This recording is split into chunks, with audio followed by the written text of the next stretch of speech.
Well, everybody. Well, my old stream died. Ain't that a shame? Ain't that a shame? Ain't that a shame? We had some good times. But we're back. I was only live for like hour, 2 hours.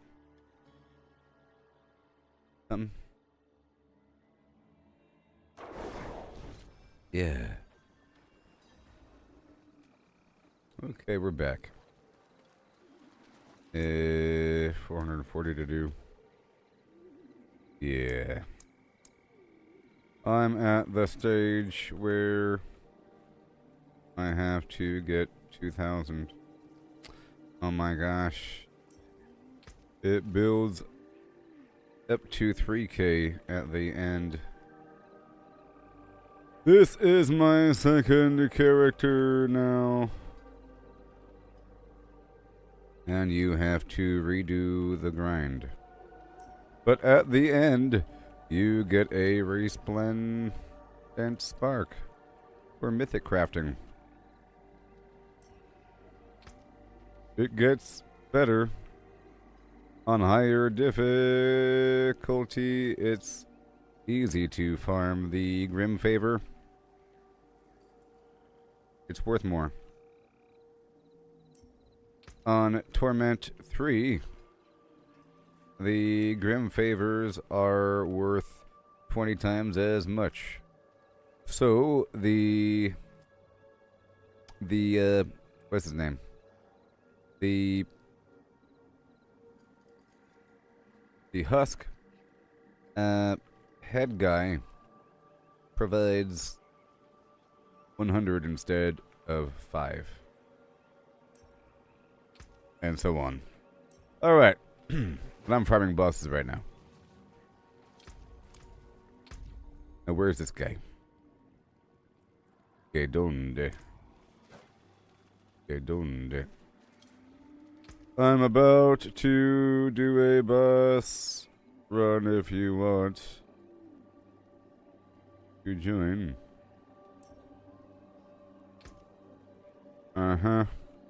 It's great for gear when you first enter Torment.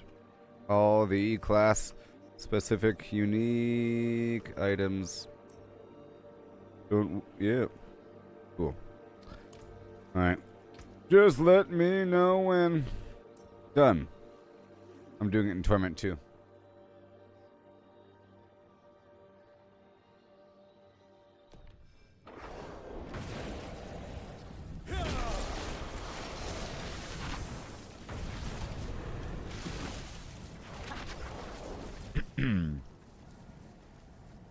There we go.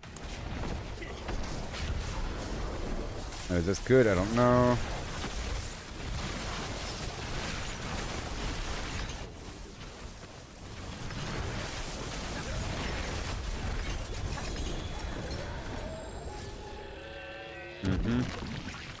Now, I can probably use a different unique power here, like the Doom Orb or the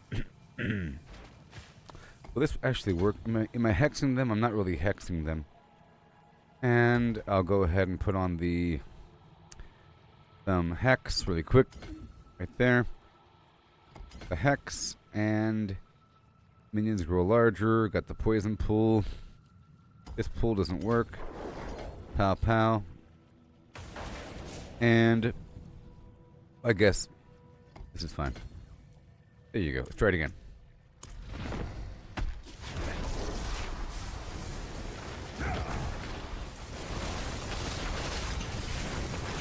There's my fish. There's my fish. I brought back the fish.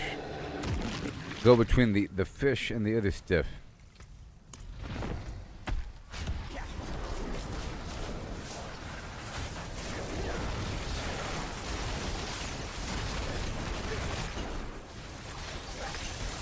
Very nice.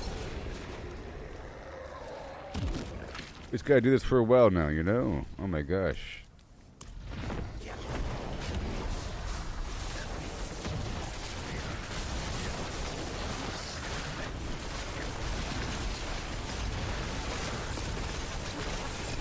Oh no.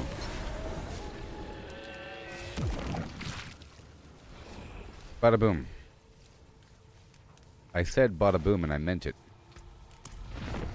When the moon hits your face. Yeah.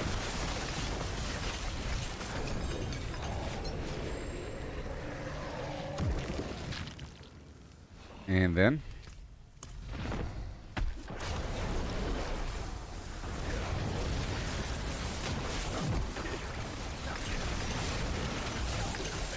you're welcome. You are so welcome.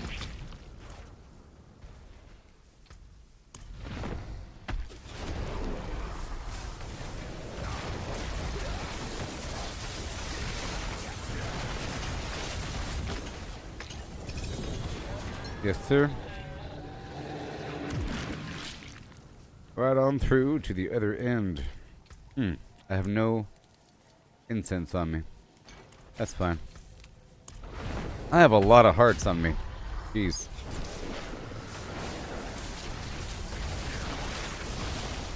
With a lot of hearts.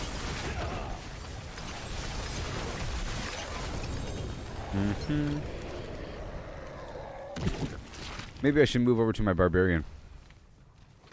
No, because I'm trying to get class specific specific gear. The class itself has to farm it. You can't farm with somebody else. Unless you're doing the Undercity and you modify it to get non-class items. Come on.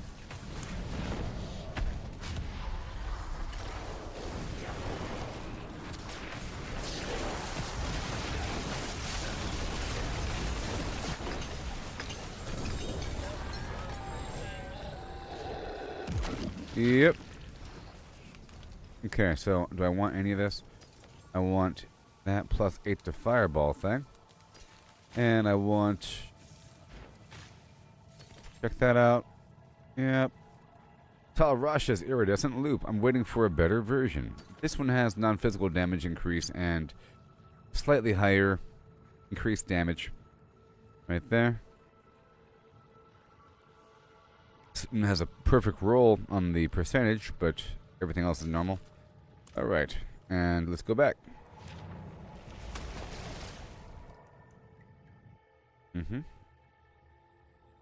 Right here, right now. Jeez. Okay, break it all down, put the stuff away.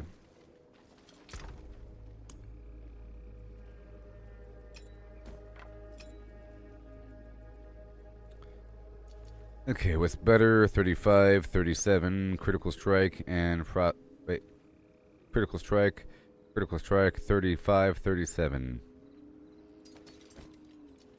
Alright, and this item is...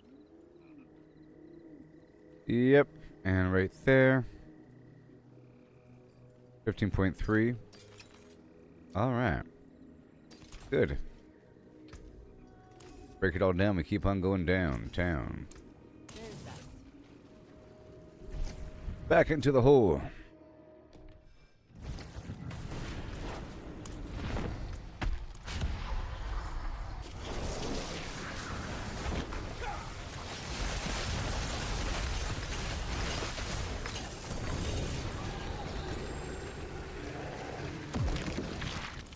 Yep. Again. Again. It is inevitable. It is inevitable. Or is it, you know? Is it inevitable? The first time you get something, last time you get something? It's going down. That had a perfect percentage.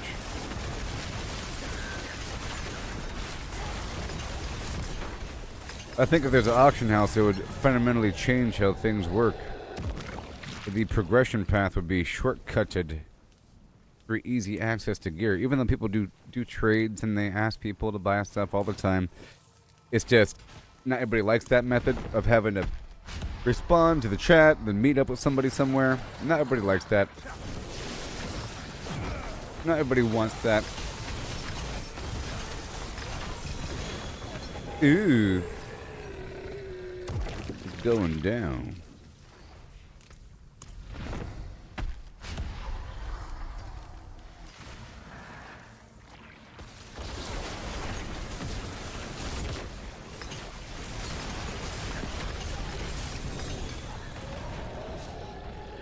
Get him.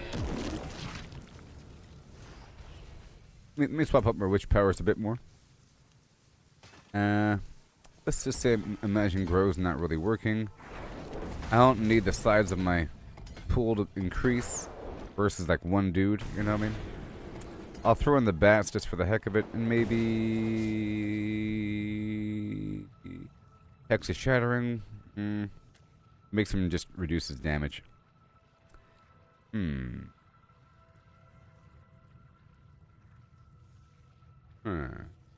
My witchcraft powers do an additional 40% of the base damage over 5 seconds. A bunch of stuff. Yeah, let's do that. Right there.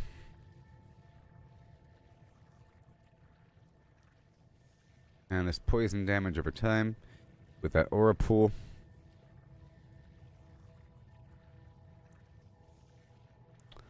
Yep. Got that wave of woe thing.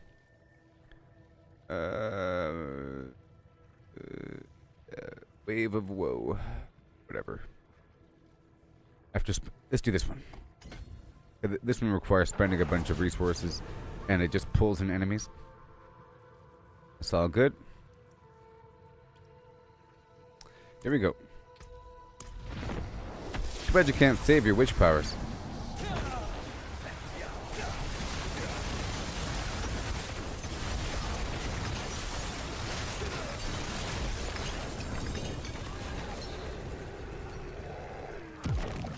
Too bad you can't save the witch powers.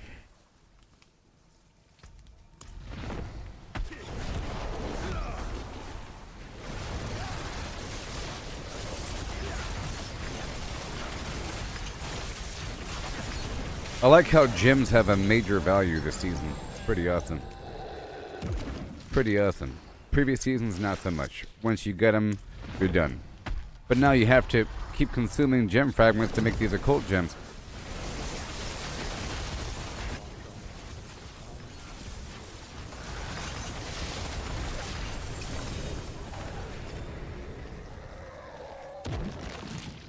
I wonder if they're permanent. Probably not. The witch stuff. Probably a seasonal situation.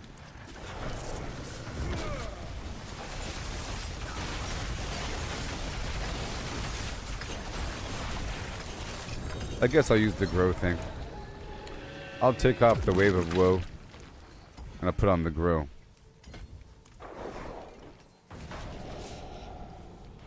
Again.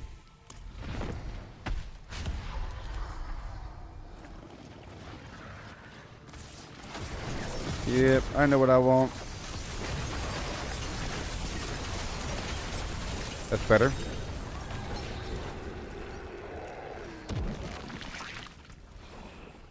Okay, one more time. Ooh, yeah. Got this feeling. Celebration. Oh, yeah.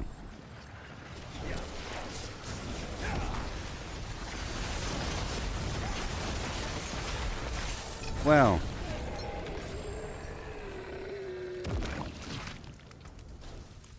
And we go. Trailers for sale or rent. Booths collect 50 cents.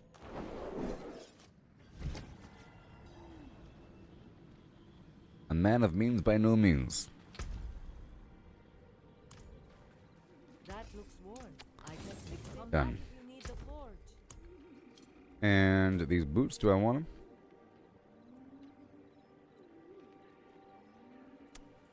This one has 18% resist all, and that sometimes is the factor, so I'll get rid of the old one. Yeah. That sometimes is the factor of why I would want to use those boots to begin with. You know? Why else would I want to use those boots? Alright, here we go. Again.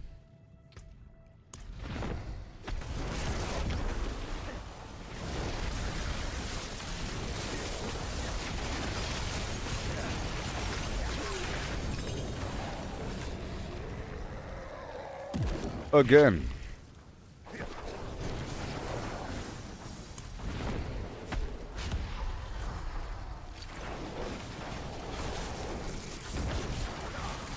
Yes. Pretty good. Be cool if that piranha pile counted as a minion, as a companion. It can grow larger.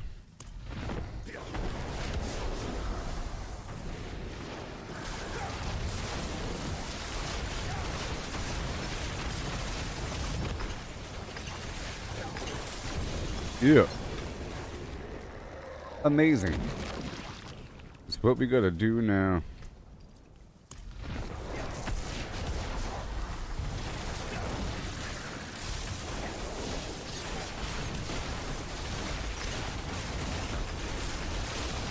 Whoa.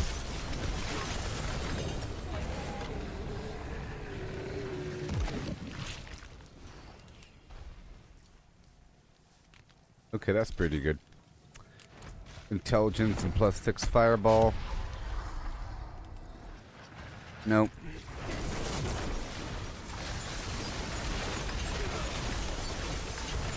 There's a lot of damage.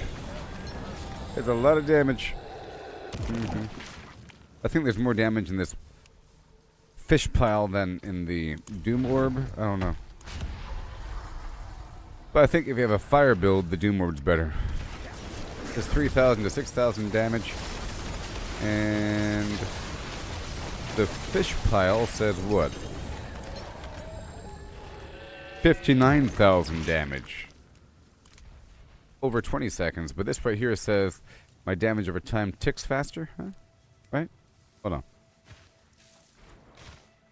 No. I swapped it out. I have it where if I have 3 or more growth and decay, which power is equipped, I gain 8% primary core stat, 10% life, and unhindered. Big chunk. Wait. That's only if I have three or more, but I do have 3. I do have 3.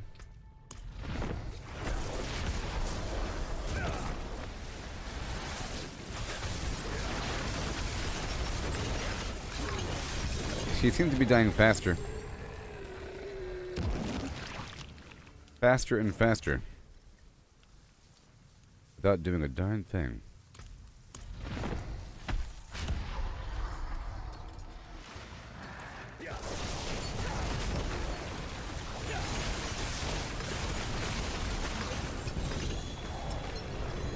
I feel like if you have a ton of the materials, you go ahead and do it on a lower difficulty.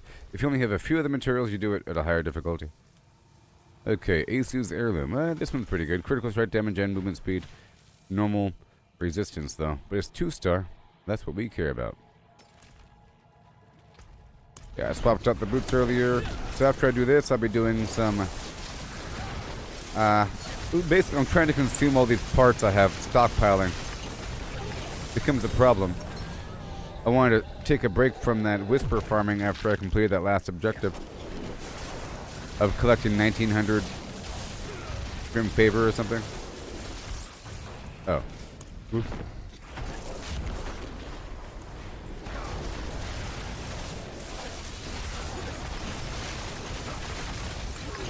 Yay. I've already gotten like 4 mythics, you know? Harlequin's Crest, the Shroud of False Death, Melted Heart of Selig, and Grandfather, and Tyrael's Might, and the Ring of Starless Skies. Isn't that hilarious? Isn't that hilarious?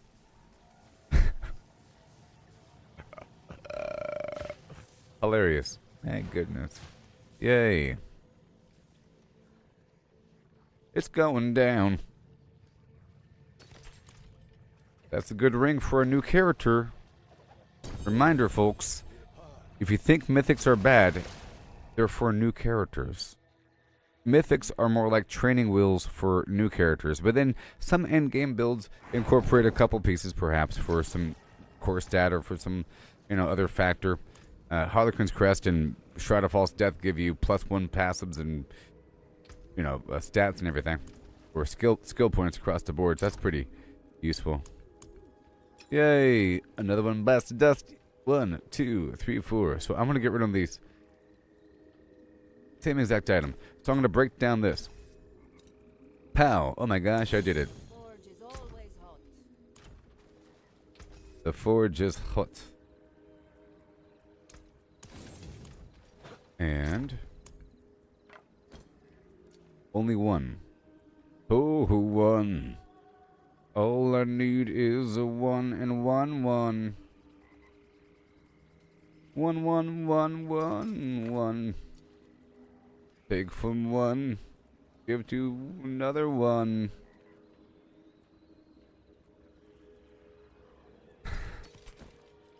Yeah. Again, well, my incense issue is bothering me. Let's go for the intelligence. And I have to look at my overall stats and stuff just to make sure that I have my bonus effects active. We're reaching that point where I have to start really fine-tuning. Let's go for health. Whatever. I'll go for dodge chance. They just won't even hit me. And right there. Let me look at my core stats or at my Paragon glyph node or rare nodes right here. It says I need 455 dexterity to get 20% extra lightning damage, and I have that. I have 573, so right there. The willpower is good for the extra crackling energy damage. More life with that willpower. Yep, dexterity is good. Willpower is good. Willpower is good. I need more intelligence. For resist all. Yep, over here. Right there. More intelligence. How much more? That's just for resist all. Oh, a lot. A lot.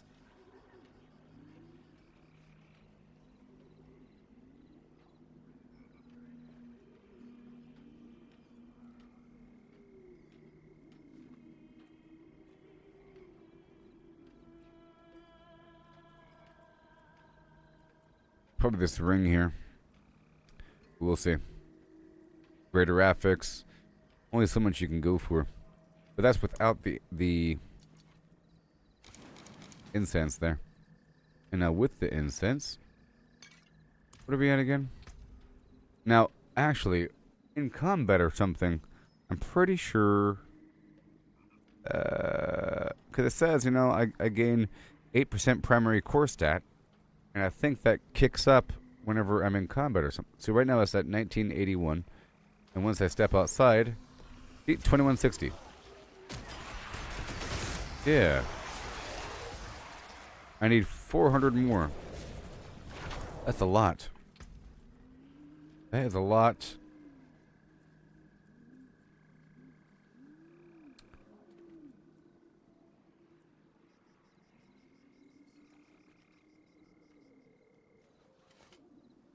This helmet here doesn't have life, doesn't have strength on it.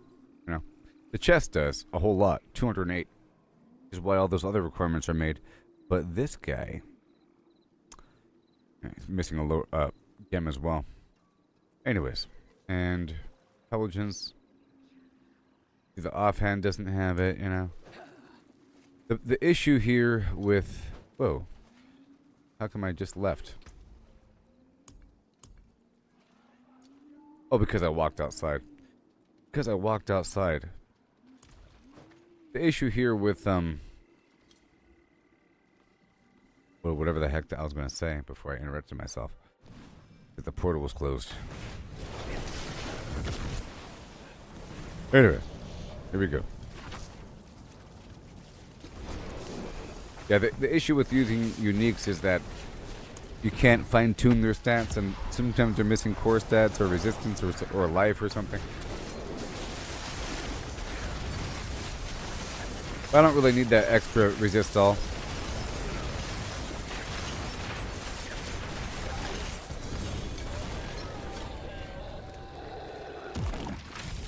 Right there.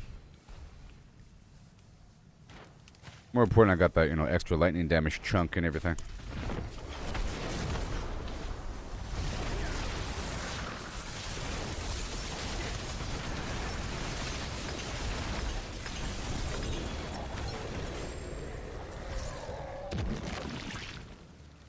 Yes, again.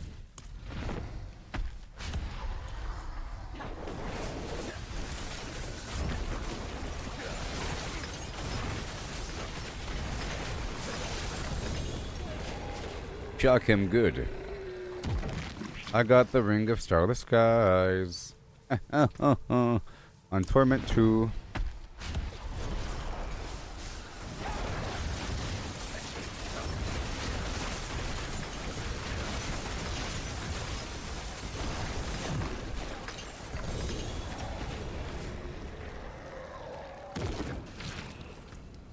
The Staff of Liam Neeson.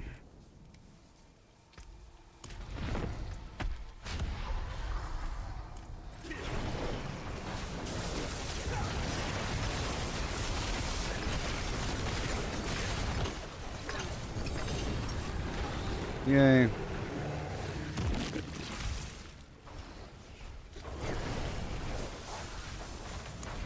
Oh boy.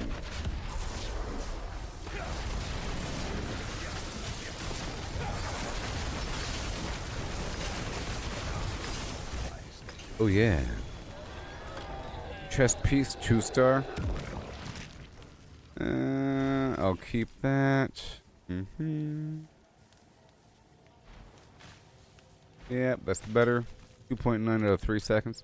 Good stuff. And this boot here? Nope. Again.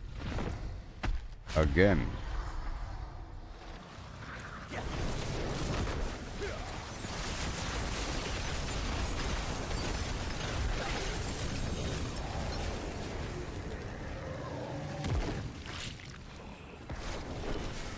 Yeah.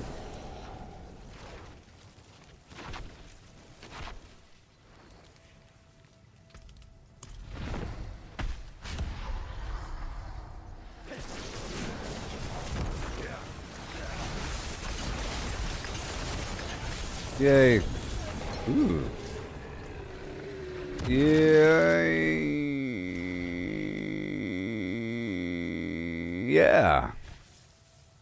Yeah. Cooldown reduction, non-physical damage. Only problem is lucky hit chance is lower. Higher percentage, though. So it's better.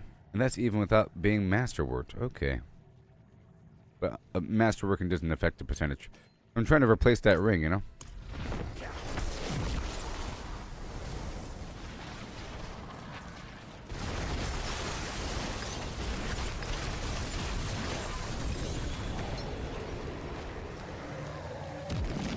Oh yeah.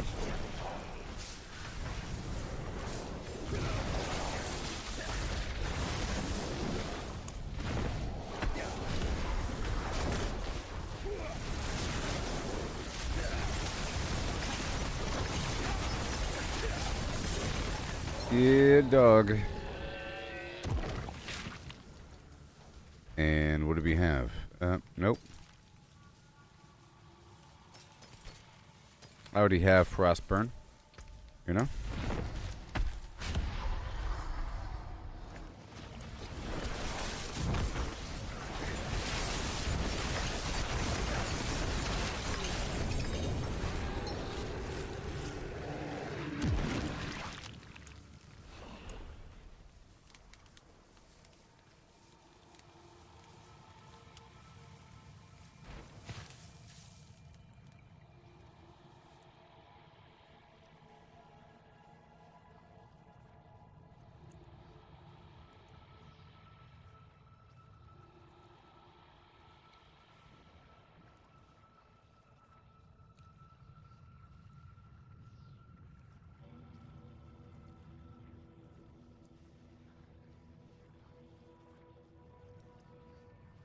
Yes.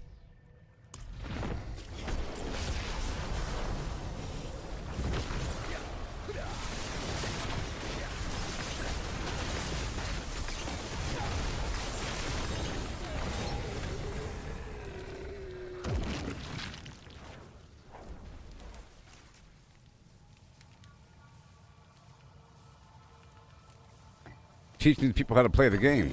Let me go back. Yeah.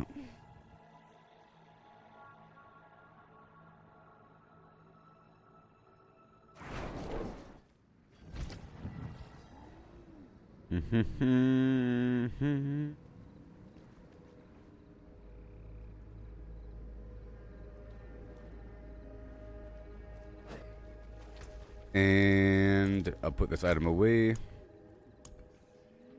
Whoa. Right there. Everything else is trash. Got this new chest here. 2-star. Better. And this ring right here is better. Better.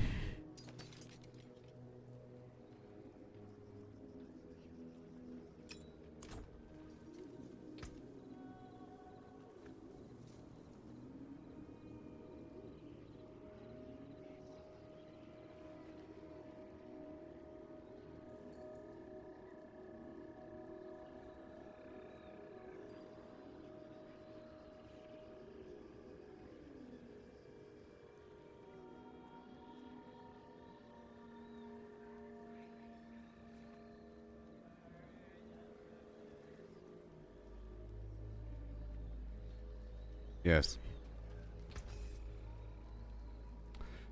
Yep, gotta talk trash to the people.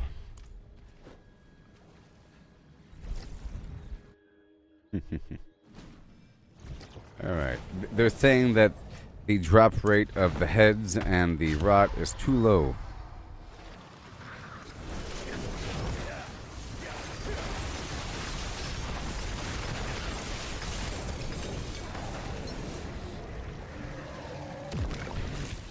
All the time.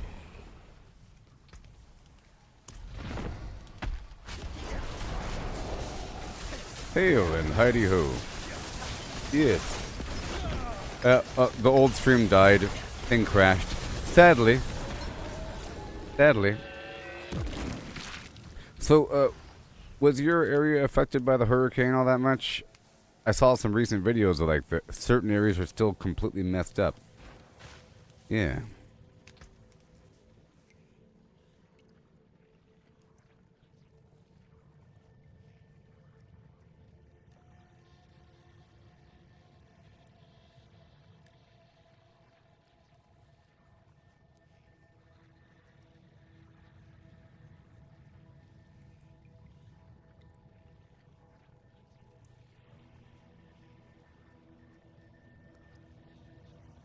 Yes.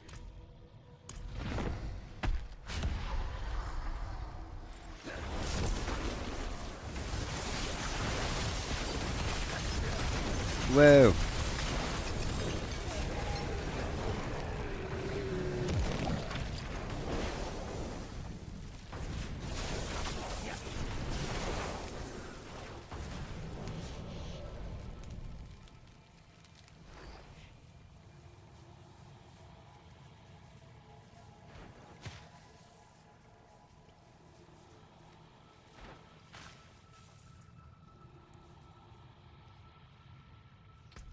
Mm-hmm.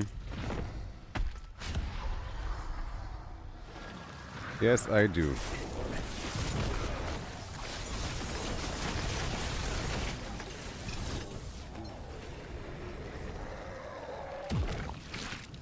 Whee! It was the ice storm and snow recently? Oh my gosh. Yeah, the extra snow and it's all bad. Yeah, I saw some video of like some bridge area with just devastation all around it. It seemed like it was a current video, you know, like trees and stuff.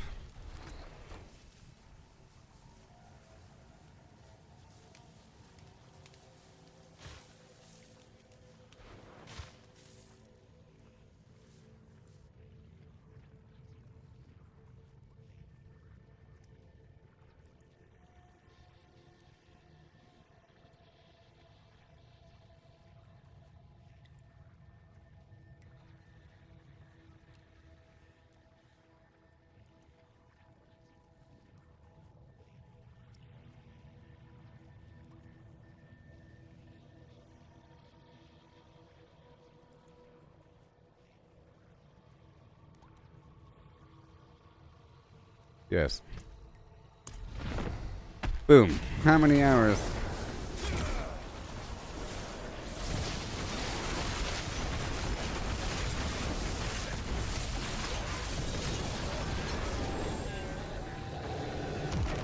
Whoa. Bada boom. And goo.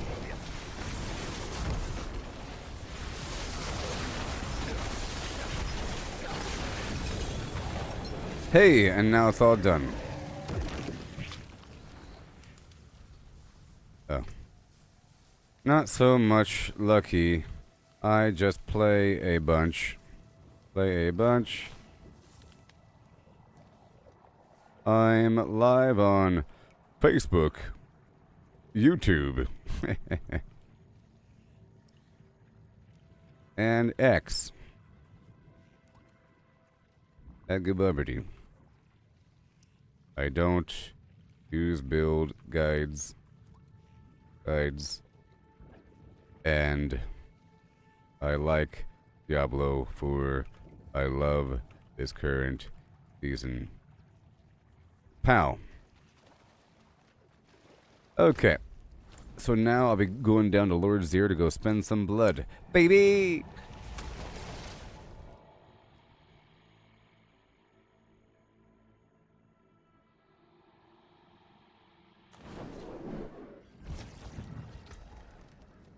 Progression of stuff.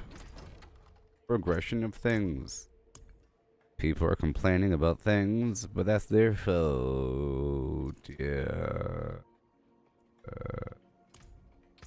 In previous seasons, gem fragments become absolutely meaningless.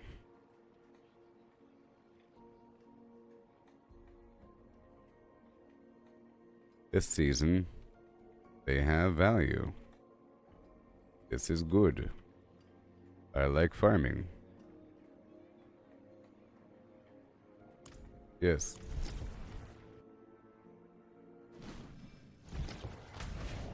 I did not want to click on that, by the way. Hell.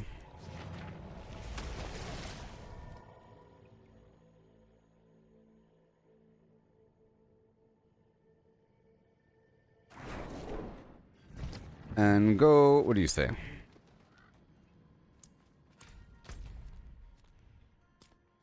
The darkened way. I believe I have blood on me.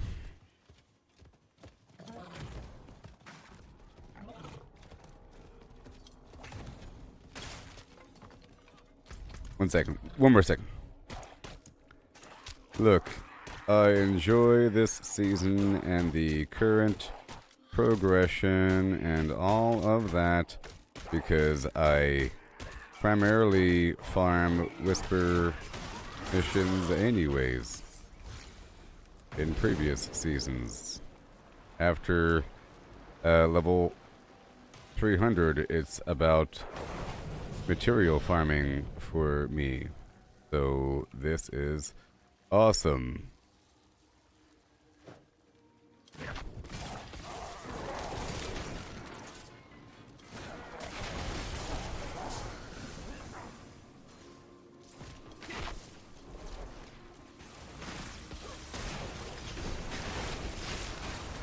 Purpose, function, and variety. And try to convince these people that they're seeing it wrong. People are sort of entitled these days. They're complaining about the drop rate of, like, the heads, these heads here. These fugitive heads you have to get from these bosses. And they're complaining about the restless rot drop rate. The enemies are dropping like 5 or something like that, whatever. Yada yada flim flam. But there's a lot of them. You know, you get a lot. People want stuff right away. Ridiculous. You know? It's not like only elites are dropping them, and they're dropping one. All of the enemies that are rotten are dropping them in like portions of like, 1 to 5. Or something like that. Sometimes more and more and more and more. You gotta farm it every so often.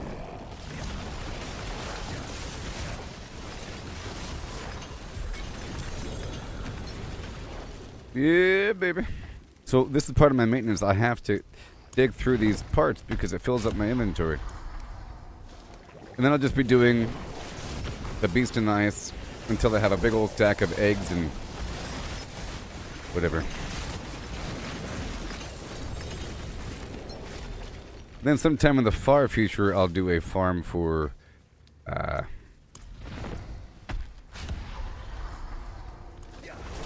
well, maybe even today, because I need to farm Grigori.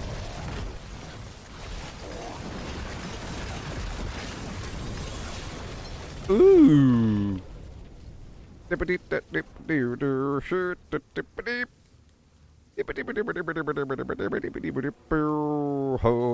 good bit.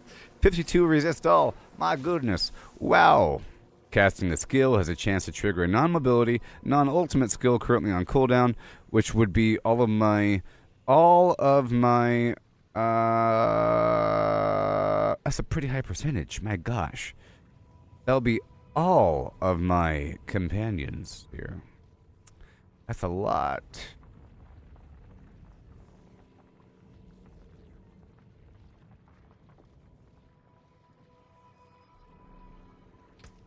I feel like the real endgame of Diablo 4 is creating new characters. This is true. The occult, see, watch this. The witch powers maintain their level and are usable at level 1 for a new character. The occult gems are usable at level 10. Mythics are level 35. Obols transfer. Obols and pale coins transfer, etc. It's all about grinding for class specific aspects and glyphs at that point. Pow. Novel.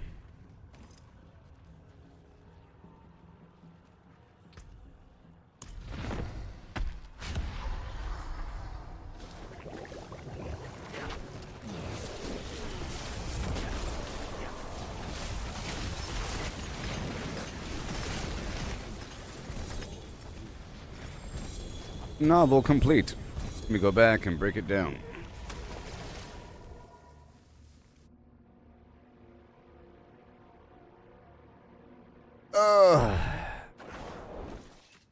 Recover the heads. Okay, we have this. Oh, I gotta upgrade.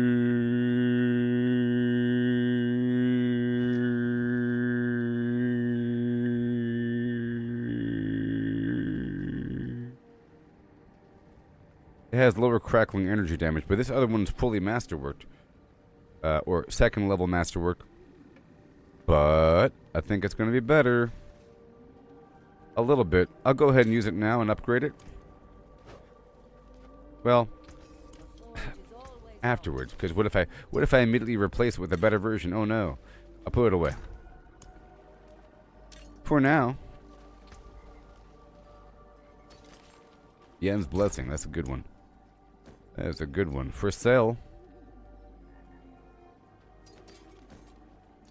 Or whatever. And that's it.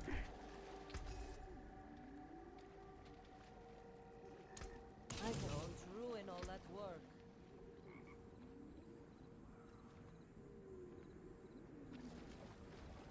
Yes. Apotheosis.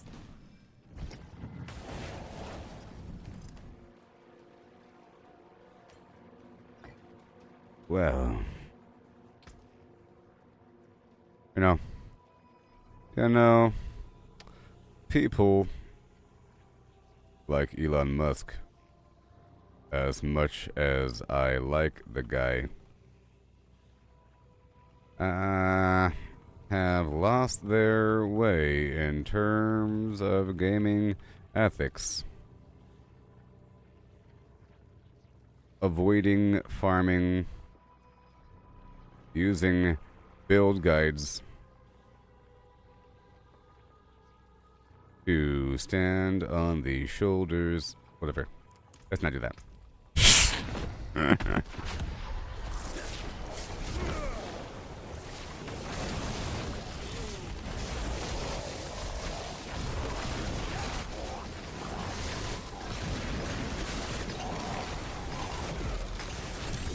Why would I skip farming in a farming game to then act like I deserve victory? Like people that use build guides to avoid the strategic aspect of the game, which is attempting to slowly get stronger through experimentation while farming slowly, then faster when upgrades come. People that buy things, trade things, use build guides are then upset at how short a game is, short or easy a game is. They also complain about how slow progression might be when they are forced to actually play the game. Through mechanics. POW. Novel complete. Victor.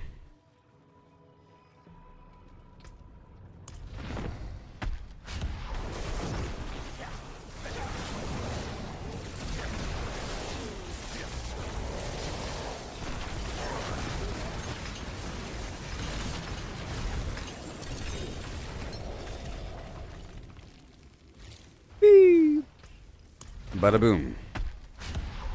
I like to move it, move it. Asadora's overflowing cameo. Well, let me do it. Let me do it.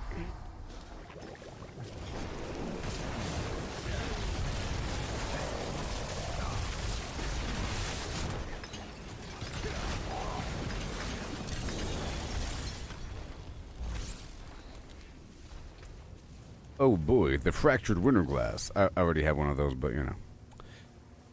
Yep. 1,000 lightning damage for every intelligence. My gosh. This one's better. 1,000 lightning damage for every intelligence. We want that number to be as high as possible, along with the crackling energy. So this is a good combination right there. Next. Just a couple more times. Oh yeah.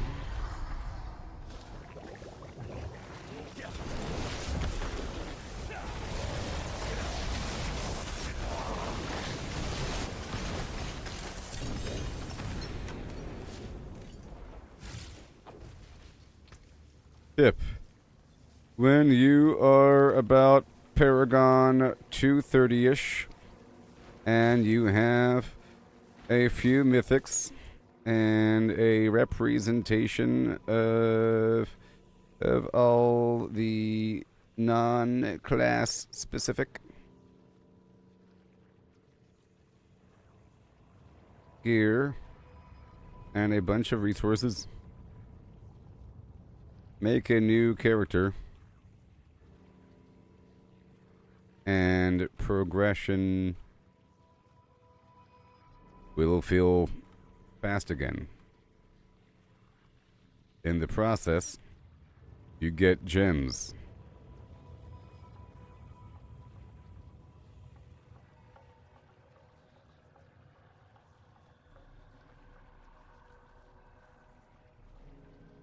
People like in last season that stick with one error that they copy from the interwebs, farming T150 pits all day for a better and better time, then go on to complain about the nature of the game.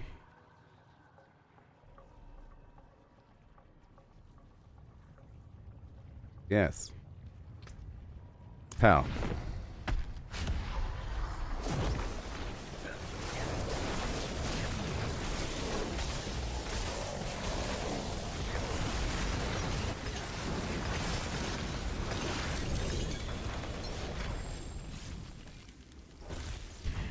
Bada boom. And then we're all done with that, right? I think. That was all the bosses I wanted. Nope, the beast in the ice right now. South of Kilbishad, home of Nevesk. Woohoo!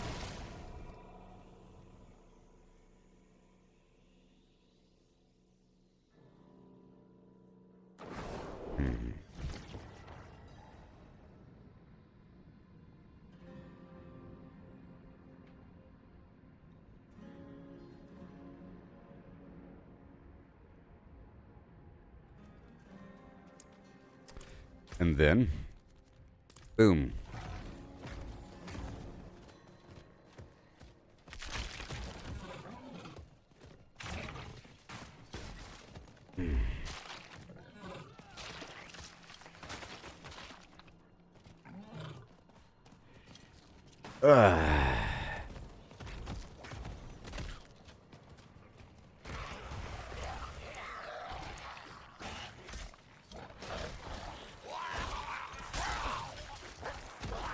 Mm-hmm.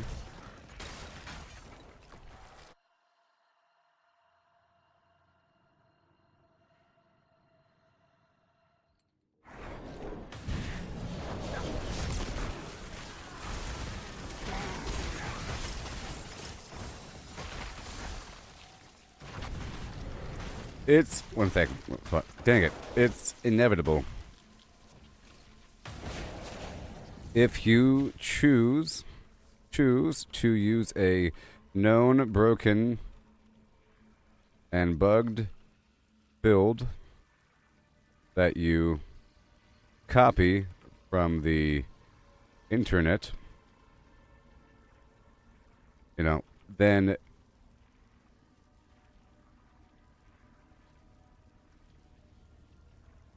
everything else will feel trivial.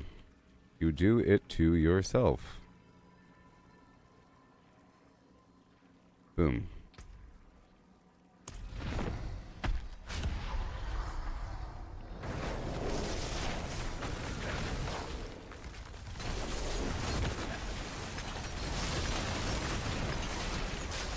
Yeah.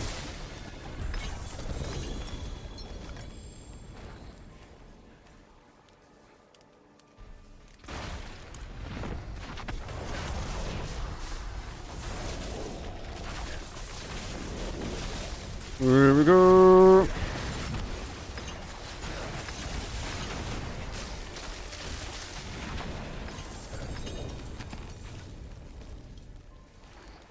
And again.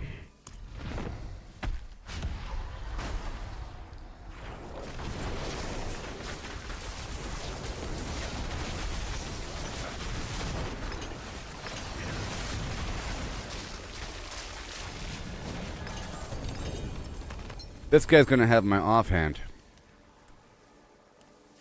Yep.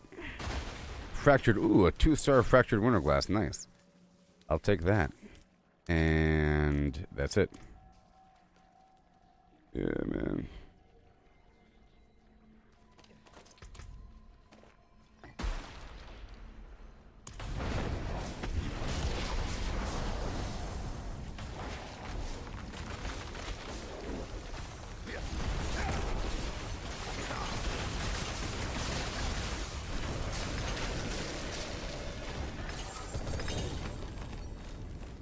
Okay, we're going back.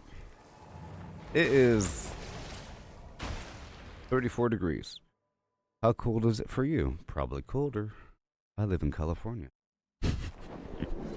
Over here in Hawaii. Back when I lived in Hawaii, when it became 50 degrees, that's freezing. Freezing. I think there's a certain level of humidity going on, you know, up in them hills of Hawaii. Mele Kaliki Maka style. Mele Kaliki Maka style, if you know what I'm talking about. To say Merry Christmas to you. Do I have cash? Damn.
Free.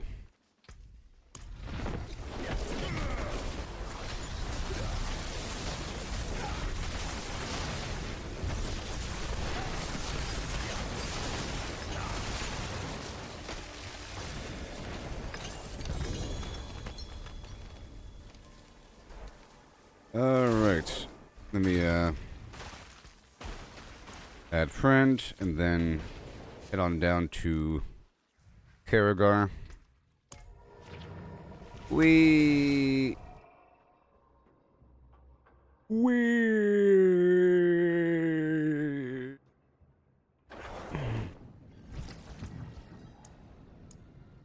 consider D4 to be a puzzle strategy game where you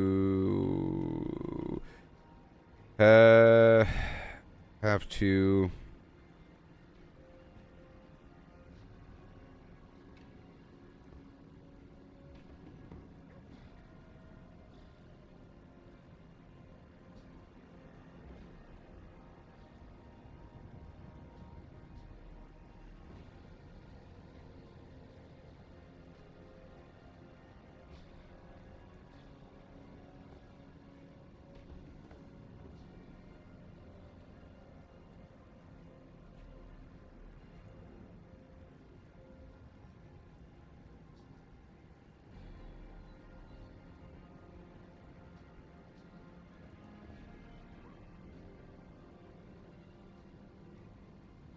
Okay, so now let me where is this guy? Where is this guy? Where are you? Did he accept the thing? Where is he? Invite to party. And where is it? One pal. Boom. Karragar. I'm in Karragar. Buddy. Ooh. The strike of Stormhorn. Boo-doo, boo-doo, boo-doo, boo-doo, boo-doo, boo-doo, boo-doo, boo-doo, pom-tom, boom. Doom, doom, doom, doom, doom.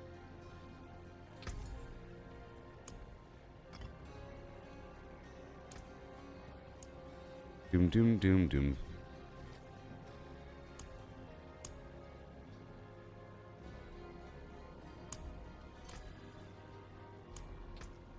That's how I roll.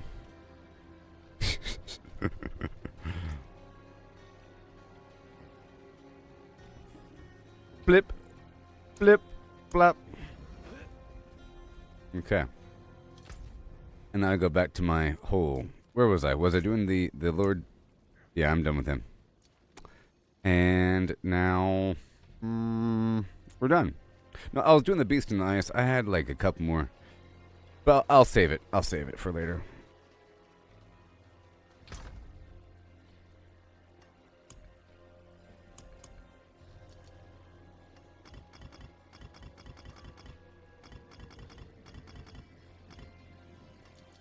My bounty is growing. Oh my gosh. You know, there's a bunch of new runes. And I might have gotten a couple new ones recently. Oh, there's really rare ones. So rare. I only have one Bach and I'm using it. You know? Alright, even more parts are mine. I have a lot of eggs, hardly any shards of agony. So I have to run the hell tide eventually a few times. Okay, look, 2 more drops of whispers.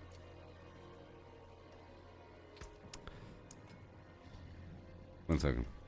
One second.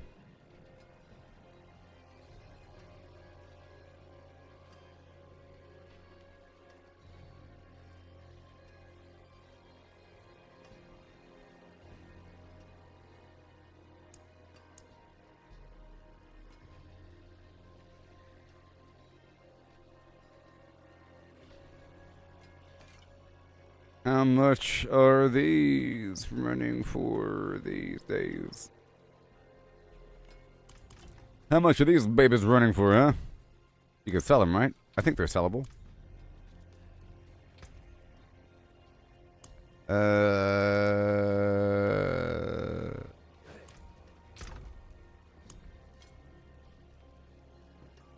Yeah, they're sellable.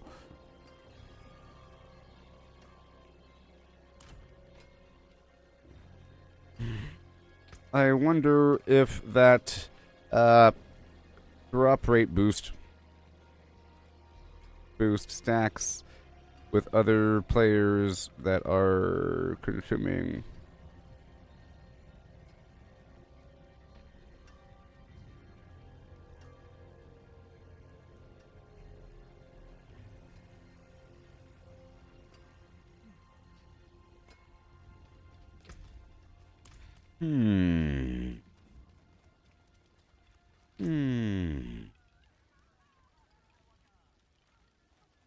Okay, so now I think we're about to move on to another task. I have to get rid of these root cellar things. All these terrible root cellars. The root cellar. That's why I close the trade chat, by the way. It gets distracting. I have a lot of root cellar. Too many, even. So I think this might be the way. I'm going to do it on Torment 1. I'm going to spam 10 million of these root cellars. A rodeo of root cellar spamming. Yeah. Doot doot doot doot doot doot doot doot doot doot.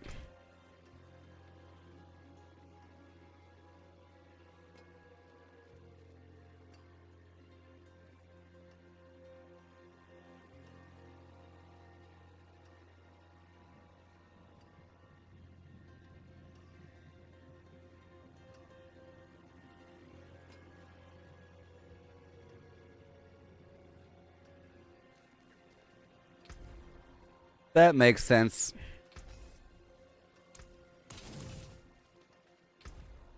Salvage. All junk keys. Alright, so now I'm gonna spam 85 million. Let me tell the people. I'm about to spam a million of these. Trying to clean up my inventory. Gonna do it quick on Torment one if anyone wants to join. I'll list it in the party finder. You might just get ahead. You might just get ahead.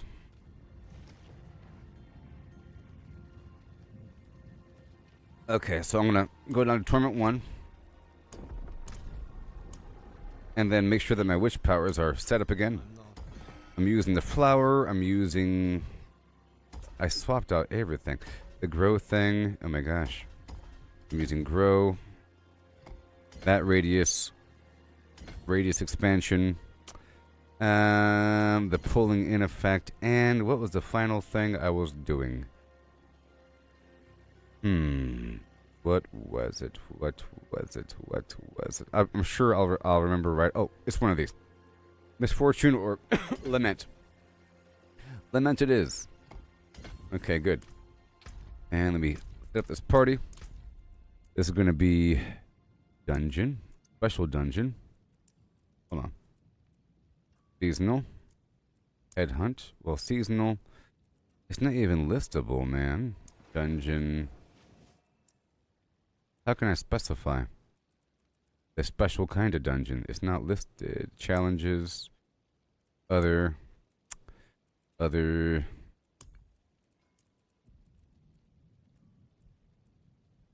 Open world exploration. Helltide. Legion events. Strongholds.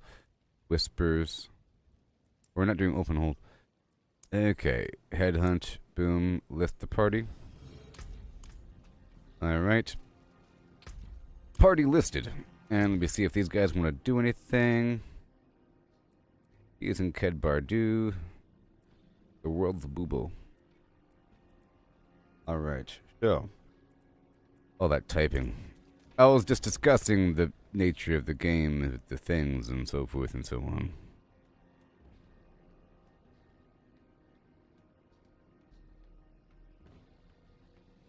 And I'll make sure to consume the special potion as well. I'll wait. I'll stand here for a second and see if people want to join me, and I'll be right back. Okay? Yeah. Let's go.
but to burn through these root holds.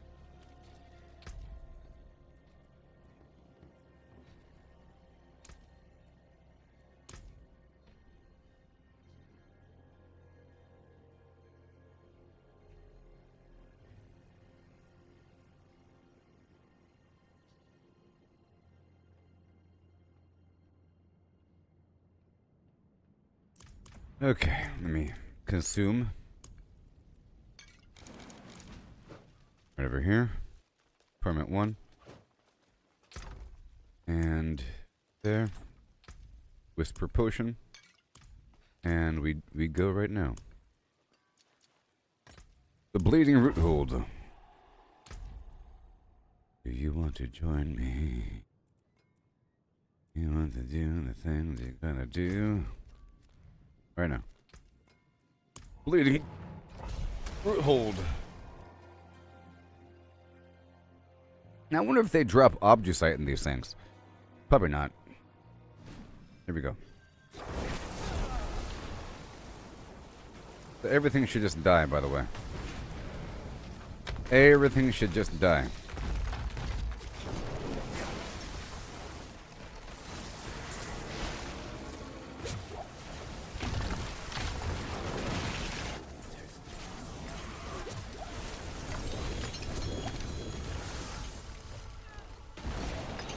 Bunch of random loot really quickly. Root hold.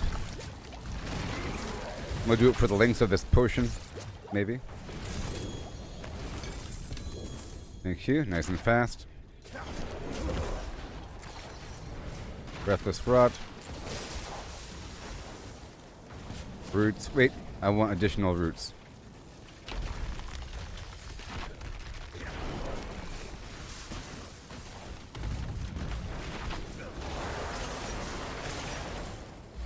Right there.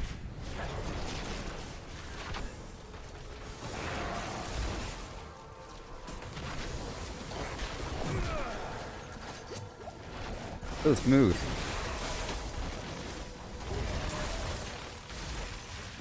Look at me go now.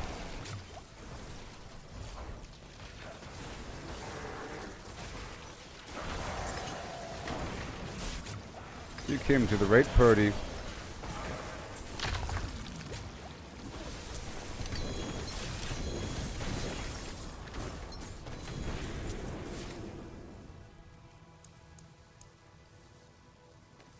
Yes.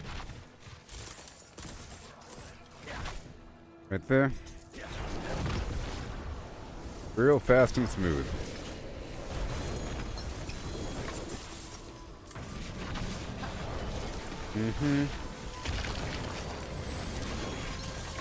I have consumed the potion.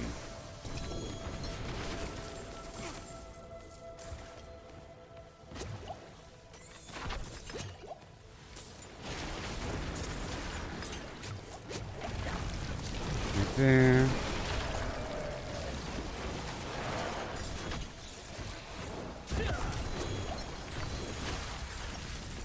Oh, but garbage, here we go.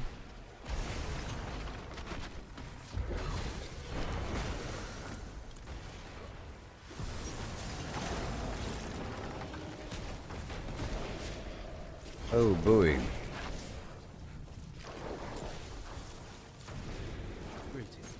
Greetings. Yes, I have drink the potion. Okay.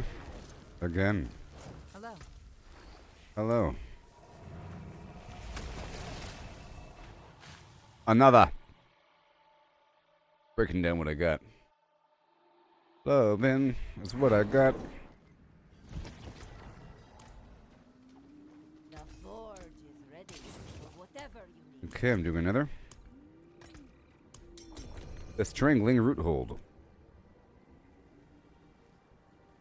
Come on now. Hit the button now.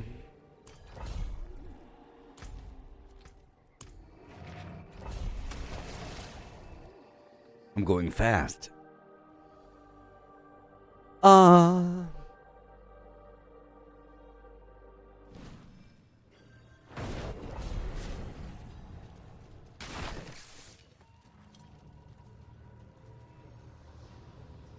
Okay, +1 exposed roots.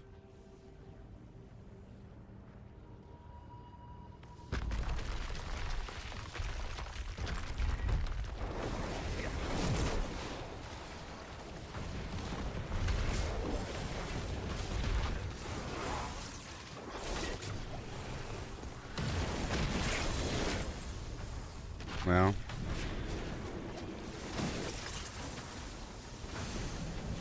Come on.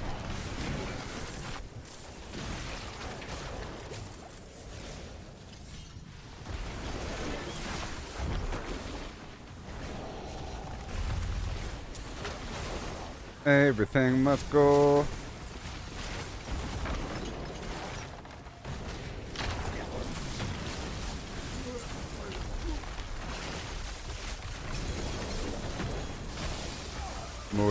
More.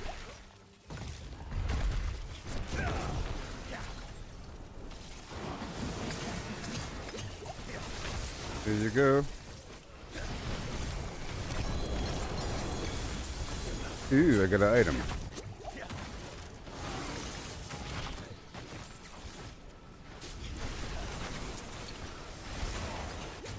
Right there.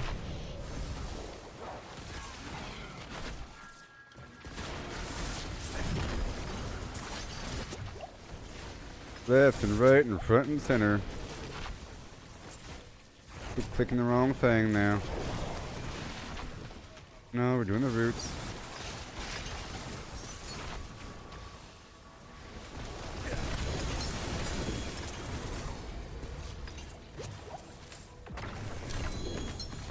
All this garbage. New aspects. Yowza.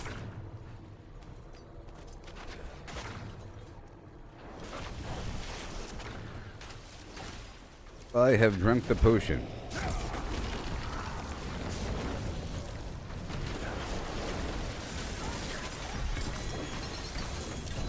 Oh boy. Then we go back. Then we go back.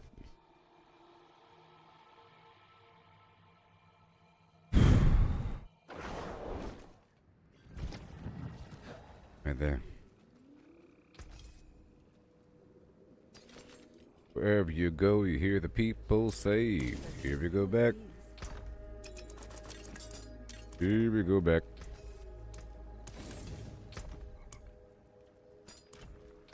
And again. Next.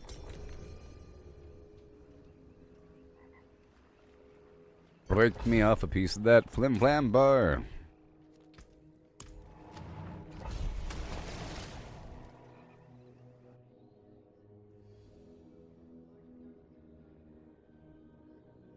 Right now.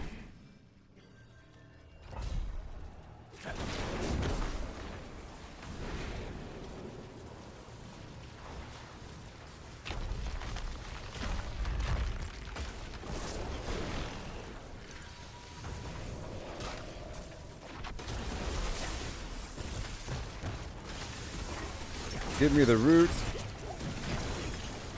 I want those roots, baby.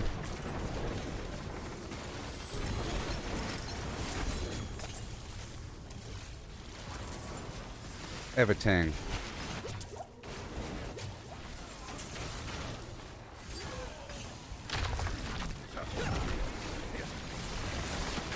Over here. We got a root in our hands.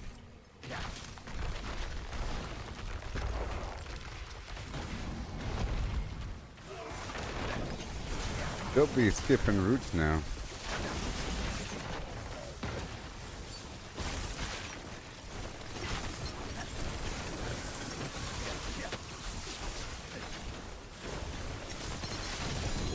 We gotta go down before we go up.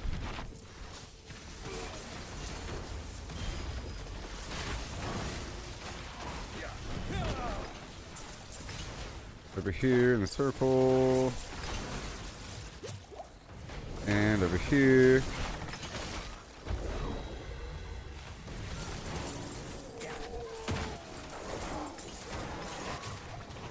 all of my minions.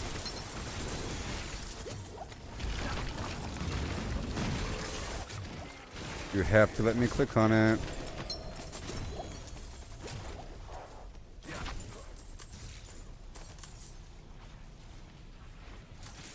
And then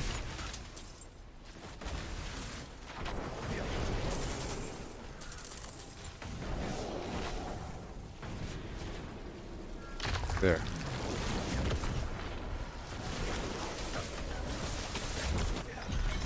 Again. And we go back. Yeah. Just digging through them all. We move on. For a whole hour. Super duper powerful. And boom.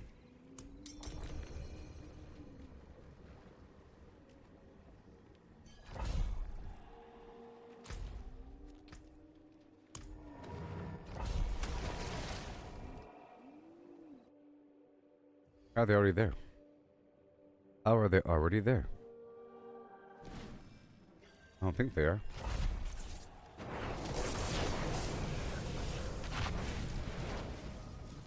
Okay, boom.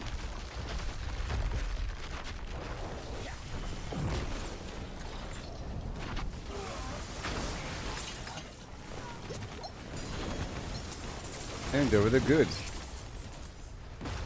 I'm just trying to burn through them, you know. Whatever.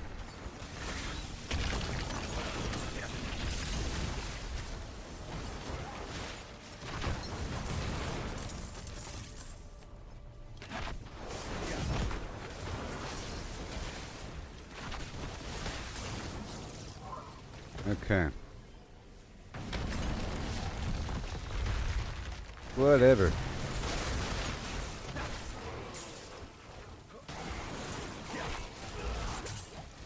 Right there. I go down before I go up. You gotta go down before you go up. The exit is up, so you go down first, silly Billy.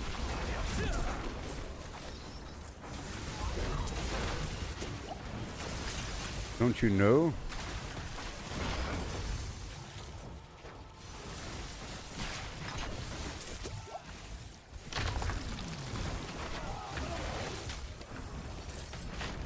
All the stuff I need.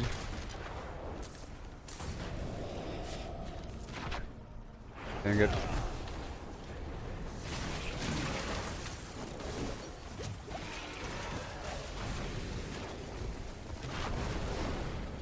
Okay.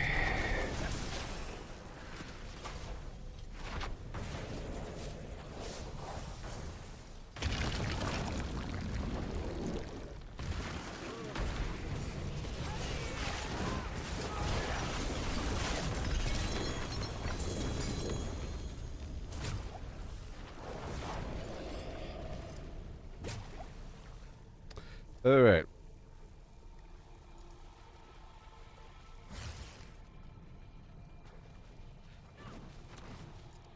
Boom.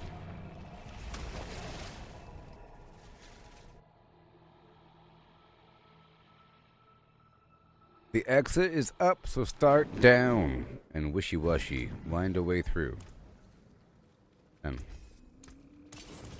another 5, 4, 3, 2, and go.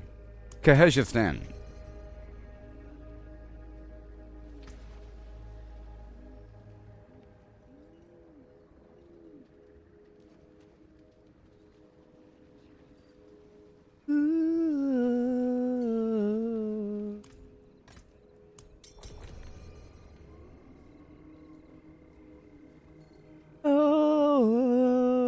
Brandon, if it ain't good old Brandon Henderson. How you doing there, buddy? I'm trying to grind through these root holds because I have a whole lot of them. I'm trying to get rid of them. But this is my second character for this season, and it's awesome. It's a Conjuration Lightning situation. Do you play this game?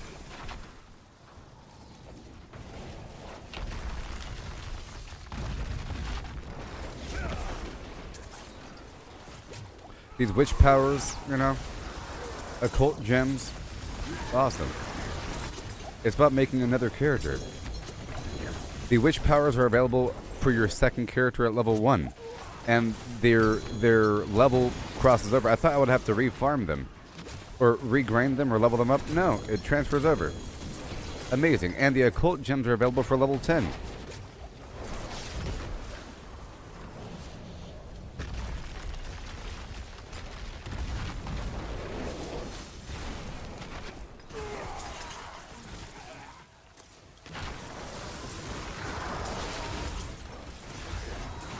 Start down. What did I just say about starting down?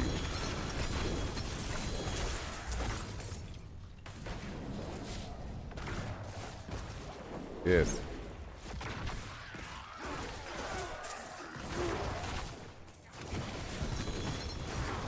Otherwise, it's crazy.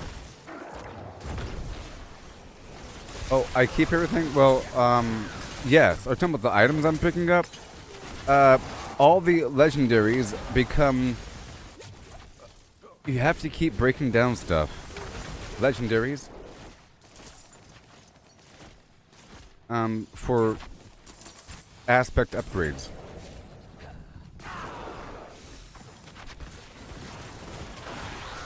You know? So that has to happen. Every time I go back, I break everything down. I don't keep everything.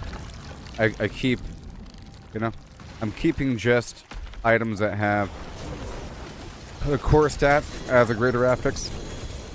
And most of this is just resources.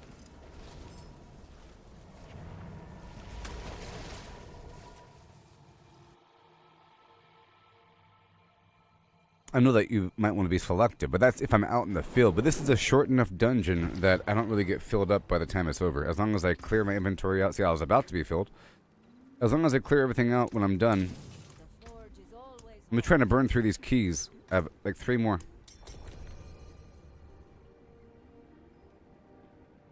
I'm burning through these keys.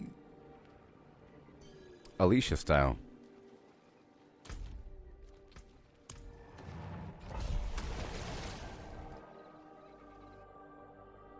But normally, it depends on what the context is. At a certain point, you end up, like in old Diablos, you know what I mean? You'd only pick up legendaries or something. But here, everything sort of matters. Because you break them down for... You break them down for materials, and you eventually need the material. It becomes a bottleneck, not money or anything. It's just basic material, like rawhide and... the ore becomes the main issue. And rare items have just as much material as legendaries. It's just legendaries have one extra thing. But the thing that you need ends up being the common material, not the legendary stuff. You know? So it's all good. And most of how the loot works here, you don't have... it's not taking up inventory space. Picking up gold, gem fragments, raw materials, it doesn't take up any inventory space.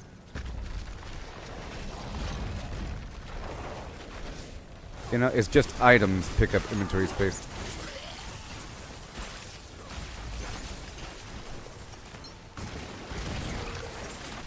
So, much of what you're looking at is material.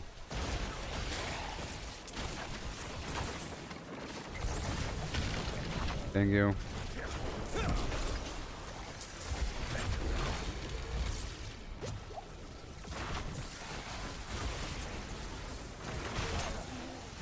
Right around the corner, baby.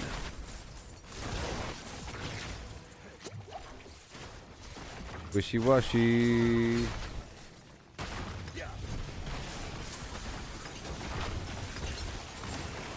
Very nice. I'm gonna check this far, far, far corner.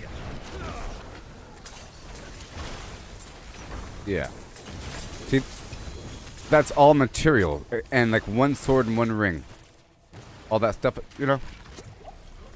It's all just materials, and it goes into your box, and you have infinite capacity. Well, borderline infinite capacity, like 1,999,000, maybe even more than that. I never hit that much. My milestone for last season was to get it to 1 million. I almost got there. But it really does become the bottleneck. It's not money, whatever. Whatever.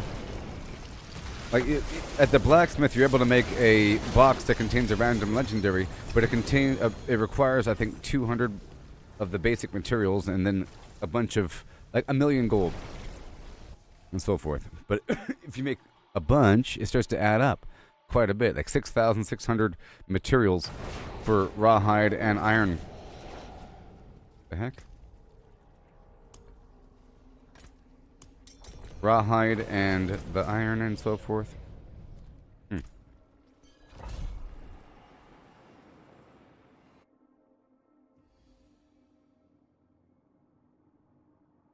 the game is good about picking up things in your inventory because it's annoying. And there's other mechanics in Diablo to make it less annoying. For example, quite often you obtain some sort of currency to then spend later. Sort of thing. Like there's a thing called obols you get from completing like events and the pit and the sellers and so forth. And then you go to a vendor and you buy random material for a specific slot so you can grind for gloves or something by spending a bunch of obols.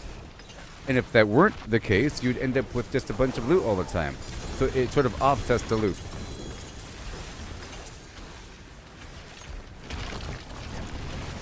That's the item. That was a bunch of items. You see, most of that was not items.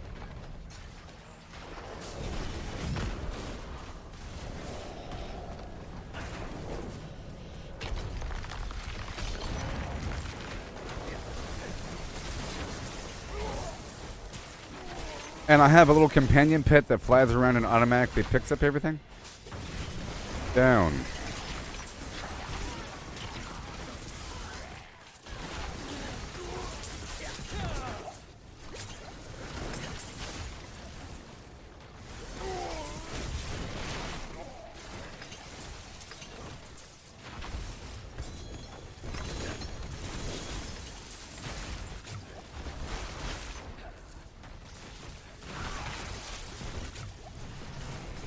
There you go. Thank you.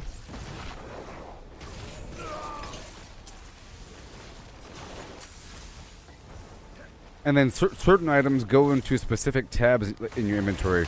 Like potions, you do pick up, but they go into a separate tab. And so do like dungeon keys and runes and so forth. They don't go in your main inventory tab where you hold loot. So it's actually pretty decent. And your main inventory holds 33 items.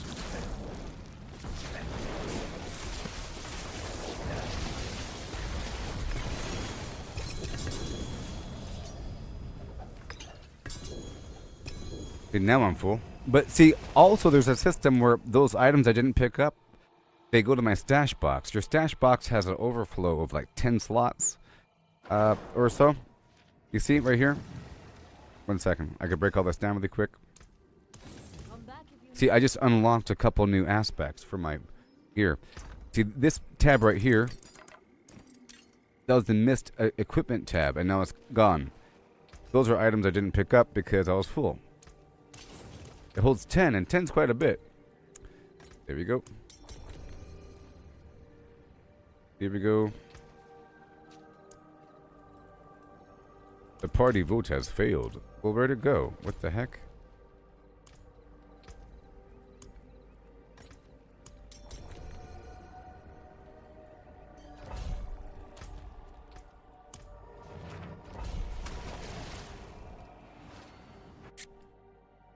Maintenance. I'm doing it to get rid of these keys. And there's a chance to get a special item from this boss at the very end. So what happens is this is all about trying to get the special component, this material that's used to make legendary gems. It's a fugitive head that can spawn on this boss.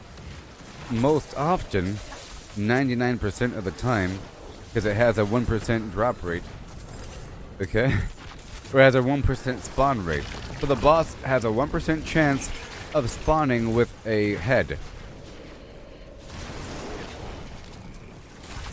But the boss is also out in the field all the time, so it's no big deal.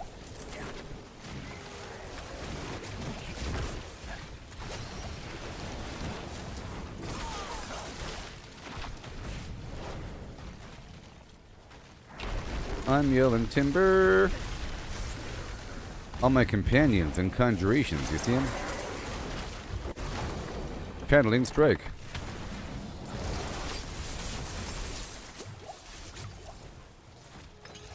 Go down first, you maniacs. Down.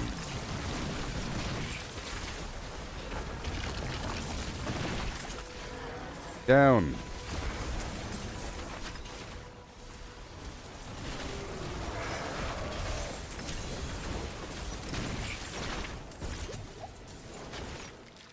Oh yeah.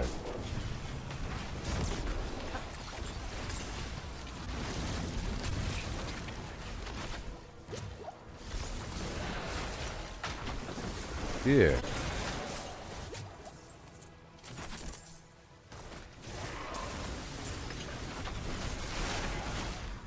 Wow. There we go.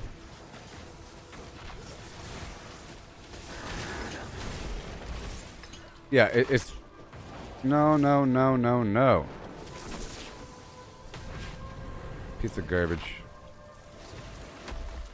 Dang it.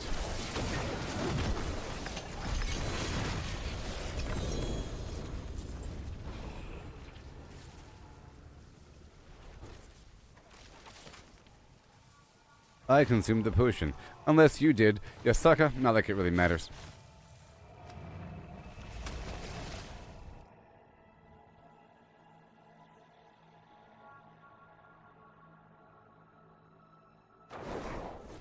So, I'm done with that. Pow. Done with that. Make them feel like it's their fault. So, you see these different tabs? Well, you can't see the different tabs. It's behind my camera. One second. I have a button. Okay, good. You can see right here, I got these different tabs here. Sorry. This is the main equipment tab. It has 33 slots down here. And then we got the socketables, like the actual gems, which never drop. So gems don't really drop, but gem fragments do. And then you got runes, and you have potions, and so forth and so on. You know? Alright. So that's all good. Let's top this off, and... I was trying to go through my components here. I'll go back up to Torment 3 in just a second. That's fine. I'll put away these things. In fact, I'll go ahead and salvage these. You know. And then I'll do them when I get them in the future. Yeah. Now. Looking at my stockpile, I have a lot of eggs. I have to go back into the Helltide eventually. And I have to do a whole lot of Infernal Horde. So maybe I'll do one... I'm going to complete the next leg of the journey. I'm going to complete the next leg of the journey here. Yeah, this season I'm doing some lightning stuff and conjuration. Conjuration and so forth. And now, look for the different zones. 6 seconds, that's done. 11 minutes. I love this garbage. And then I'll do some other stuff. Okay, before I head back into the pit and grind my glyphs a bit more to get them to 65. I feel like you shouldn't... That if you're having a hard time in a certain difficulty and your glyphs are low, that's part of the reason why. Or if some of your gear is really low or not masterworked, that's also part of the reason why. You know? And you can't really determine the state of your build until you fine-tune a couple things.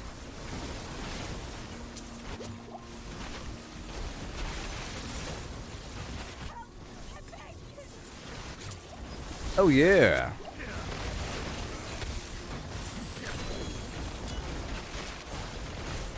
Woohoo! You're safe now. Okay, let me go over here and grab that rock. Thank you. And right around the corner.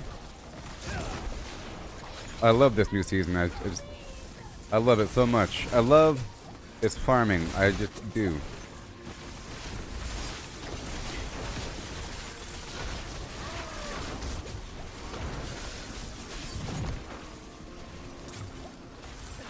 I just do. We go over here.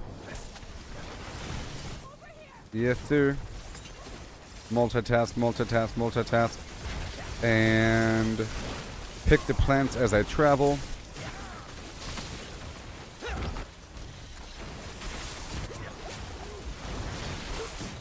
Awesome. And then we have some emerged roots.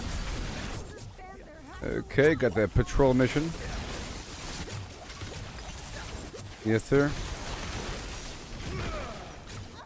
More exposed roots.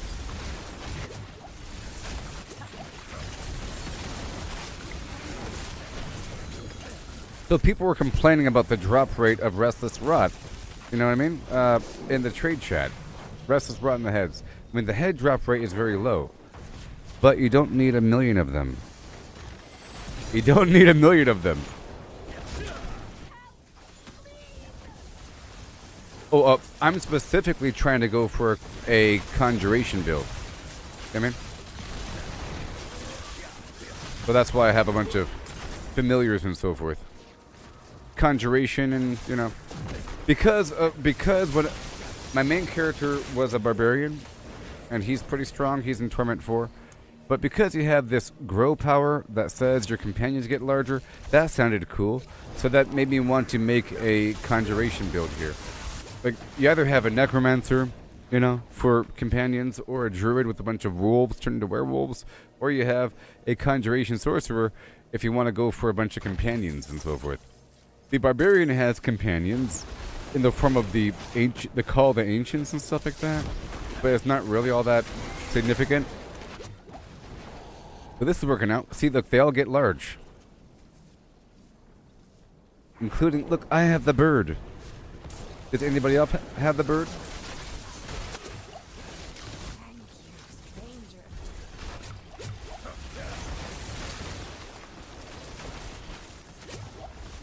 Yeah, I'm using these gloves where the familiar casts all 3 schools of magic, and the familiar duration lasts longer. So it's creating the ice, lightning, and fire version. And then, of course, with Talrasha's iridescent loop, your pyromancy, shocker, frost, skill, increase your damage, and so forth and so on. For the stacking bonus.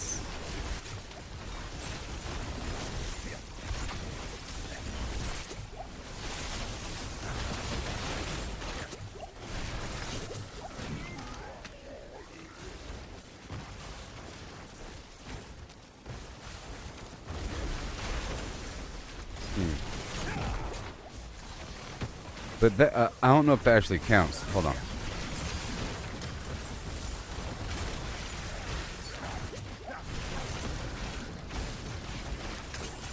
I don't know if that really counts. Hold on. Oh.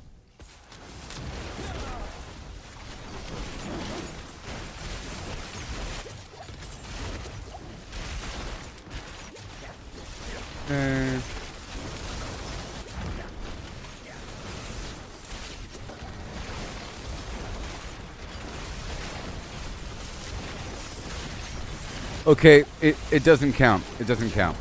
Okay, so I gotta modify something. I realize it doesn't count now that I'm actually reading it more carefully. It's not about fire, lightning, and cold damage, it's the skill. And I'm using ice blades and the familiar here. And I thought because it has the 3 different schools of magic it will count, but no, it's about the skill itself. The skill itself. It'll be fine. I might take off Ball Lightning and add Flame Shield. I was using Flame Shield earlier because it gave me unhindered. But now I think I have just unhindered all the time because of my powers and so forth. We'll see. But I don't really need it. I'm getting a double-decker damage boost right now. It's just not counting the fire. It's not counting the fire. Okay, let me go down here really quick. I was distracted. Let me get back to it. It is done. But either way, that item that creates the 3 familiars, basically every time I press the familiar button, it's casting 3. So I can get the total of 6 right away. You know what I mean? It creates 3 at the same time. And then they last longer. And I already wanted them to last longer, so it's fine.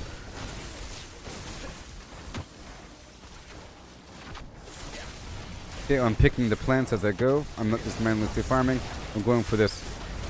Right over here, the plant depository.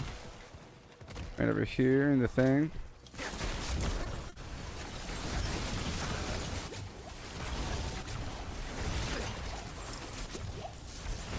Very nice. And then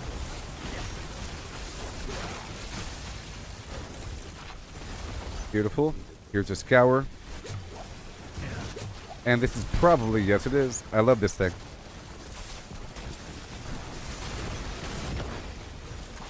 And then I have it where the crackling energy creates a bunch of the lightning spears, you know, and then I have a lot of crackling energy spawning. I'm specifically trying to enhance crackling energy. Then I got the item that creates a lightning nova whenever I step on crackling energy. And I took off my basic attack. And then I have the item that makes the chain lightning bounce back and forth between me and the enemy. But it consumes mana, but the crackling energy gives me mana. You know?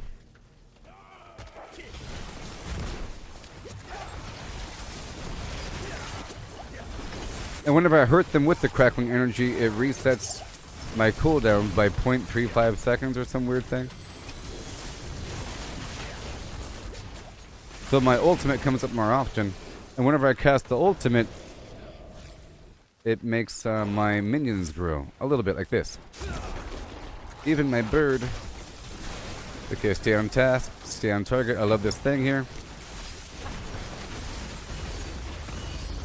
This helps with my long-term farming. This isn't worth any grim favor, but it's worth, you know, just a dollop of the restless rot. And it's just a bunch of elite stat farm.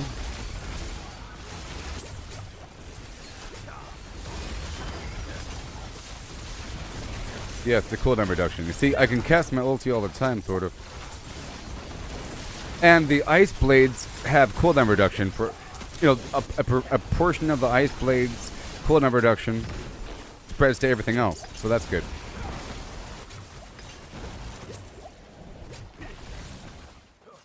All right, let's go over here. Really quick, really quick, really quick, really quick. Really quick, we got this wisp I have to follow for a second. Follow the wisp. And I'm using a couple runes. I'm using a rune where I have free lightning that shoots out based upon having companions, you know? And I'm using a rune where, or a rune combo, where,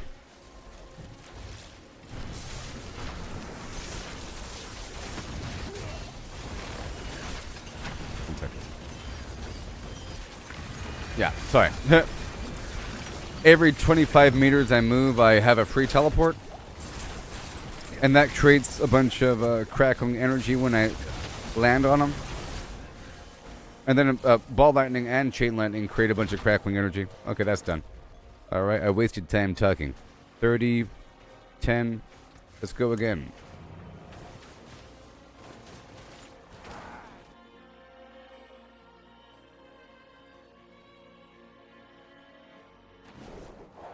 Yes, and there's, you know, a bunch of stuff going on. Chain lightning bounces a few more times, and the lightning spear arcs through the enemies back and forth, and then ball lightning pulls them in a little bit. Got the axial conduit, you know, with the chain lightning bounces back and forth. I mean, but then I have 2 slots that are stuck with these mythics, which sort of eats up important stats. It's important, you know what I mean? And, see, overflowing cameo for the whatever. Here we go. No, it's fine. My bad. Here we go. I'm trying to demonstrate how to properly do this darn thing. Because you can do quite a bit. And these cleansing pyres are the fact orb. I want the cleansing pyre just for a second.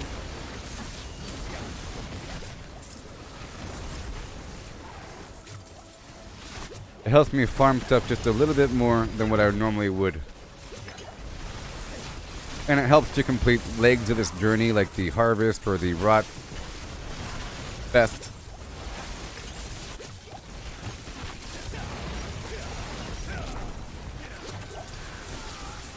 Okay, that's about done. Get the ritual. The body is out in the field right now. Look at all those gem fragments. Ooh, yeah. I love it. Awesome. Okay, let me go. Oh, he's headless. It doesn't really matter as much. Get this corpse.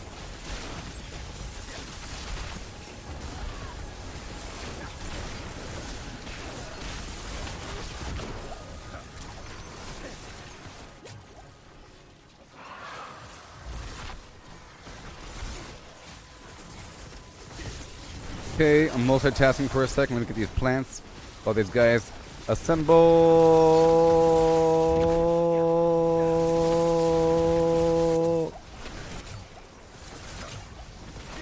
Okay, a cocoon just spawned. Oh, hurry up here. Is this done yet? Almost. We go over here. Oh, great. This again. As great as it is, it eats my life.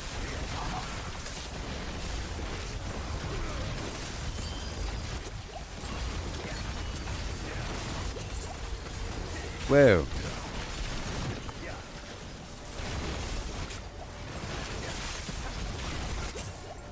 Wow.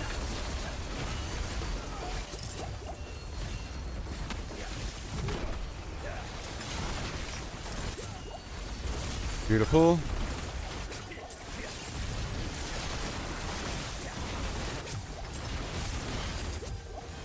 Thank you so much.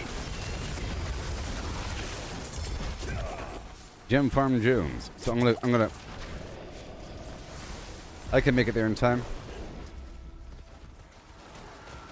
Maybe I can, maybe I can't. I probably can't.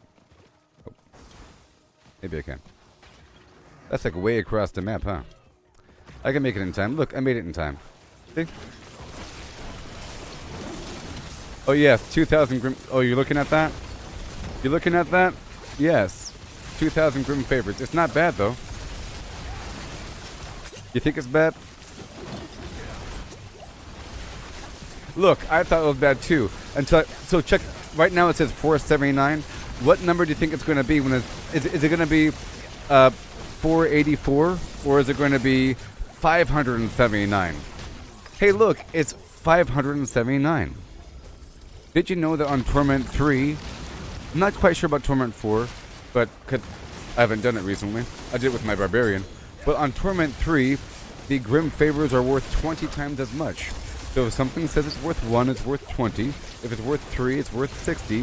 If it's worth 5, it's worth 100. And that's not bad at all. You know? But if you do it pre-Torment, it sucks.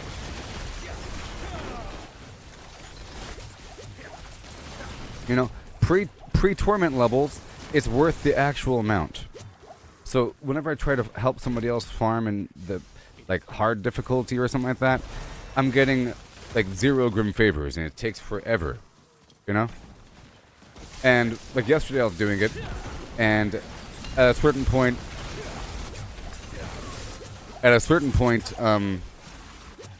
I realized that I've already farmed like 20 or 30 or whatever Grim Favors. And that would have been way more if it was on a higher difficulty. So it's perfectly doable, especially if you do this smoothly, like I'm trying to demonstrate. It's gotta stay on target. See, those weird nodes I've been clicking on earlier with all that loot, that is sort of a distraction and eats up my time. But it's valuable, and I'm trying to incorporate it more because I need gem fragments, and it's a great source of it. Right here, knock this out. So you can knock out quite. Look, it's already at 599. You see, I bet you it's going to be at 2,000 before you even realize.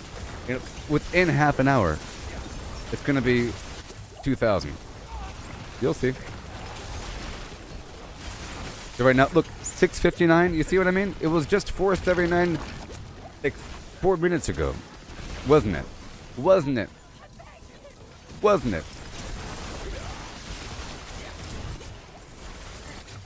It was just 4:79 just a moment ago. They should probably make it a lot more clear that you get more Grim Favor at a higher level. You're not completing the Grim Favor turn in any faster. That's about the same. And the reward for the Grim Favor is also the same. Here's one more entangled thing. Thank you. Because it seems overwhelming. And once you're done with the entire seasonal journey, it builds up to 3,000. So it ends up with 3,000, and then you start repeating it to get a reward box every 3,000. So for my barbarian, he has to do it and get 3,000. But I feel like you have to do this whole farm with every character because the end goal is a resplendent spark. You know? Okay, let's get these plants. We gotta focus, focus, focus. Plant. Okay, I'm at 4. Let's go way over here. Another plant. Okay, another plant. I'm at 679. Another plant. And another plant. Alright, that's 7. And I'm about to go turn it in. I'm gonna go click on this wisp over here. And how much more time do we have? We have 3 minutes. I'm gonna follow this wisp.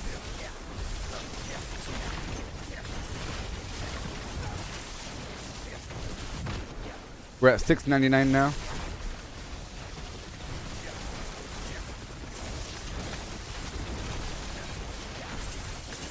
This wisp is worth 3, so it's going to be worth 60. That's a lot, isn't it? 3 is way worse than 60. You know what I mean? And this isn't 20 times as hard as the previous difficulty. So that 20 times is quite a bit. It's sort of like the difference in nightmare difficulty levels, like the nightmare dungeon. You're doing the for Obdusite. On Torment 1, you get like 1 Obdusite per elite. On Torment 4, you get 8 or 15 or some weird thing. But it's not 20 times. Well, it's almost 20 times, huh? But still.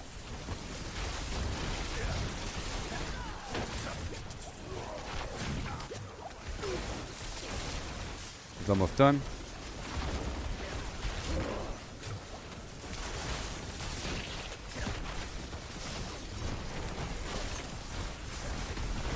Then I'll rush down to this spot over here. Okay, I'm at 699 and now I'm at...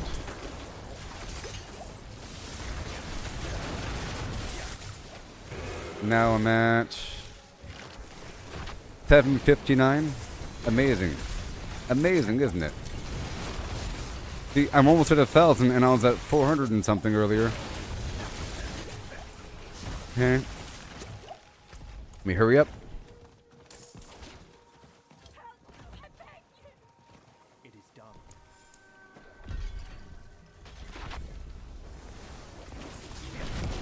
Final task. And then we'll move on to another zone.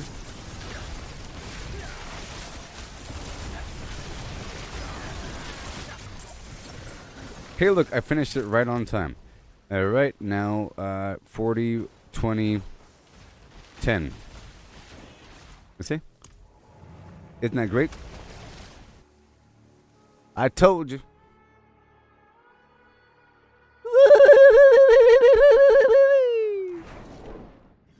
Now check out this one. This one's going to be smooth.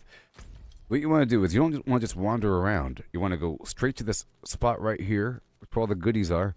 And then, you know, awesome. You'll see. You'll see. It's really smooth.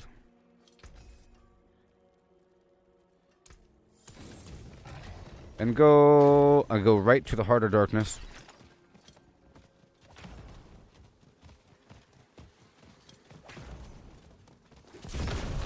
Do the frog, and we got the wisp.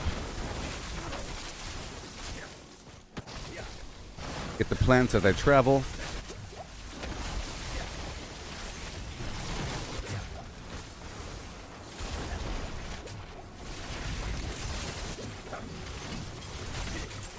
That's one.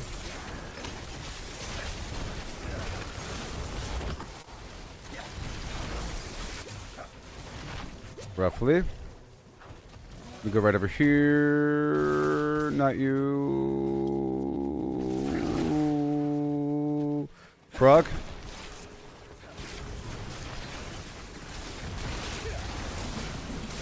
You don't want to just start fighting random things. That's done.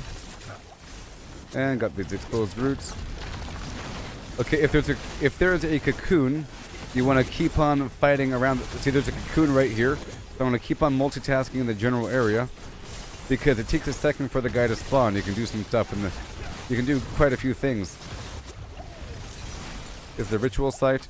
Okay, that's seek number 3. Let's pass on through over here. And the ritual site right over here.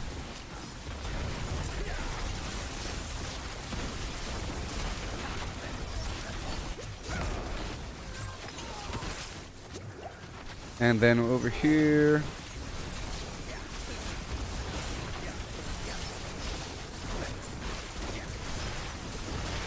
Make sure. Okay, we're good. Then right now I'm at $7.99, right? I'm about to. You'll see. Yeah. Got the husk. $7.99.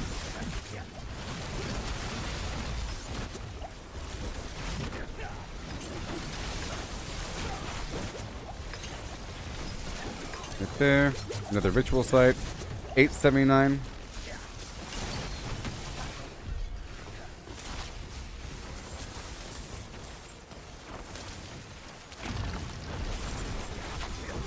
$8.99. Now turn it in. Oh, almost. Almost.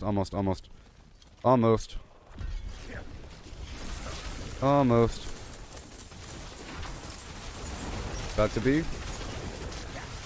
And a cocoon around the corner.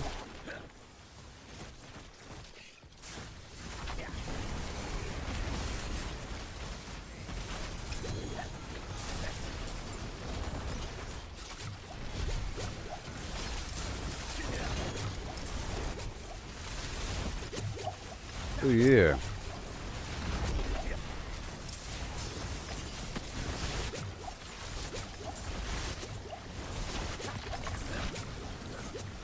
Awesome. The dazzling conductor. Okay. Turn that in really quick. Right here. Materium. And right over here.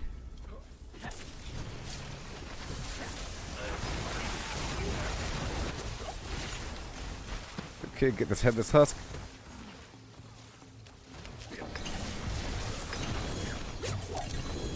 Multitasking.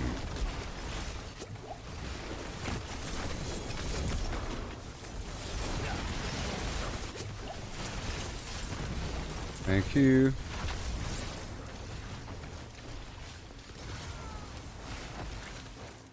And right over here.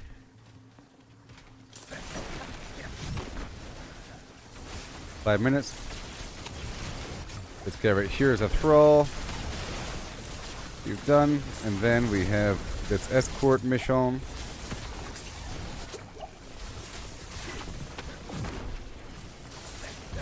We're at $9.99.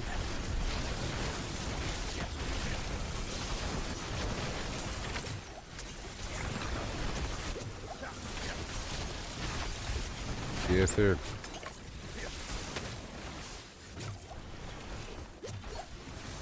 There you go. Just about.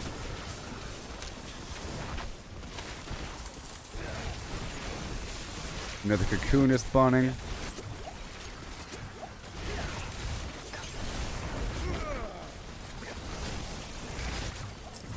There you go. And then the escort mission. I'm gonna head on down to do the harvest turn-in. I'm still trying to get plants around the way, but there's not many plants in this immediate area.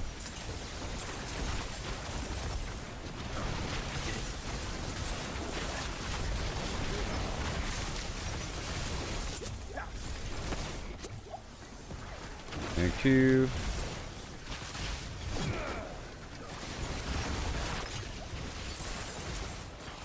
There you go.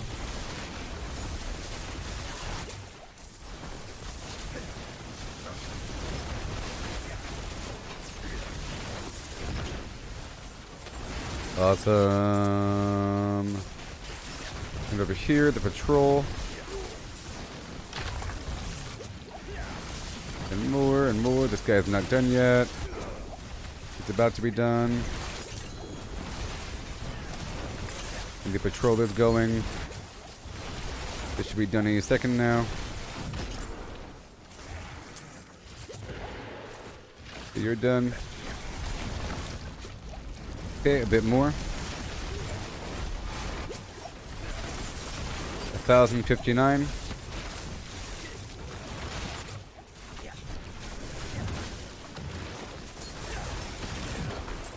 Patrol here and the harvest turn in. So you can get a lot done quickly if you focus on these tasks.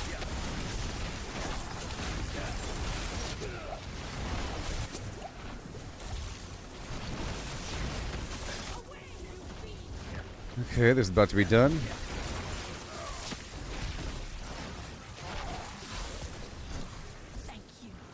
You're welcome. See another turn in?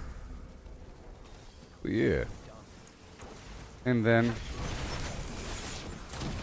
I'm gonna head through here, do the ensnared people mission.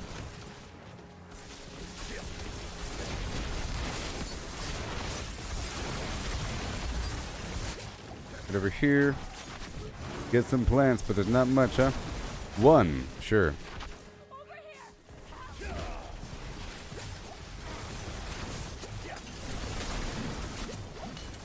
Double whammy.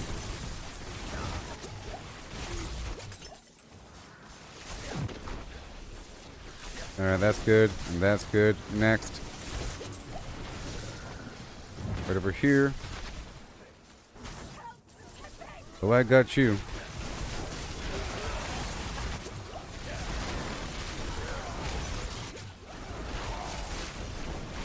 Once I level up my glyphs to 65, I'll be way stronger. Yeah, no.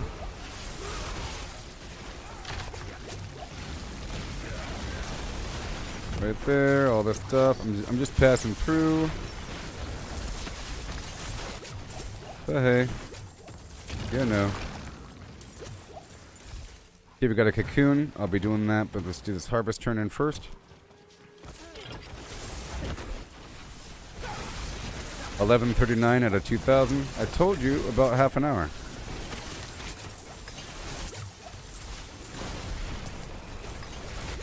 I told you.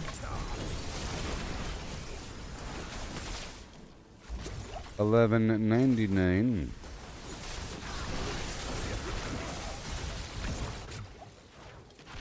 Oh, my incense has worn off.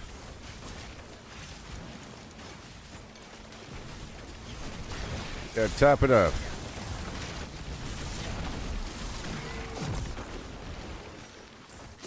Alright, that's all done. Nice. Another one. 10 minutes ago. In the ruins of Kira Isu.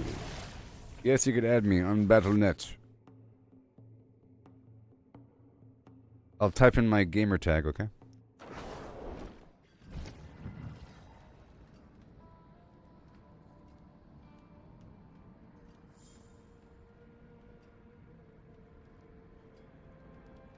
There you go. Look at me now. I'm making flam, and I'll open up the boxes afterward.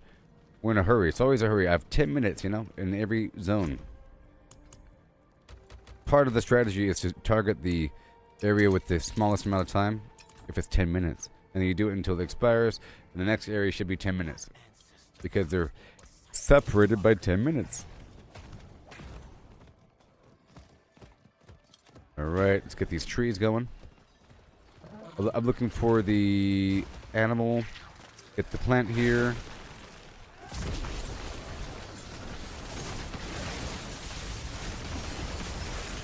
And I'm currently at 1888 Restless Rot.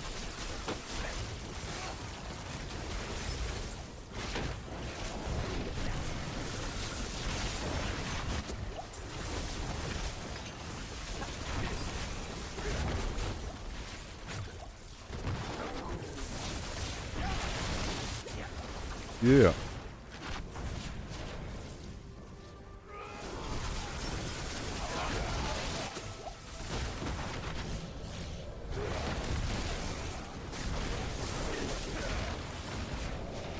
Here you go. Serious demand. I'm multitasking with these animals here. Waiting for the guy to spawn. Yep.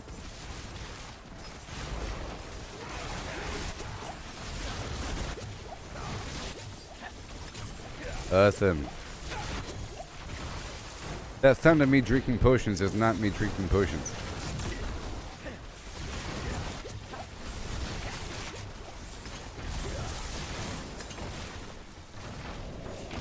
That's me stepping on those flowers.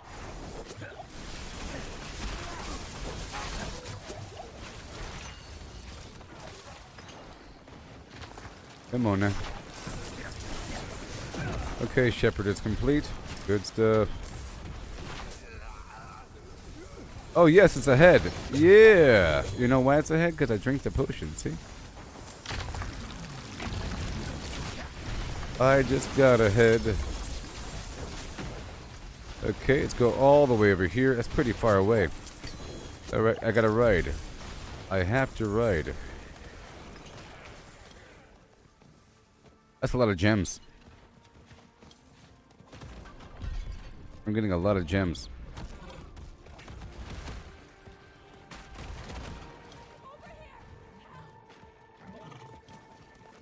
Done. Okay, gotta save the people. And I'm gonna do this little shrine thing.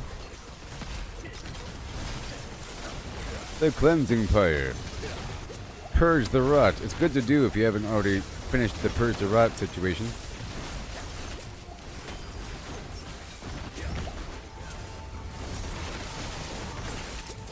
Oh man, there's a head. Oh, he's too far away. There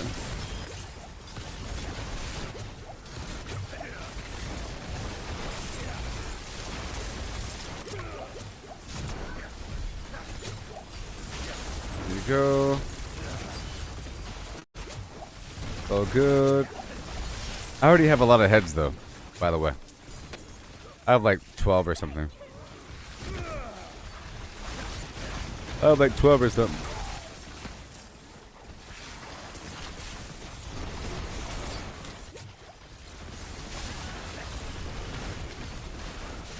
Right there.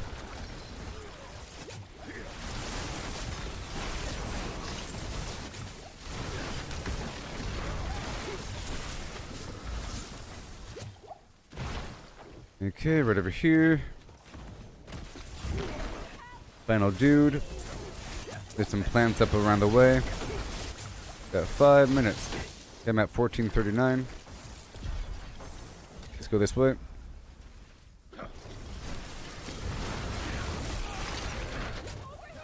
Okay. I'm not doing that next shrine. And I'm not doing that event. Okay, right over here. Get a couple plants, please. Get the escort mission. Good old escort. Yep, we're getting close. Right there.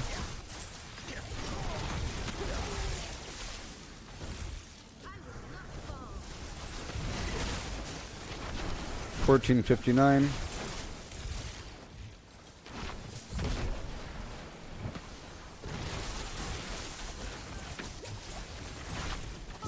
I'm rich. You're welcome.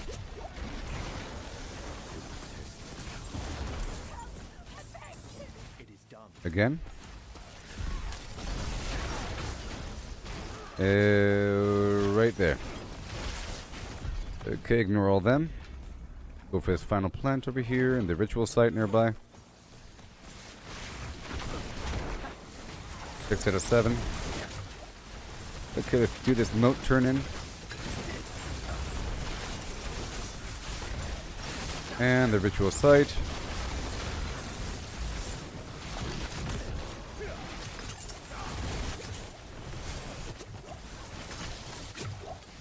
Whee! And you're done. 1579.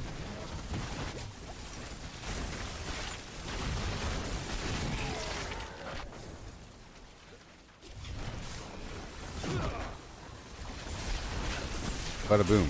Goatmen. Where is the ritual site? Running out of time. Let me go over here. While that cocoon spawns, I'll do the ritual. And I'll have an overlap with this pyre, maybe. It's overlapping.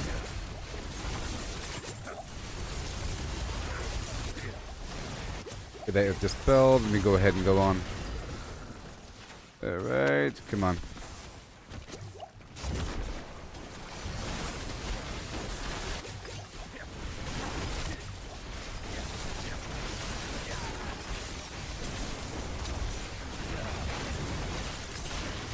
Awesome. More.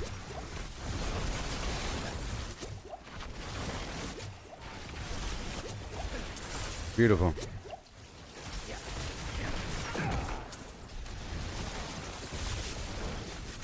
He's headless. He's headless.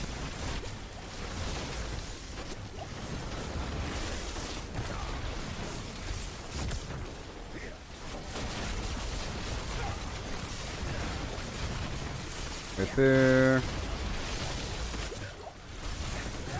Mastery. Go die quickly.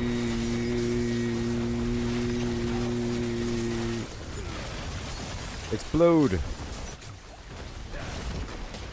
Alright, now we move. Move, move, move. I'll get that stuff in just a second. I have 2 minutes. Alright, doable.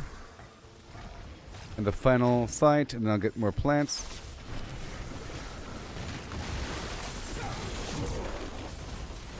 Woo! Yes, I was going to mention that for Persian and Rot, if you should, well, in general, when you first start out the field, you want to go to the Purge the Rot thing, because it helps to. But on top of that, you know what I mean? It was just an additional bonus. It's not the reason to. And it still might be a waste of time doing that weird siphon thing. But yes, I was going to mention that the Persian and Rot is very... And that Wisp thing. The Wisp escort, the patrol, you know? And the Purge the Rot thing happens anyways. It's not like it's hard to do. If you're doing any other task, the Purge the Rot gets taken care of. So I was just talking. You know, it's not even something to say. If that's all you're doing, then I guess it's okay. Amen. And it purges the rot. Yeah, but you're already doing it. It's like the hell tide, collecting cinders and stuff. Of course, you're already doing that, right? If you're doing the hell tide, you automatically take care of all the tasks you have to take care of.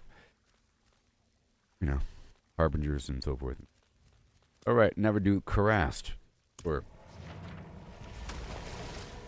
the jungles. So this last segment might be the final portion. Yeah, it comes naturally. Don't gotta worry about it. Just like the plant collection. If you're going through collecting plants, whatever, and the thrall, he just shows up, and the roots just show up. You don't gotta worry about any of it. That's why I love this whisper action.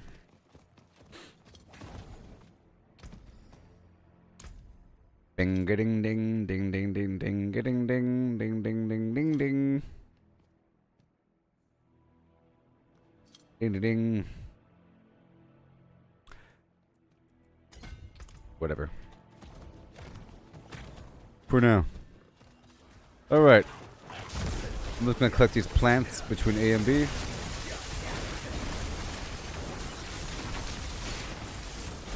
There you go. Plants. Right there. And I want to head all the way. I think there's a plant right over here. I feel like there's a higher monster density here in the Hantu.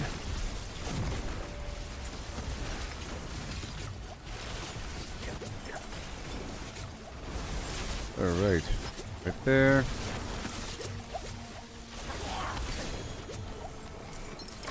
Alright. Don't you be a cocoon now. Thank you. Alright. Let me go all the way across. Focusing on the plants here. I'll stop when there's a plant nearby.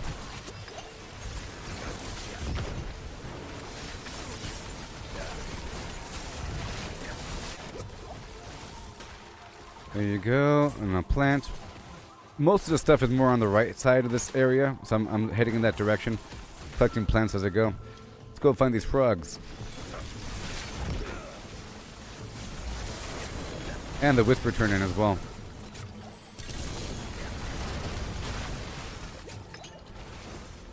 $16.39. Let's go.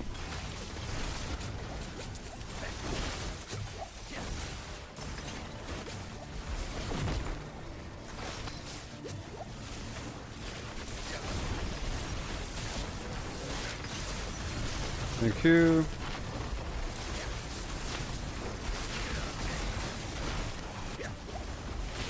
And the frog.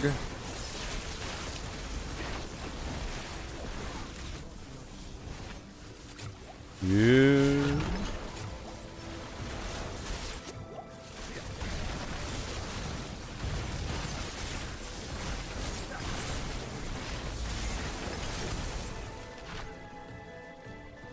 Over here. Gotta find the frog. There's some plants around the corner. I found the frog.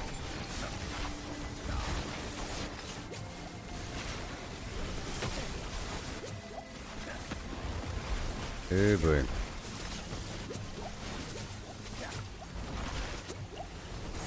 Alright, excuse me. Plant, please. Okay, seek is done. We have the cocoon here. Yeah.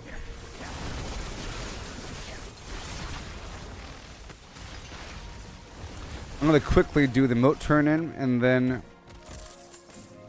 turn in the whisper before doing the boss because it's about to fill up before the boss spawns. And because the thrall should be there or something. Just got to quickly knock this out. Okay, you see, then I go over here. Otherwise I won't get credit. Boom, bam. And let me ride. Then get credit. 1719. See, I'm about to be at 1800.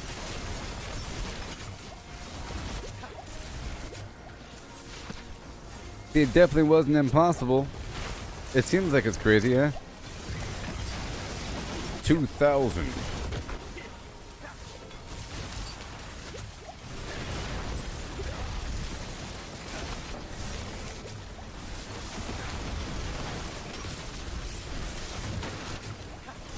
Yeah.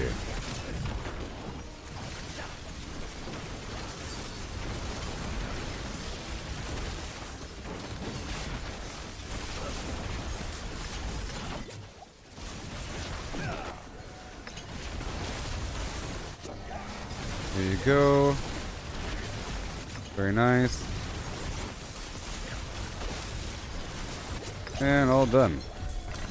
Ooh, a 2-star.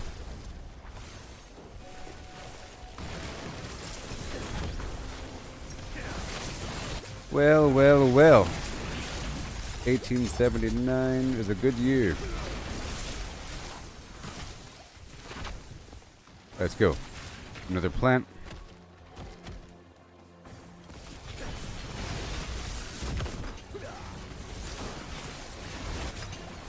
Right there.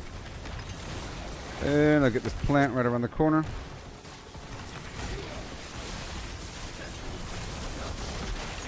And I have to do some glyph farming, or, you know, leveling. Get them up to 65 later.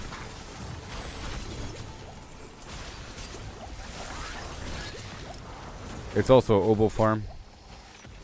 But that's all good. And then a plant over here.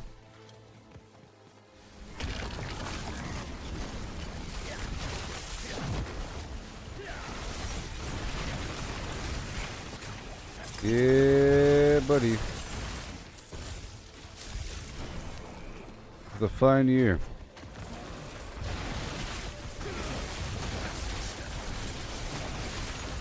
Okay, let's go turn this in. Turn these plants in. I'm gonna do the plant first and then the tree. Or then the shepherd.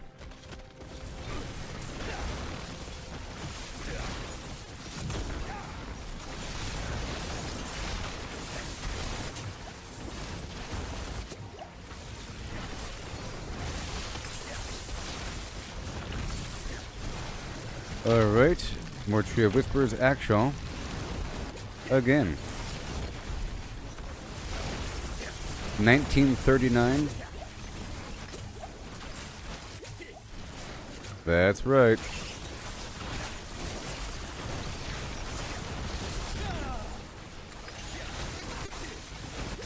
Just heading back the slow way. Alright, let me hurry up.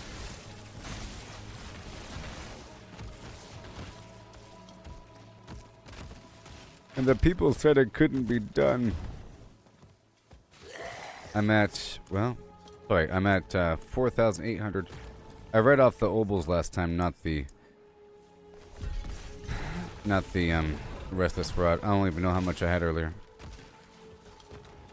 But I got 4,000 now. All of my witchcraft powers are leveled up, so I'm sort of stockpiling. I can probably make some new legendary gems for my next class. So right now I'm moving my occult gems between my characters. If I do play the barbarian. And I do plan on making all the other characters during the season for resplendent spark farming. And you sort of, there might be some specific combination of occult gems that are really good.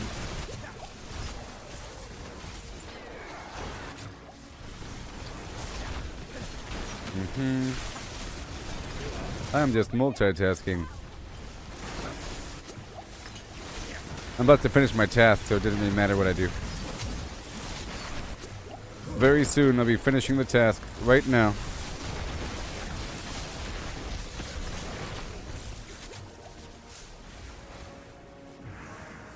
Combo.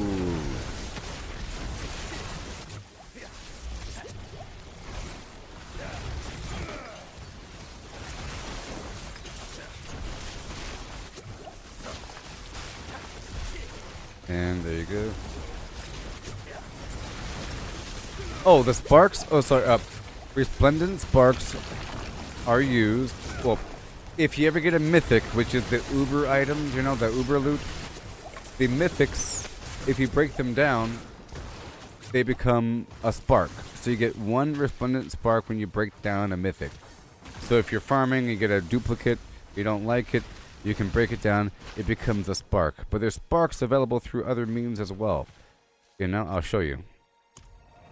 There's one spark available if you complete the season journey, like the season challenges through the battle pass, sort of, not battle pass, but this right here. There's one spark available here. Season journey. You see there's a spark in here. After completing the whole thing, you also get a bird. So one spark here. And there's, I think, a couple sparks if you kill Lilith, but it's only available one time. So people are begging others to help them farm through Lilith to get the free sparks. And beyond that, you get sparks from breaking down mythics. Okay? And then over here at this reward situation, you see the final reward is a spark. You know? And then you take the sparks, and you could... You take 2 sparks to craft a mythic. You create a random mythic with 2 sparks and 50 million gold at the blacksmith. 2 sparks, 50 million gold, random mythic. At the gem crafter, you take 2 sparks plus a whole lot of runes and less gold to make specific mythics is under rune crafting. Crazily, you know, not the blacksmith. And here you can make specific mythics, and it shows you what all the mythics are. Wow. Well, not all of them. Just stuff that you can use. Like, it's not showing the two-handed sword here because sorcerers can't use them.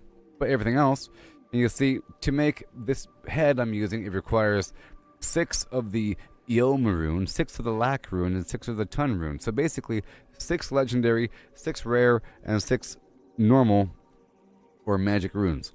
So it's quite a few runes. And that's why they're so expensive. And that's why people want specific ones. Or specific things. People really want the Shroud of False Death quite often. And that requires 6 back runes. You see? So it's really about rune farming in the end. In the end, a person's will maybe even have more sparks than runes. They might be missing a few legendary runes. And they're kind of hard to get. You know? Because there's so many different potential legendary runes that could drop, and they hardly ever drop, and you have to have 6 of them. So that's why they're worth so much, between 200 and 400 million per last season. Okay, but this is only worth 5,000 gold, you know. Yes, and then with a way to get more runes is to process your current runes. So, like I said, it's 6 of every type. I only have like 1 of this, 5 of that, 2 of this.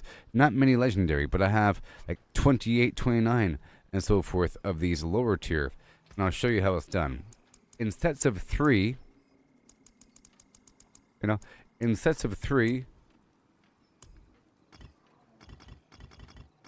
you go back up to the thing, and you do rune crafting, and you combine 3 of the same, right, to give you equal or above the same tier. So I'll be getting random runes of magic or rare quality. And I got these guys, see? And then you do it again and do it again until you get a bunch of rare ones. You combine those and you eventually get legendary ones. And then eventually, as I play the game, as I do more farming, once I have a whole lot, eventually what happens is you realize you have more than 99 of a certain rune. If you never clean it up. I've already done it a couple times, where I take everything besides 6 of every rune. And I never process the legendaries. Right? It's like gems, I guess, in the olden days. But, you know, in the olden days of gems, you combine 3 of the same, you know what I mean? In the olden days of Diablo, you combine 3 of the same, right? But now gems is like 10,000 gem fragments, 100,000 gem fragments. You know? 100,000 gem fragments plus Forgotten Souls and 10 million gold equals this. So it's no longer like combining 3 of the same, you know? You can't combine 3 chipped emeralds to create an emerald. You have to break down the chipped emerald to become gem fragments and then convert that into emerald. But you could also convert gem fragments from one type to another, which I do from time to time. Lesson complete. Look, I'm at 1,999 Grim Favor. Has it been half an hour yet? Maybe.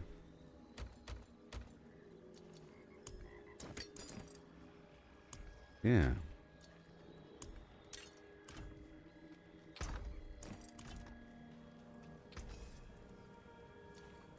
Okay, one more. One more time. Ooh, yeah. Do that indeedy.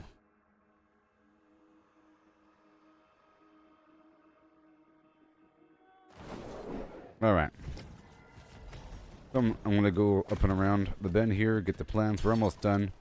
And then I'll be moving on to another significant task.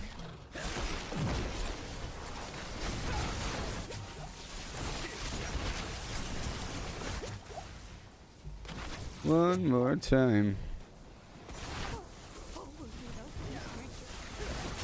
This is the task I'll be doing right here, and then I'm done. You're darn right. Yeah, I'm happy to answer questions if I know the answer.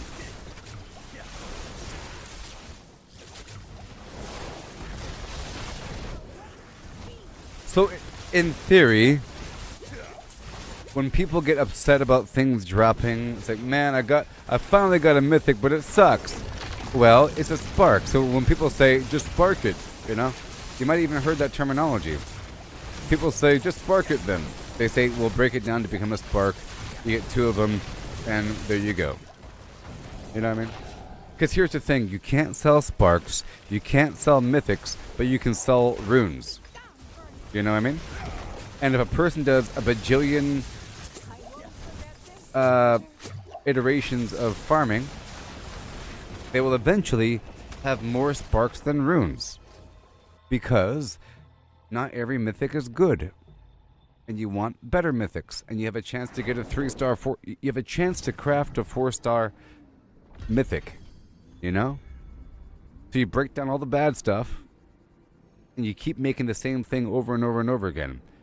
And in fact, a boss fight, I consider boss runs to be more of a rune run, because you have a higher chance to get legendary runes from them. And they drop runes all the time, sort of. You know? It's a rune run, and it's a class-specific unique run. It's not really a mythic run, and if it is a mythic run, it's more of a spark run in the long scheme of things, because you're not going to get a 4-star, maybe. I mean, it's all the same. I guess the chance for a 4-star to drop versus 4-star crafting is the same. It's just, in theory, whenever you go to craft, you should have, a person probably has I have 12 sparks, I'm going to make a couple. But I need a bunch of runes. Because in theory, getting like 18 legendary runes is much harder than getting, and more expensive, I guess. It's not really harder if you have money. I mean, yeah, sparks don't transfer upon season reset. You know, none of the resources transfer season reset. It's fine. It gives you something to grind for, and then every season it collapses. I mean, anyways, here we go. Give me the reward. One step closer to the edge. I'm about to break.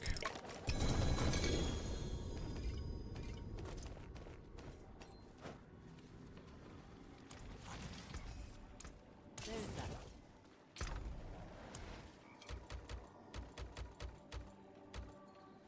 Okay, so now the next phase of my operations will include maybe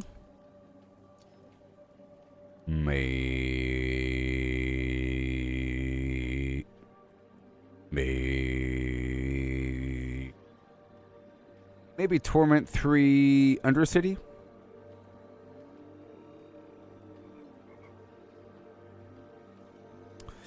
Maybe Torment 3 Undercity? Maybe, no, I'll do this one. Let's do a bunch of Torment 3. Yeah, Torment 3 Undercity for runes and Obdurcite. Just for a little while. Just for a while. And I'll probably set it up as a party finder. You know, because I have this growing pile. I don't want it to hit 100. And I guess maybe some boss stuff as well. Okay. Or I mean, I'll do it for the boss summoning parts just to get rid of them. And it's a good way to casually get some XP.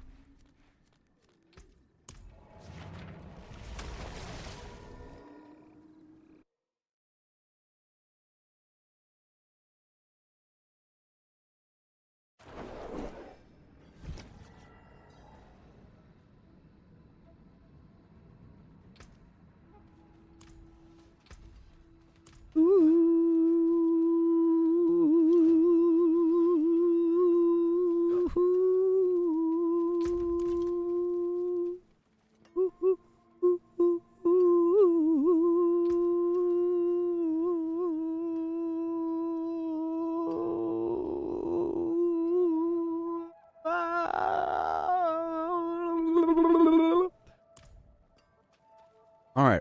Hey there, Verdicus. Verdicus.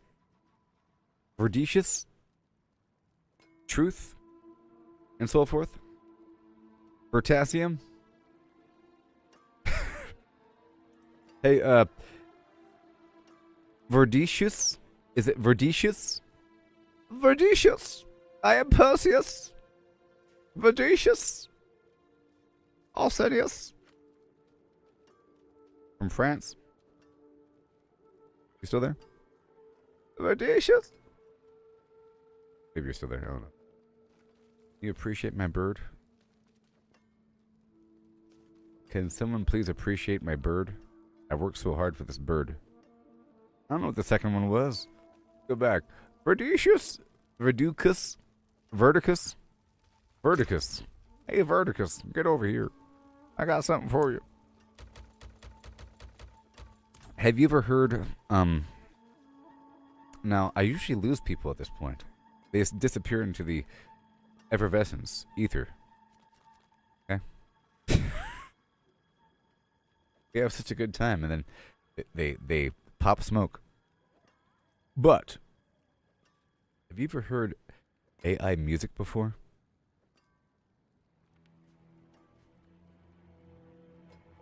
Music being made by machines. I'm about to take a second break, restroom. I want you to hear this music I made. I made a bunch of music using technology. A bunch of Diablo music. Okay? By the time I come back, the next song is going to be real good. Are you familiar with Rothman's prophecy from the Diablo lore? When you first start playing Diablo 4, you get confronted with this thing, you know. Are you familiar with Rothman's prophecy? I saw my corpse, and from my mouth crawled hatred.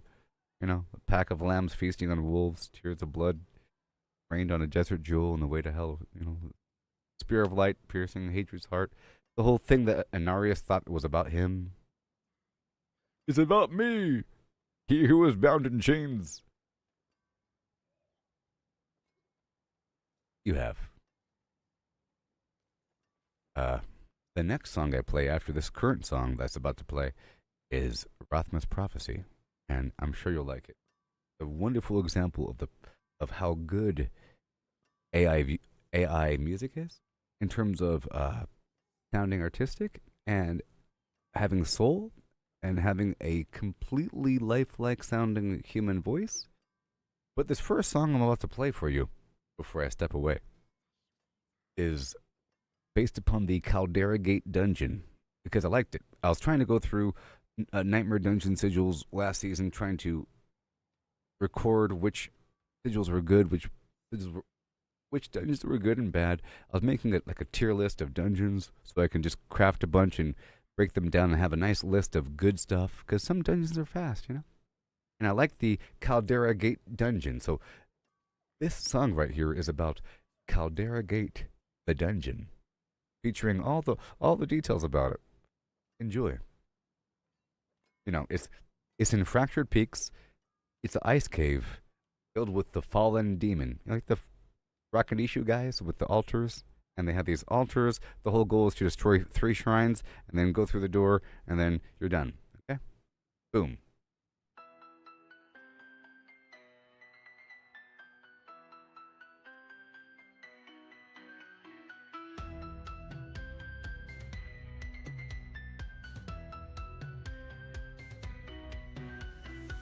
In the shadow of the fractured peaks, where the ice whispers secrets it keeps, there lies a gate, cold and old, the story of the fallen, darkly told. They gather round the idols 3, summoning chaos, wild and free. Fallen ones, in Caldera Gate they dwell. With the beat of war, their stories swell.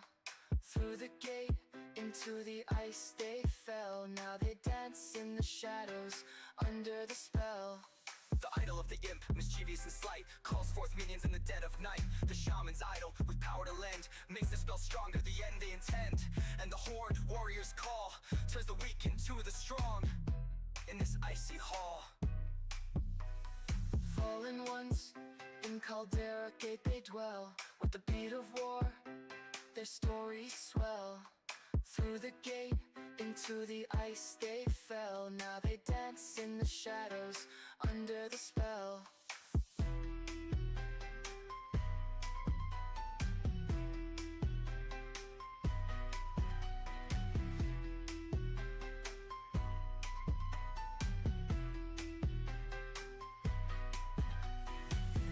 From the depths depths of darkness they rose, in the land where the cold wind blows. With each idol's fall their power grows, but heroes come to face their foes. Destroy the idols, break their chain, to cleanse the gate, to end the reign of the fallen and ice entombed. Their chaos ended, their doom assumed. Yet in the echoes of Caldera's fate, their legend lives beyond the gate. Fallen ones, in Caldera gate they dwell. With the beat of war, their stories swell. Through the gate, into the ice they fell. Now they dance in the shadows, under the spell.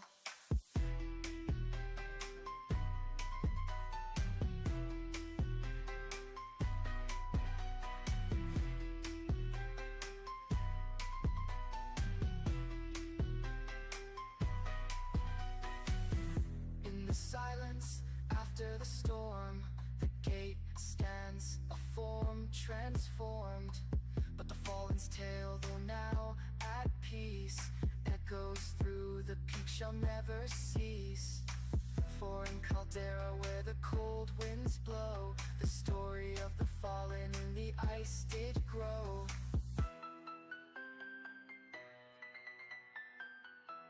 Destroy the idols, break their chain.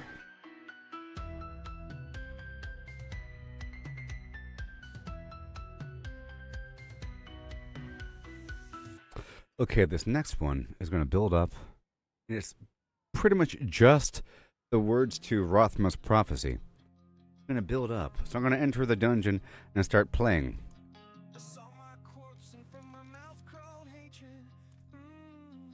These are the lyrics or the words.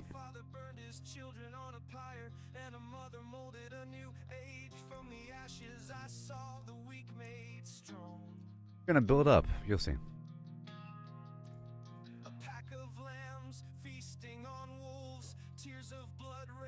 Desert jewel, and the way to hell was torn asunder.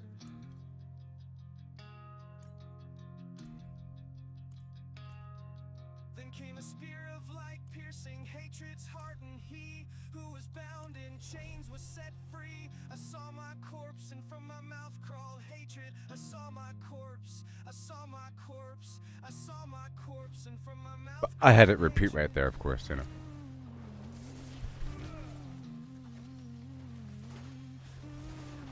Gonna build up.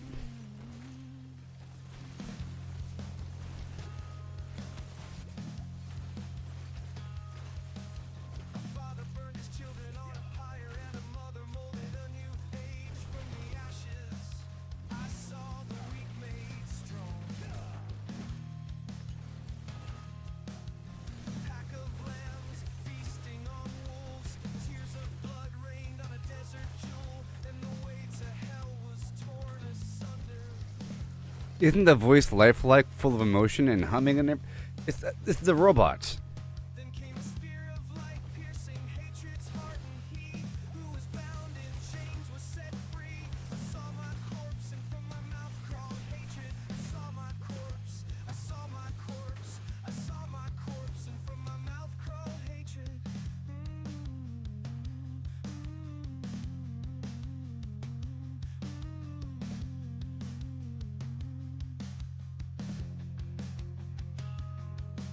A father burned his children on a pyre. Father burned his children on a pyre, and a mother molded a new age from the ashes. I saw the weak made strong. A pack of lambs feasting on wolves. Tears of blood rained on a desert jewel, and the way to hell was born. Born asunder, baby. Great stuff. My gosh. Then came a spear of light, piercing hatred's heart, and he who was bound in chains was set free. I Saw my corpse from my mouth. saw my corpse, I saw my corpse, I saw my corpse, and from my mouth crawled hatred.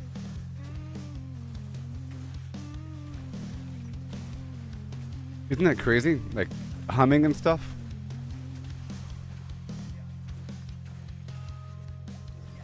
But I'm not done with it though. That's it. That's just the words to the prophecy. You know, that was just the words to the prophecy. Besides, I saw my corpse, I saw my corpse, I saw my corpse, you know, where it repeats itself to make it more like a song. I just had it repeat itself a bunch of times. But I built it, though. I built it articulately with technology, and it was layers and many, many, many iterations, and there's lots of stuff you could do. There's correct prompting and so forth, and, you know, subgenre and weird cover of the original until it sounds good, and you do it again, get a bunch of different versions. Pretty awesome. Now, this next part, this next one, this is about people that hunt the web for the correct build. Those that skip the build process by just duplicating their build from the internet in Diablo. Okay? That's what this next song's about. Okay? Alright?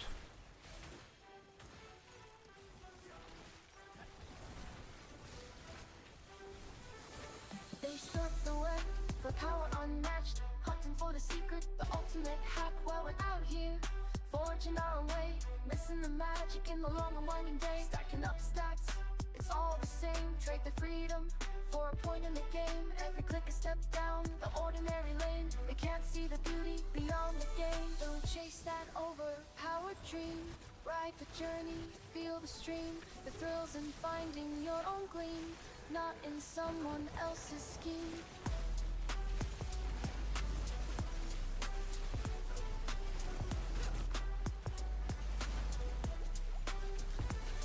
Numbers on the screen, they start to gleam, but what's a hero without a dream? They lost the magic, they lost the fight, in the end it's you who holds the light.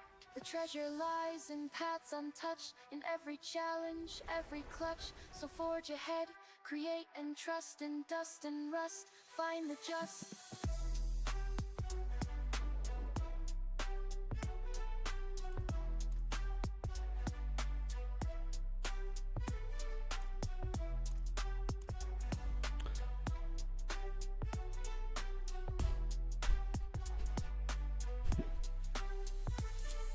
Let others follow, conform and bow, while we stand tall with a furrowed brow. In the wild unknown, we make our stand, with every swing and spell, we command.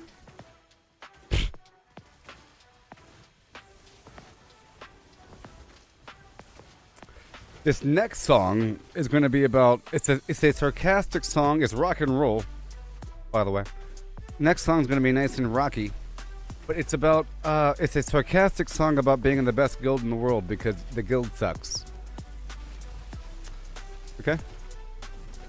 Next song is about being in the best guild in the world, but it's sarcastic.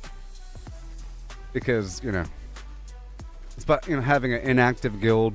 You have to do stuff alone. No one's responding. You know? The rest can rest because I'm in the best.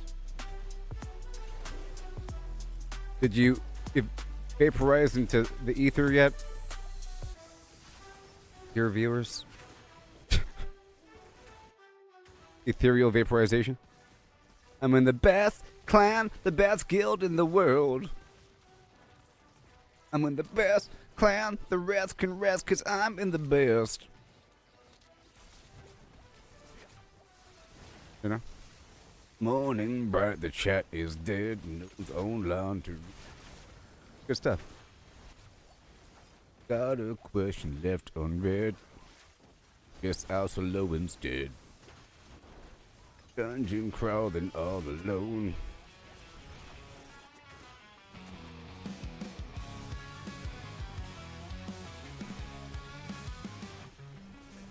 Morning's bright, the chat is dead, and no one online to keep the thread. Got a question left unread, guess I'm solo instead.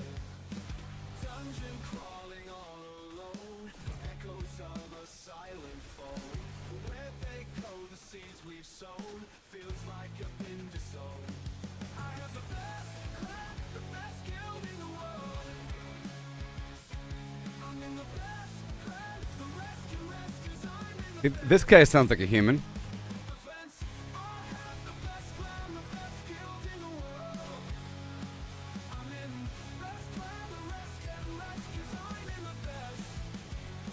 He sounds like a person.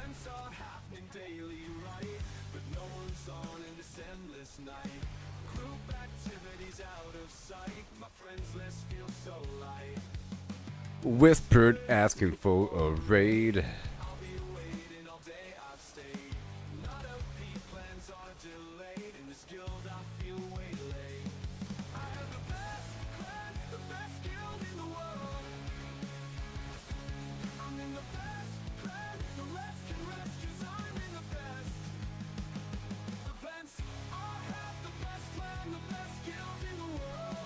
World.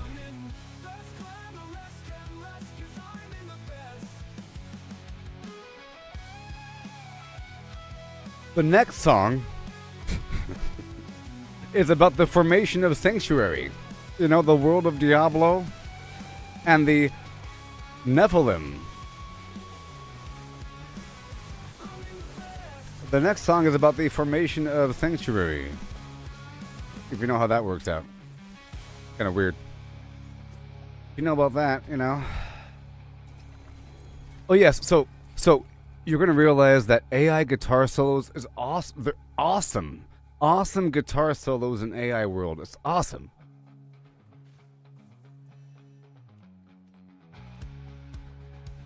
Not so much this, but later on, you'll see. You'll see. If you hang out for a while. Events are happening daily, right? But no one's on in this endless night. Group activities now scream. My friends list feels so light. Whispered, asking for a raid. I've been waiting all day, I've stayed. None of pre-plans are delayed. In this guild I feel waylaid. I have the best clan, the best guild in the world. I'm in the best clan, the rest can rest 'cause I'm in the best. I'm in the best clan, the rest can rest 'cause I'm in the best. I'm in the best clan. See, this song didn't exist before I made it. Isn't that great?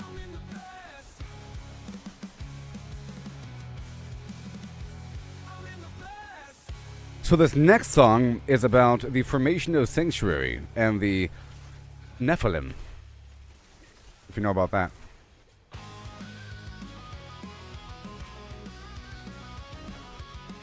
This one will probably have a good guitar solo at the end.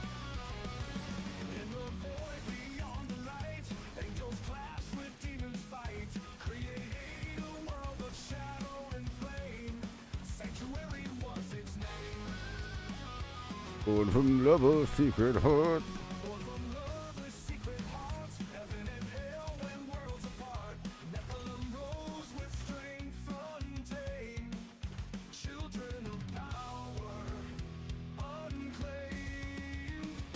Ho! Isn't this nice? Born from lover's secret.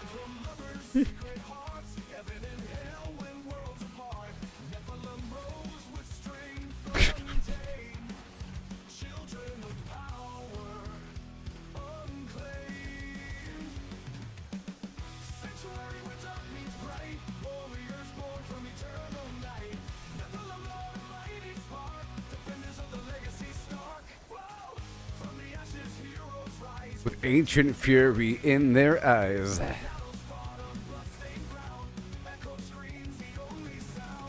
With each victory a spark of hope, through the twilight they will cope. Darkness falls but never wins.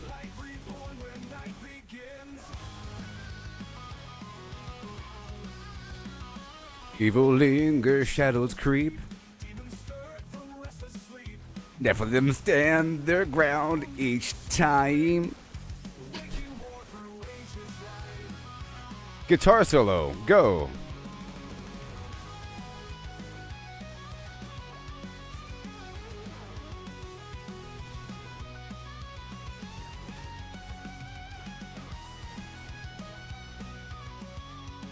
Is this amazing?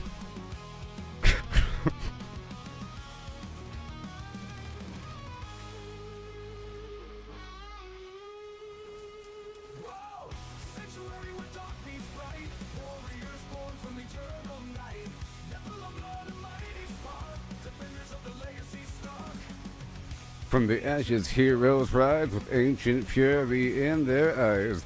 Battles built on bloodstained ground, echoes scream are the only sound. With each mischievous spark of hope, through the twilight they will cope. Yes. No copyright for streams, my own stuff. You know? Copyright free.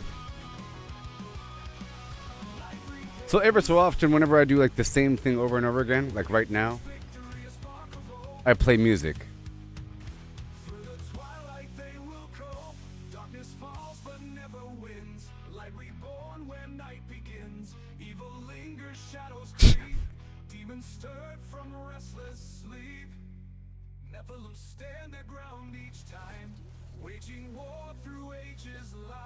The next song is about what you gotta do in Diablo, in Endgame, you know? You have to really map those points out and get strong, baby. Be mindful about getting stronger in the endgame of Diablo. Okay?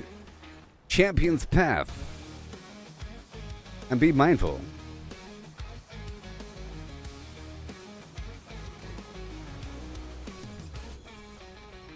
In the shadows where the legends grow, destiny calls, but it's a heavy load. Paragon whispers in the caverns cold. Map your points, let your power unfold. Every choice a warrior's pledge, from the skill trees to the battle edge. Mighty numbers we forge with might. In the heart of the endgame we ignite. Oh, the points we seek through dungeons dark and mountains bleak. Champion rise with strength restored. In the endgame we become adored. Wasn't that amazing? Reminder, that's a robot. That was full of emotion and soul, don't you think? Crimson rivers and the icy plains. In our blood the heroes gains. Every detail is carefully planned. With each paragon we shape the land. Deep in the catacombs with silvered soul. Trading blows and taking tolls. Skill by skill we ascend the night. Honor bound and burning bright. Oh, the points we seek through dungeons dark and mountains bleak. Champion rise with strength restored. In the endgame we become adored. Guitar solo.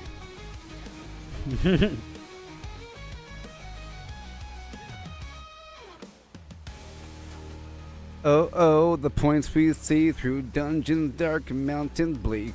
Champion rise with strength restored. In the endgame we become adored. Points we see through dungeons dark and mountains bleak. Champion rise with strength restored. In the endgame we become adored.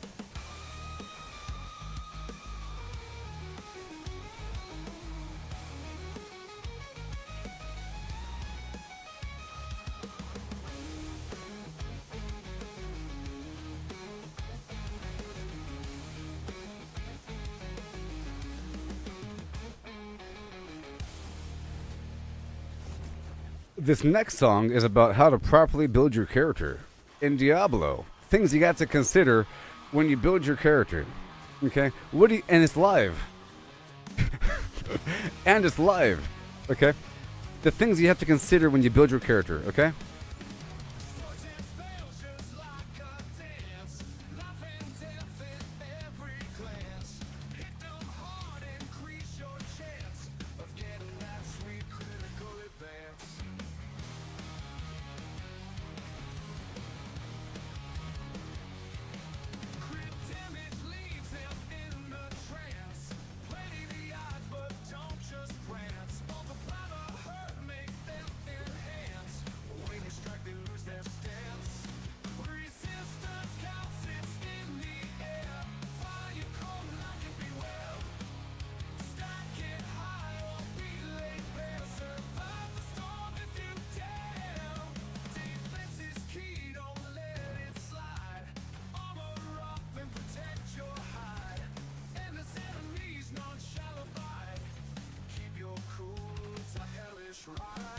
Yeah.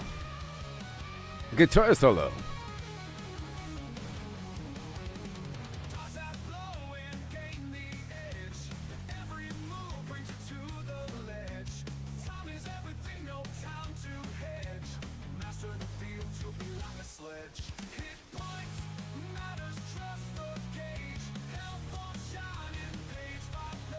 Stay in the fight, outlast the rage. Guitar solo again.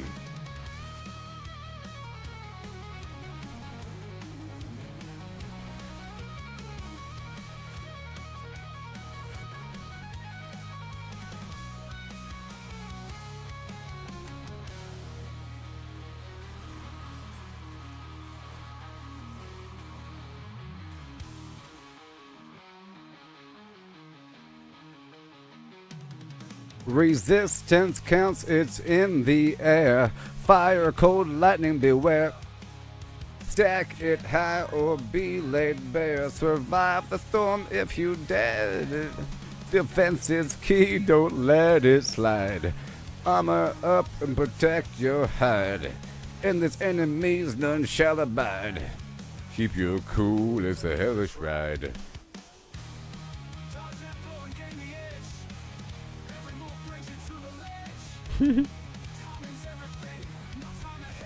Yep. Yep. Points matters, trust the gauge. Help up, shutting page by page. Stay in the fight, outlast the rage. Every breath a battle stage. Breath.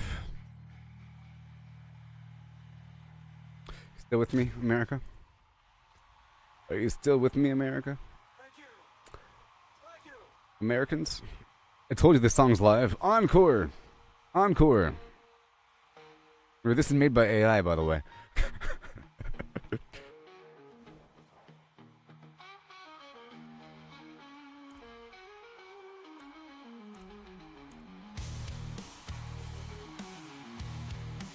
Just a few more. This next song is about the Haradrim. You know the Haradrim? You know the Haradrim? The Haradrim Cube. You know about them?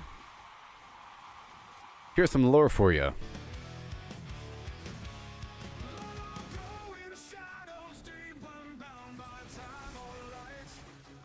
A brotherhood was formed with vows to end the endless night. Sages in the whisper cloaks on arcane powers myth.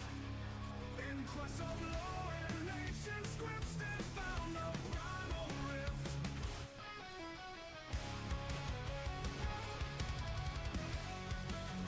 Power drums.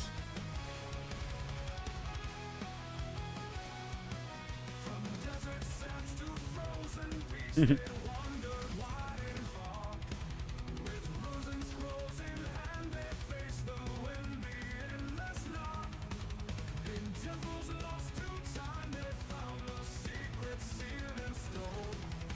They forged a pact, unyielding hearts to never be alone. From desert sands to frozen beach, they wandered wide and far. Dum, dum, dum, dum, dum, dum. Scrolls in hand, they face the powers of bizarre. Dum, dum, dum, dum, dum. Devils lost to time, they found a secret sealed in stone. They forged a pact, unyielding hearts to never be alone. Oh, the grim keepers of the flame. In the darkest nights, we call your ancient name. Haradrim, where are you?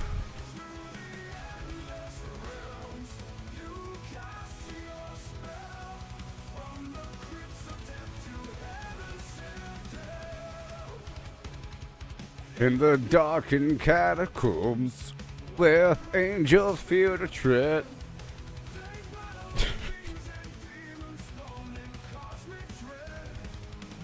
The primeval said to rise, were shackled by the chains. Oh, there he is.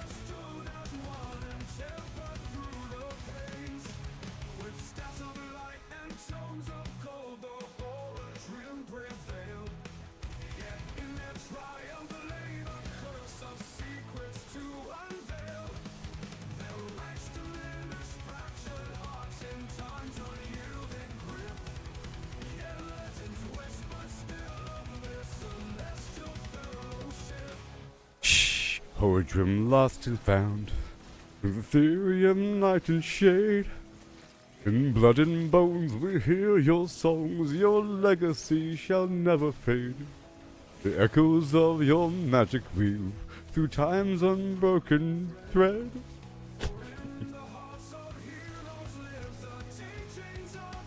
Guitar solo.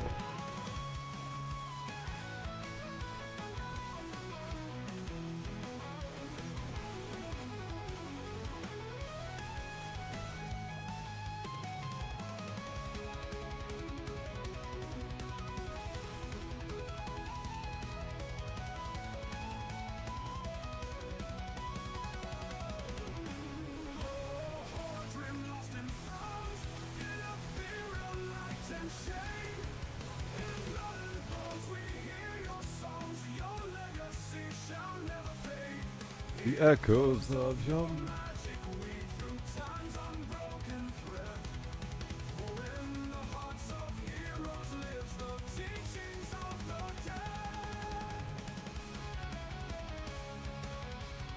Okay. That's enough for now. You don't get to hear the rest. You don't get to hear the rest.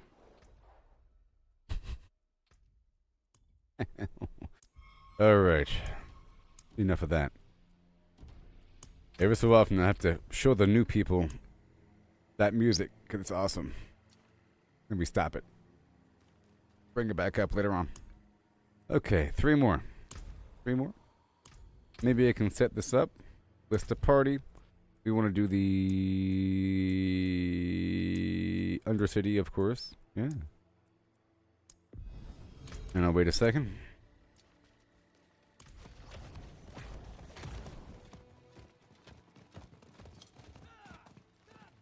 You look like you've seen battle. You look like you've seen battle. Do do do do do. Okay, so what I want to do is I want to go play with my other guy for a second, okay? To process a couple things, because he's strong. And I can't just stop playing with the other guy, you know? Okay. So I'm going to move back to my other dude, but before I do that, I have to take out these gems, or these runes, because I'm using the Bach rune on my other character. It always stings to chip apart a fine piece. Ooh, doo, doo, doo, doo.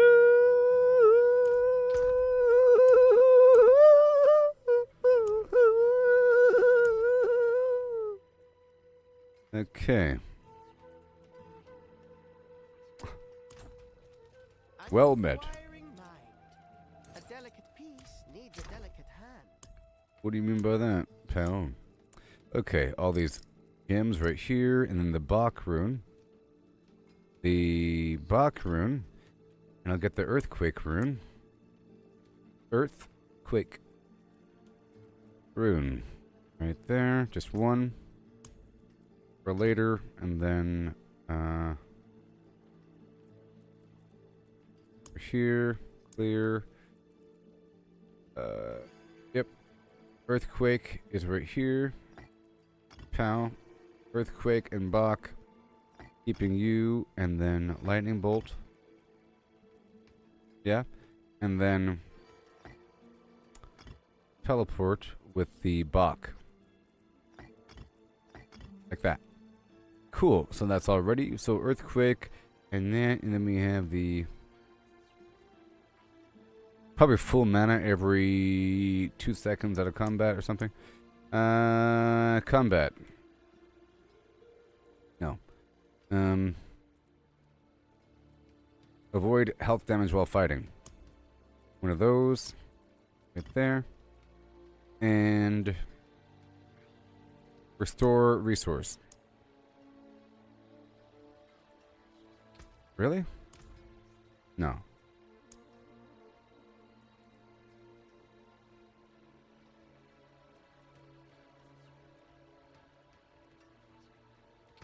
For a resource.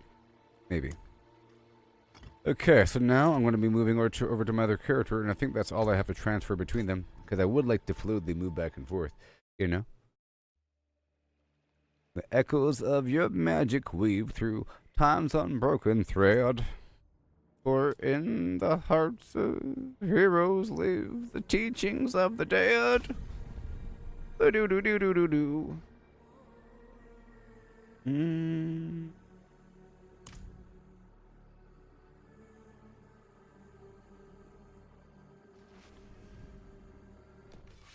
Oh.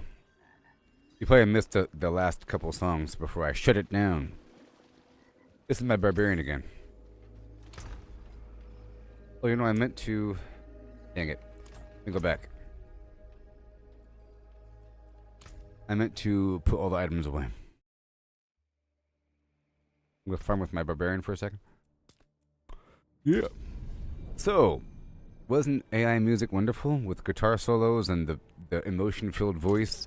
And, you know, there's some pretty good portions in those songs that were full of awesomeness. You know what I mean?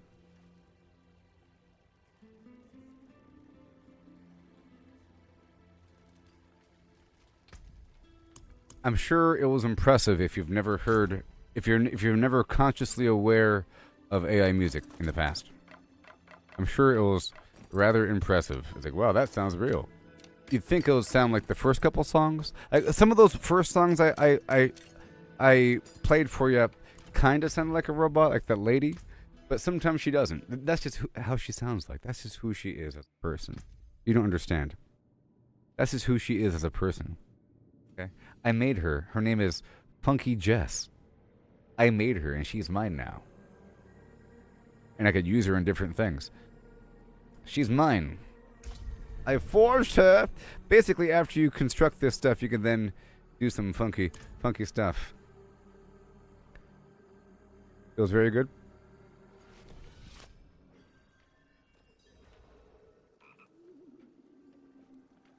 I got the best clan, the best flim in the world. So, let's have a conversation about the nature of AI and like reality and so forth. So let's just say Britney Spears, okay? Britney Spears was chosen for that role to be a performer because of demographic needs and so forth and so on. You know? Okay? She was chosen. And then whenever she's in the studio, there's like 15 people in there, and they're all telling her exactly what to say and how to do it. They say, do this, do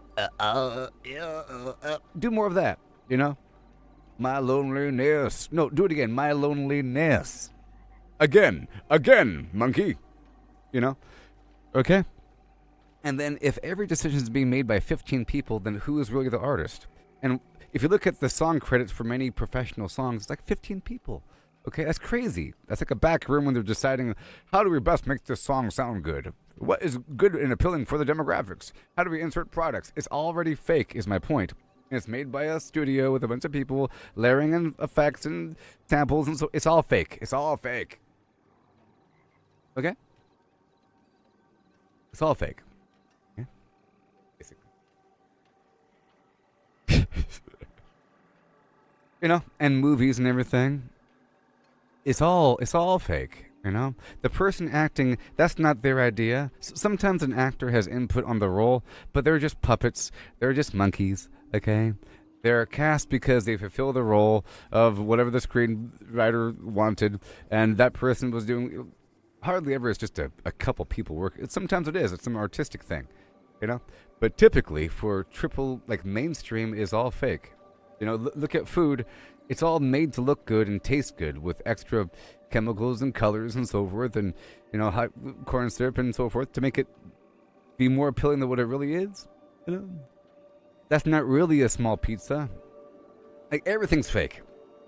Think about digital goods. So I have this conversation all the time about, like, for example, how much would a real horse cost? $80,000? I don't know. How much is a real horse? How much is a real horse that you never have to touch? That a horse that only exists in your backyard, you can say, look, I got a horse. You see it? I can't touch it, though. I paid a lot of money, but there it is. You want to come see my horse? Come here. And now imagine a statue of a horse. Imagine you have a mansion, and in your front patio, you have a to-scale marble horse. That's worth a lot of money because it's hard to make. Is it really hard to make, though? Is it really hard to make? It's not 1302. There's a whole industry that makes statues. and there's a science behind it, and it's all fake. If you go to school for 10 years to learn how to do something, it's no longer you doing it. You're just learning how other people have done it. Just like in Diablo, if you copy a build, you're not really doing anything. You're just clicking buttons mindlessly. So everything's fake. Sort of, okay? That being said,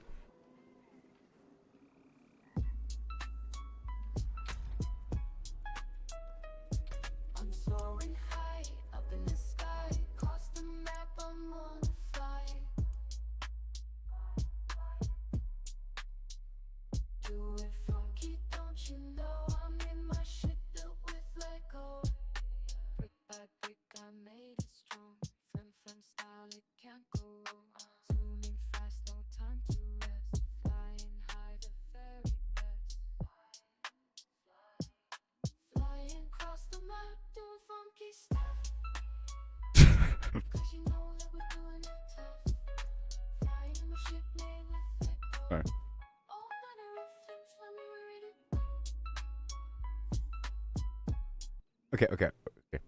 So, a long time ago, I made a bunch of different songs, right? And then I was playing Lego Fortnite, okay? So I made a song about flying across the map in a ship made of Lego pieces, but it was more like it became more of an analogy of being proud of putting something together, and now you're experiencing it, and it becomes an analogy of flying across the map in a ship made of Lego.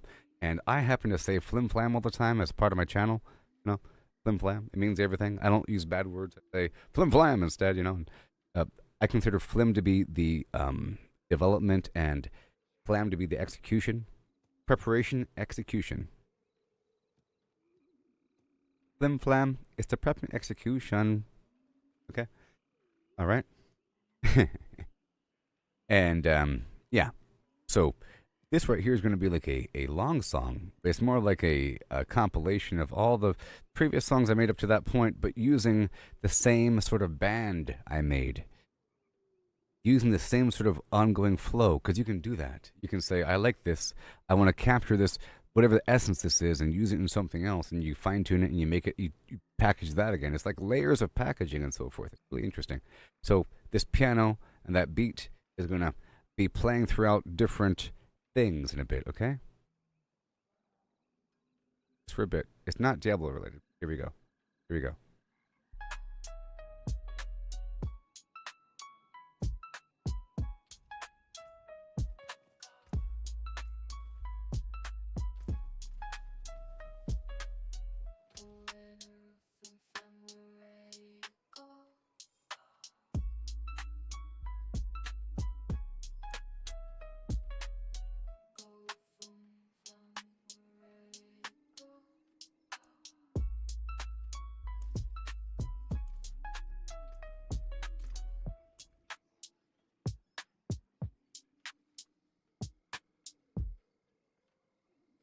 Every step, every stumble, it's part of the game. It's all about the climb, no need to feel ashamed.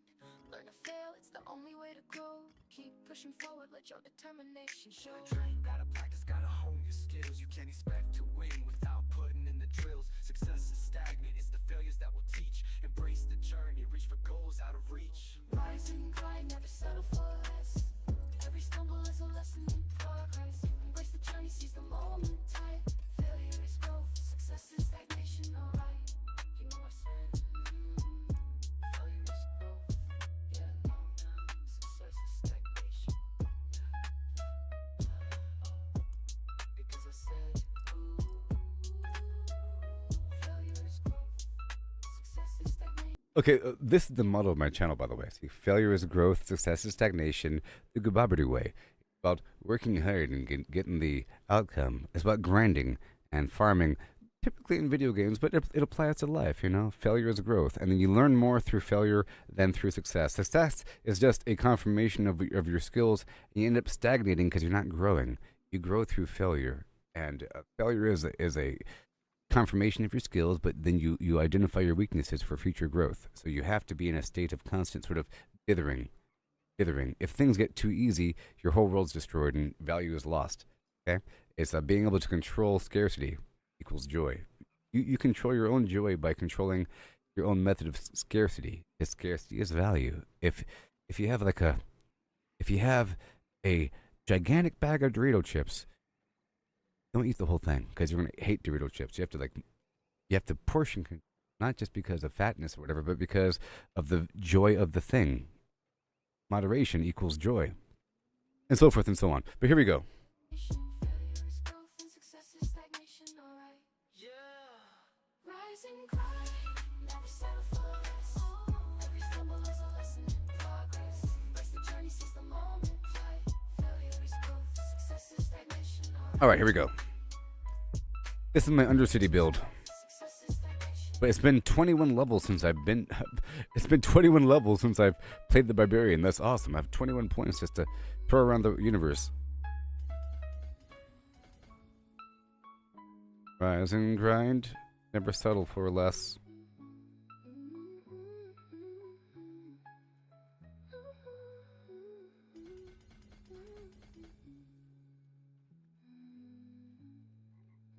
Oh, Diablo 4. Well,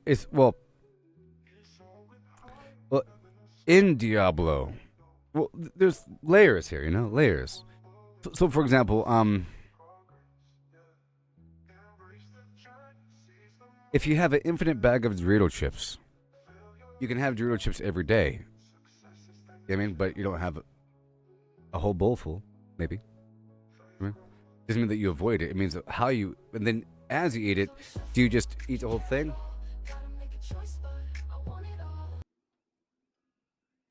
You don't really know the context of these songs, actually. Kind of sad. See, there's two songs right here. One is a rock song. Other one's a ska song. The rock song is "Failure is Growth." Okay, this is the official "Failure is Growth" song. Okay, it's about the motto of my channel, and then the next song is about running out of inventory space in survival games. Okay, but then another song about some other garbage, another song about going across the map. And I took all those songs and I put it with the same style to make it feel like it's one song, but it's not. It's more like an end of album compilation of everything from before in one style. Okay, so this is the original song. Every setback we stumble, it's part of the game. It's all about the climb, no need to feel ashamed. Learn to fail, it's the Only way to grow. Keep pushing forward, let your determination show. Gotta train, gotta practice, gotta hone your skills. You can't expect to win without putting in the drills. Success is stagnant, it's the failures that will teach. Embrace the journey, reach the goals out of reach. Rise and grind, never settle for less. Every stumble is a lesson in progress. Embrace the journey, seize the moment, time. Failure is growth, success is stagnation, alright. You know I said, failure is growth, success is stagnation. Okay, next. Well, it's specifically, if you're wondering about that style of music, it's a specific subgenre called post-grunge alternative, which is probably also a Theory of a Dead Man, and it's also Nickelback, and it's also a bunch of stuff in that time period. It's like, early 2000s alternative rock sort of thing, So, here's the next one. This one's about running out of inventory space in survival games. Running through the pixelated land, searching for supplies. Try to gather resources, but it's no surprise. Always running out of space, it's a constant struggle. Inventory full, like a never-ending juggle. Inventory shuffle, can't carry it all. Gotta make a choice, but I want it all. Moving items around, gotta make some room. Inventory shuffle in this pixelated tube. This is like a ska song, Ska Dodging enemies, jumping over blocks, mining for hours, but it never. Oh no! Whoops! Whoops! Oh! Which powers? Which powers? Which powers? Which? Whatever. Whoops! Oh, this is Torment 4. No wonder. So be careful.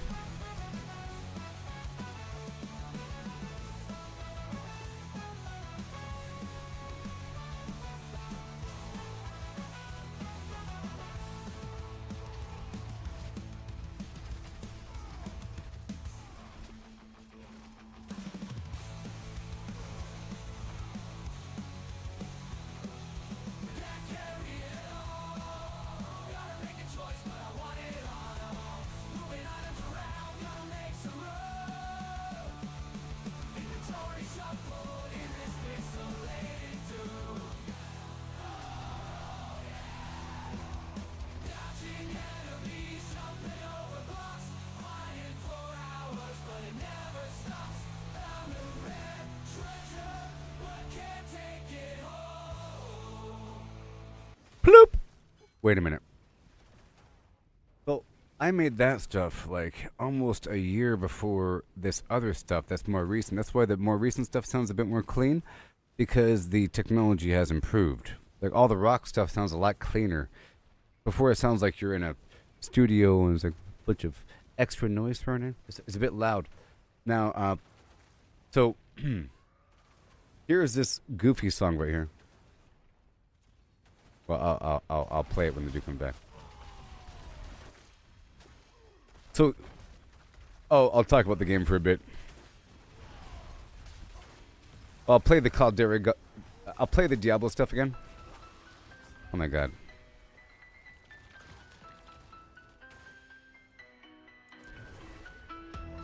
I gotta make some adjustments here.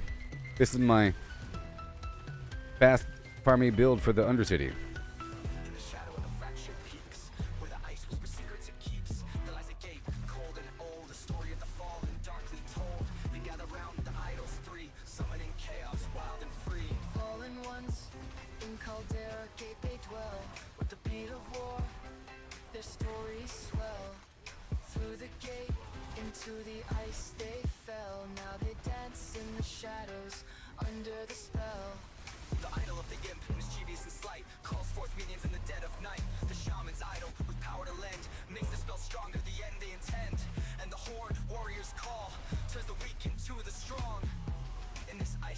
Oh yeah. Oh no. Fallen ones in Caldera Gate they dwell. With the beat of war, their stories swell. Through the gate into the ice they fell. Now they dance in the shadows under the spell.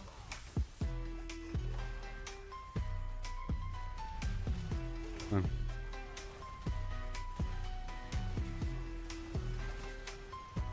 I'm gonna swap out some of my wish powers. Okay. I'll put the flower thing on. Depths of darkness they rose, in the land where the cold wind blows. With each idol's fall their power grows, but heroes come to face their foes. Destroy the idols, break their chain. To cleanse the gate, to end the reign of the fallen and ice entombed. Their chaos ended, their doom assumed. Yet in the echoes of Caldera's fate, their legend lives beyond the gate. Fallen ones. In Caldera Gate they dwell. To the beat of war, their stories swell. Through the gate, into the ice they fell. Now they dance in Oh the yeah. shadows under the spell.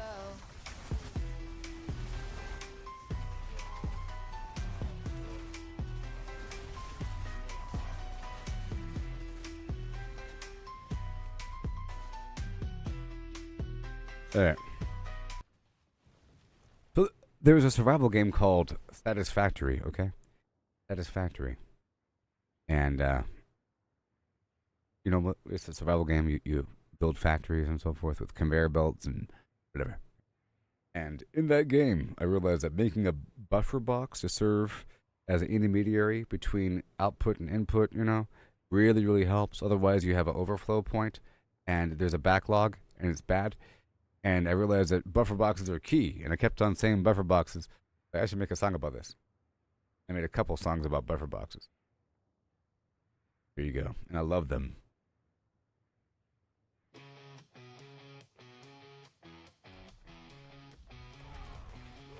Metal crates are lined in rows.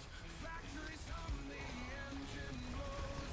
Pushing forward, no more slows. Efficiency where progress flows. Assembly line with no delay. Buffer boxes save the day. In their Yeah, I gotta fix something. stash away. Preventing chaos come what may. Buffer boxes. Me in there. Assembly lines with no delay. Buffer boxes save the day. In their hold we stash away. Preventing chaos come what may. Buffer dream is what we need. No more I'll be fine.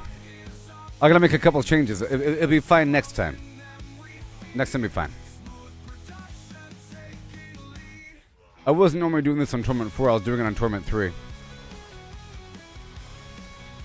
But when he hits that next phase, it sucks. There.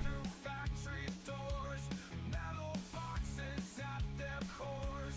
Keeping pace as progress roars. Machines they chant a rhythmic tune. Through the night and into noon. Buffer all around this room.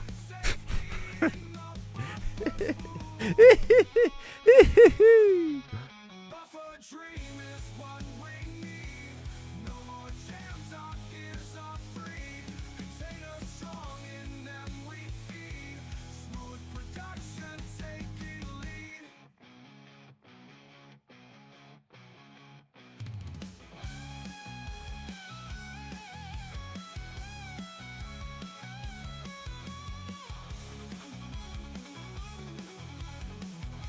Guitar solo. Containers strong in them we feed.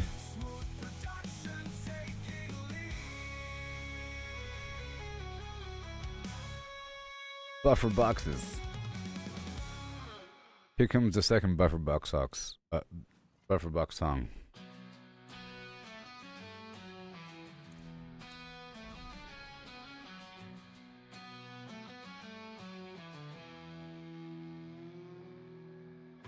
Grinding gears and steel machines. In this world of greedy dreams. Buffer boxes hold the screams. In the night, Oh my gosh. shine and gleam. On the line, the pressure builds. Losing time, the cost it kills. In the frenzy, chaos spills. Buffer boxes Hey there, Jonathan. still. Buffer boxes. Hold the line. Keep the flow and peace of mind. Stand against the ticking time. In their space we'll always find. Beautiful AI voice. Chaos caged in metal frames. Factories play their wicked No. Whatever. Ride. boxes here to Thank you. claim. In their rank we'll find no shame.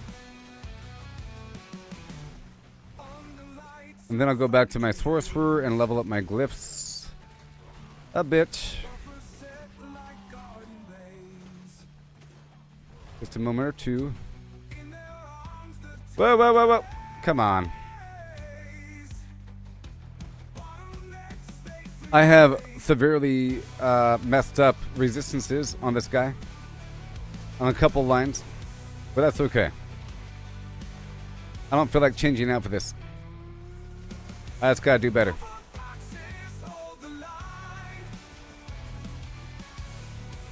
Keep it flowing, peace of mind.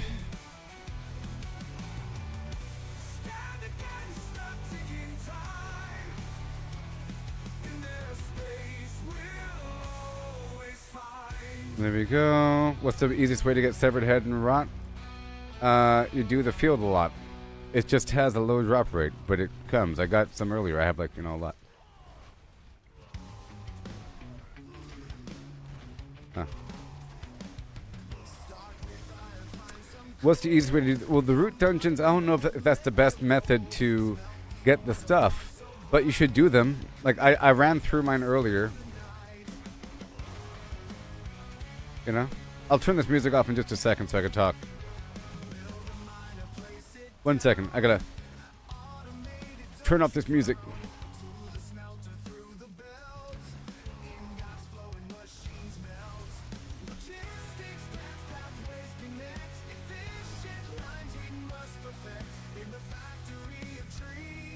Yeah, you should churn through everything, and then right when you get them, you run them, you know? Might as well. They're not bad. I ran through like a bunch earlier. Because I had a stockpile. Because I've been focusing on doing the field stuff to get the Grim Favors and everything. Son of a... Okay. I know what the problem is. That's just for this environment, though.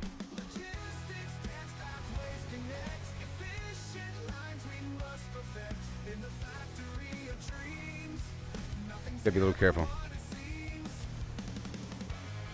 Little careful. It's funny, my Taurus was stronger. 1 second.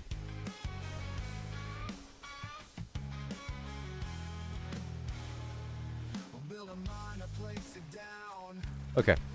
I just have negative resistance on poison right now. I just gotta be careful. And these guys are poison.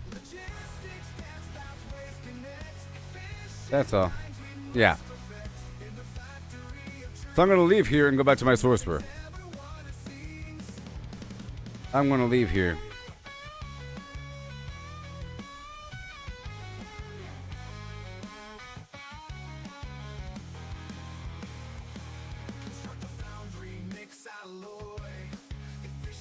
Okay. That was for a different game. That was for a Satisfactory. Okay. Whoops. That was for a different game. Sorry about my deaths there. You know. It was fine before. Oh, I see what the problem is. I see what the problem is.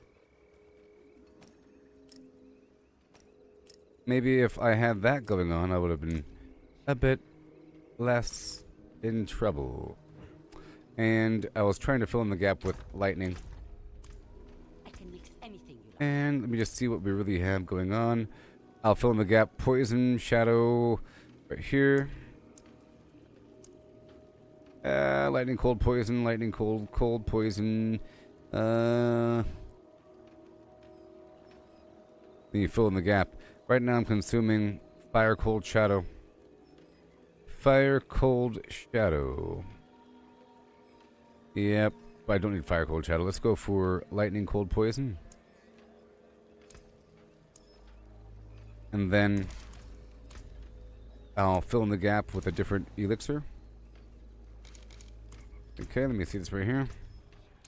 And, okay. It doesn't have to be perfect. It just can't be negative like that. And then whatever the lowest number is, I will consume. But I think I still have this lightning resistance elixir active. That one's probably also negative. It's either lightning or poison. This is fine. I just didn't have the gems active. Yikes. So I'll do it one more time because that was a poor reflection. Come back if you need the forge. That was a poor reflection of the capability. Rather disappointing. But what's the easiest way of doing the root dungeons? Are you asking about getting the rot or about doing the root dungeons? Root dungeons are pretty simple. You know what I mean? you should be grinding these areas, and then you get all the stuff you ever need. And the head is just super rare. Low drop rate. I should probably repair my gear. You know, super rare. There. And you consume the potion for a slightly higher chance, and then you get one. You just don't need a million heads. That's the whole deal. You don't need a million heads, you just need a couple. You know? You need a couple. In theory, you need, well, you need like a certain amount. I already have 2 legendary gems I didn't have equipped just now, which is bad. And, yeah. I could probably swap out some stuff, like that cooldown reduction. I could probably swap out these boots for something else. It's fine. It's fine. It's fine. Go. I'll run this really quick. Because the Undercity is... I have a different build for harder stuff, and this is like my faster build, and I'm using Call of the Ancients because in here you have massive cooldown reduction. But this should be fine now.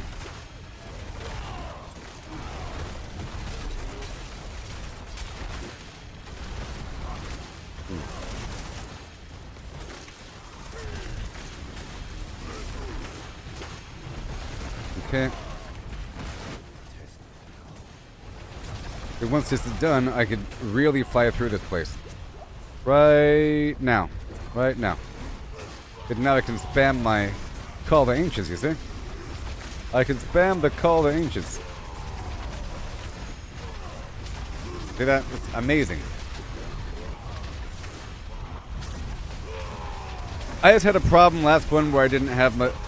I moved the gems between characters. I never socketed the gems, so that's bad.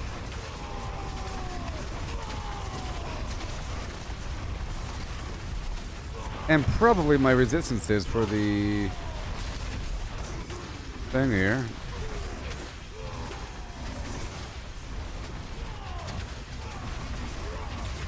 I shouldn't be losing any life. It was confusing me. All confusing.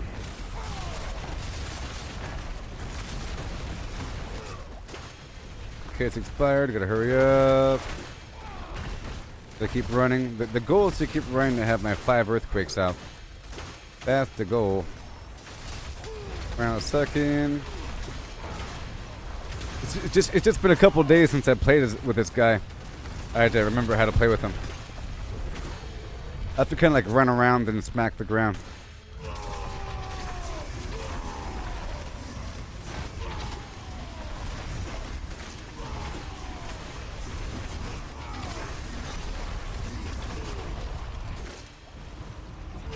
Right there.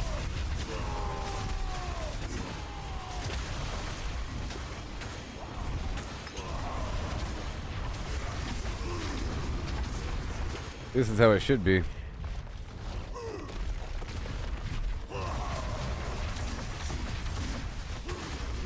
Ridiculous. It's ridiculous. That's how it should be.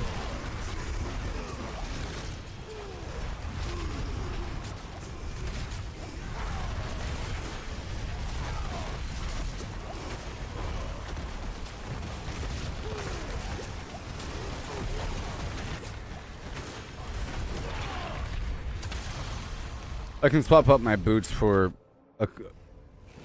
a defensive boot.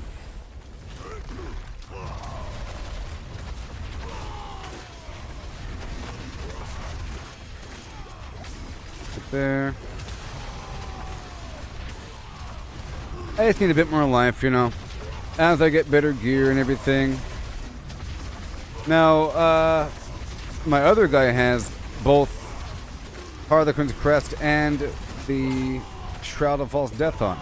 And this guy has nothing. And that might help. All those, you know, passives and so forth being boosted up quite a bit. And it has raw 20% damage reduction on it. Big old chunk of life. At least a helmet.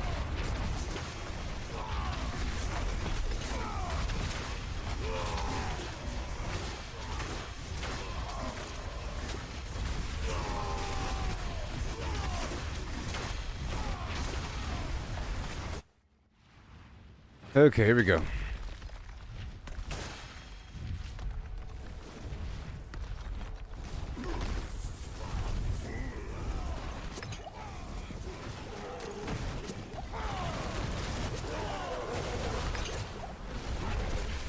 Great.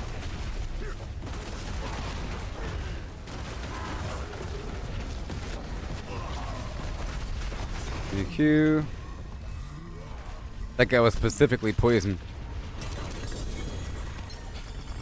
There you go. Alright, I'm happy now. I ran through my stuff. We played some garbage music. Yeehaw. And now we go back.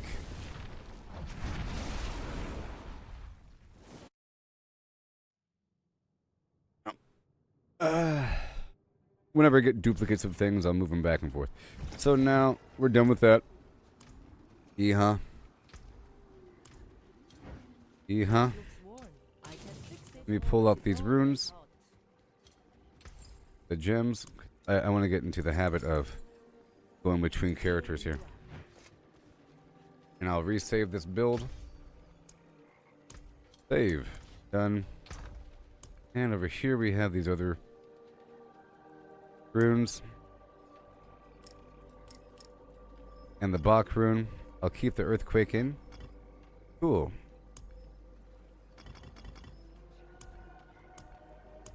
And this is all fine. Goodbye. Goodbye. Bye-bye, mister. Thank you for your help. Thank you for your help. I have 9,000 obdusite. Nice. Compared to 0. What is the absolute easiest way I can do something without having to work for it? Let me answer that question for you in just a second.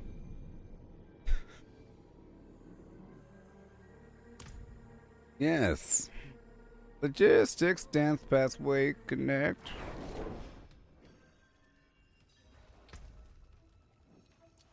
Alright, now I empty the stuff back in the box. Dang it, I forgot to... one thing I gotta do. But that's what I'm trying to do. I'm trying to get into the habit of seamlessly moving between my characters.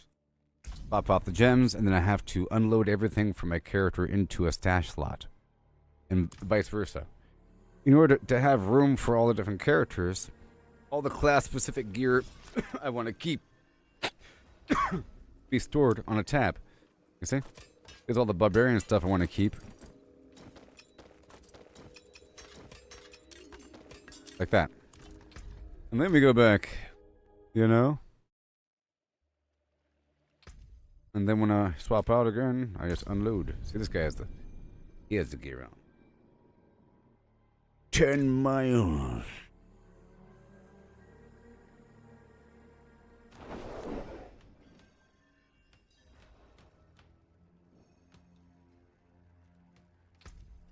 Okay.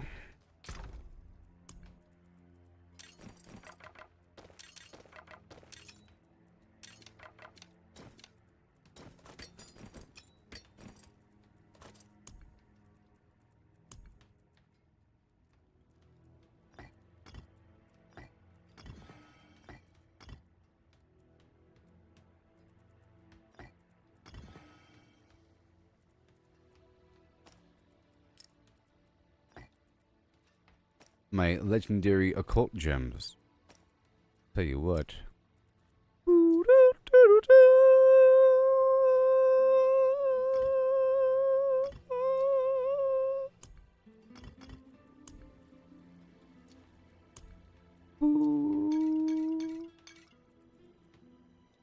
Right there. Yes, sir. Another head bites the dust. See, I have 12 heads. I know how to farm these things. Those are 12 after I've already made I already have 2 legendary gems. And a legendary gem, I think, requires 2 rare gems and a common gem. And the rare gem costs a common gem. You know? It's like a bunch of heads you have to get over time. But you get them. Oh, yeah, you get them. Alright, so now I'm going to do the... Let's go.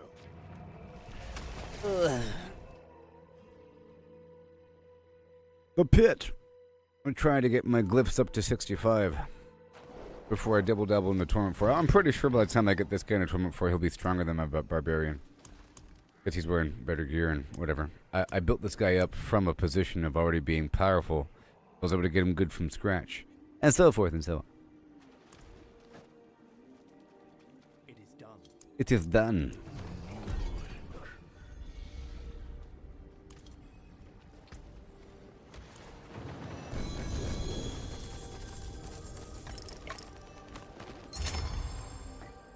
Yes, when you masterwork your gear, you're able to target a certain line. You keep resetting it over and over again until you get the perfect line. But that requires a stockpile of resources and whatnot and so forth. And the gear better be good. Like if you have like a 4-star, then that's what you want to do. If you know for sure this is the item I'm keeping, then you invest a lot of time and effort into perfecting something. You know? But having an item that's not masterworked at all versus having the first 4 tiers, everything increases by 25%, and then one line gets even better, 5, 5, 5, 5, or 20%. Okay, so this stuff is okay. I'm not gonna waste it. I'm waiting on new gear to spend this bundle because everything right here is masterwork just a little bit. That's fine. This character. That's fine. Because I plan on making a new character coming up. Whenever this character finishes the season quest line to obtain the Resplendent Spark from the turn-in, I'll move on. The Factory of Dreams.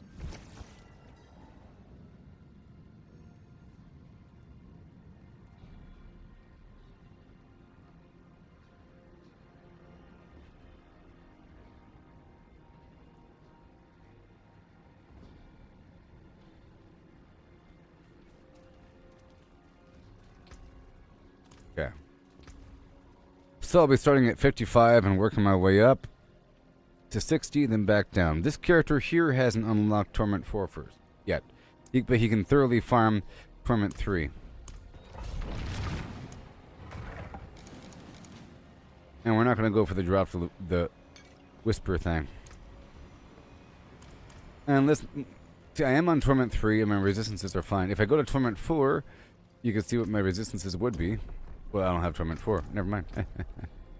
As I just said, I can probably unlock Torment 4 right now, but I want to build up there. Build up there. You know?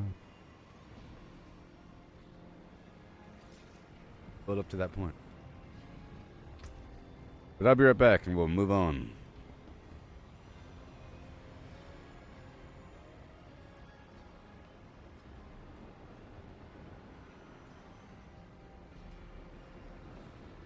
Yeah, right back.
Hi.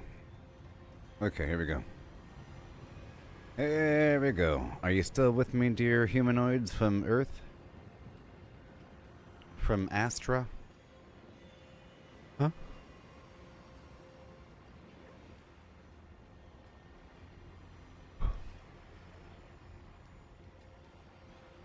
My demons are quiet here. Mostly.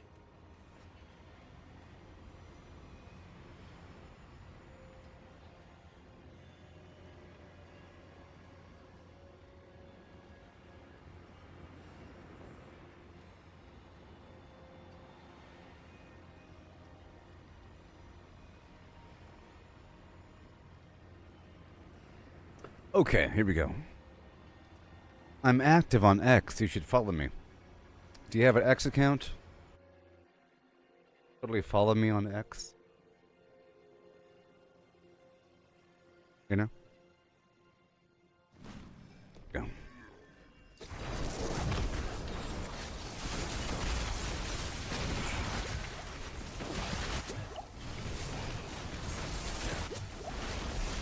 There you go. You go. You do. Well then. I post things all the time, including in the middle of my stream. Like, all the time.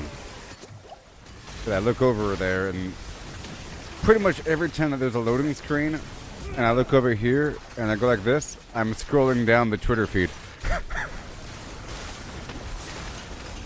Just so you know. And then every so often, I'll write something. Or the X feed, I should say. It's not called Twitter, okay?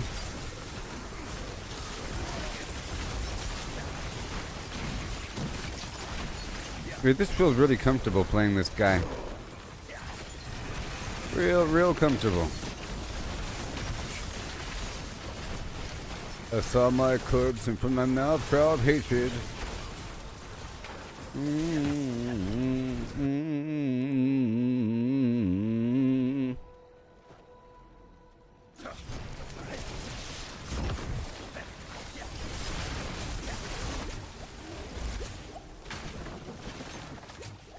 Just now I saw something. Here, I'll retweet it. You can see what I'm talking about.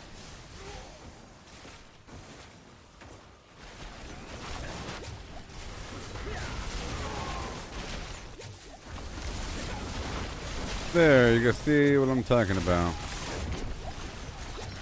I saw something talking about how the Acolyte, well, it says, The Acolyte was the #2 most viewed series on Disney Plus in 2024 with over 2.4 billion minutes viewed. You know?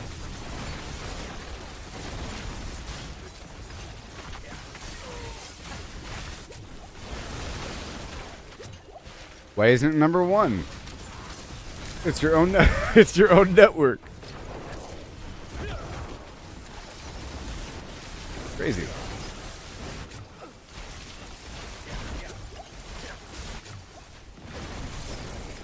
Oh, yeah. Why isn't it #1? That other series. And they really had to specify series, you know, not like movie or content in general. It was the #2 Star Wars series. Specifically Star Wars series. #2. Oh no. All that competition. People are still watching Clone Wars season 1. The Clone Wars series is more popular. Well, I'm sure the Acolyte thing is fine.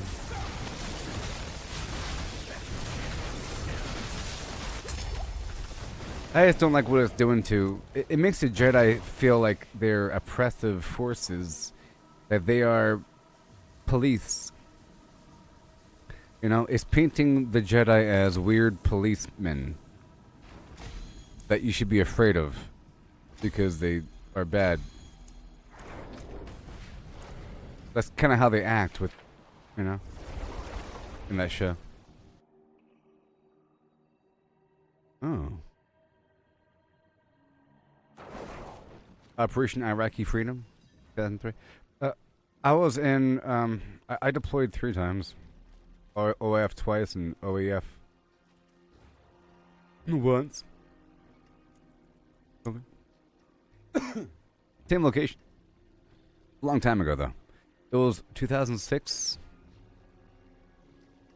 And then again in 2011? 12? It was right before I got out. I got out in 2014, you know. Ish. So it was around there. It was like it was really unfortunate.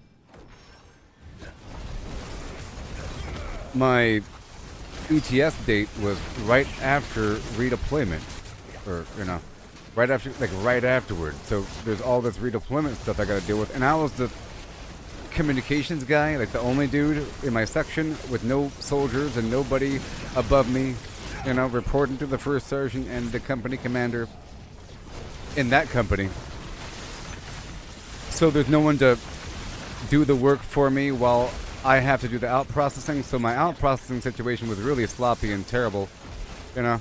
It was like right afterward. You're in the 82nd? I was also in Fort Bragg. I was in Fort Bragg for my final duty station. I've been in a lot of units, you know, for a long time.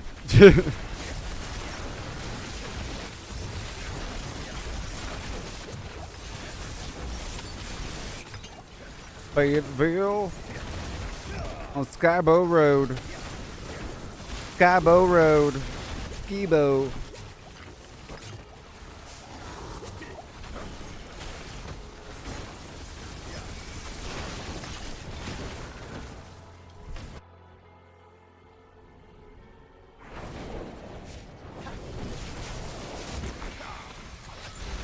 I'll tell you what, I kind of forget my specific unit. I was in a bunch of units, and that one I wasn't too happy about. It was sort of a nightmare, okay? It was some airborne corps thing. I was airborne, okay? It was probably the same as you, okay? I'll find my old paperwork or something. Devil Dog. Oh, no. Garbage Road. Well, the way it works was, it's because the entire time in my little career, I was in a brigade or headquarters position, like headquarters and headquarters company, or I was in HHB or HHC, you know what I mean? And I was usually in a staff section, and I was usually S6. I was hardly ever just the radio guy. Rarely I was the radio guy. Usually I was the ComSec custodian or the computer guy, you know, or the camera guy, or the electronic guy. If it plugs in, he'll fix it because he's the only guy that is in that ballpark. We're all infantry, and I usually work around infantry and so forth. My first vague unit was artillery, was field artillery, but I wasn't in artillery. You know what I mean? I mean, oh, you're S2? Oh, there you go. I worked with S2 all the time, and I was S6. I usually worked right next to S2 or with S2.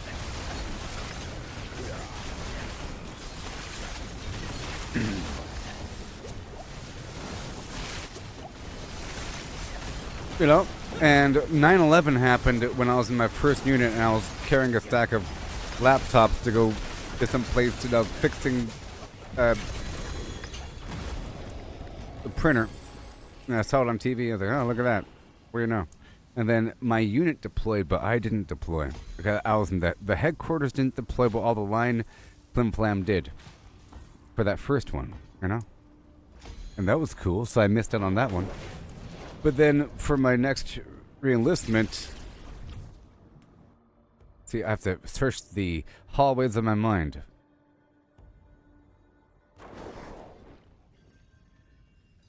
Oh my gosh. I'm over here forgetting the base name. Hold on.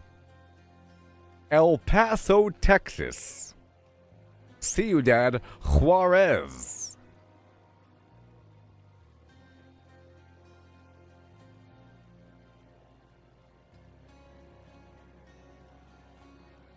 Man. It's been like a long time. What a shame. That place. That place, you know? Where the drinking age is 18 years old because the drinking age in El Paso is, or because they don't want you going over the border. That place, I was there for a while. Not Fort Hood, not Fort Sam Houston. Not that, no.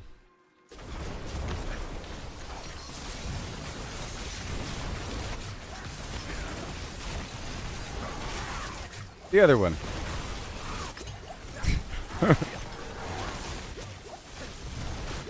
But anyway, I was in some anti-air communication company, and for that one, I was just a radio guy because I was in a communication company, and my MOS was a 25 uniform, which is a signal system, a signal support system specialist. Yes, Fort Bliss. There you go. Fort Bliss. That's the name. That's the one. Stolen Valor. You're making it up. That's it.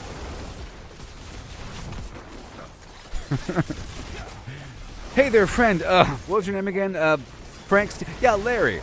We met last week over the phone. I'm here for that job interview. What was your name? They said that'd be on. Yes, Wednesday. That's.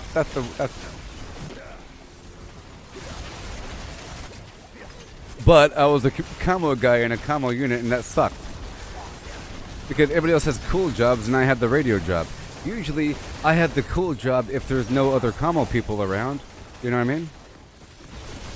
But if there are commo people, there's people that do the computer stuff and network stuff and everything. Like the cable dogs and the weird AV little individual job. And then my job becomes look at the radio and then fill out this paperwork and walk it down the hallway. But then after that, well, I did air assault when I was in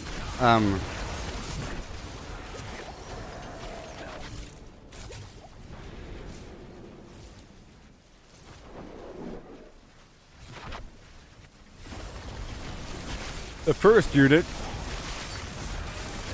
in northern New York by the name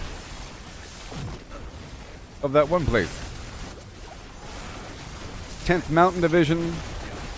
You know, 10th Mountain Division of that one base that's up there, but I forget the name of because it's been such a long time, where it's really cold. I did air assault there with the helicopters and the sling load operations and so forth and so on. So I got to wear a cool little helicopter on my chest going into the next base, and I was all cool. Super cool. Yes, Fort Drum. Yes, Fort Drum. Yes. Yes. And then when I was in the next unit, in Fort Bliss, I got the opportunity to do airborne because the people I kind of worked around and with were doing it, and then I was like pressured to do it, and then I had a really fast run time, you know what I mean? And then so forth and so on.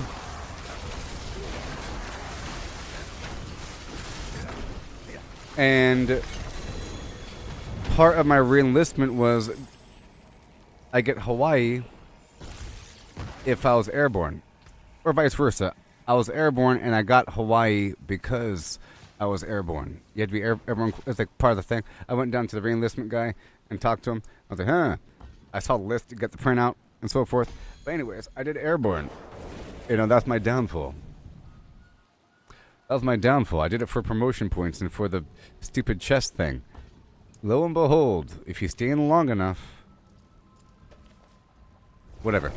So for that next re-enlistment, I went to Hawaii. You know, Schofield Barracks, Taylor Army Airfield. You see, memory. Closer to the present. You know. Yeah, airborne. I like it here, I love it here, found the home. I like it here, I love it here, found the home. I like it here, I love it here, found the home. Are you ready? Faster! Jumpers, hit it. Feet and knees together. Faster!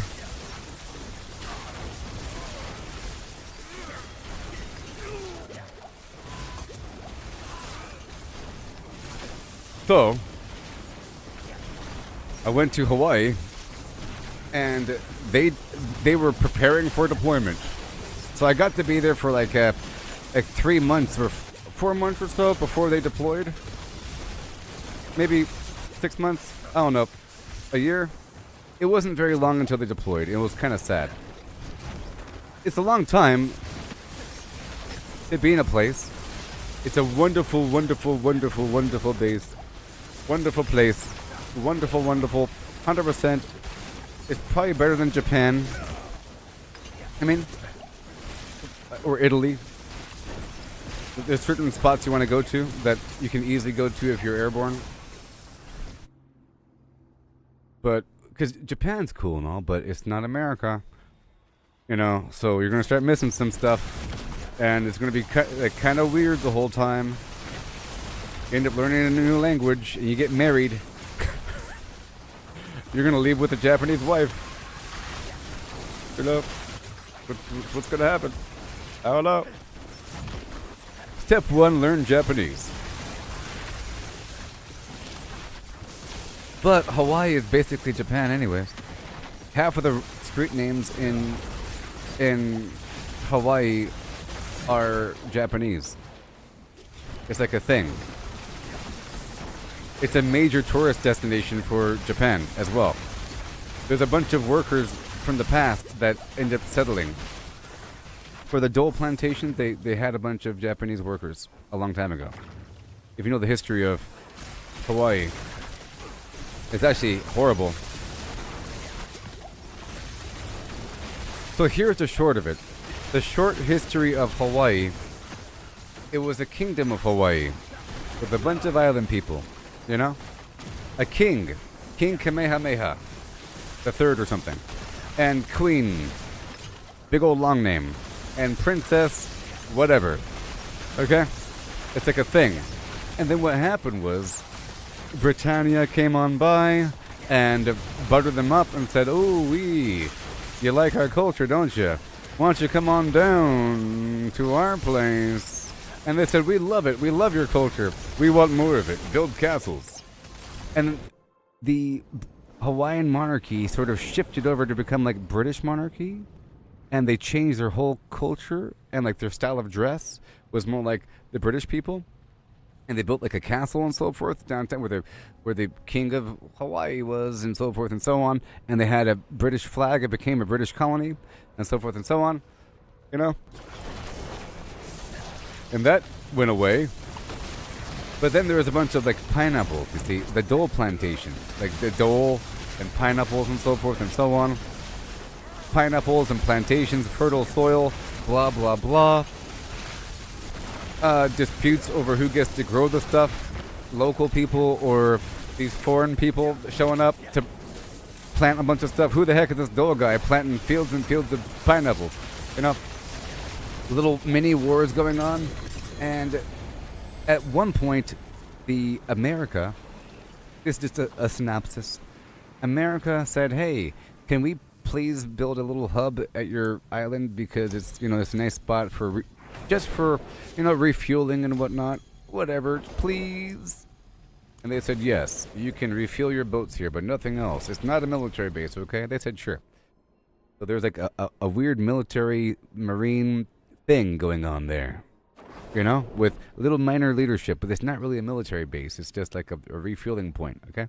And then at a certain point, things happened. and the quasi-military that weren't really officially supposed to, do military stuff, they marched down the street with a cannon up to the Queen's palace and said, "Sign this and give us the territory. No, secede your territory and sign it under duress." And they imprisoned her in the tower, and they forced her to sign it, and they said, "This is ours now."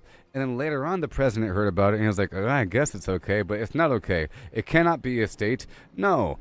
So, but somebody has to be in charge, so make the Dole guy in charge." So the president of the Dole company became the leader of Hawaii as an independent nation for a little bit before it became a U.S. state. And people are still protesting to this day with big old signs, if you go down to the beach, talking about this, how it was stolen, and they forced her to sign it. Pretty amazing.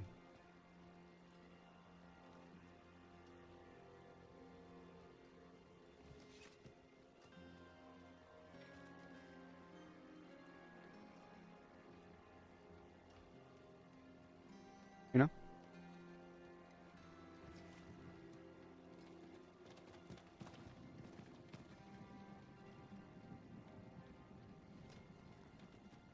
Yeah, so the pineapple guy, he served as the first and only governor of the territory of Hawaii from 1900 to 1903, and then it became a U.S. territory afterward. Then it became a state. But anyways.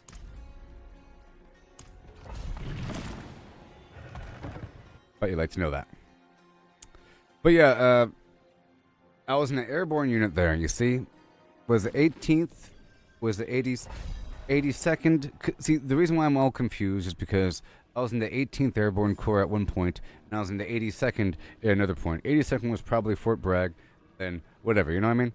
But I was in headquarters, and because I never actually did this stuff, it never really clicked. You know what I mean? I wasn't some line dude. I was working behind the scenes. So whatever they're doing, who cares? Whatever. If you're a lower person, you have to really care about this stuff. And I did not want to do airborne. You see, there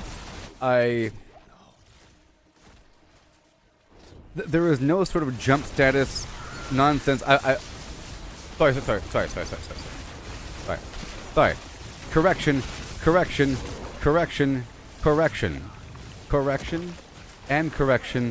and more correction because I'm wrong about my own details. I was in 2 airborne units in Fort Bragg, the 18th and 82nd. 18th first, 82nd second. Okay? And for my first one, I avoided being on jump status. Whenever it was brought up, they say, "Hey, your jump log." I worked right across the hallway in the Essex office from the jump master guy that would keep track of things. And say, hey, Sergeant Clark, you haven't jumped. I was like, oh, I avoided it for a long time. And then my next one, I couldn't avoid it. Because everybody had to be, you had to open up your jump log and then close it before and after the deployment. So I deployed with the, anyways, in Hawaii, I was in a,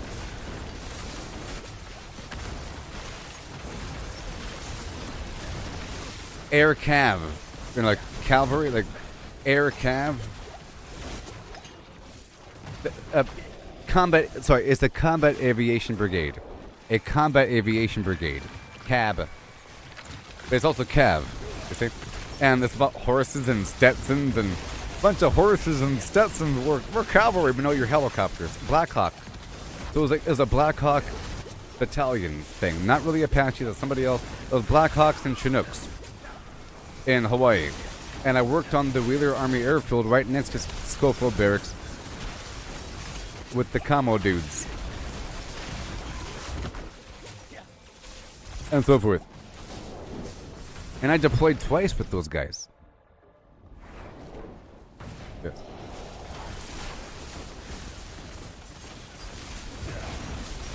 In fact, if you go on YouTube right now, and if you type in the 25th Combat Aviation Brigade, Iraq, you'll probably find a video that they published. That was my deployment. And I helped build half of what you're looking at in there in terms of like the screens on the wall. They paid somebody to make this really nice package.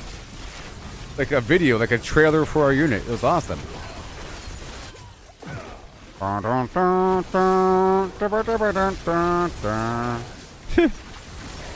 During some year.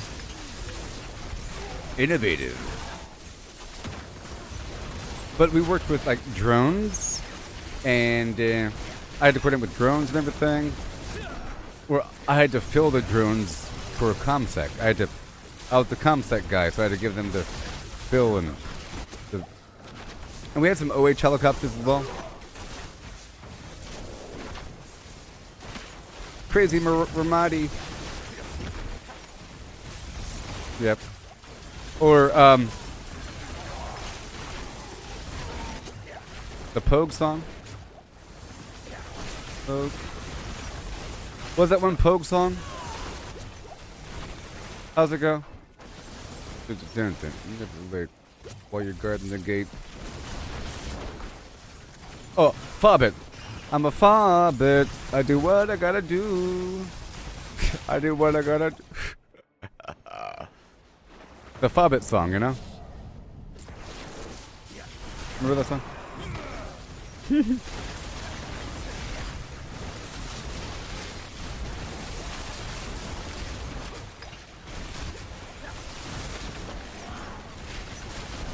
Oh, you're talking about your own video. No. Yeah. So in Hawaii, you know, that was a while. 2 deployments there to the same exact location. Amazing. It was really weird, you know? We deployed to the same exact location. The same base and the same like hangar sort of thing. But it got better over time, you know? It's been a year. Crazy. This is the same spot. But then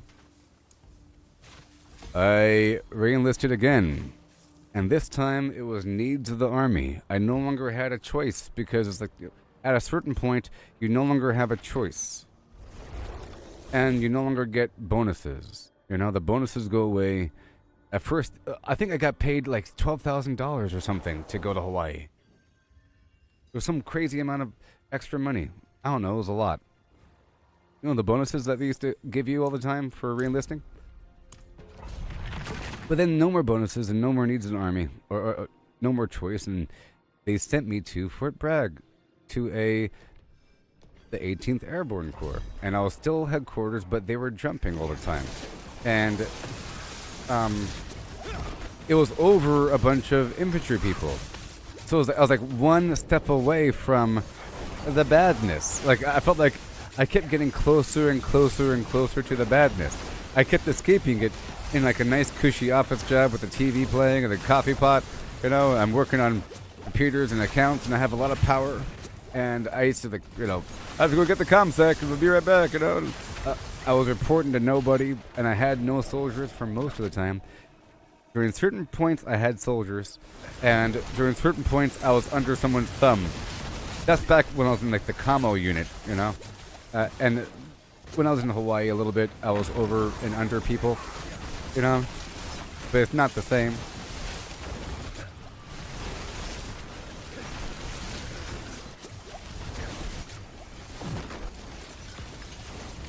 You know? And then the unit after that was a line infantry company. No longer headquarters, it was a company. Every single unit before that was always headquarters, you know what I mean? It was always, but this one was a company. I was a 25 uniform in an infantry airborne company. In a highly deployable, you know, on call. Like, there was times when they would have, there was a locker room. You know what I'm talking about? You were at Fort Bragg. There's like a locker room. Like the entire lower floor of the building is a one big locker room with a concrete floor where they look at maps and so forth. And they do inventory checks and, you know what I mean? And there's a cage in the back with radios and that's where I worked. Across from the arms room. And there's a staircase outside and balcony thing, some little offices, but it certainly wasn't a big old building with coffee pots and, you know, majors walking around. Hey there, sir. And it was a highly, and there was periods of time where it would say, okay, no drinking but through this time period, and keep your phone on. You're on call because we're in a highly deployable state. You know? I was like, oh gosh. And then, you know, deployment call happens, and then half the company is really excited about getting some, and they're reliving their past moments about, you know, all their friends got blown up in IED vehicles and so forth, and most of them have severe PSD, and that guy has a neck brace, you know what I mean? And they can't wait to go on patrol again or something. And I'm thinking about any video game or any movie where you have the that's the first guy you shoot. Wouldn't it be? Like in Saving Private, you know, what is it? There's a couple, like, We Were Soldiers Once and Young, that movie. There's a guy with a radio, and he's next to the commander, and there's like bullets whizzing overhead, and like the commander has the headset or the handset, you know, and the guy with the radio's taking a knee. I don't want to be the guy carrying the radio in his rucksack, standing next to the commander while he makes a phone call. No. We were soldiers once. Choo, choo. I'm catching up to these guys. Look, these guys do this every single day, and that's their entire life. That's their job. You know, they do, like, their training is going over squad tactics and whew, whew, whew, whew, whoop, whoop, whoop, whoop. I don't know what the rotation was. What's the rotation mean? Ah. We're gonna go ahead and do a Diamond V division split. Enter all right, clear the room. That's all they do. Like once in a while, we have the whole company has to do some training. But my training is setting up the communications for the training. You know what I mean? During training events, my training is setting up the training event.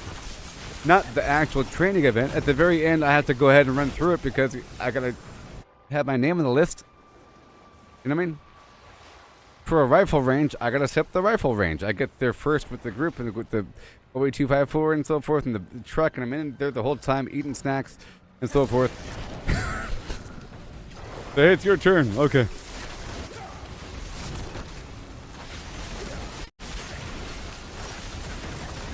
Usually, I have to be with the ComSec, you know, because there's secure devices that can't be lost, and I gotta watch them, you know. I gotta go check on the radios. I gotta check on the radios, buddy. Sorry, I can't do the training.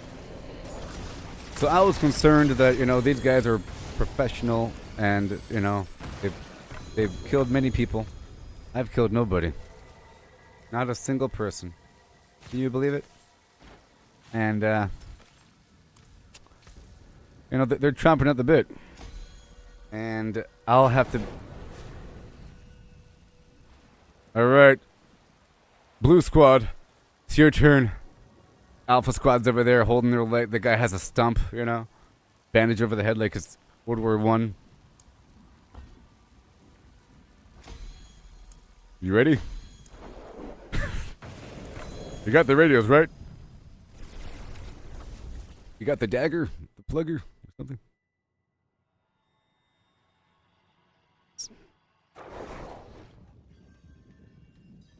A lot of your S2 guys took control of ComSec from the comms guys.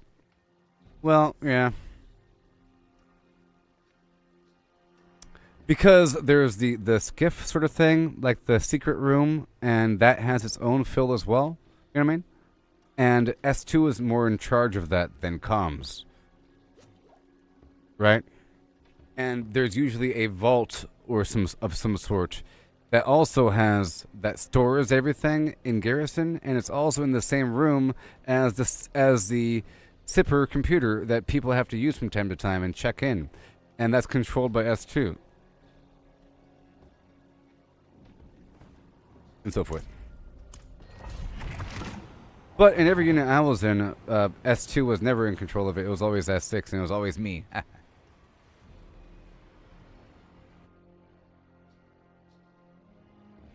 And so forth.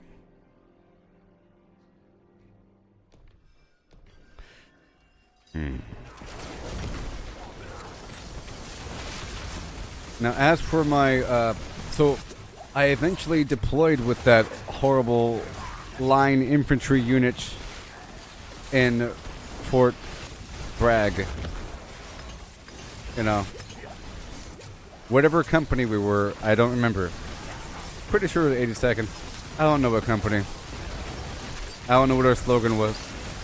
I think I had a t-shirt. I was trying to erase it from my memory. Traumatic. The fear.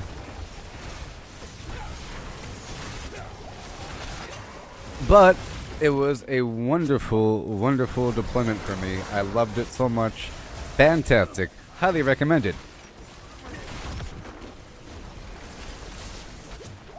Oh, you're an imagery analyst? I used to know, I used to be friends with a couple.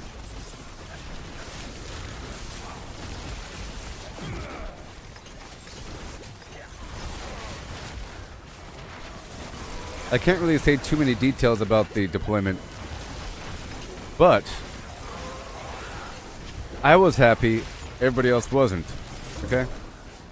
There is a compound, and we were in charge of it, and that was our job, to be in charge of some compound, within a greater compound of international peoples, you know?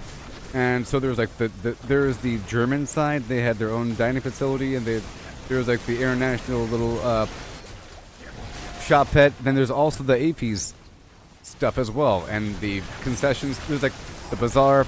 There's this built-up area, then there's less built-up stuff. We're on the other side, but every so often we can go to the good side, you know. And I got to go there all the time because I was also the mail guy. Because I had to go check on the camera system. So basically, I was in charge of the really tall telescopic cameras that can see in the FLIR, with like really amazing on a crane sort of camera systems that can see really far. And I was in charge of gaining people access to the facility and, you know, all the comms, of course, and then all the other weird comms and all the other weird stuff, and the commsec. There's a bunch of weird stuff for the vehicles and so forth. There's a bunch of stuff, so I had to routinely go outside the base and go check on things and coordinate. So I got my own little van with the steering wheel on the wrong side of the thing, and it had curtains. There's a brown little Scooby-Doo van with curtains. It was awesome, and I got to take it out every day. And I got to ride a little John Deere thing. So I had like a little John Deere Gator thing. I'd ride around the compound, and I'd ride around the van, and I'd, you know, hey, you guys want anything from the green bean? You know what I mean? I'm going out there for a second to go check out the stuff, to go coordinate with the division out there. And yeah, and this guy. Well, it's because I had the vehicle, you know what I mean? And I've been using it for a bit, haven't gotten an accident, and so forth, and it's in the morning anyways, and I have to go check on something anyways. So it's you know, 3 birds and 1 stone. Make that guy do it. And then I'd bring somebody with me. I was like, trust me, you want to trust me, you want to come with me. And there's also people that would pick up food. You know, they would pick up food, and sometimes I'd go with them. You know, sometimes it's like a combo. You have to go pick up food for people that are on guard duty. So basically, my entire unit became a bunch of security guards for a compound, for all the access points. And they hated it because you're just sitting there. You're not allowed to read. You know? You gotta use the mirrors to check under the cars and everything. Go get them some plates. Guard patrol. Not me, though.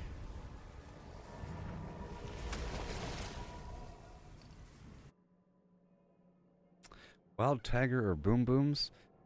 I don't know what you're talking about. Palm X or whatever. Boom Booms? Oh, look, I got this. Really old, this really old coffee mug. Green beans coffee. Mew. Such a long time ago now. Eons before time. Oh, the energy drinks from... I didn't really mess with them. I didn't consult with their kind.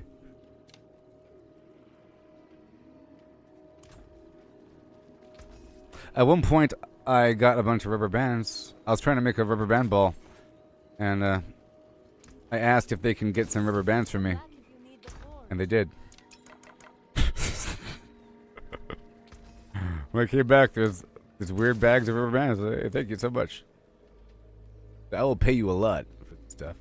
Like, we had a bazaar, you know, like I mentioned, with the first country nationals, people from the local area, not TCNs, the third country nationals, people from Sri Lanka, that they pay 25 cents every 3 days. You know, not many people realize that the whole slave labor situation. They don't realize the whole Mayflower, Brown and Root, KBR situation, where they employ people from, like usually India, and they pay them hardly anything, and they have them sign a contract, and now they're stuck, and they can't leave, and they're under watchful eye, and they're treated like prisoners, and they have, like, in the place I was at, they weren't allowed to have, like, anything that could process information, you know, so no computers. I think they weren't even allowed to have CD players, you know what I mean? And they wore, like, blue jumpsuits and everything, and I was speak with some of them when I was assigned to dining facility duty, because every so often everybody has to have, because we were also in charge of the dining facility when there was one nearby, when people were using it from across the area. And there's a bunch of the workers, you know, they're all on break and everything, and a lot of people I was with were treating them kind of harshly, you know. Get back to work. Because they're like hiding, and the person's talking about how they hate it so much and they want to go home, and you can't. You're stuck. You had a contract, and you're in, and they pay you hardly. But for them, it's a lot of money.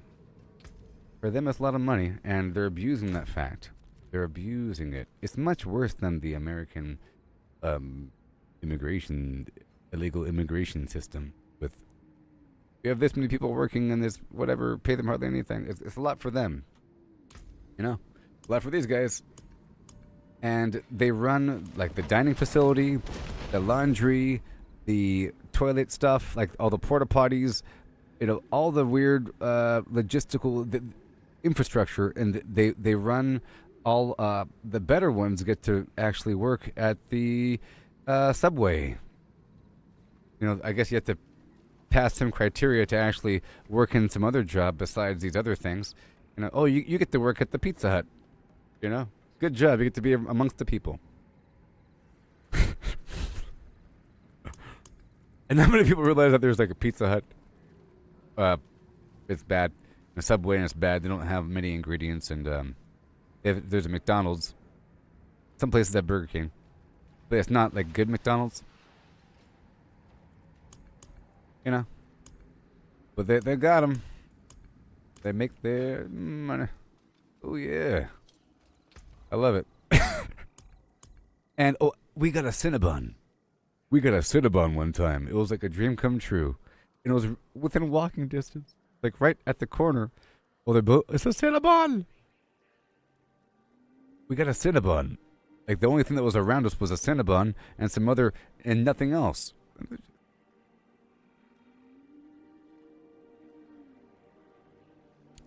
I'll go there and like read a book and eat my caramel pecan bun and drink a coffee, like it's normal reality for 3 seconds. Yeah, I think they didn't have lettuce. You know what I mean? I think they didn't have lettuce, but they had like other stuff because of perishability and transporting perishable goods long distance. Okay, so I'm in the middle of I gotta spend my obols, basically. Let's spend this stuff on...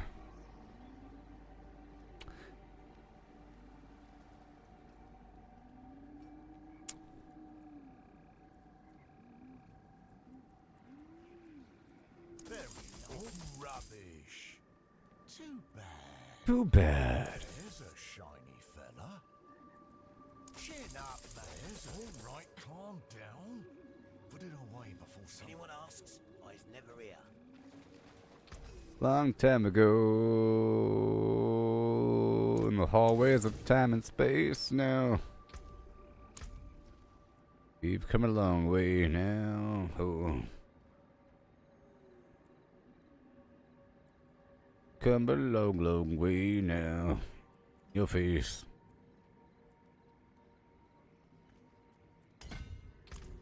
One more point. So, how are my glyphy poos looking? I only left because I was full on obols.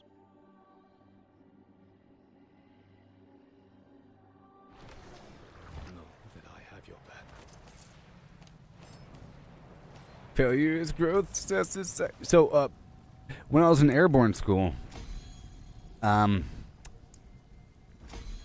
right before jump week, you know how there's like the ground week, tower week, and jump week, you know? There is this big safety class, and we're all sitting in the bleachers, and they're talking about things. Like, if you're in a canopy, you do this whole thing, and you bicycle kick. If you bicycle kick in the freedom flab, you know, push yourself off the other parachute. If you get intertwined in another human's parachute, the max like 25 something around, 2,500. Whatever, for the obols, it increases. Dude's asking me what the maximum amount of obols is here. It increases as you work on the progression here. Every zone gives you 80 max obols. Yeah, ground week, whatever. Well, for me, it was right before we were about to... For me, it was after tower and right before the final situation. You know? Or maybe it was the, I don't know. It was toward the end, you know, and there was some big old safety briefing. We're outside, and I'm looking at people saying, "Wake him up." I'm like watching people, trying to make sure people like are awake, you know. And I didn't even feel tired. Maybe I felt kind of tired, but not really. But then next thing I knew, I woke up. And there's a dude saying something. And they called me over and they threw my hat. "You're out of here." I was like, no. It just happened. But then they wanted to handle it. They don't want to kick you out. And they said, we're going to have your local leader, like, you know, the in-house leadership handle it with the appropriate punishment. So they had me like clean the garbage. They had me clean the bathroom, you know, to make up for it or something. But it was my own people made me do it. So you handled it?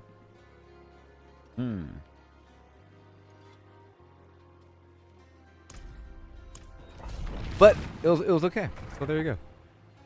This nightmare, like, of waking up all of a sudden. The same thing happened when I first entered basic training, when we're first signing our counseling statements, and we're all around the circle of death, doom thing on the floor. And this was Fort Benning.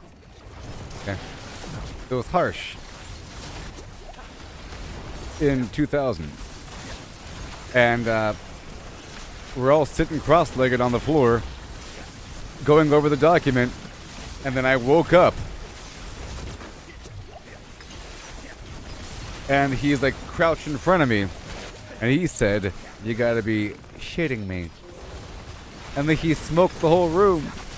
The whole room got horribly smoked for a bit. And they all kept looking at me. I got everybody smoked. The first time, you know? Well, we got smoked before that by other people at other times, like in the reception or the 30th AG, whatever it's called. The basic training before the basic training, where you first get your hair cut and get processed and everything, and they give you your gear and goods, and they, shake you down.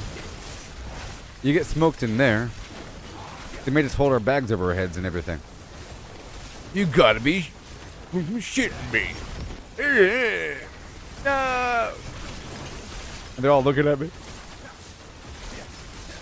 But that was a nightmare, that whole unit, and, you know, we got lots of smokage, and it was just bad. They hated us.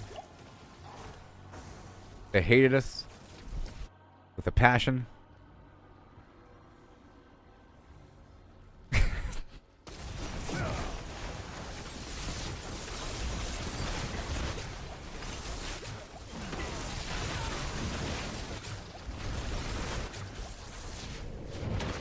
So, like, 3 different things happened.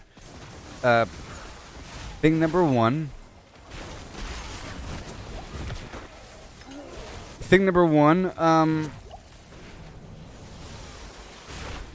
They said that somebody has lice or something, so they have to wash all the fabric.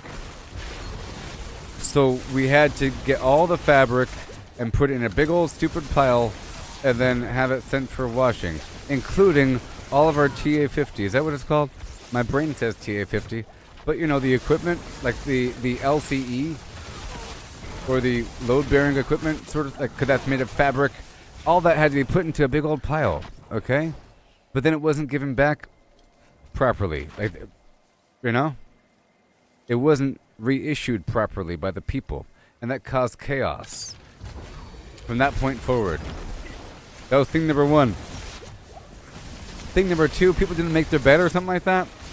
I guess, I don't know what it looked like, but it was chaos when we got back because they went nuts and they deconstructed all the bunk beds and they put them in a big old twisting pile of metal in the middle of the room. You know?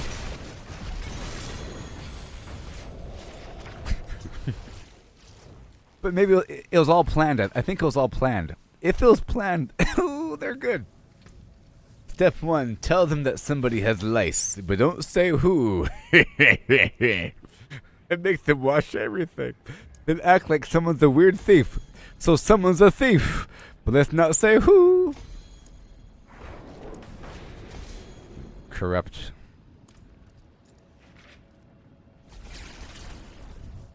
And then, apparently, people were betting at the rifle range. People were betting at the rifle range. And somebody found the betting slip with a bunch of names on it. And it was like a lot of people. So it was like, it seemed like it was 80% of the darn group. I wasn't involved. They never contacted me. Okay. And apparently people were, they flipped the rear sight aperture so that it's night sight with the rounder hole, you know? They flipped that on people to sabotage their firing. And they got caught. And we all got in trouble.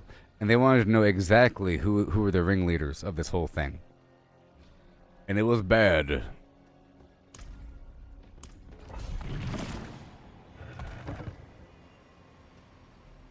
And I think I know why it's bad. Now that I'm an older person. Because I was 17 at the time. Now that I'm an older man, I understand. That guy, he was called in. It was late night, okay? It was late night. It was part of the impetus. And he was informed by somebody else, because somebody found out, and, you know, the commander gets in trouble. I know now that the unit has a problem. Did you hear that Charlie Company were betting? Man, that first sergeant must be garbage. Man, that commander is trash. That they allow that to happen without correcting it. So you have to overcompensate to correct the issue because it's your commander, and the people under the commander are trying to look good for the commander by impressing them, because they're the ones. Because in reality, the commander's in trouble. You know? And it's not really it's the commander. It's not the first sergeant, it's the commander. The captain that you never see. That guy's in trouble because it's his unit. And then he tells the first sergeant tells the so forth, and so on. You know? And there you go. You know, I bet you they got yelled at. I bet you the drill instructors were yelled at by somebody else behind the scenes. And this guy gets woken up at I don't know what time on whatever day it was, but it was bad, and it was raining, and there was lightning. And it was scary. And he was mad.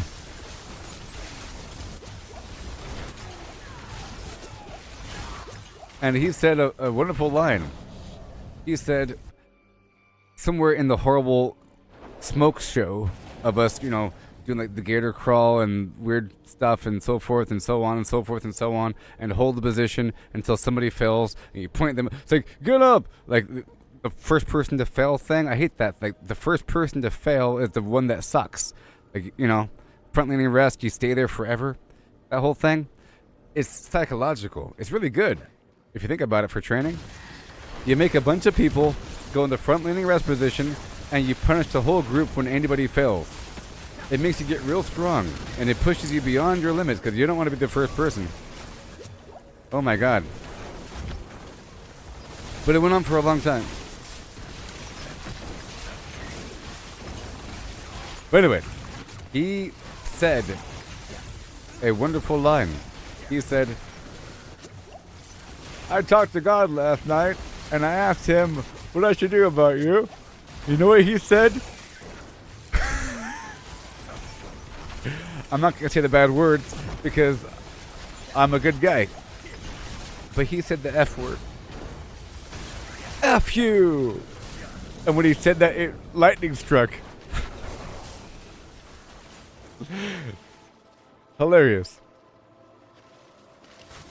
I talked to God last night, asked what I should do with you. You know what he said? He cranked it up to a 12 at that point. My goodness. Give this guy a raise.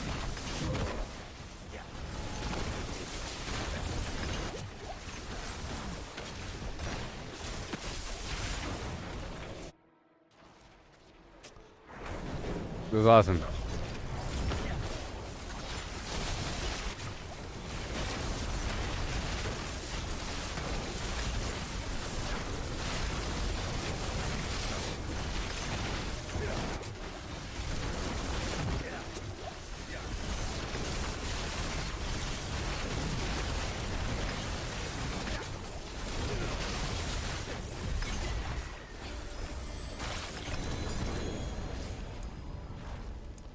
I was in my mind there, deep in the hallways of Flim Flam, seeing and smelling things. Concrete. Concrete. Concrete.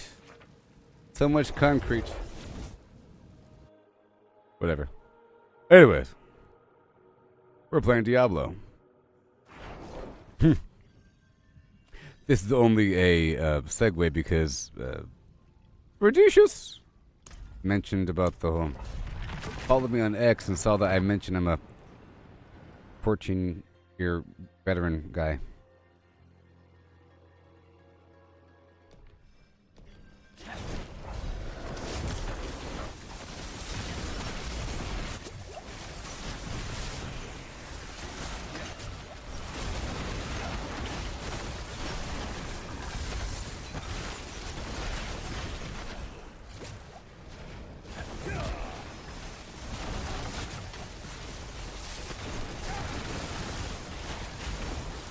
Oh yeah.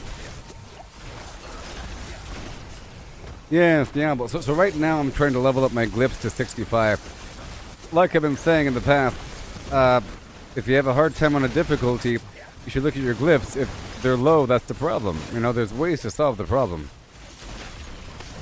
There's ways to solve the problem. Now you could just fast track and have someone carry you through a very high pit, and then it'd be good to go. But I think it's better to work your way through at the edge of your smooth capability and slowly crank it up to identify issues with the build. And then you end up making small changes. Like, I still have more changes to make for this build. It's not done yet. And I'll make major changes. Every so often, it's what happens. It's what happens. Things I don't even expect. In fact, I don't even know what all the items are. I don't look up items. I don't look up things. So whenever there's a new season that introduces new items, I'd rather stumble upon those aspects through random happenstance and be pleasantly surprised that they even exist. You know? Like, I don't know what all the rogue gear is. But I'd rather just use what I have, make changes until I get something new, and then see if I can incorporate that or see if that amplifies. Or then I realize that something could be amplified, change over some stuff. You know?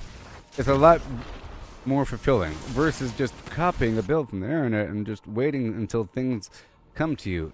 It feels way slower, I would imagine. You know? So, in my method, or in a normal method where you don't look up a build, in theory, you're as strong as you can be. You know what I mean? You're as strong as you can be, and you're stronger than before. It's inevitable. You're as strong as possible right now, based upon the exposure of the gear that you have, and the materials that you have, and the gold that you have, and you're perfect right now.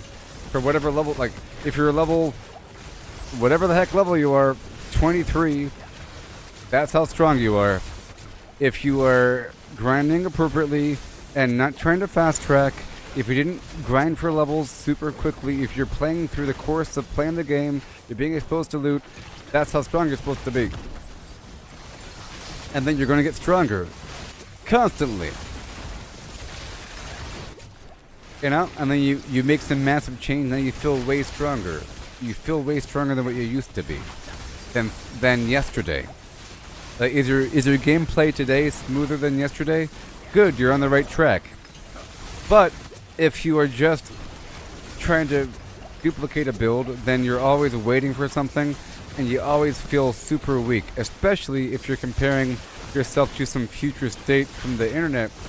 You watched a video or something, and you say, I want to, you know, I heard that you can do 500 billion damage. When's that going to come? You know? And then you say, I need this pant and this boot and whatever. Does anybody have this? I'll pay gold. I paid 2 billion gold. Here you go. I earned it. You know? But it's not perfect roll yet. Man, this game sucks. I can't get perfect rolls in this build I need. And then all of a sudden the whole perspective of how long it takes to get better is messed up. Because you're trying to go for a very specific build. And, you know, you're not really going to get stronger by changing anything. You're not changing anything. You're building up towards something. But here, I can always figure out something to change to make myself. There's probably something I could change to get stronger, and that potential is always there. But it's not there if you're copying something. You're always weaker than what you could be. Do you have perfect rules for everything? You know, based upon the established build? You know?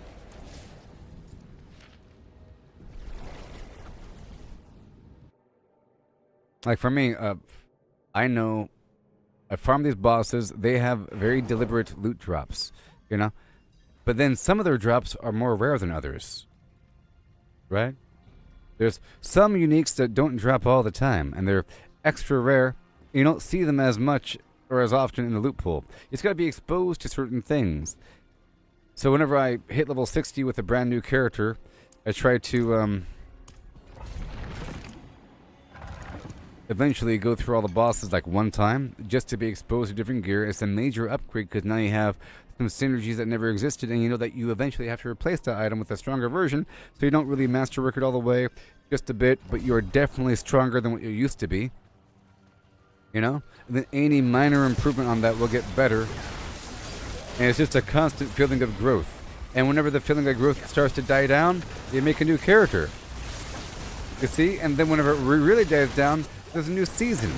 So when people complain about having to start over, you know, that is the nature of the game, of different scaling, feeling of progression, you know? And you have to start over every so often, and starting over is the name of the game. And feeling of value. So, for example, eventually when you're super duper duper mac duper rich, then nothing matters as much. Individual rawhide doesn't matter as much. Individual obducite doesn't matter as much. When you need just a little bit, anything matters. It's awesome to get anything. Man, I need one abstruse sigil. You know? I need 15 abstruse sigils. Okay, that guy has 220,000.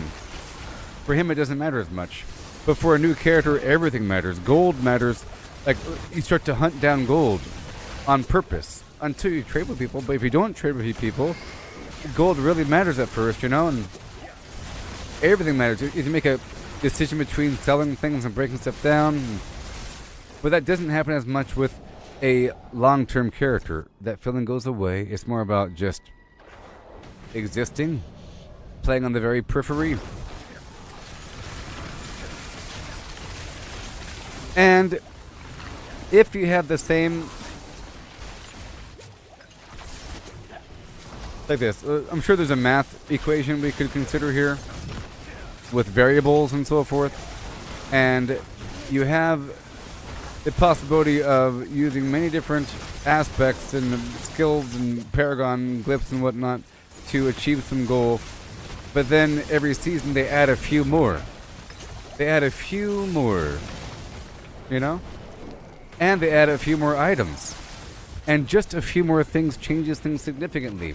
It changes over the balance of a build and how builds work and what you should emphasize, and it changes things quite a bit.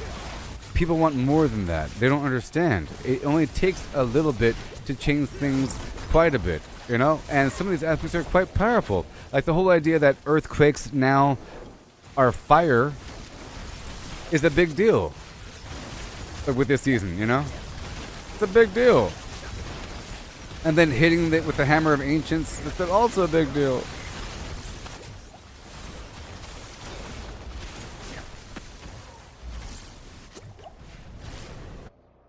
It's a big deal. It's a big deal.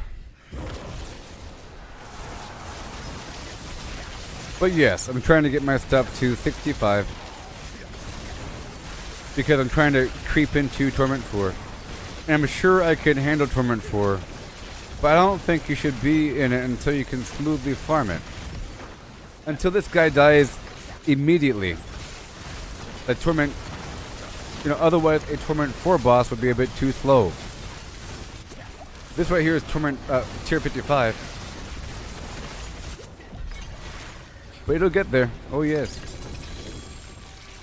Pack of lambs feasting on wolves.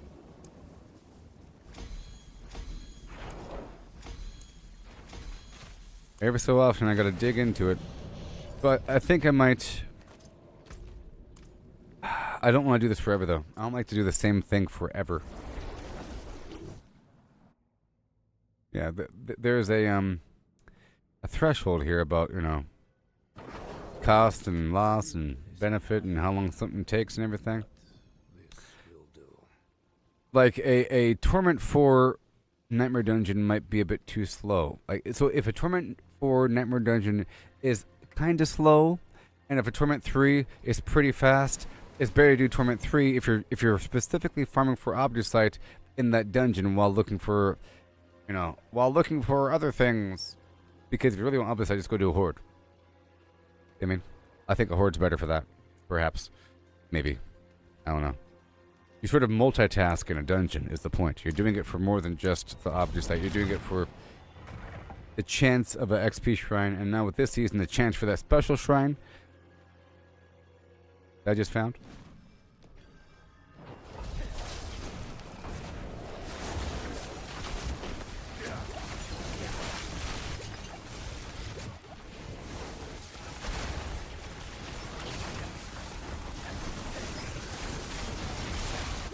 See, it's starting to get a little bit easier. Step by step. Step by step. And see, if a person only kept one character the whole time, and if there is some sort of exploitive weirdo build that does too much damage, then you'll feel encouraged to do the hardest content possible in the fastest speed possible, and then be really efficient about everything, you know? If you have a really powerful build, you want to use that build to kill powerful things as much as possible, so you end up doing a bunch of Duriel farms and tier 150 stuff, you know? But then it gets boring perhaps because you end up doing just all day long pit farming, hoping to get more XP while staring at the XP bar, and that's all you care about because your build is perfect. You know? And if you don't care about materials, if you don't care about gem fragments or anything else, you know, or other loot or whatever, then if you feel like Tree of Whispers and Helltide and whatever it's all just a waste of time, then you might end up hating the game and write a negative review about it, while using your credentials of being a very powerful character to validate your opinion. You say, what are you talking about? I can beat the pit in 1 minute. What can you do? Yeah, the game sucks. There's no end game. You know? Like, that same kind of person will say that there's no end game. But I say the end game is making multiple characters, and it's very clear. Why do you think mythics are level 35? All of your material and currency is account-based, not character-based. You know? The aspects are account-based, and there's many universal aspects. For this season, the occult gems are level 10, the witch power are level 1, you know? And because you have to level up glyphs for a new character anyways, you end up farming a bunch of XP as you're grinding for things besides XP. Like this guy, you know, he's newish, but not as new anymore. The main concern is getting a bunch of different aspects to unlock him for the sorcerer, because I have a bunch of barbarian stuff, a bunch of universal stuff, but not the best versions of these things. Like, this is good, you know? That's almost good. That's almost good. You know what I mean? That's part of it. And then part of it is leveling up glyphs. And in that process, you level up. Like, you're doing it for a purpose. But eventually, you'll reach a point where all of your glyphs are level 100. And then what?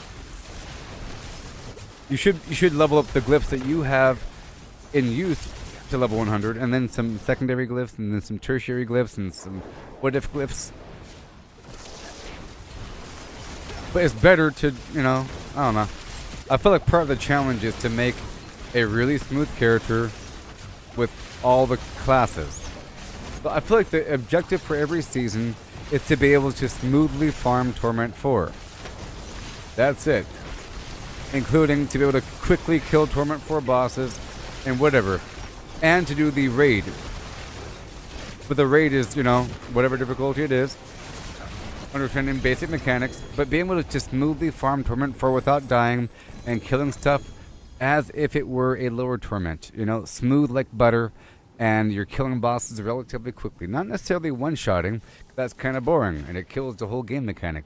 But in the ballpark, you should be able to kill the Torment 4 boss before the first phase. Like before Duriel burrows, before the beast in the ice flies away. You know what I mean? Okay, now I gotta raise up the difficulty. You should kill the guy. And that's the goal. And you do that with each character as a challenge to be able to incorporate the new items from every season into a new build, and that becomes your new Eternal character. And then every season you should go through your Eternal side and then delete the old Eternal guys. Perhaps. You know? But there's a window of time where you have a bunch of Eternal characters from the previous season if you really want to play with them. But then you get rid of them. You purge their inventories, clean them up, and make room for the new season's characters that will then take their spot. And that's what this is all about. And then all of the resources and stuff I'm grinding on this season, eventually, I really want to get as much as possible because I know that all of this will collapse to the Eternal side. And in theory, the real game is the Eternal side. And the seasonal side is more about learning how to incorporate new items into a build before they get added to the game, and to have some sort of bonus to make leveling and progression feel better. You know? Every season is about making leveling and progression feel better, while learning how to incorporate the Flim Flam. Now, in terms of characters, it's sort of upsetting. You have 14 total character slots, and that's not enough. Because you have Eternal, then you have Eternal Hardcore, and then you have Seasonal and Seasonal Hardcore. And you think that you'd want to have 5 seasonal characters, and then 5 seasonal hardcore characters. And then those guys cross over, and that's 10. And then you have 4 in the remainder. You know, like some long-term characters that you never replace, sort of thing. But 14 is fine. It's more than 10. Well, I guess it'd be 20, right? If you have 5 seasonal hardcore, and then 5 eternal, and then 5 eternal hardcore, that's 20. But that's if you keep 20. You should only have maybe 1 eternal hardcore dude or something.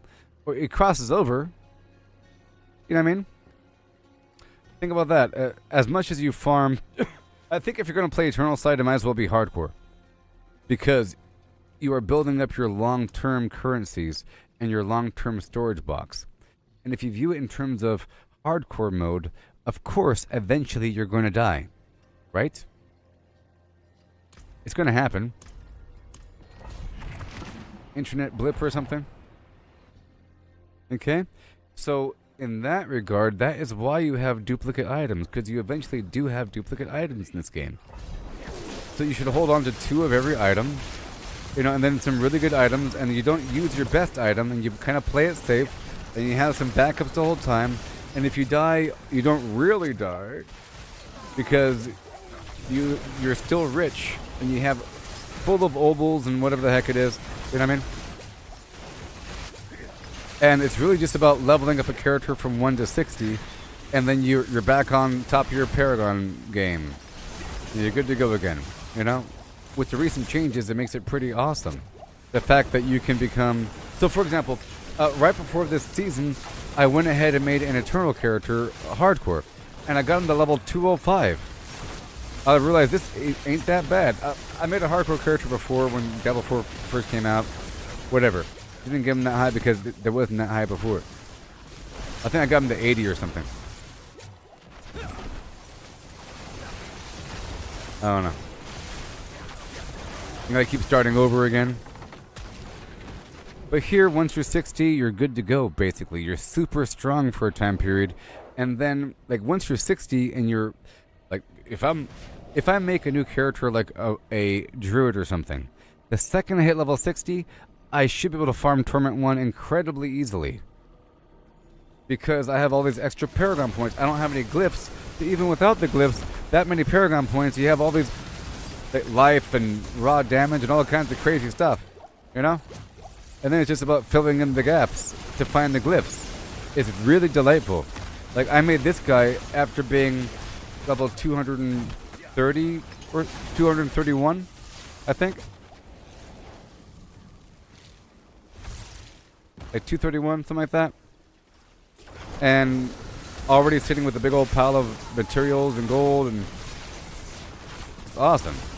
And then I learned right away that the witch powers work, you know, and that the occult gems work.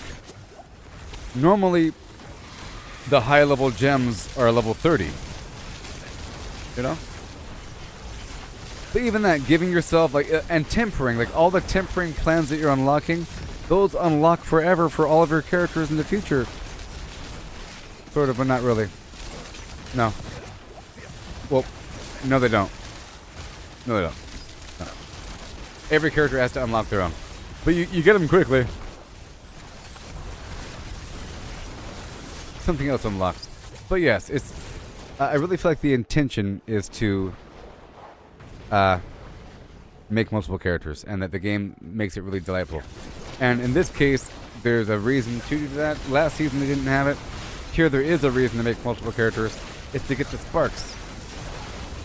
You know? There's a spark at the end of the this Grim grind.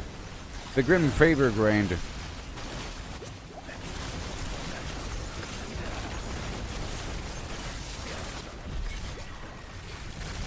I meant to increase the difficulty.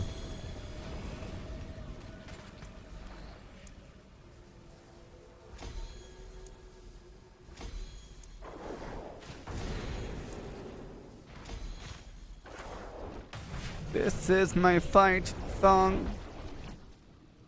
Take back my life song.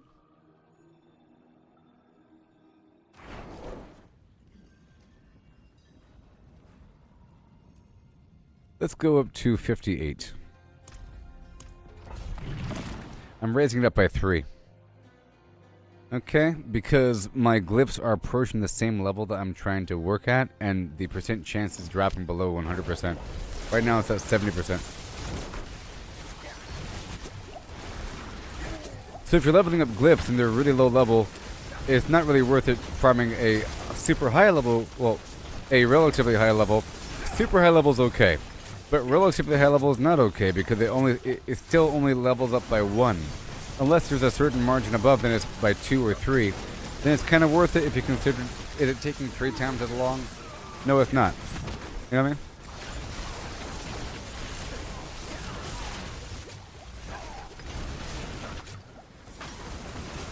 But in this case, I can't do I don't know if I can do a pit that is high enough to give myself above 1 rank in increase above my current ranked glyphs. Because I haven't even tried tier 65 yet. I'm trying to put it on a pedestal.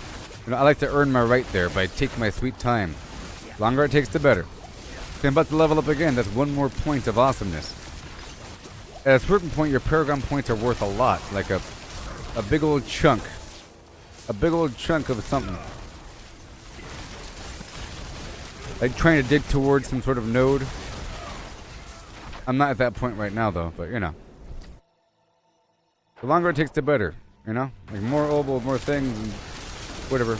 That's also why I was doing that weird little siphon thing in the Grim Favor Whisper area. Because the longer it sort of takes, the better. But I'm still trying to do it fast, but if it takes a tiny second longer, that's kind of better. Especially if I feel like I'm supposed to be doing it, I'm trying to justify it. It doesn't feel like work, it feels like, ooh, goody, a loot spot. You know? I want to view it like a treasure goblin that you're forced to chase for a second. Or something.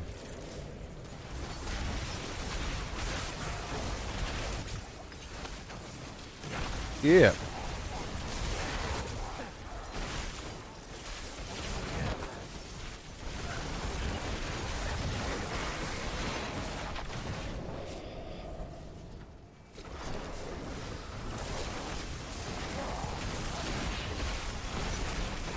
Oh yeah.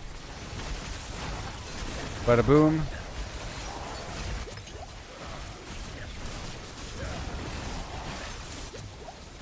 So in Rothman's prophecy, you know how it ends with then a spear of light pierces Hatred's heart, and he who was bound in chains was set free.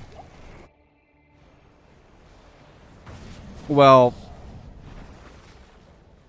you think it's about Inarius or whatever, but it's Mephisto, clearly, because Hatred is Mephisto, and, well, he wasn't so much bound in chains, just evaporated.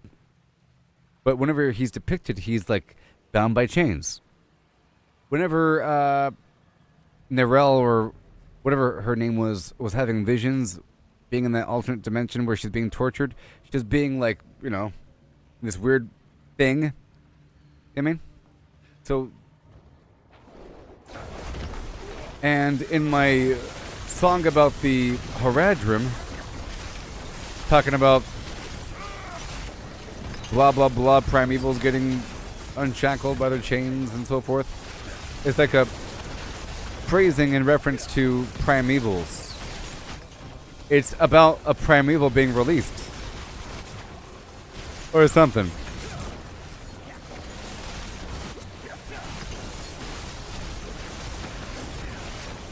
Oh, so I have a nice theory about the nature of Diablo and whatever. And pretty decent theory. You ready? A long time ago, when the Haradrim reigned supreme, they were really paranoid, to the point of creating fixtures across the land at hotspots of magical energy to contain potential fissures where demons might be able to pop out, like weak points that they were able to detect fissures, you know, of demonic energy, and they'll create usually a church over it or some weird thing to really put a capstone over this horrible thing that's down below. here and there and here and there, like tombs and tomes with carvings on the walls and ancient wards and guards and protection sigils and so forth and so on. You know why? Because Diablo, the Lord of Terror, was bubbling at the surface. And what does the Lord of Terror do? He makes you afraid of things and freak out. And what do you do when you're afraid of things? You over-prepare. And what's the problem with over-preparing? You create a door.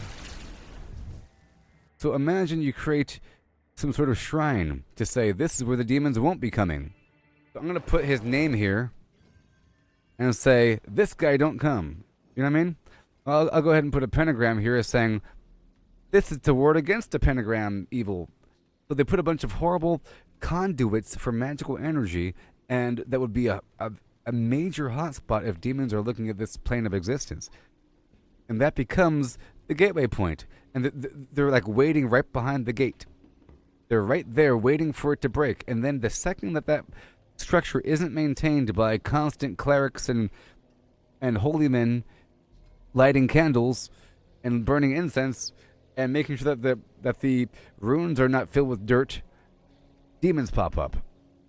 I mean, the second that this magical tome gets damaged in any way, this whole land is ruined because this becomes the gateway. Okay? So, it's because of the Lord of Terror, is what I realized. The Lord of Terror. Fear makes you overreact and get all freaky. But they weren't heroes. The Haradrim, they weren't heroes. They weren't like sword and shield and whatever. They were like freaking out and building hidey holes. Okay? But then what happens? Whenever the Lord of Terror is sort of getting subdued, upon manifestation, it has less power, but more direct power. And in a land of fear, it causes people to rise up. If this whole town is affected by Diablo, maybe one person isn't affected as much. If they're all affected, what do? They cower in fear in town, and they don't go outside the walls. They're not going to be fighting demons if they're afraid of demons. Okay? They're afraid. They're afraid, and they get weak and complacent and atrophy and get boils all over the body, and they die. Okay? But then one person says, I will rise up against these foes. Why? Because my whole family was slain yesterday by demons, and they died from boils. So I am angry at these demons, and I will use my hatred to help me fuel my rage and become a hero to fight the forces of darkness. And I'll take this shield and I'll cut off their heads, and I'll drink their blood, or whatever, you know what I mean? It's like, I will smash your head open with a hammer, and you know, it becomes quite the violent act of defending humanity from the forces of darkness. You have to wear darkness and hatred, right? So all the heroes that have popped up over the span of time, through the course of the Haradrim, mind you, because they kind of reach out to heroes, and so forth and so on, right? It ushers in hatred through heroes. Heroes are the catalyst of hatred, because heroes are filled with hatred versus the thing that they're trying to become a hero versus. And you have to. Think of the Knights of the Zakaroon. They're all heroes against the demons. And imagine hating demons so much that if you dare show any sign of being in allegiance of a demon, we burn your whole town down. And that's what they did. And they became lustful in it, living in hatred. But righteous hatred. The righteous hatred, which then ushers in Mephisto. So Mephisto starts to gain power over time to the point where he trickles back into reality slowly and slowly and slowly. And slowly. Ushered in a bit more through Lilith's appearance. She kind of, the whole catalyst kind of accelerated the process. Mephisto was just a spirit showing up as a phantom dog or some weird thing, not being able to manifest, reaching out to heroes who are filled with hatred. If you think about a barbarian, their fuel source is fury. The whole time he's screaming and yelling. Ah! Ah! Okay? To the point where fire erupts from his body. You know what I mean? If you're still following me. You can watch the video again. Let us consider the I mean, customs, yes? to the point where if they kept on going, they would look like this. Look, long have the thralls of hatred waited for the day of Mephisto's ascension. They surged in the distance, whatever. You know what I mean? It becomes you. You are the avatar of hatred. That's why Mephisto was so nice to you. You just don't realize that you're doing something for a purpose, you know?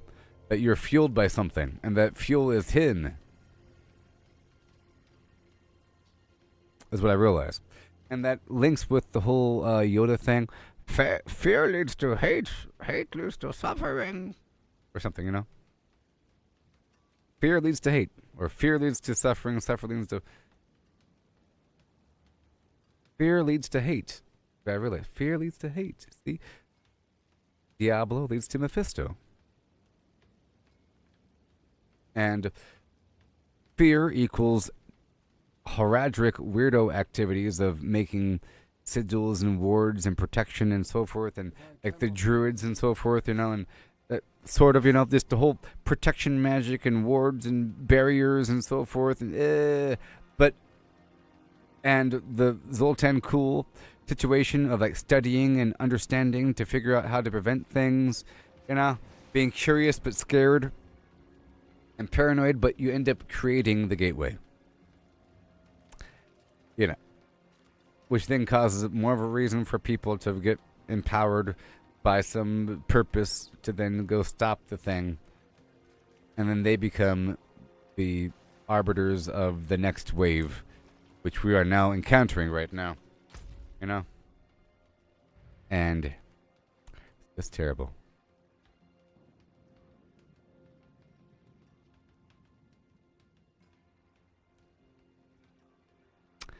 Yep.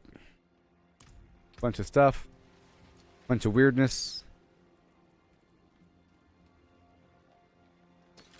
And Lilith is the daughter of hatred. Okay? But she is basically hatred.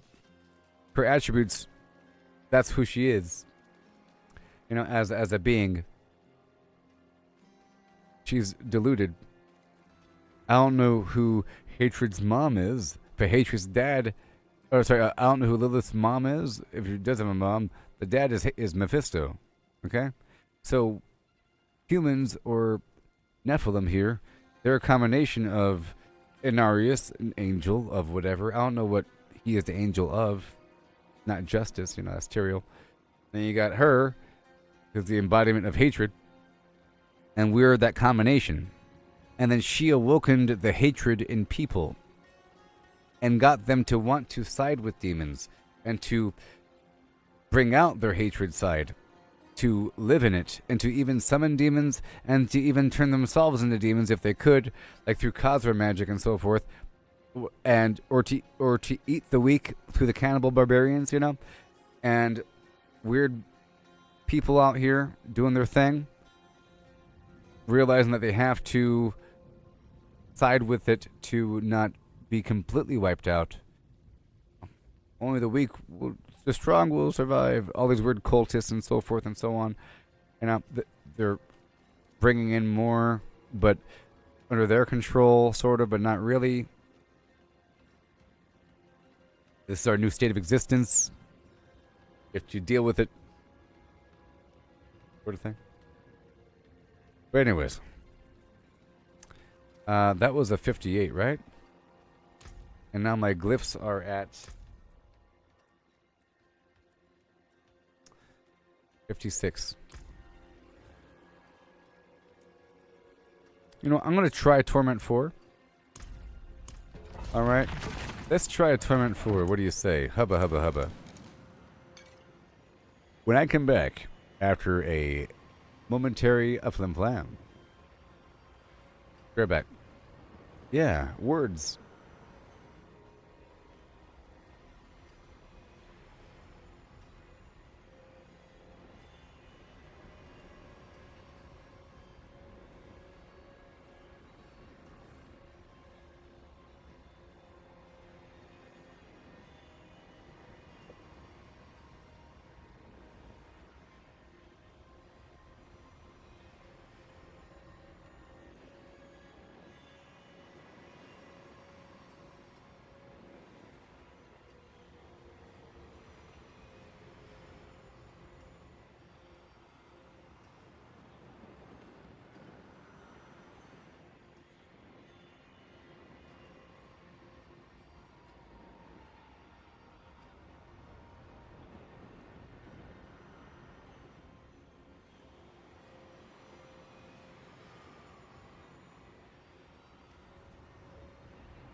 Hi. Okay, here we go again.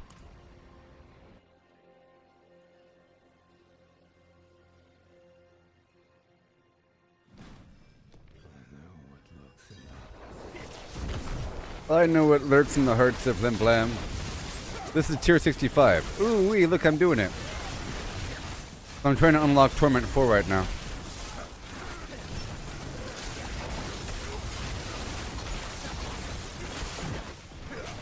And now my glyphs are tier 50 plus.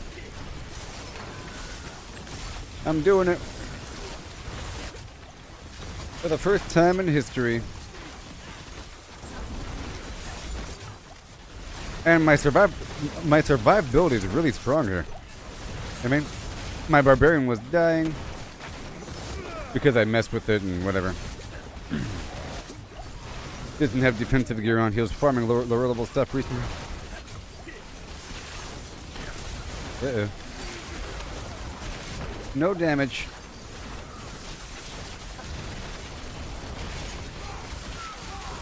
Woohoo!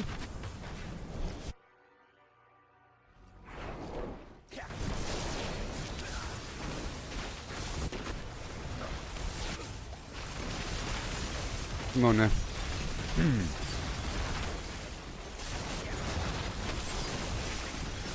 I know that there's a method to reduce the control impairment reduction thing, you know.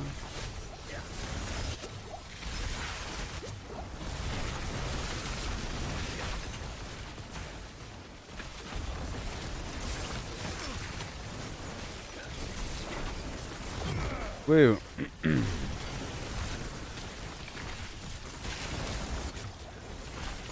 Where are they? Yeah, man. Oh, yeah. Oh, yeah.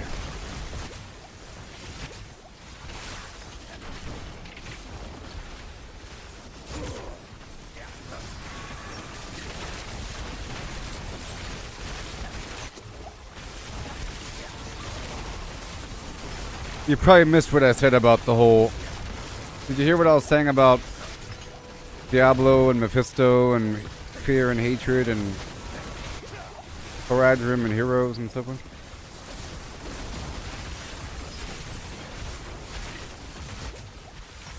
I was saying something right before I went on break. But this right here is tier 65. Pretty awesome.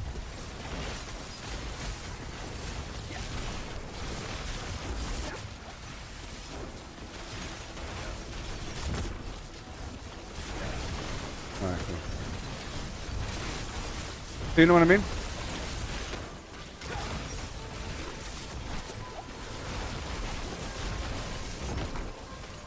It's clear when you go through the druid stuff in Scotland that they have like a bunch of runes everywhere. And that is a barrier, but it's also a conduit and an anchor. And there's spirits that are stuck there because there's a bunch of runes. You know? It's because there's runes.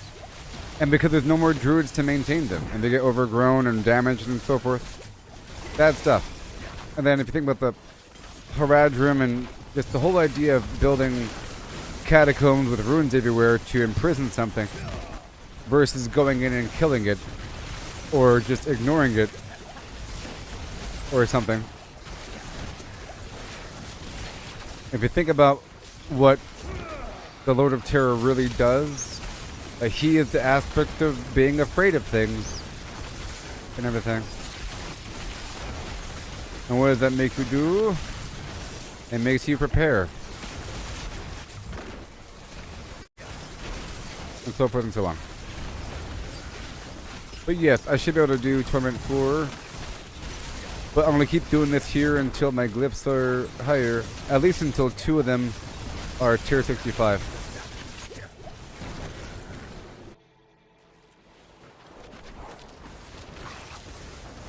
Yeah, and the Yoda thing, fear leads to hate or something. It does. And that hatred is disguised as being heroic. Or something. Or being righteous or something.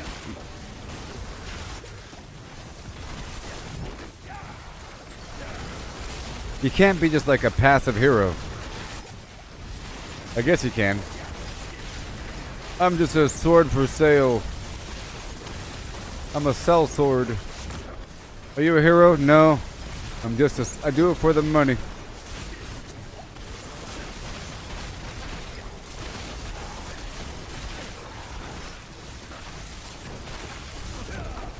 But see, the other reason to do heroic things is because you want to uphold good and save good. I saved you from that burning building because I'm a hero. Because I hate fire.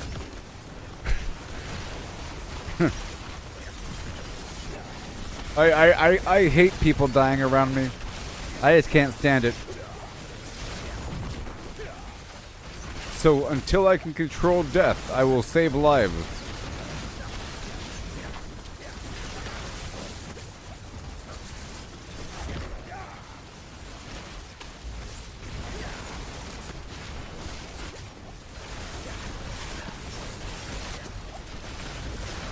I hate water. I'm drowning.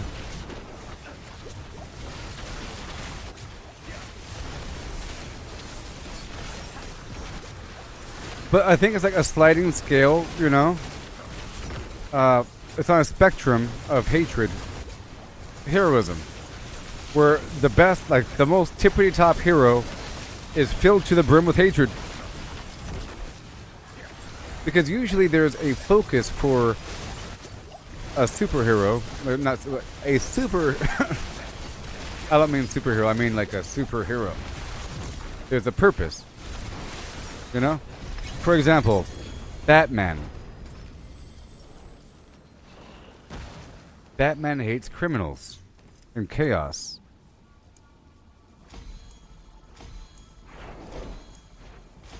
Superman doesn't care all that much. People consider Superman to be more of a hero than Batman. But, given this context, by better hero, they're something more capable. But you think heroic, you think, I'm a brave adventurer. No, it's the dude that hates the thing. That guy doesn't hate it. I will save you. Foes, brigands of the darkness. Brigands, bandits.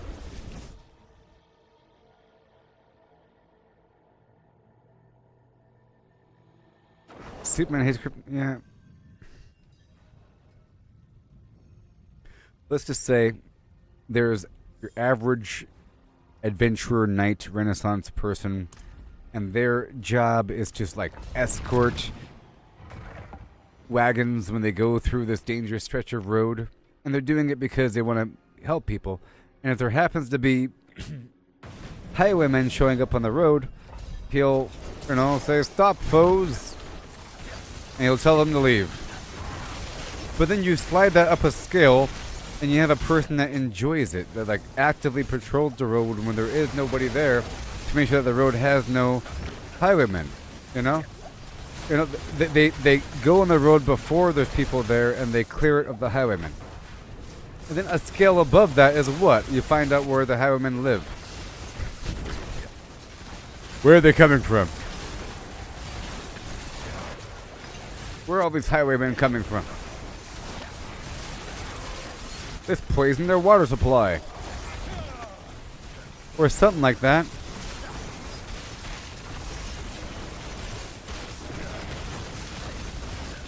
Yeah, Superman, you know, he saves people. A dog, like a cat in a tree. That plane's about to crash. I get the vibe from Superman like this world is like he's a man from another world. Another land, and this is what he can do. He was put here on Earth to save these people. It's more of like a pity thing. It's like pity. Like he saved that plane from crashing out of like weird pity for the fragile humans. But it's not out of like disdain or disgust. It's like a passive, weird pity thing. You know what I mean? Humans. In their ways. All in a day's work, man. He flies off. All in a day's work, man. Bum ba bum ba ba bum ba bum. He saves the car and drops with no sense of urgency, you know?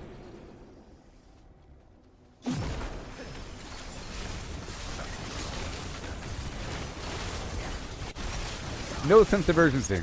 Bum ba bum. So think about the Superman from the Justice League movie when he's fighting whatever his name was. You know?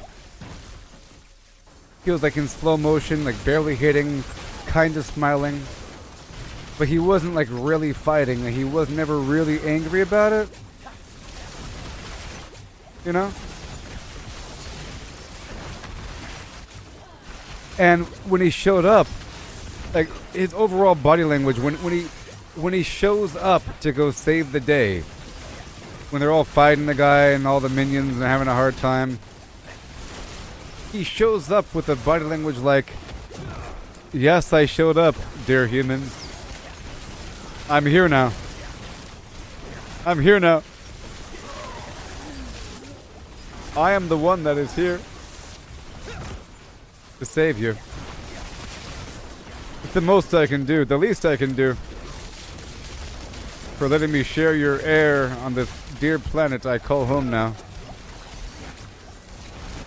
For I'm not one of you, you see. I'm a Superman.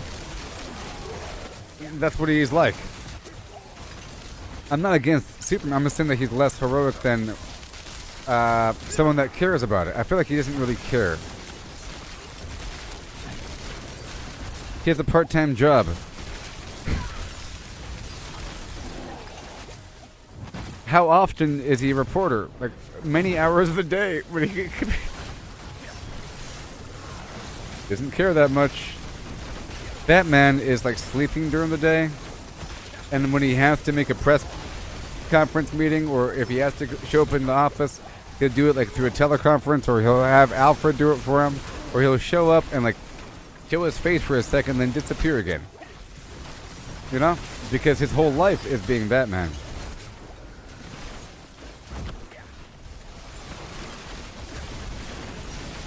I feel like Superman treats it like a burden. Like, I gotta do this thing. Fine. Fine.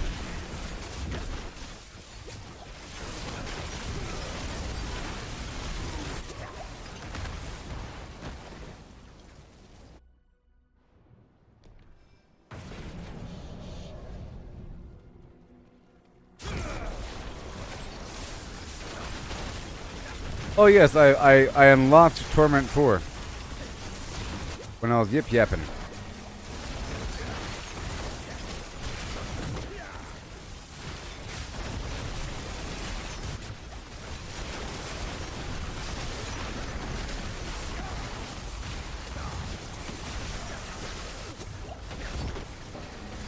I'll probably change this some Paragon board. Oh yeah.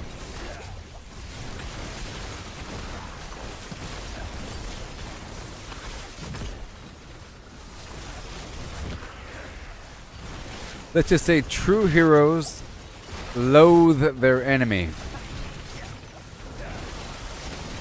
and are obsessed by, loathe, and form their identity around hating their enemy, and to the point of wearing it as a badge, wearing it as a costume.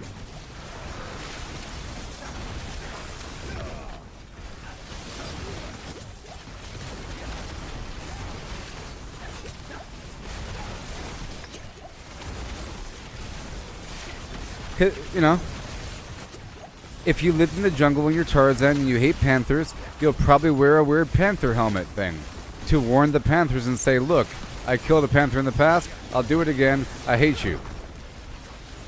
Let me find out where you live, and I'll climb that tree. I'm good with a spear.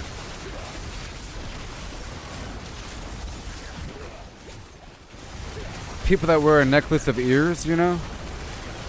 Because they're proud of it. Well, they're trying to show how many people they've done in, you know. It starts to form your identity.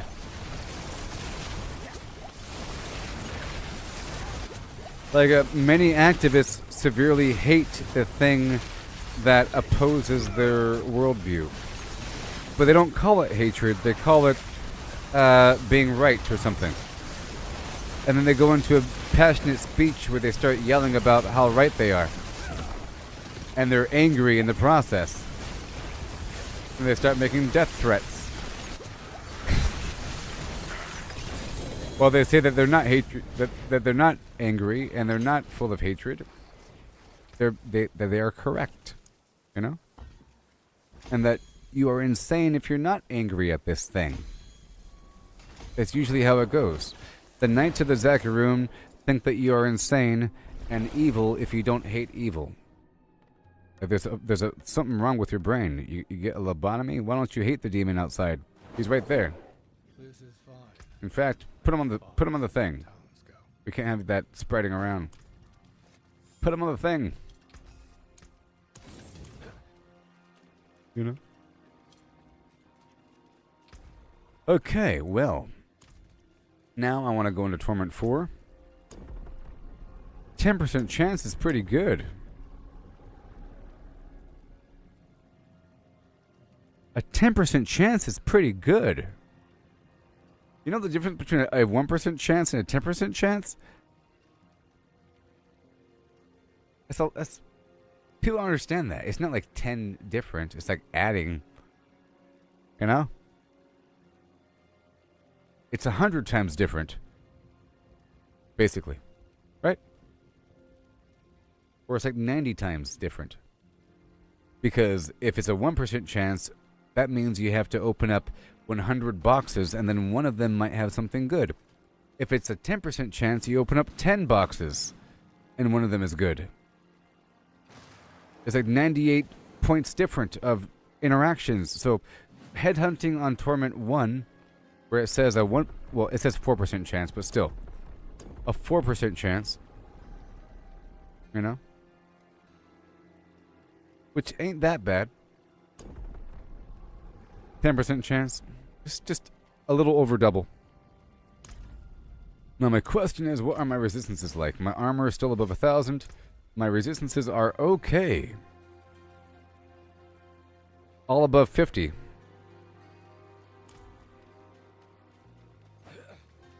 Because, you know, you don't need perfect resistance. You just have to have a decent amount of life, fortify, barrier, and layers and layers and layers of damage reduction. But it's really about layers and layers of damage reduction more than anything.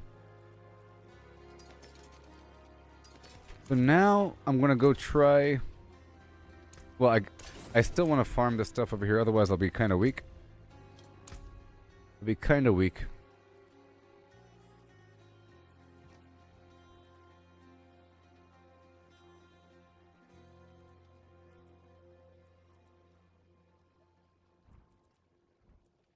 Kind of weak. I'm looking at these points here. Conjuration, critical strike damage. And my critical strike rate is pretty, or chance is pretty high. I want to start at the bottom, work my way up, and really populate every tile in here for all of the intelligence. Right here, we only have a couple more. There's a couple within arm's reach over here. Just like one more here, and then so like 4 more levels. 4 more levels, and we'll have this lower wing populated. Yep.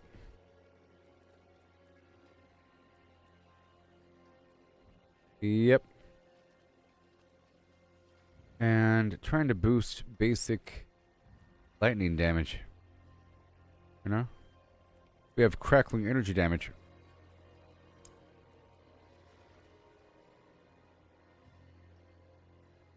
Okay, this is what I want. The Elementalist. Elementalist, you see. This pairs well with that ring. The ring I have, the Talrash's Flim Flam, that gives me a stacking damage bonus based upon dealing Pyromancy. Whatever the heck the actual schools of magic are. You know?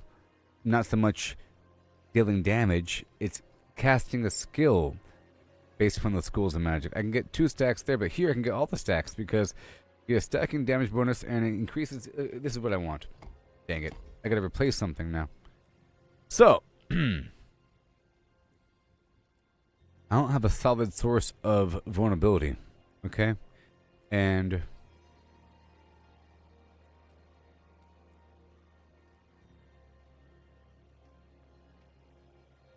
your lightning. 1 second. Your lightning damage has a 15% increased chance to critically strike enemies who are whatever. Whatever. Cool. That does not get raised up just by the main node itself. I'll get rid of vulnerable, and then I have to. There's different ways to get it, and I have to make some adjustments. That's all. I'll be using elementalist. Now I have to level up this glyph. I have one more. Hold on. I have one more glyph to level. Elementalist. There it is. Let's see here. It needs. Oh, it's just rare nodes. Awesome, which means I get to save a bunch of points.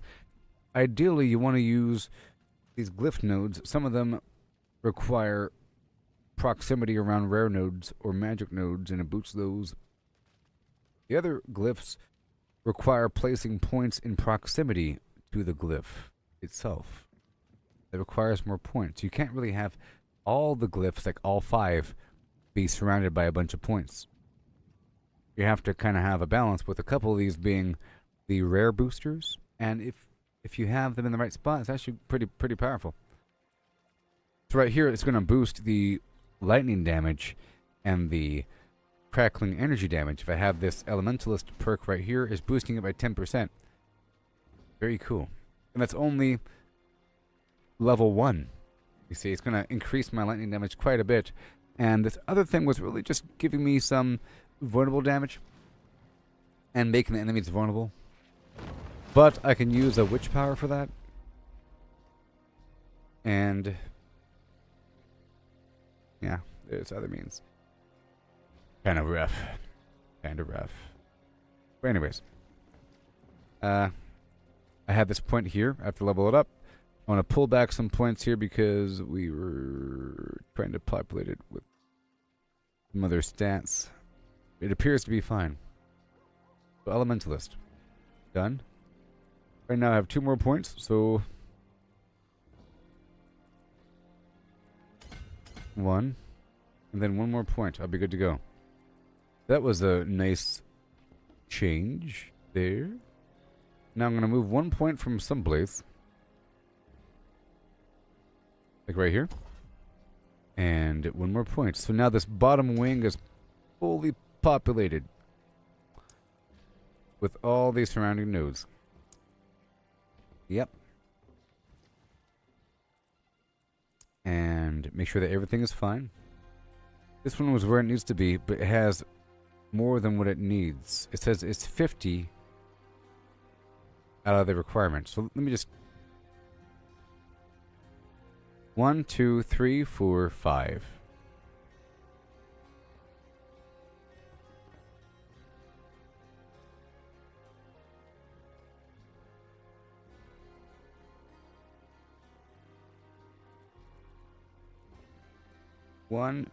One, 2, 3, 4, 5.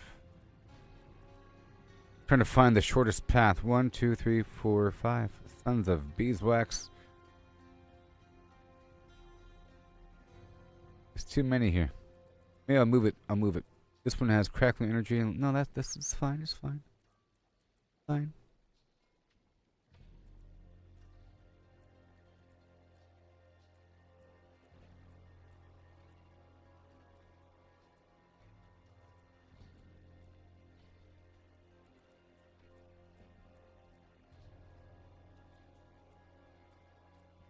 Okay, I can save one. You watch. I go. Whoa. Yeah, right here. 1, 2, 3, 4, 5. Alright, and then I 1, 2, 3, 4, 5, 6. See, I saved 1. Weird science. Flamin' flamin' microchips, pots and pans. And we're no longer over. Next.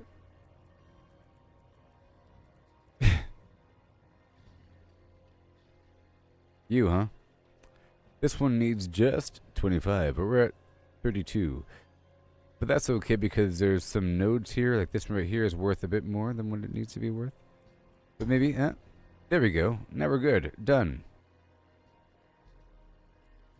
Ooh, I saved 2. I saved 2, baby. I saved 3, baby.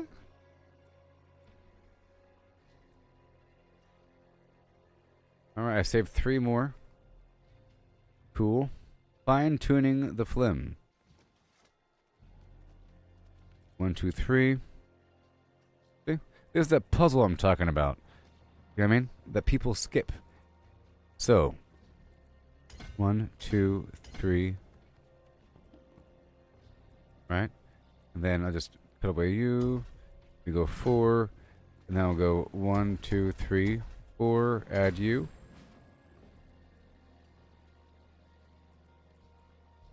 Going that way, you see? I saved 1. Damage reduction. I'll do 1.5 resist all right there. Alright. 1.5 resist all. Good.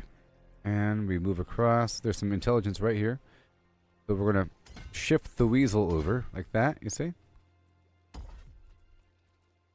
Bracket it up. Yeah. And then right over here. We're good. Up here. 70 out of 40. That's good. Or 75 out of 40. Crackling energy damage. Very nice. And view intelligence. The lower field's complete. This field here will be 45. Oh, there's a big cluster over here. And over there. And over here. So I'm going to lower my defense. I'm going to lower this health here. Alright, I'm going to lower that chunk. And I'm going to lower some other defense until I find the sweet spot. It's over here. This whole damage reduction node. Okay, I'll take that back. Because I want to populate this. And then with my future levels, I'll start to reintroduce that extra defensive stuff. That's a lot of intelligence. Look, 14%, 14%, 14. There's so much.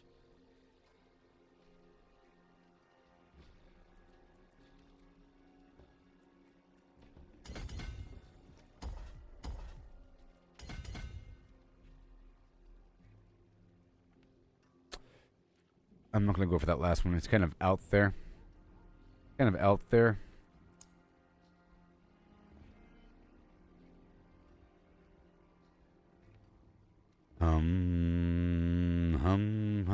I feel bad for the people that don't get to experience this part of the game. If you're just copying something, you know?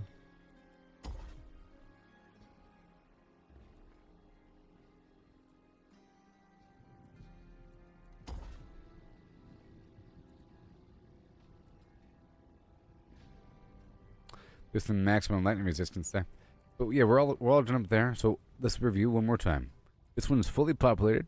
And, ooh, look. Resist all. For the barbarian, that's health. Strength. Okay, so we got that. Good to go. Let's just call this lower board complete. We got the extra health. This lower board is now complete. Fully populated. Now this next board... There's some stuff here. I don't need that armor. There's a tiny little chunk of health, but it's just 2% right there. This right here is fully populated because we meet the requirements. It's a rare booster node. I trimmed the flim flam. Good. Very good. Lightning resistance if I need it. There's damage reduction right within armor's reach if I need it, and I'll probably go for that next. It's a nice chunk. And it has resist all. Oh boy. 1 second. Whoa. I'll pull this back. Pulling back that health. Right over here. Because I want to dig toward that beautiful chunk right there.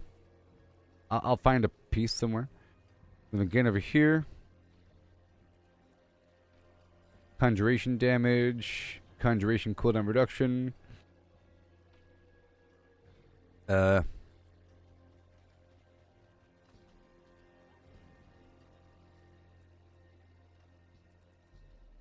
This is dexterity. And there's quite a bit of dexterity over here. This is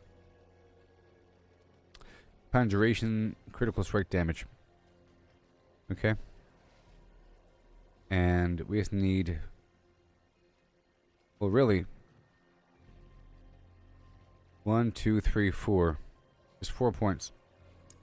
And I'd rather have that fully populated than having some other, well, this is all very important. Very important. This whole life chunk, it's just life and whatever. Let's count. 1, 2, 3, 4, 5, 6, 7, 8, 9. 1, 2, 3, 4, 5. Yeah, check this out.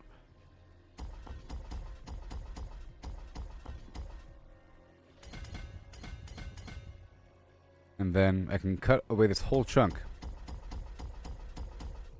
Yep. I'll just sacrifice that life for now. Get these points back here. Crackling energy damage, lightning damage back. Now I just made 4 points. Okay? And I want this resist all thing. That damage reduction. That's good. Very good. Now my life, 5,000. Let's pop everything again. My natural resistances, nothing is too low. And all good to go. 64 across the board. Poisons at 74. Looking just fine, Mr. Beauregard Jones. The third town. And let's look at the resistances.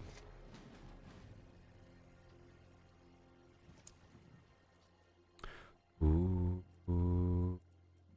Right there. Right there.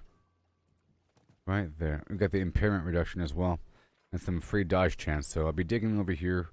You know, some extra resist. Because all I really need is just 6 more. 6 more. What I could do is I can dig toward that right now. I can pull back some points over here and then repopulate that afterwards. Okay? See? 1, 2, 3, 4, 5, 6. Yeah. And then. Oh. More than 6. And then 2 more.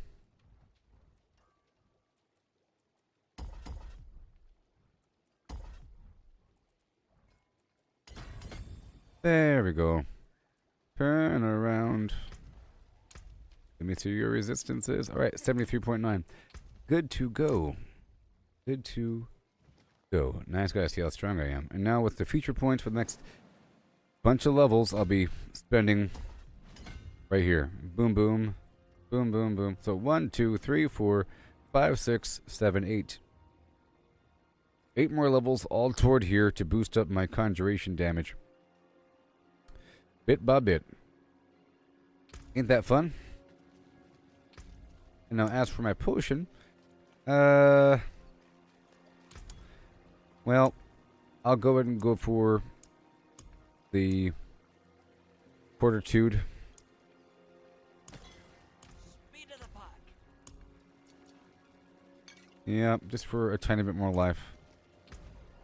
And now I'm going to do 65 again, and again, and again, and again, and again, and again, and again. I just shifted over my build a little bit. So I'm gonna go ahead and save this build under number 2. Rename. Requirement 4. Yep. Yay.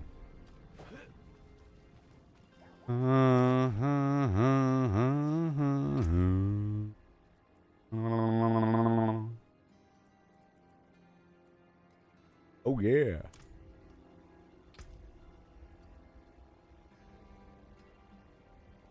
All right, I'll be right back.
I cannot be in the wilderness. This will do.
Hi.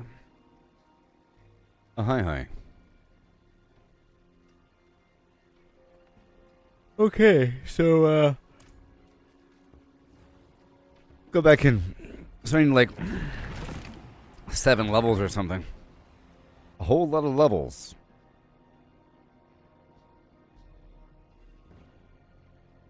Let's level up this thing here first. I just lowered my damage here. I think. No, I think I rose it. Either way. Oh boy.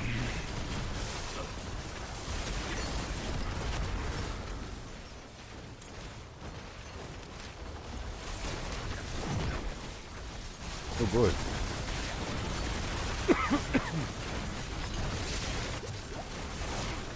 There you go. Amazing.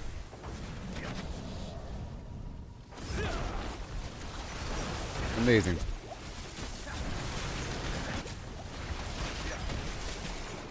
There you go. Oh yeah.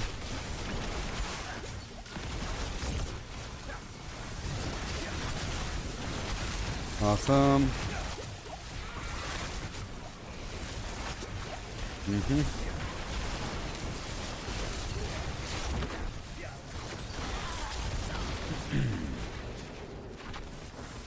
I'm still using a little, I still have to replace my offhand and so forth, and it's still not fully masterworked, so it'll be good eventually.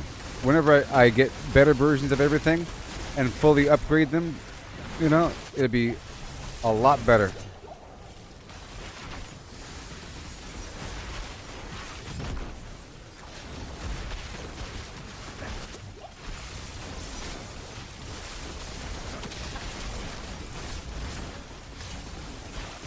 There you go. Beautiful. Oh, I took off the vulnerability, didn't I? I did. I have to fix that prop, but they're vulnerable now. They're vulnerable from something. Oh, hey, look. And I have to level up that new glyph.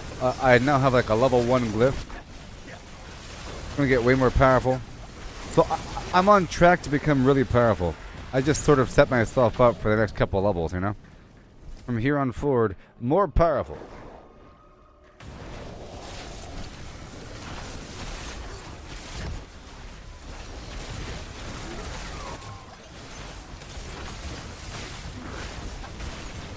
As I go through these things, I get the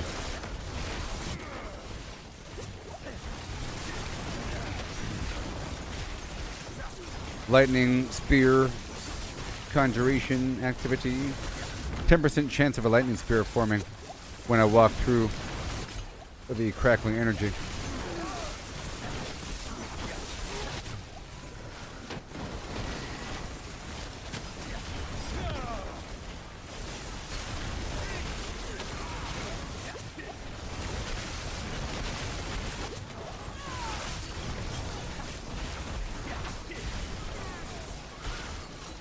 No, it's a focus.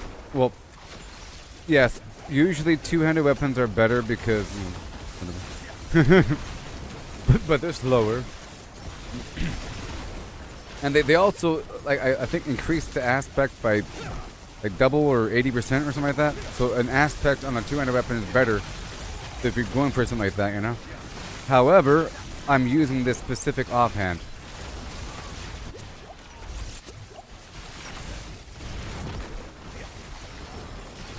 It might be new from this season. And I just need a better version of it, that's all.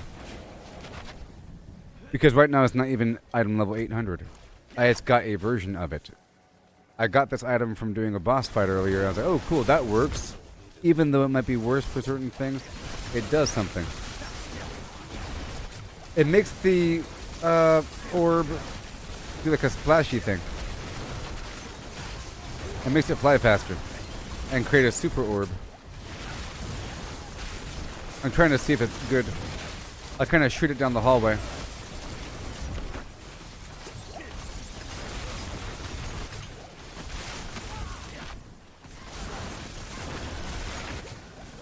Yes, so in general, for two-handed weapon versus one-handed weapon in Diablo, sacrifice, blah, blah, blah. But some skills don't, so for channeled skills, right? For channeled skills like Incinerate, a staff is better because there's no, like, the casting time. You know what I mean? Or if it's cooldown based. If you have, like, a cooldown based build, you know what I mean? Like for conjurations, for example, right? But if you're individually casting things,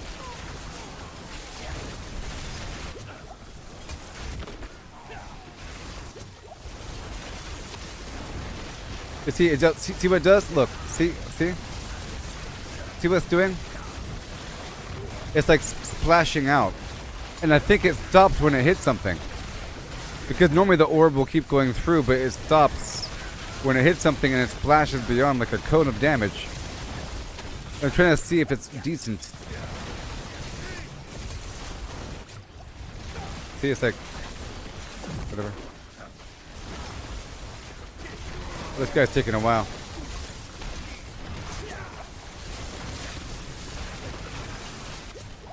Alright, anyways.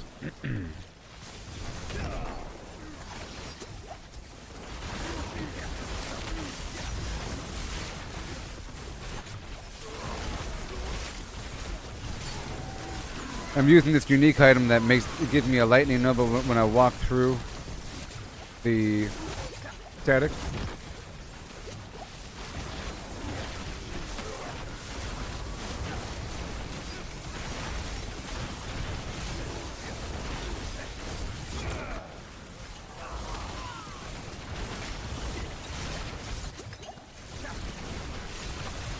Alright. Boom.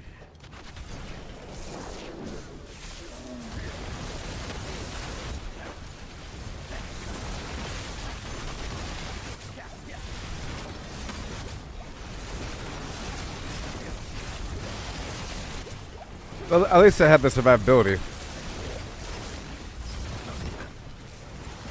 That's taken care of.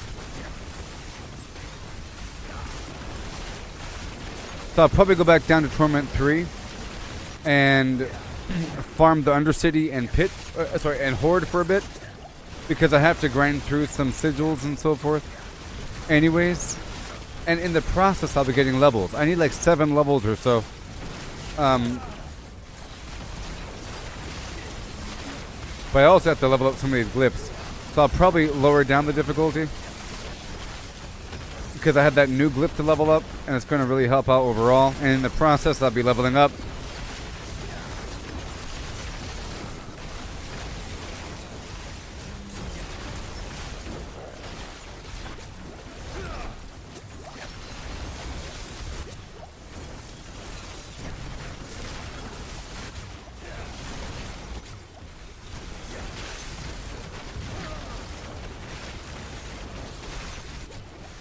And I might even remove ball lightning anyways.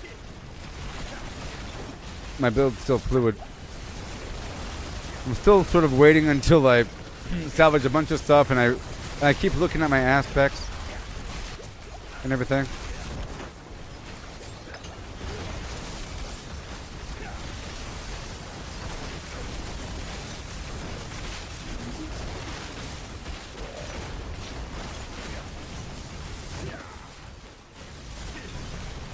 There it goes.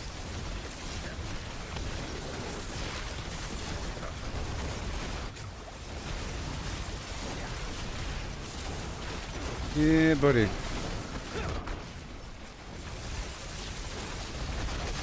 There he goes. And he is vulnerable.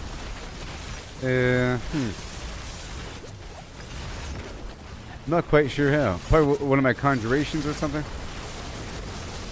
Let me check my vampiric powers as well.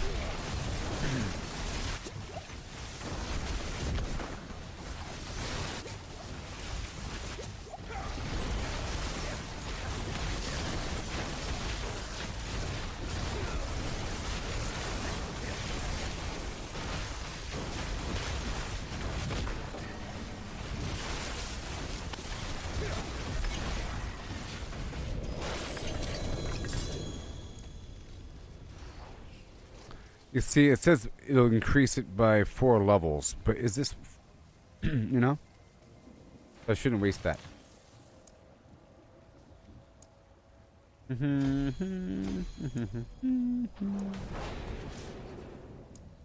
Go, electrocute, done, cool. Creeping on up. I'm full of obels again.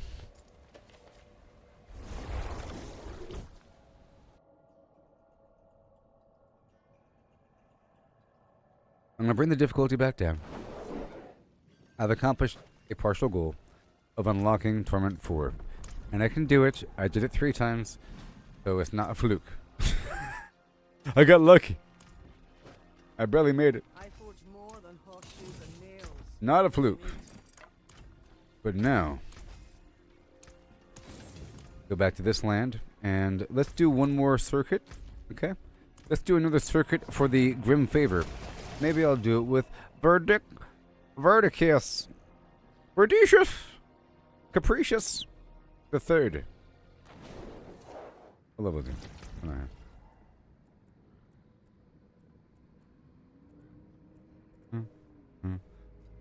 Huh. Maybe not. Anyway. It is done. Okay.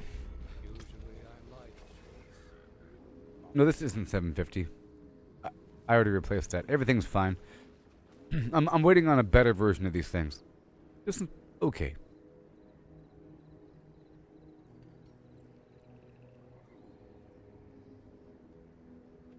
It says, you know, increased chance for ball lightning projectiles to cast twice. Increased ball lightning projectile speed. Chance for ball...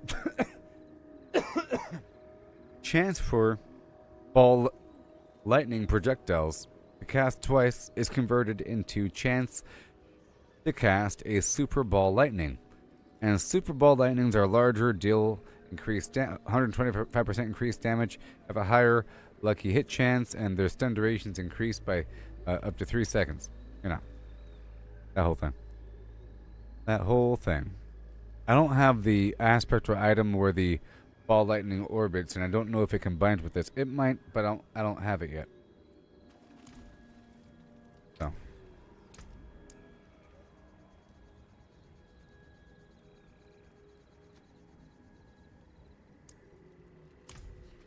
Probably an item.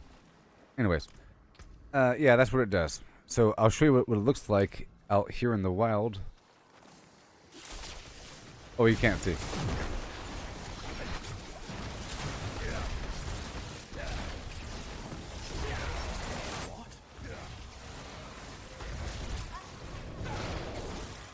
I can show you like right there. So it flies out and it reaches a point and it explodes in a cone of lightning going forward. Never so often it's larger. And I guess it has a guaranteed stun.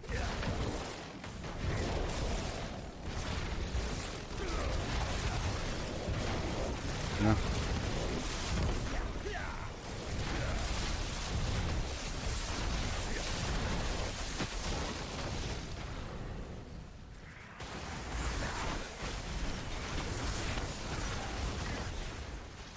Now this is going to feel pretty easy. So I was just doing the tier 65 stuff. Okay, I want to go back down. Let me go check this out again.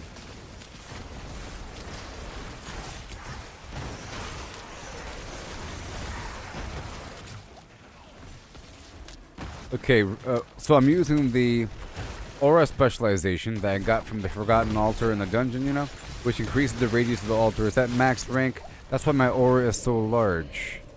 Okay? And then I use one of two different kinds of auras. One makes me go faster and makes enemies around me get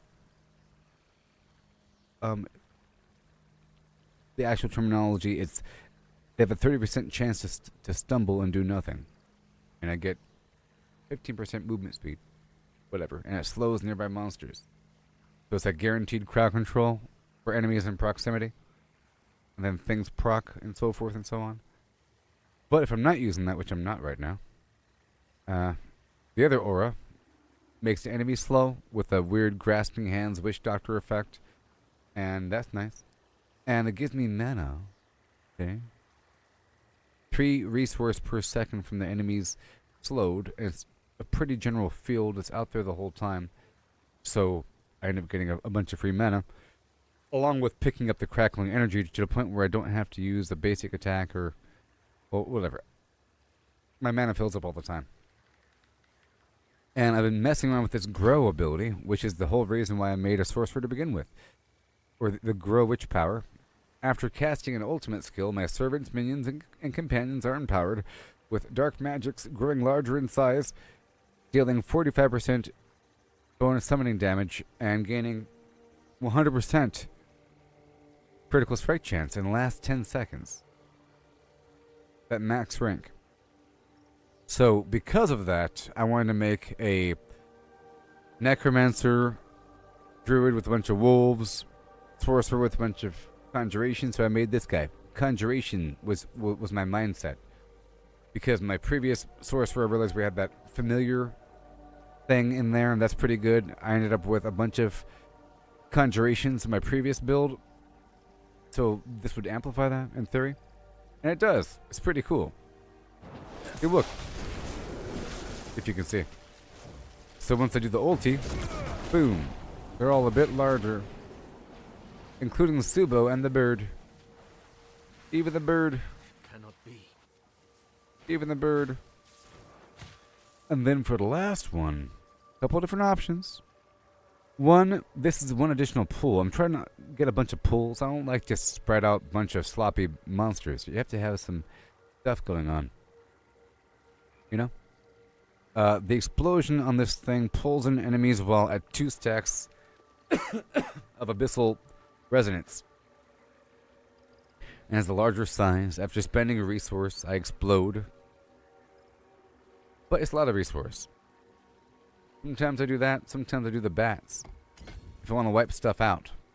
because it's just one more thing that hits the enemy as I'm running by. My barbarian has the bats and the meteor, so and earthquake as I'm just running through, and it's just pretty awesome without having to do anything. This is what I'm using. Then my occult gems. I don't know the name because it's not said here, but when I have 3 or more growth and decay powers, I have additional 8% primary core stat, 10% more life, and I'm unhindered. Yep. So I should always be unhindered right now. Always. Always. Always. You know what I mean? Like right now. To be there. And everything. And then, other one. For each rank in my equipped unique witch power, I gain 3% damage reduction and 0.5% maximum resistance to all elements. And it's maxed out, so 5 and whatever. And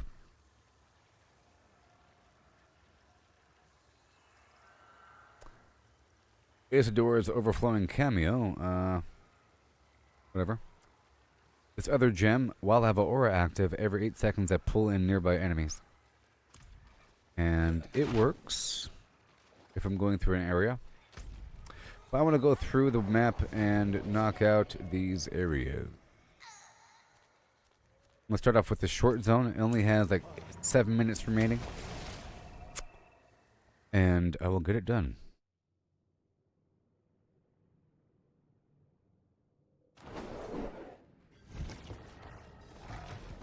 Just a bunch of this stuff here. Let me consume a potion. A special potion to make that head guy spawn more often.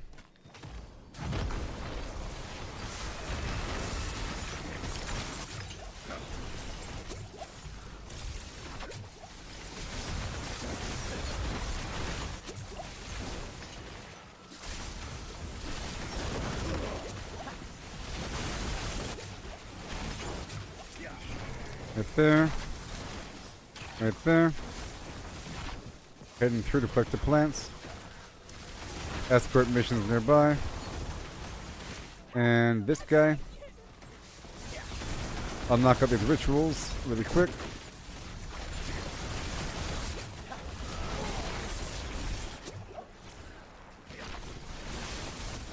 Frog.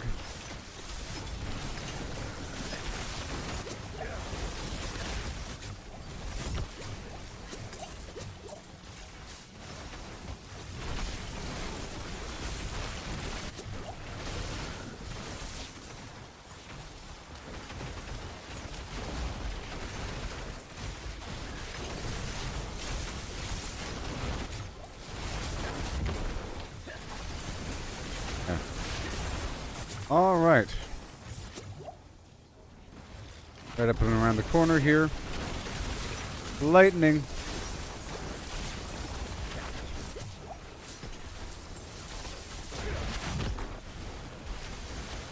Gonna do this for a bit.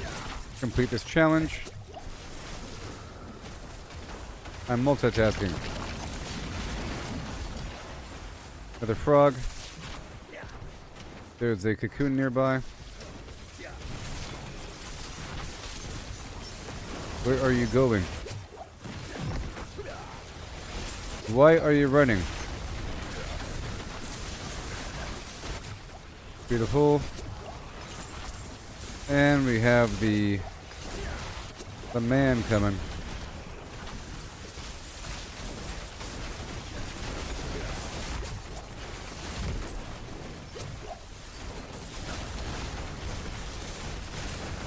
Here it is.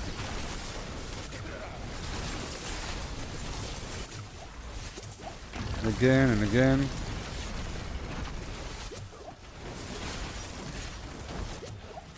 Another frog. We top off my incense. Lucky hit chance. Ooh, it's a head. See, it's not impossible.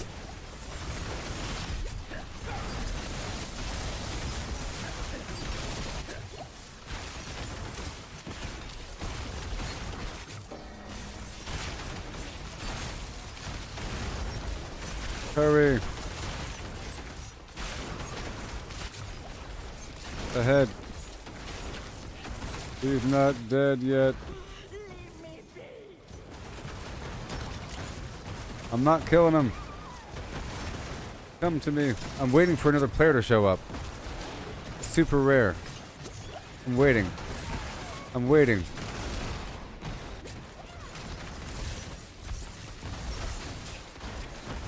Where is everybody? Fine. I'll kill him.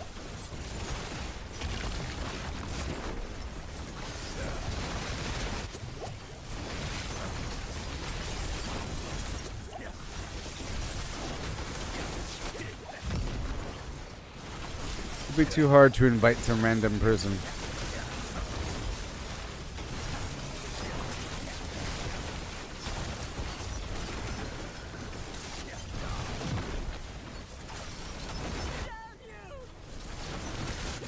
How dare you? Use such terminology? It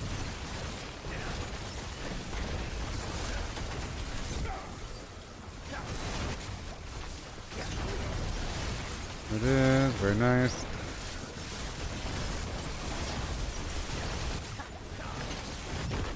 Oh yeah.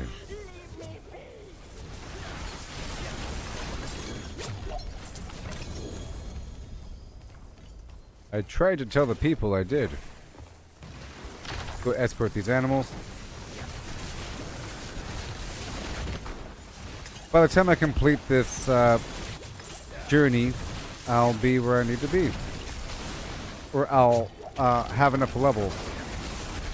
I was going to focus on this for a second, you know? I think.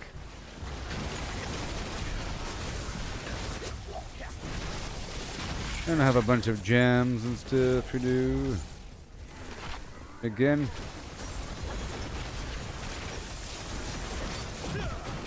Bada boom. Lightning.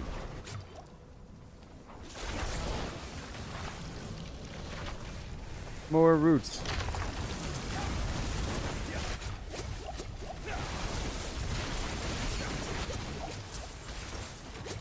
Thank you very much.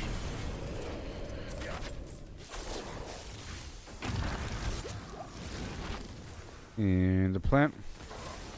Thank you very much.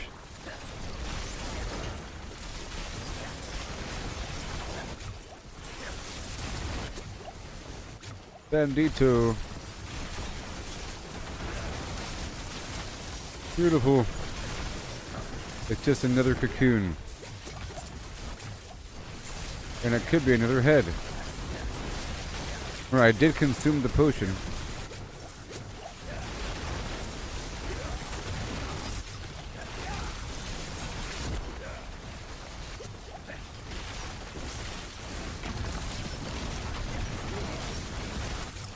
Yeah, just going to complete this leg of the journey and then raise up that other glyph.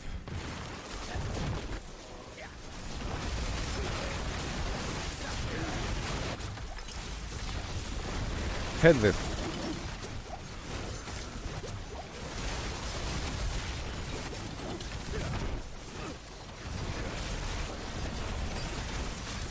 More spears. More spears.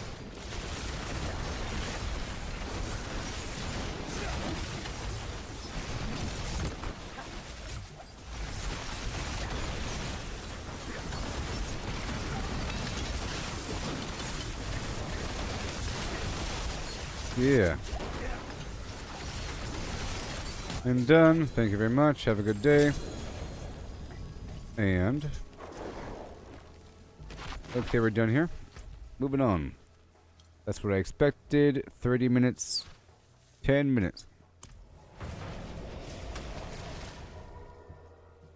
Fallen ones. All up in Caldera Gate.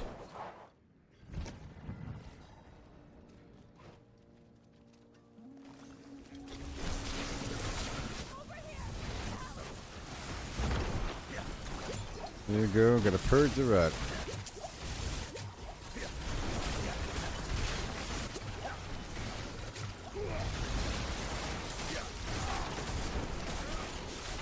Yeah, right there.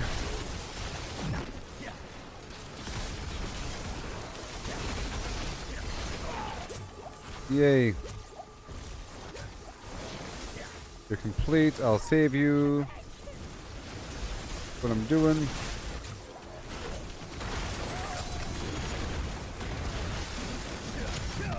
So I lost a chunk of vulnerable damage. My gems, yeah.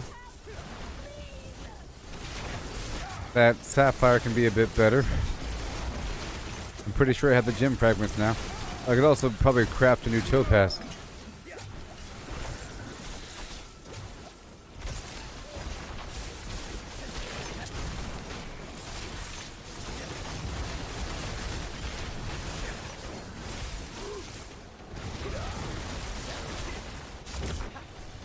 Yes, sir. There he is. Awesome. That's all done. Gotta pluck the flim flam. Let me get all the plants if I could. Extra chests.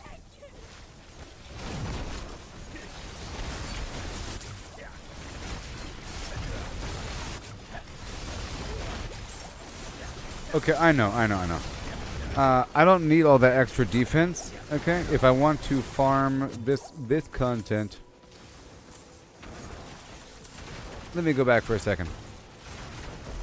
I'm going to save the build again, and then make a new build and lower all the defense until the point where I don't need it. Because I don't need any defense on Torment 3.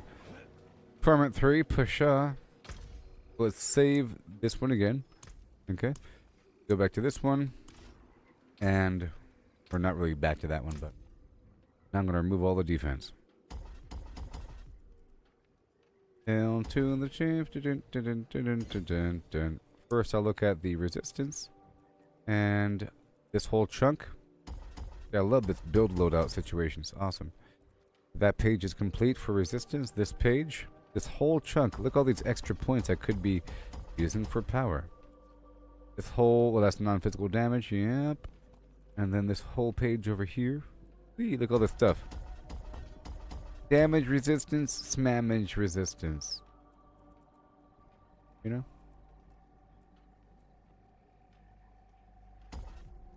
Oh. That's the pathway. Okay, over here. Uh-huh. Done. Now for life. You. You. You. You. Okay, that's done. And now, back to basics. All these points I sacrificed just now. And you again. You're fine. And then the invocation rune. I'll come back to you. And the electrocute. Nope. You're fine. And then you.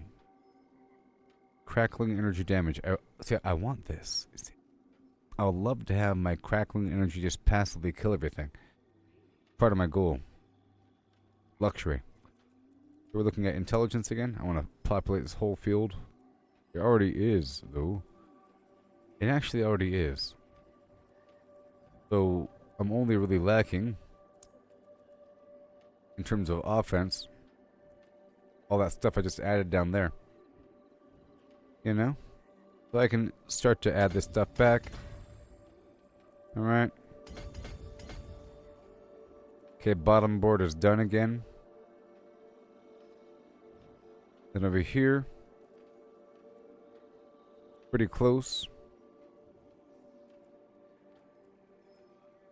Let's do this damage reduction and right there. Pretty close too. A nice little chunk of life. Yeah, that's pretty good.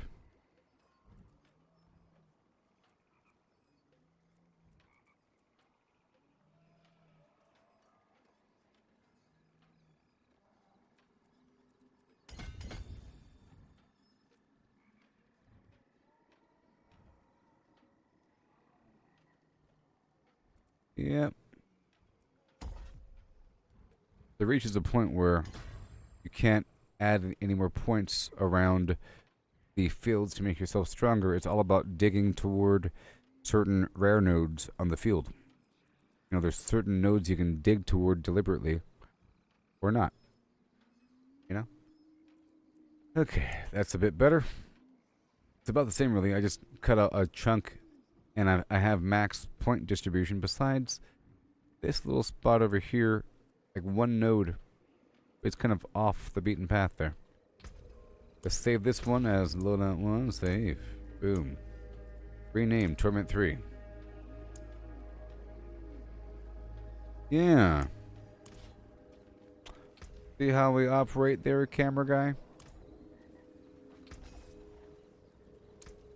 Can still use these.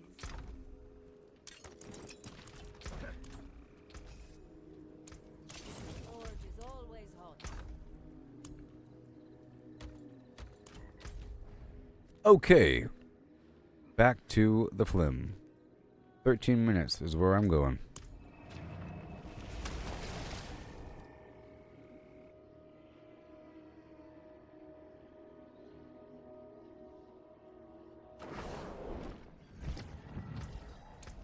Oh boy.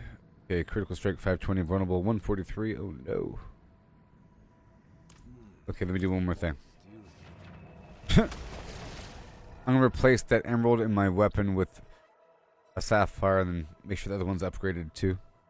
So I'll get a little chunk more. I don't like to have one really high and the other one low. It has to be kind of close to each other. All gems are destroyed. Boom.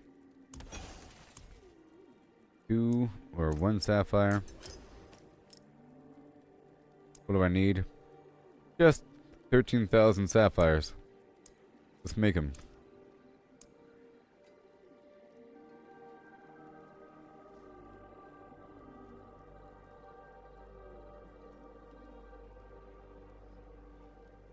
There we go. I'm getting 70,000 by exchanging 7,000 diamond, ruby, and skull fragments.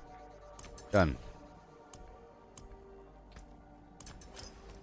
Done. Yeah. So now my vulnerability at 229. Better than nothing. Better than nothing. Now, let me check out my overall Paragon board and everything. And I can move a rare glyph, or a glyph that increases rare nodes next to a node that increases vulnerable damage. Look for vulnerable nodes. Anything really obvious? No. What?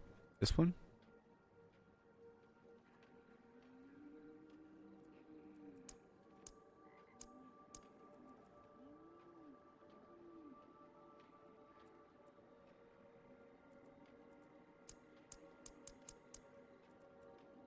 Critical strike damage. Intelligence, crackling energy damage, critical strike damage. Why does it say anything about vulnerable? Why is it lying to me? Why is it lying to me? I might have to swap out a Paragon board. Let me see here. I might actually do that, actually. I always make changes. My enchantments are stronger. There's probably something better I can do here. So what I'm going to do is I'm going to save this one more time. And now, I'm going to check out one of these boards. Conjuration skills have a 10% reduced cooldown or mana cost. They also deal bonus damage equal to the amount of bonus damage with fire, lightning, and cold. 6% maxed out. Okay, good. That one has to stay. This one, hitting enemies 8 times in a second with shock skills restores my maximum mana, increasing my damage a whole lot. Good. And this one, while I have crackling energy damage charges, I deal 10% increased damage. Amount increases 2% per 20 intelligence I have, up to 60%.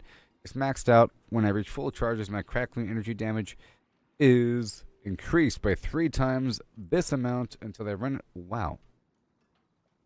That one has to stay. And then this one is going. It's going. Bye-bye. What do we have here? Non-physical damage. Non-physical damage. Damage to elites.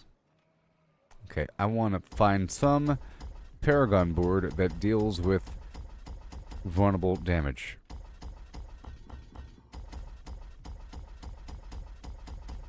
So I can put a rare node next to it.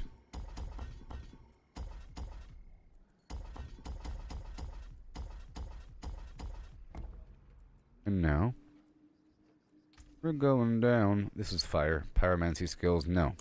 Burning, no. Frigid.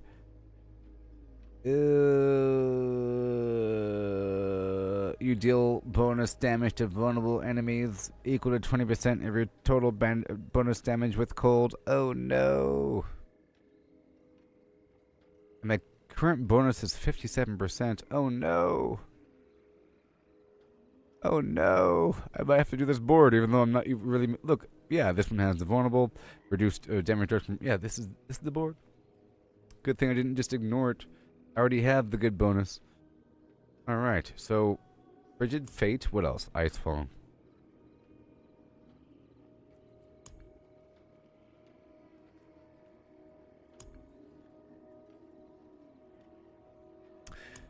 Enchantment Master. That's one I just got rid of. Fundamental Release. Every time I apply a vulnerable, burning, or critically strike an enemy, they take 10% increased damage from me up to 50%. My ultimate skill is increased, but damage is increased by 10%. My non-physical damage bonus up to 40%, and it's right now it's at 38%. There's nothing here for damage. Oh, there is. Vulnerable damage. Well, this is the one.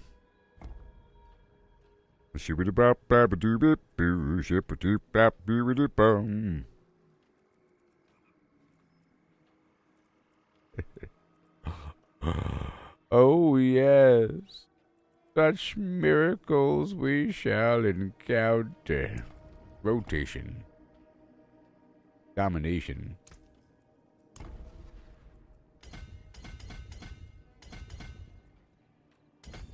Alright. Join hands. Start the love train. Now where are you? Let me at him. Pow. I got that boom boom pow, as they say. Dexterity. 1, 2, 3, 4. Done. And now we move toward the node of truth. Using the bottom route. 2. Increase my damage reduction versus vulnerable targets.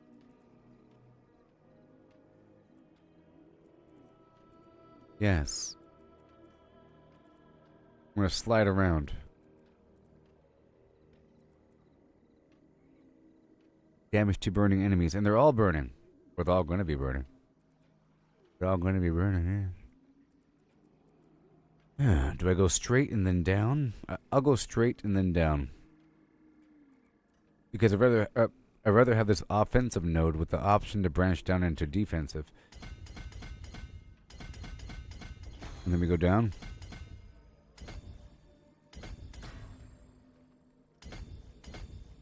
Nice damage reduction right there from vulnerable targets and so forth and so on, whatever. And now we have, ooh-wee, damaged 40% damage to Flim Flam. Yes, I became so much stronger. So much wilder. Nobler. Eager. Perfection. You see? Ignore the swastikas. I'm joking.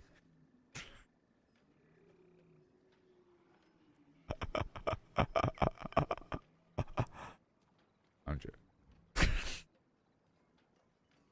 Oh, humor. Yep. Okay, so I gave myself a nice chunk of vulnerable damage. Now I'm at 433, you see? I was at 120 something. And 2 seconds later, I have flipped the script. And now I'm doing more damage versus burning targets, like the boss should be doing days. Now they're going down. Like Kesha.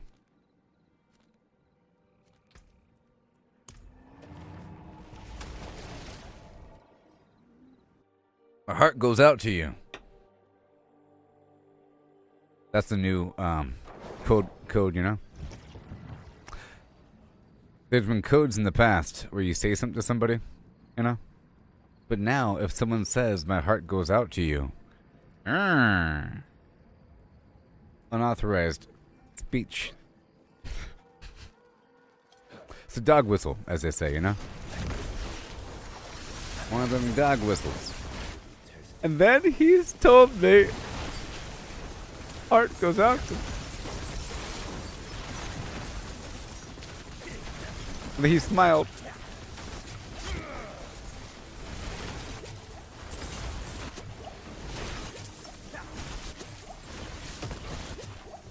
It's like drinking a glass of milk. You can't drink a glass of milk in public in the year 2025. What the heck? You some sort of activist? He was just standing there at the street corner drinking a glass of milk menacingly. Saying my heart goes out to you. I don't know what it meant, but it meant something weird. He's wearing a Santa Claus hat. I don't know what's happening. Layers to these things.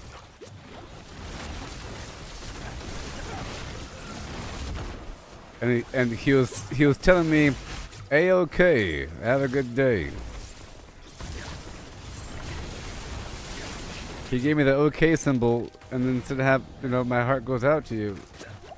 What does it mean?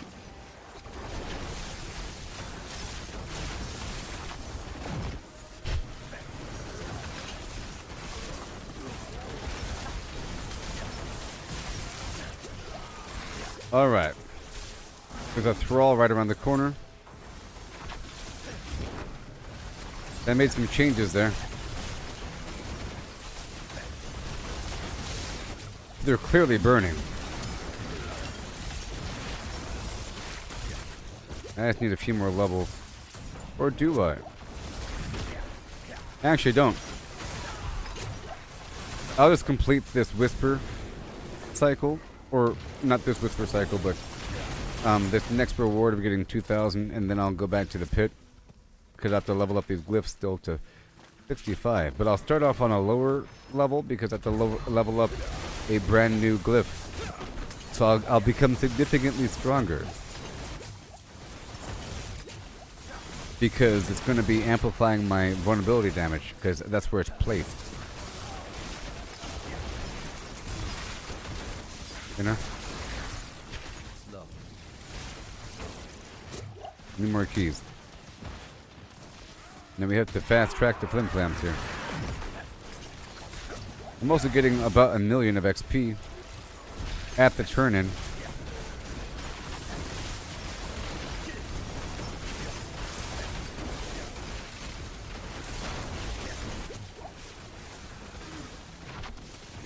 Let me get these plants as I go.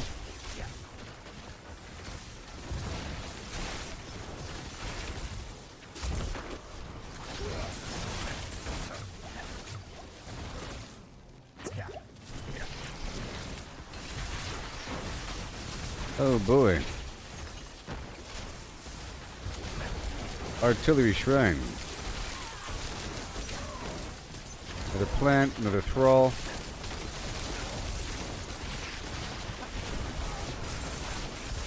Done. Right over here.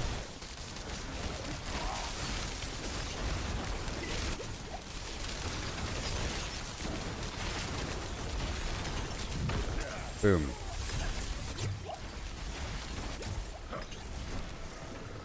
I really want this crackling energy to do some damage. Probably if I went back down to Torment 1, it'd be really, really, really smooth. Once I'm done with the journey here. Whenever I'm done with this little quest thing with the Whisper in the Wind quest, repeatable cycle thing. Whenever that's done and I get the spark, I can go down to Torment 1, it'll be all the same. Depending.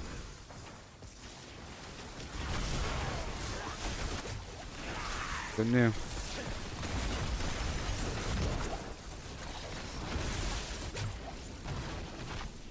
Because the goal is to sort of like just run through and have everything just die.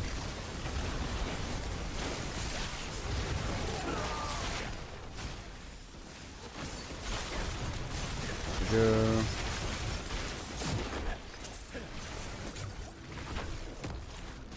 Another frog. Right now I'm using this flower, but that's more of a defensive thing. Okay. I could use the Doom Orb, or I could use the Piranado, but right now I'm not hexing them. But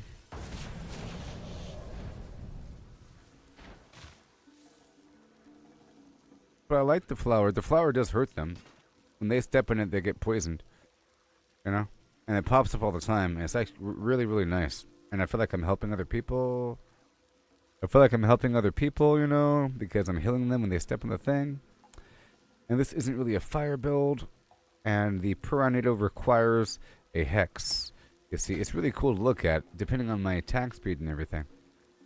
I can remove the fire bat and replace it with the hex of shattering. But I feel like the hex of shattering doesn't really work all that often. My witchcraft effects damage inflicts hex of shattering. Okay, you'd think it would work. You'd think it would work. Let's just hope it works for a second, okay?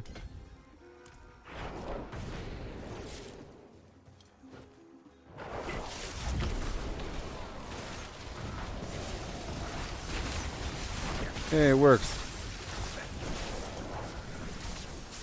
You see, then the tornado disappears. Get back here.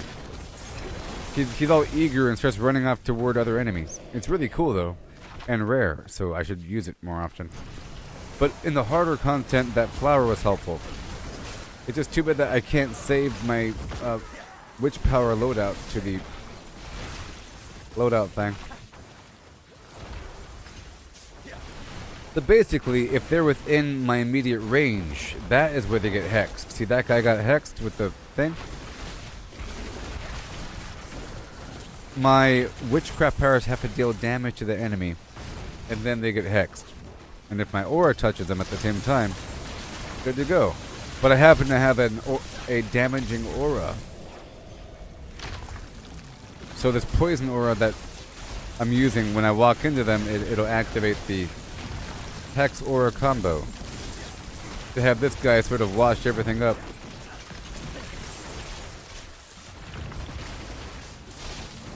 Get him. Get him. And it's kind of cool. It kind of matches the color scheme of my abilities here.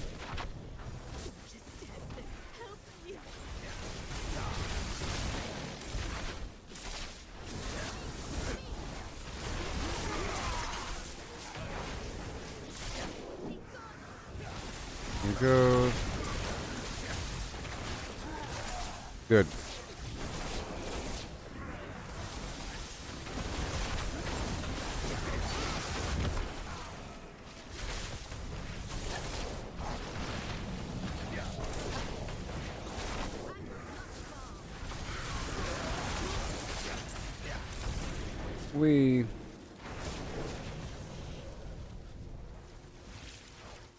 You done yet? Wasting my time. Alright, she's moving.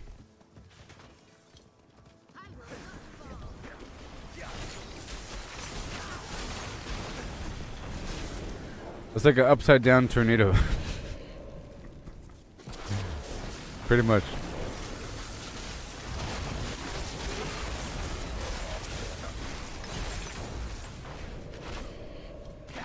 What if, now get this, what if the tornado was upside down?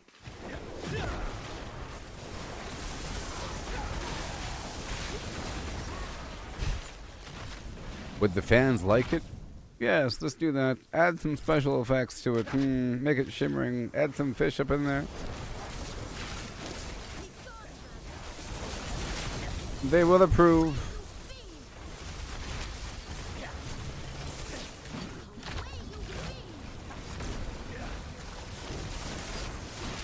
Yep.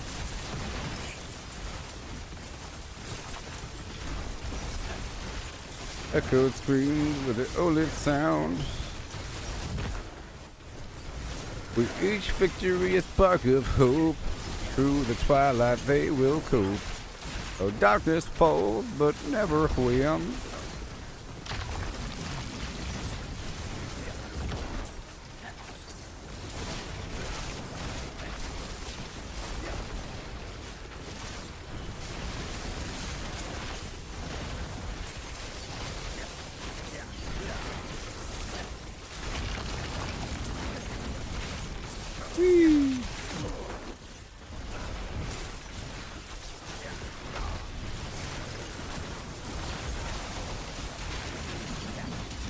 Look at him.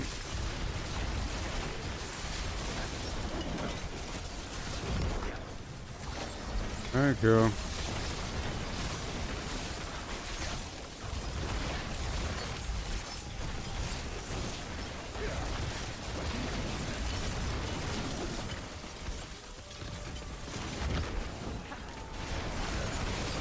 Reaper.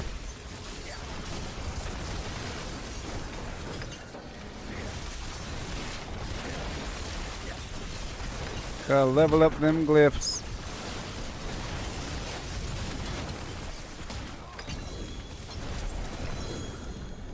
Congratulations.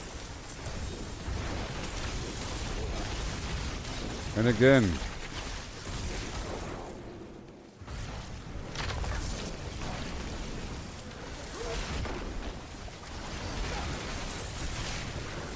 Yeah, so survivability really isn't a factor. I could also...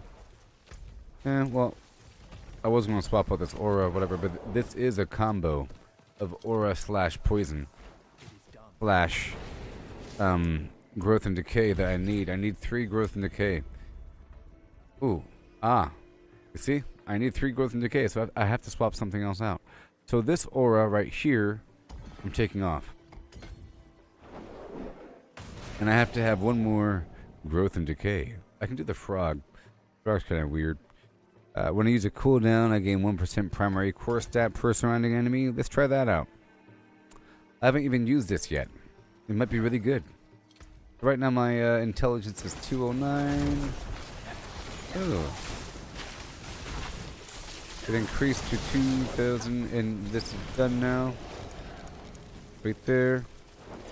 2,302. For how long? 5, 4, 3, 2.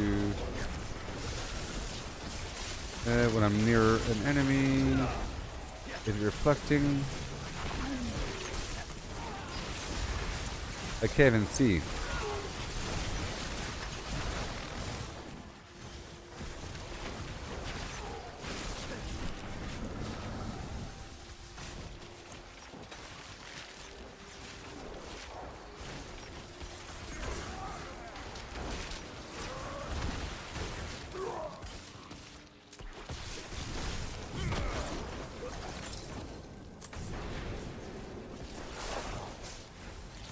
All these buffs, it's hard to even see. All these buffs. Oh my god.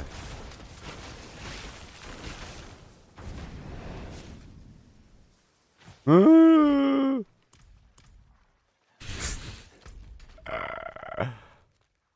many things. I have to look at it. Know for sure what's going on. Born from lovers' secret hearts, heaven and hell when worlds apart. Nephilim stand their ground each time.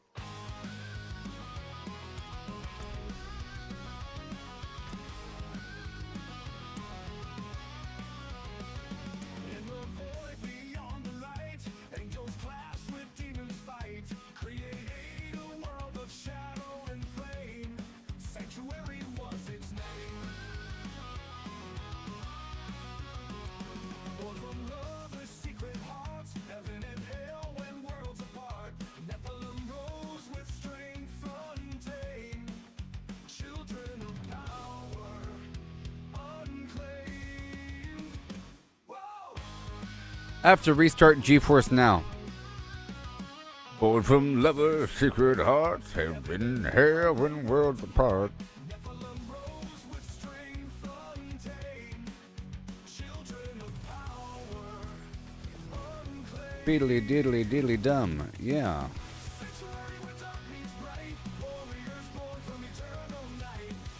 Oh, I see it. From the ashes, heroes rise with ancient fury in their eyes. Battles fought on bloodstained ground.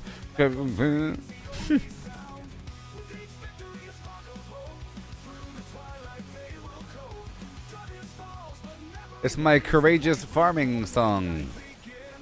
You know, it's my courageous farming song.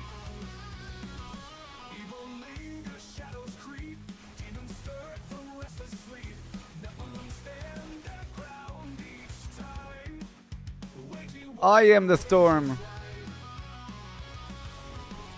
Well, the druid's more of the storm than the sorcerer, you know. This is working.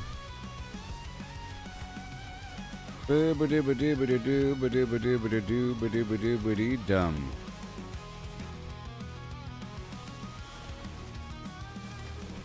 It's secrets. It's just not shown on the secret.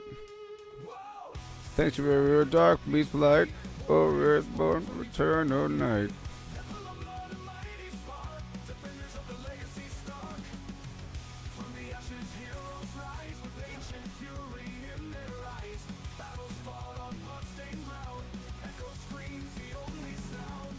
With each victory a spark of hope, through the twilight they will cope.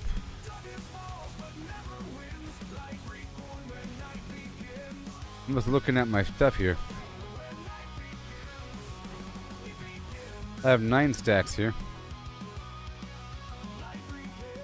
I'm looking at this witch power. At 10 stacks. I can hold it. 10 stacks.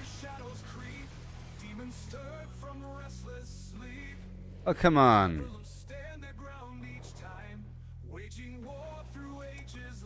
Look at that. It says missing 1627076 buff 42 underscore description as opposed to the actual description.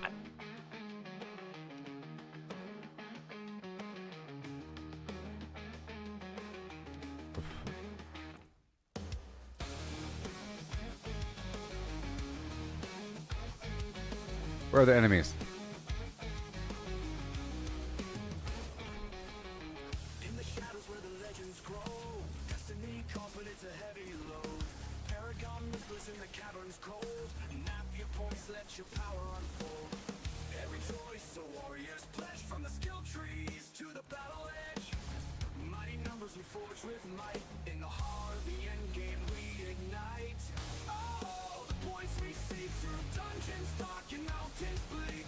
Champion rise with strength restored. In the end game we become adored. Whatever. Whatever. Crimson rivers and the icy plains. In our blood the hero But it seems to be working. I just don't know by how much. I Paragon we shape the land. Deep in don't know. catacombs a silvered soul. I like obvious things. And taking tolls. Skill by skill we ascend the night. Honor bound and burning bright. Oh, the points we seek through dungeons dark and mountains bleak. Champion rise with strength restored. In the end game we become a This is a pretty good song.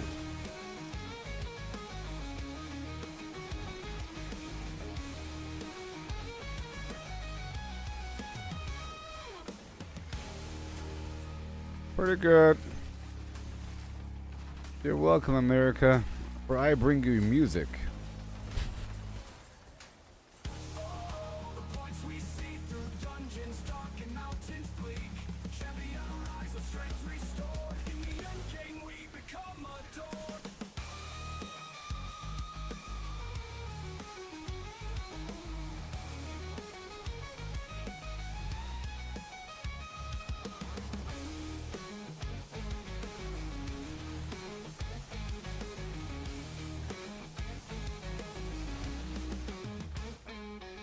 Yeah.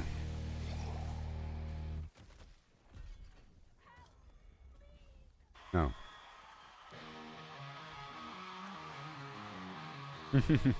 This guy. So this is like a live song. You know?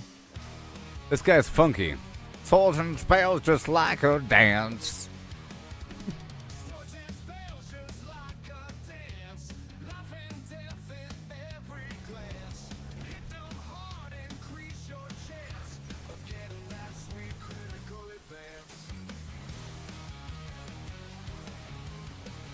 Yoo-hoo.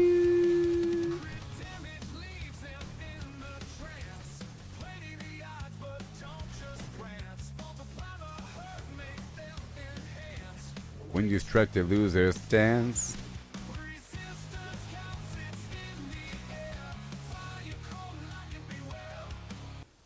By the way, when you strike, they lose their stance was a reference to crowd control. I'm trying to list all the important things that you should look out for when you build your character. Okay. Resistance counts. It's in the air. Fire, cold, lightning, beware. Stack it high or be laid bare. Survive the storm if you dare. Defense is key. Don't let it slide. Better armor up and protect that hide. No? Awesome.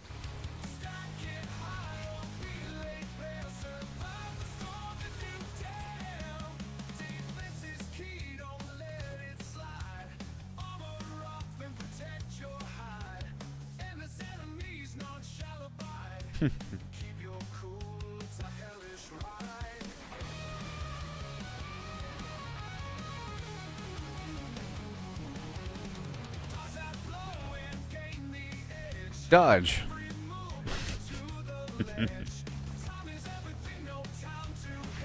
Cooldowns. Hit point level.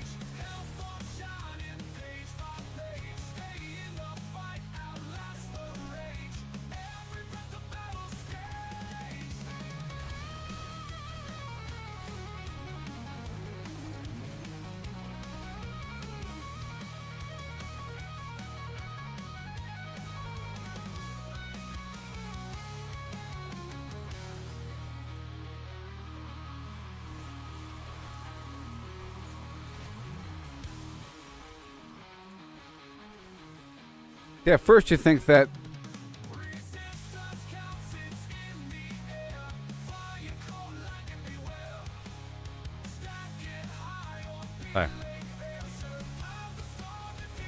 that crowd control's all about ice, but lightning has a bunch of stuns.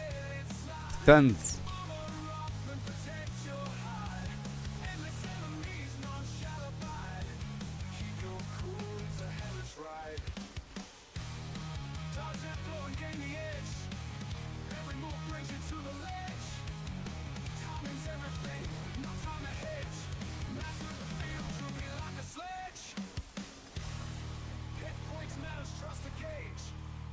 Long ago in shadows deep, unbound by time or light, the brotherhood was formed with vows to end the endless night.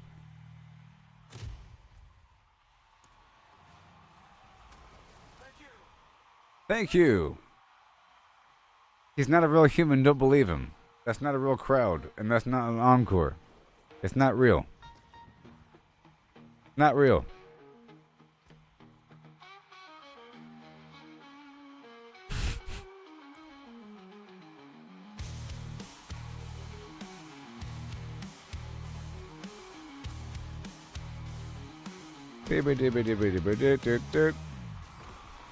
Long ago and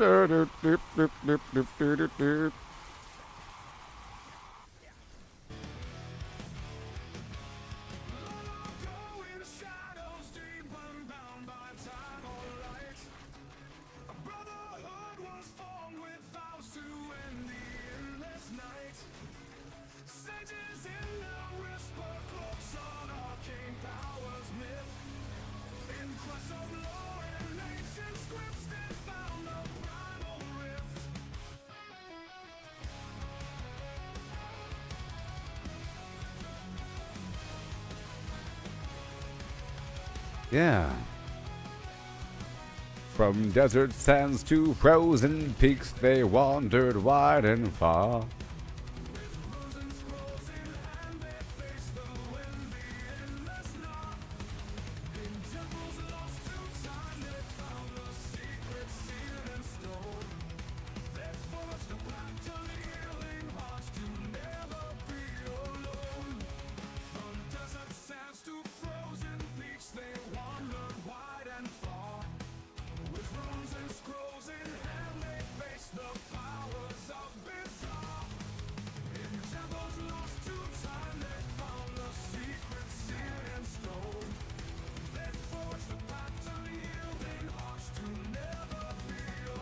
Again.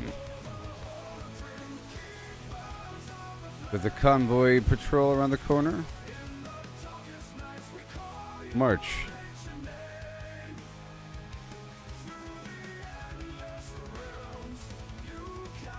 Thank you.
Because I want you to hear it.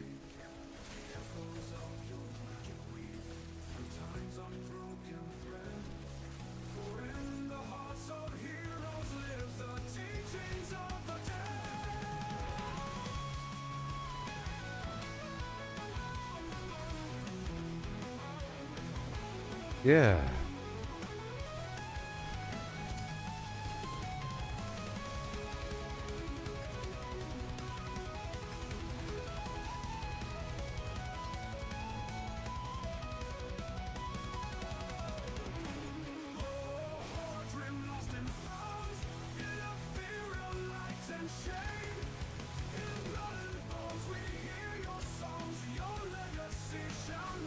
You know, I love that. Even though I made it, you know. Even though I'm the one that made it. I love that, you know. In blood and bones we hear your song. Your legacy shall never fade. Beautiful. Beautiful. Anyways.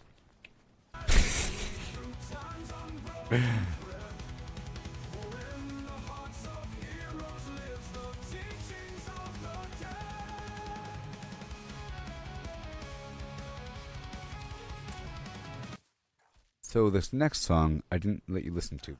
This song was made on purpose as a joke. Okay? This next song was made on purpose as a joke. As a joke. To be goofy. I try to go for like a polka sort of thing.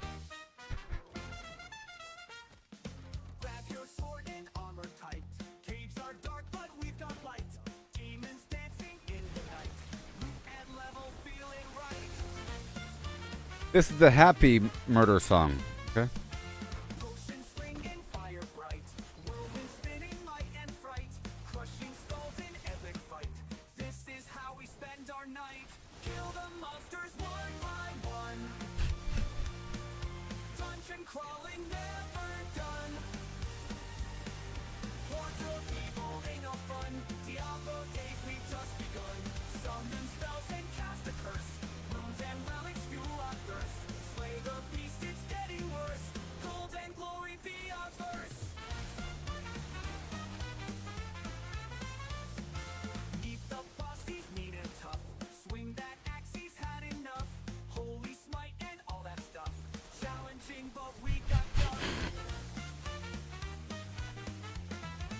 It's almost like a Disney song. Ocean flinging fire bright, whirlwind spinning light and fright, crushing skulls in epic fight.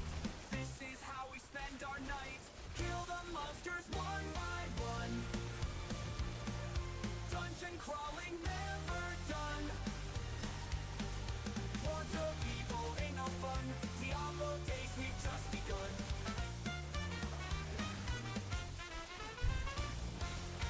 Summon spells and cast a curse. Runes and relics fuel our thirst. Dungeon crawling never done. Hordes of evil ain't no fun. Diablo days we've just begun.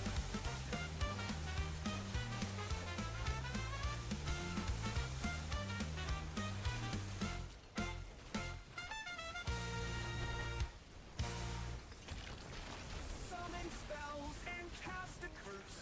Runes and relics fuel our thirst. Slay the beast, it's getting worse. Gold and glory be our verse. Meet the boss, he's mean and tough. Swing that axe, he's had enough. Holy smite and all that stuff. Challenging, but we got guff. Yoo-hoo! We got the go. We got thirst. Meet the boss, he beat him tough. Swing that axe, he's had enough. Holy smite and all that stuff. Yeah, Challenging, but we got guff. good stuff. I gotta restart GeForce now. Metal crates are lined in rows. Buffer boxes.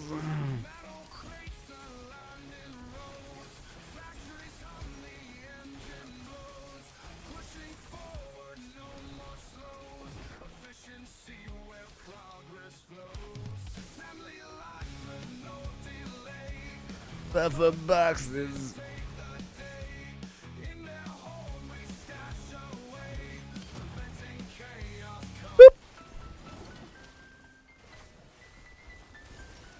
Caldera Gate Dungeon in the Fractured Peaks.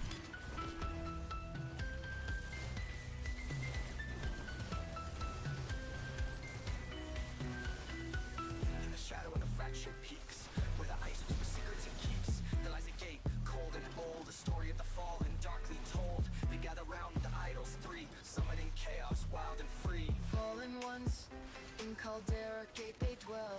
With the beat of war, their stories swell. Through the gate, into the ice they fell. Now they dance in the shadows, under the spell. The idol of the imp, mischievous and slight, calls forth minions in the dead of night. The shaman's idol, with power to lend, makes the spell stronger, the end they intend. And the horde, warriors call, turns the weak into the strong, in this icy hall. Fallen ones in Caldera Gate they dwell. With the beat of war, their stories swell. Through the gate, into the ice they fell. Now they dance in the shadows, under the spell.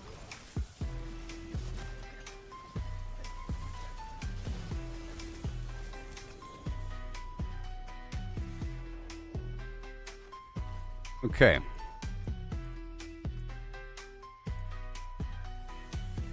From the depths of darkness they rose, in the land where the cold wind blows.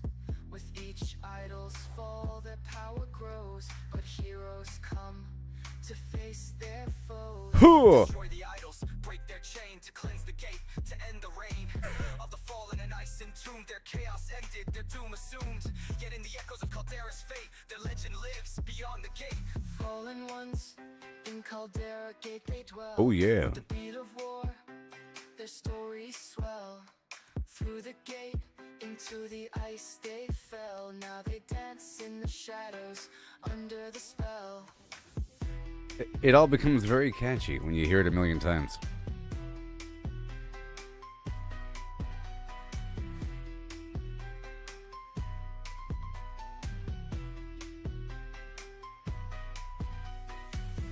In the silence after the storm, the gate stands, a form transformed. Greetings. But the fallen's tale, though now at peace, echoes through the peak shall never cease.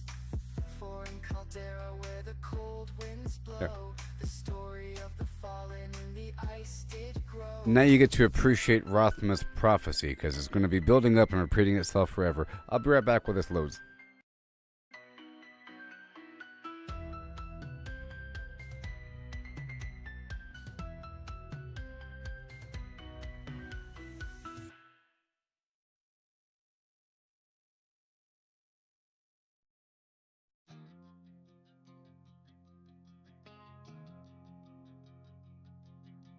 I saw my corpse and from my mouth crawled hatred.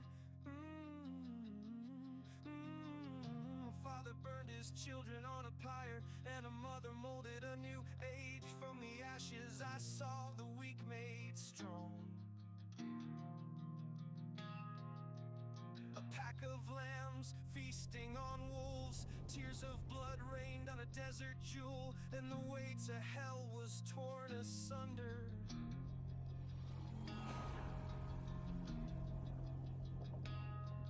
Then came a spear of light, piercing hatred's heart, and he who was bound in chains was set free. I saw my corpse, and from my mouth crawled hatred. I saw my corpse, I saw my corpse, I saw my corpse, and from my mouth crawled hatred.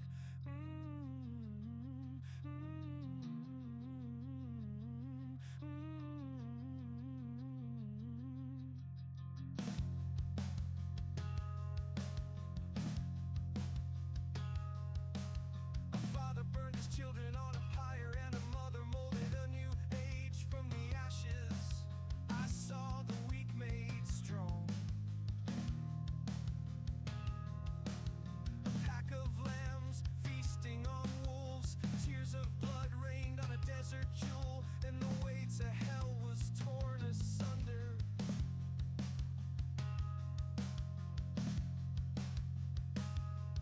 Then came a spear of light, piercing hatred's heart, and he who was bound in chains was set free. I saw my corpse, and from my mouth crawled hatred. I saw my corpse, I saw my corpse, I saw my corpse, and from my mouth crawled hatred.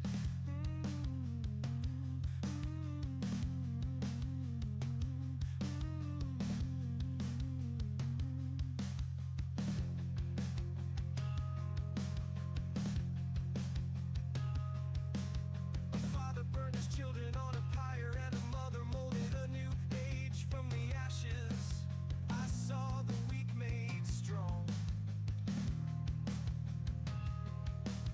A pack of lambs feasting on wolves. Tears of blood rained on a desert jewel, and the way to hell was torn asunder.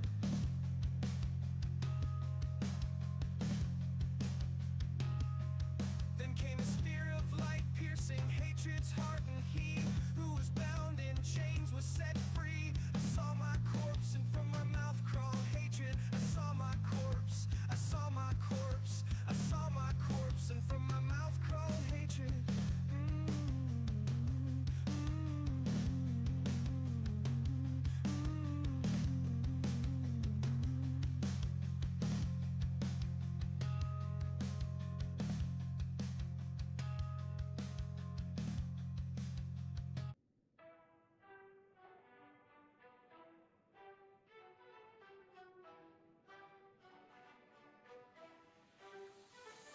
They struck the web for power unmatched, hunting for the secret, the ultimate hack. While we're out here, forging our own way, missing the magic in the long and winding day. Stacking up stacks, it's all the same. Trade the freedom for a point in the game. Every click a step down the ordinary lane. They can't see the beauty beyond the gate. Don't chase that overpowered dream. Ride the journey, feel the stream. The thrills in finding your own gleam, not in someone else's scheme. Oh, yeah.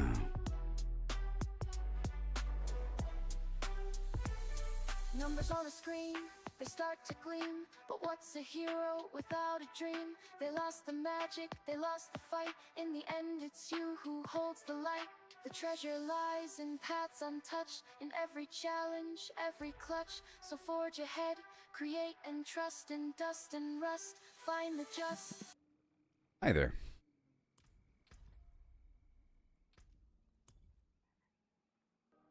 Done. I'm live for about 4 more hours here. Yep, 4 more hours. Yeah.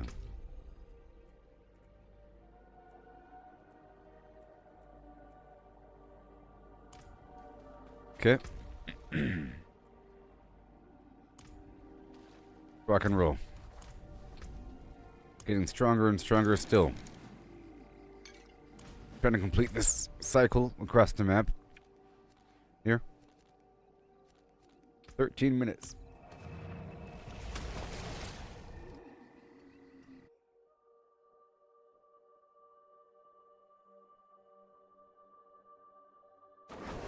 Here we go. Here we go.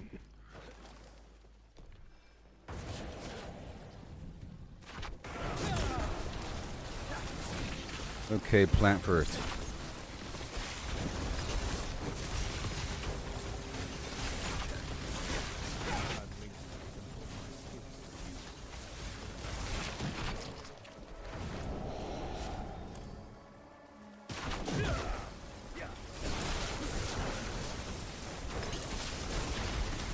Cool. Cool, cool, cool. I just want to get 500 more. Okay. I'm focusing on the objectives here. Alright. And once I complete this next leg of the journey, I'll go back down to the pit to level up my glyphs a bit more.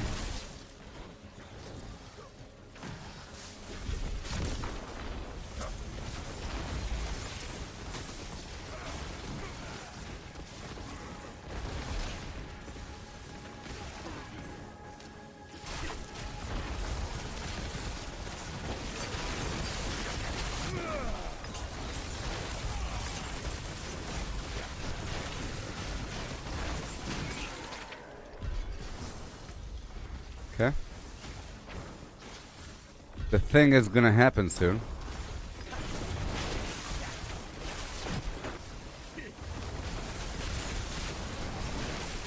Bingo.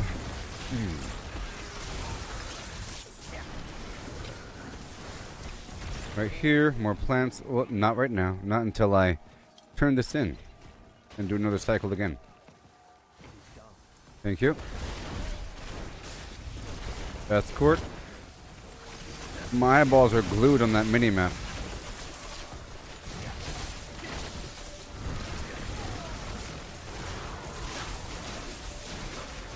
Nice.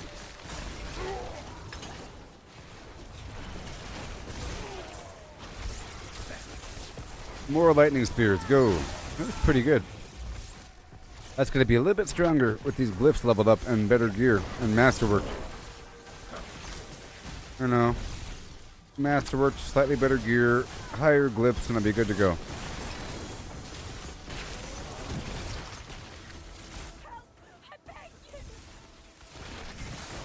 Let's see what I can do here. Now I gotta use my cooldowns near the enemy for this other bonus here. Apparently. That's what's happening.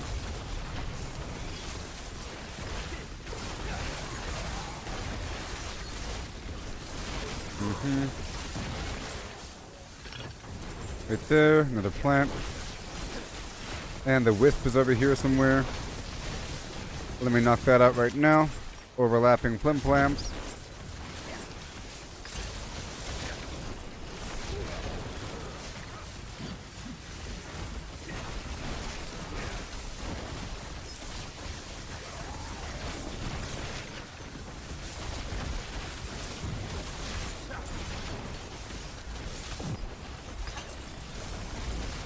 Sweet. Got a rune. Ready.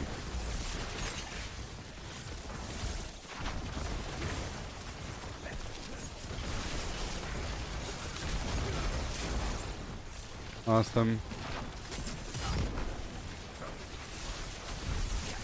Good. Harvest finally completed. There's a cocoon nearby. I should be drinking the elixir. Very good. Hurry up. Very good. Burning damage. They should all be burning. Maybe. Am I familiar?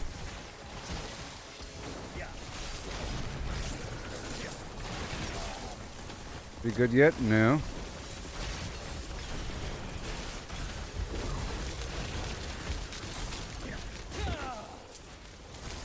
Good stuff.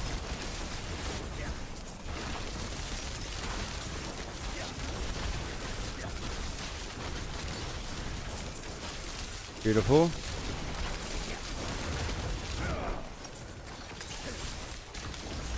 Awesome. Fruit salad. And there's a cocoon right over here. Whole situation. 1619. I'll have to buy more keys. I'll buy like 20 more keys next time I go back to go turn in my gear to salvage.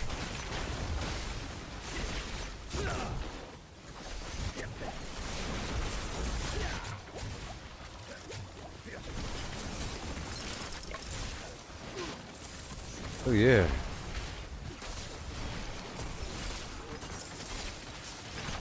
Beautiful. More gems. I did unlock Torment 4 earlier.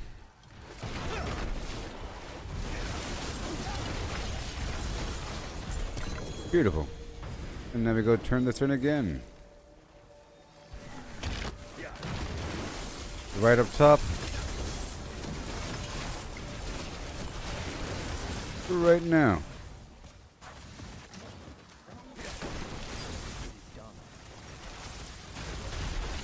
Beautiful. And we get this plant right over here.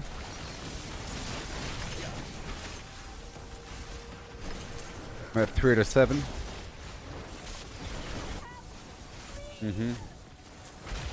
I might skip the next soul siphon. Or whatever the heck it is. That weird siphon thing.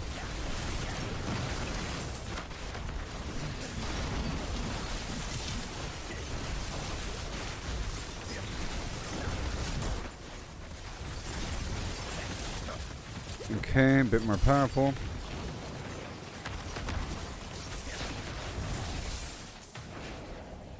And a plant. And this dude.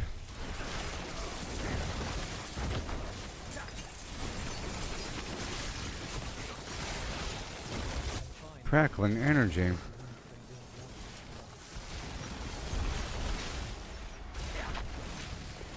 Awesome. That's all good. And we got this wisp over here. That's 5. That's 6.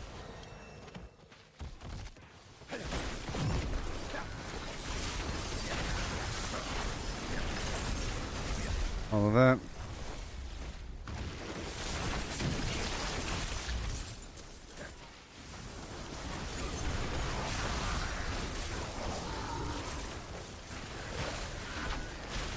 Right there.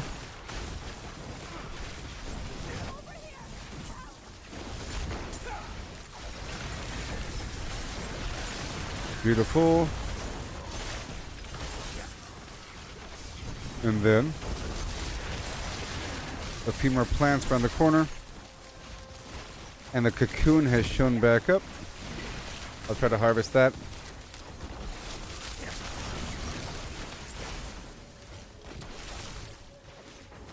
Head back down. I'm gonna burn this on the way down. I see the urn.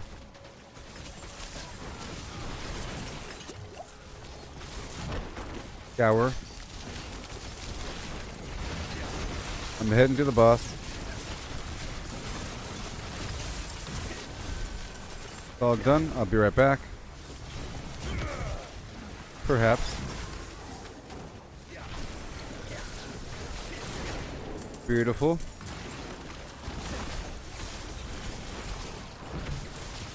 How much time is left? 4 minutes. Gotta head down to the wisp. I'll head down to the wisp.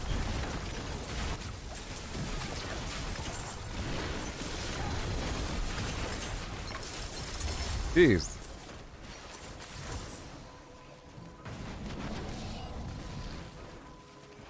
Okay, right over here.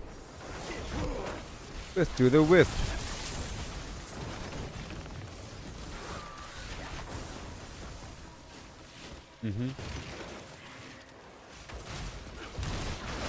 Beautiful.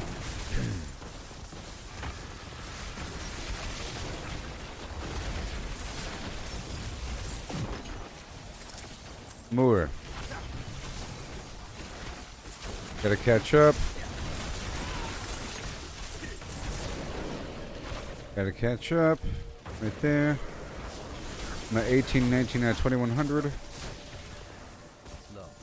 Yes, it's locked.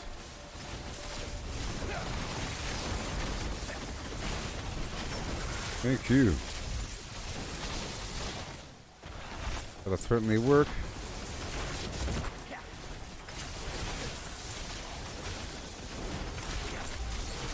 And my buffs are still active.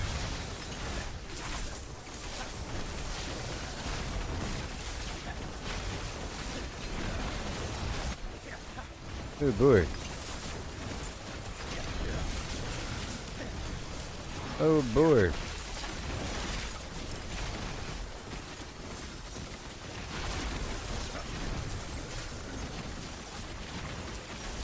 Right behind me.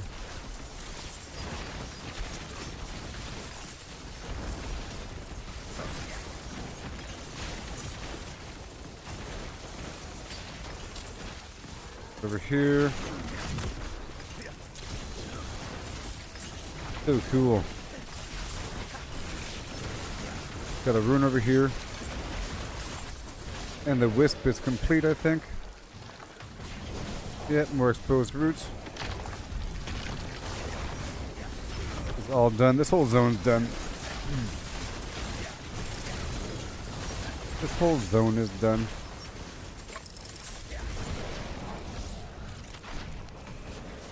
After this next buddy.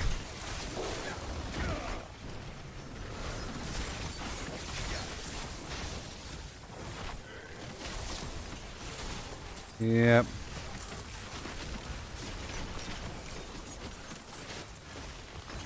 I have a bunch of boxes to open up in my stash as well. I don't know how much XP is inside of an individual little box. Cash thing.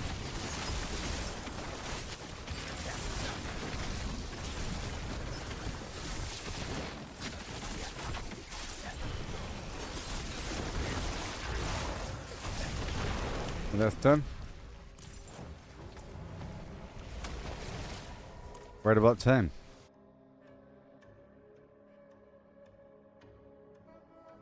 I look like a necromancer. I look like a necromancer. Okay. Ready for whatever.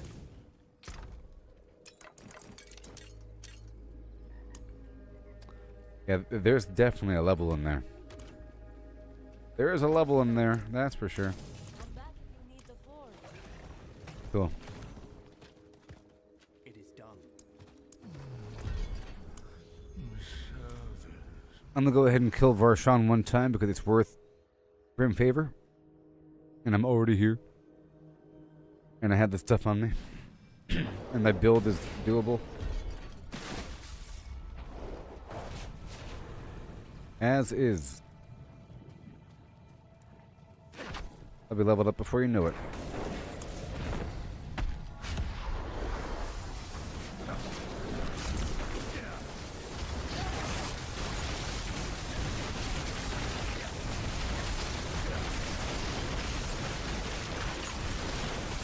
I said doable.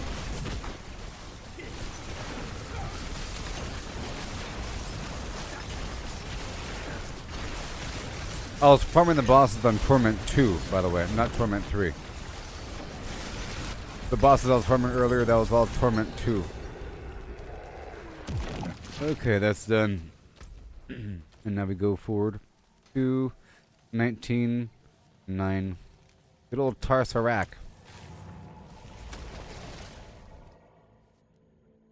I think they're choosing a different area each time for these special zones, but actually they're not. If I recall, the Blood Harvest was also in this region near the Fat Goose Inn. And the Season of the Construct was also in this zone down here. This is sort of rotating around. No! You're wasting my time. I need your power.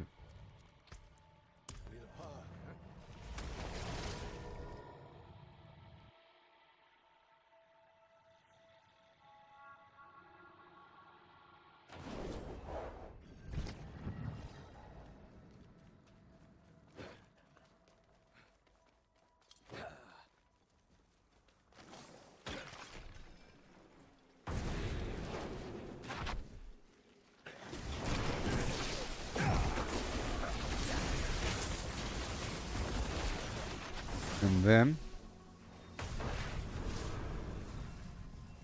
Frogtown. Thank you. Another frog. I'm gonna do this one really fast. I'm at 1979 out of 2100, and then I'll go back to the pit. There's 2 thralls here, right? And right over here.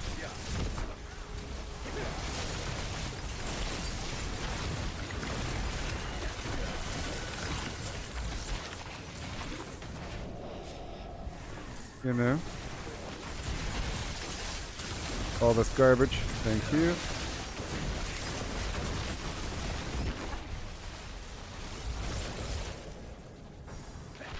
And the frog. But I see a bunch of stuff right over here.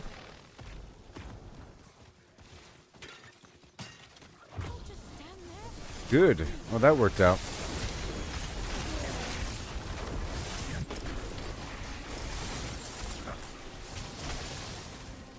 Cool.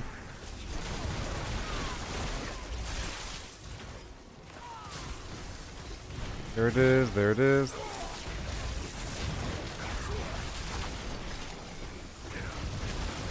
Beautiful. The damage will increase.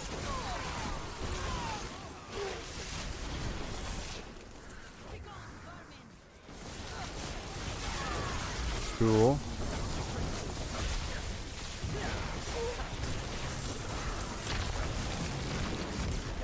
And then crazy witch powers. Alright, around the bend, right here. Let me go over here and turn this stuff in really quickly. It is done. Jeez.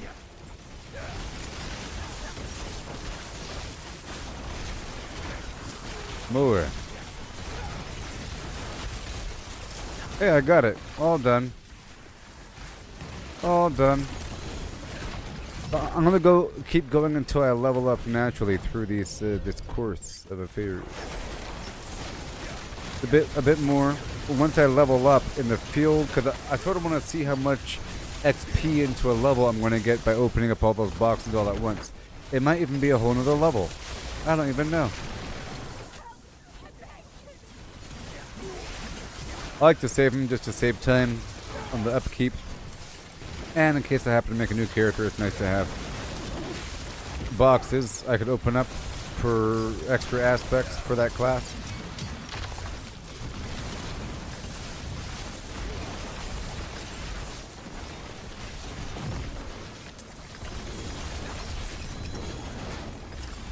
That's done.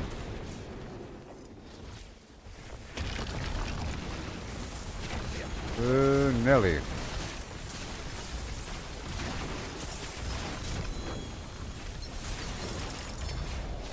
I am the one that clicked on it after all.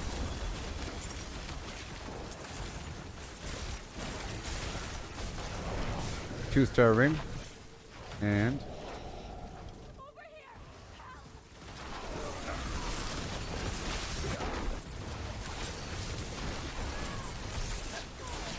that's done, and then another one.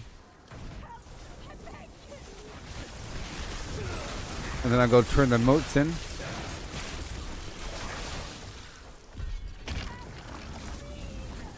Right now I'm at 78 out of 97 million.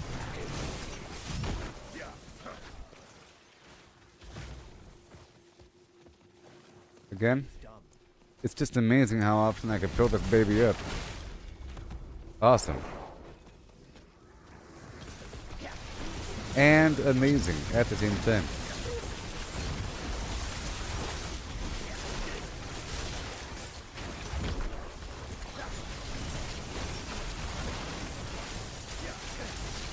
I'm using the natural sorcerer barrier. There's one built into this darn skill tree. Almost cheating. It's in the skill tree. People acting like sorcerers are weak or something. They already have intelligence as their main stat, so they already have pretty awesome resistances.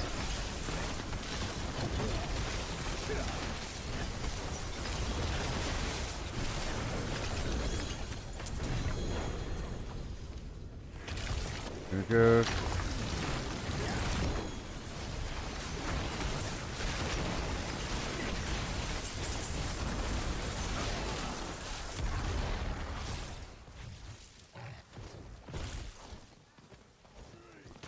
Okay, let's go do this wisp thing.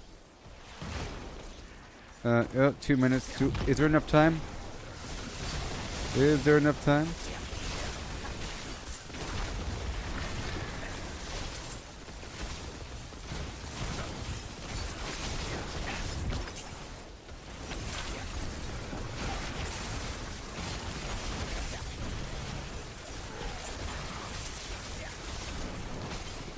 More tears.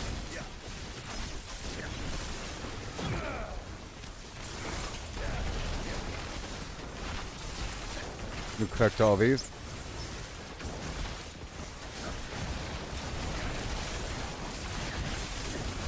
Yeah, baby. Explode. 1, 2.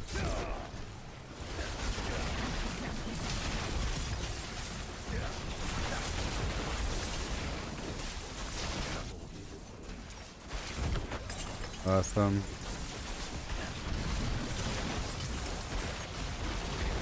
Whoa. Yeah, that's crazy.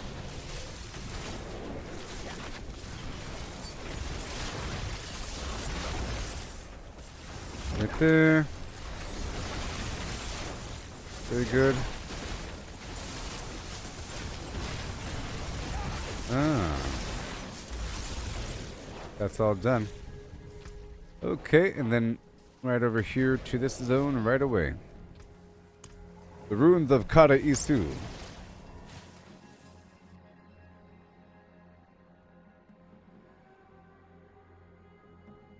Oh boy.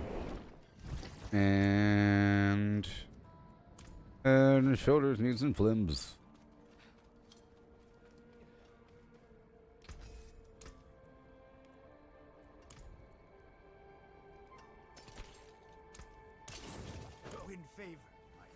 Yes. May the wind be at your shoulder. Oh, yeah.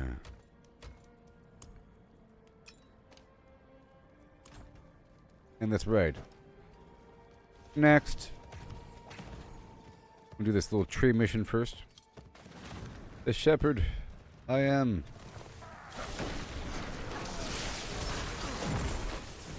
And then I'm gonna rush all the way across to that ritual and skip everything in between.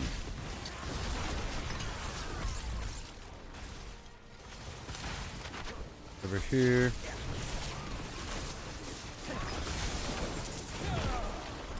I think that there can only be one of the husk or whatever active per map.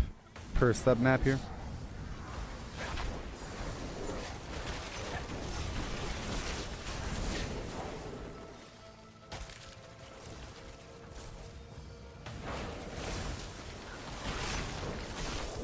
Alright, let's go.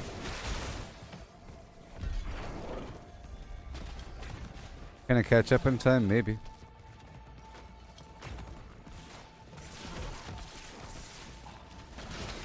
Yep.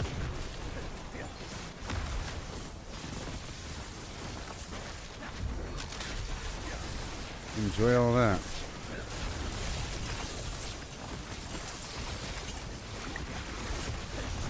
And there's the escort mission. Wonderful. What in the world?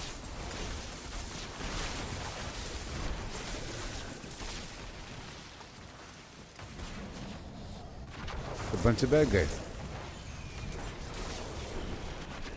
There you go. Let me hurry up.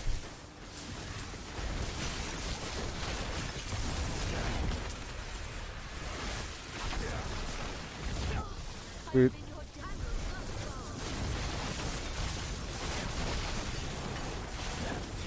And more roots, more roots. We go right over here and do this ritual thing.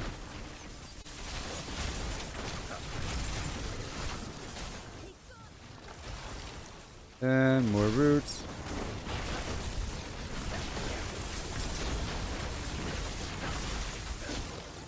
Thank you. And then, you know, I should look at the gems again. I like to look at things again after playing for a bit because I might have new ideas. And I looked at the legendary gems before, and I might have a new need. So I should check and see what I can make. I could probably make something new as well. Let's see what's up. Go turn this in. Okay, almost there. I'm at 84 out of 97 million. I get about 1 million from the turn-in, roughly.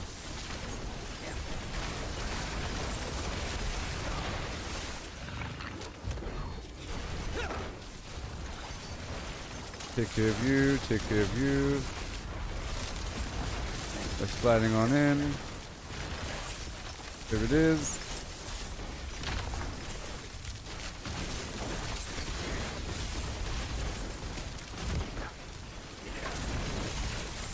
Very good. And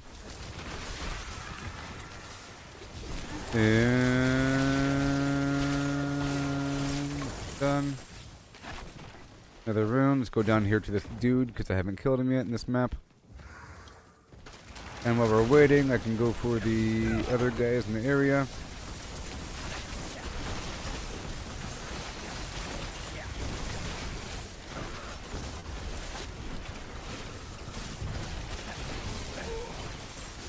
Oh yeah.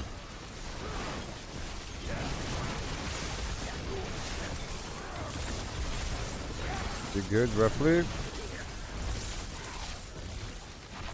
That's 2 out of 4.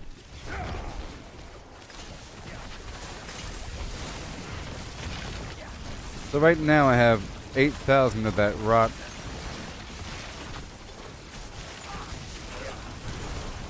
Yeah. And a nice stack of heads. The question is, how many gem fragments do I have? I just had to fill in the gap for missing emerald. And I just made a couple sapphire. Or, yeah, it was sapphire.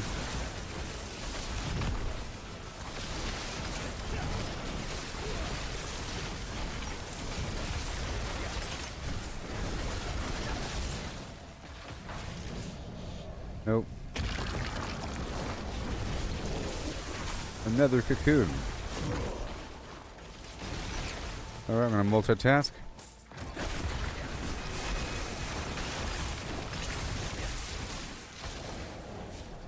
I gotta save the people. Okay, my incense is wearing off.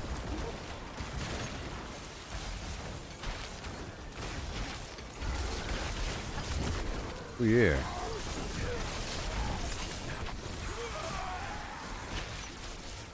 It's about time.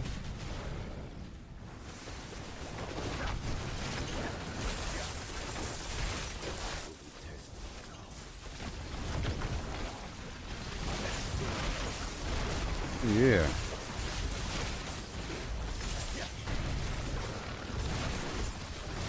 There it is.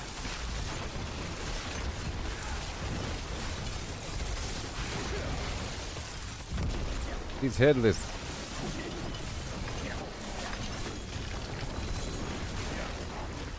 Stop spawning.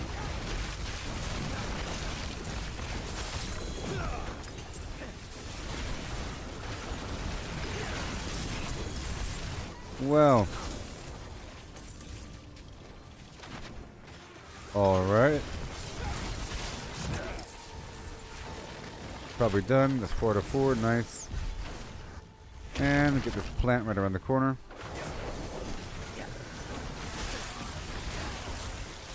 Getting that 5 out of 7. And we head right back around.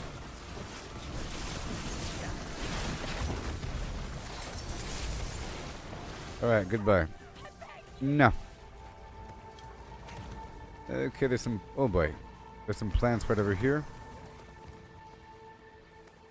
And that moat turn in.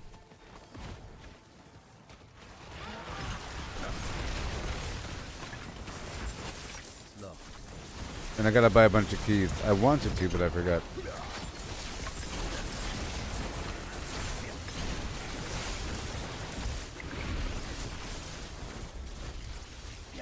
Okay, here we go again.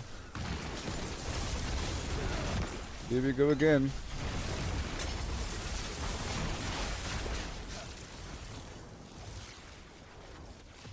Alright, turn her in.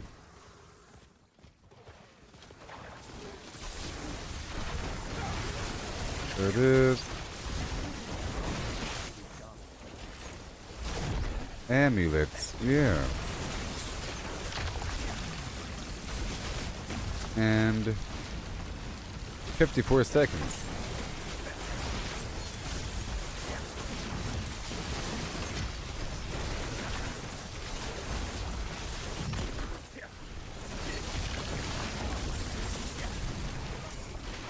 Right there.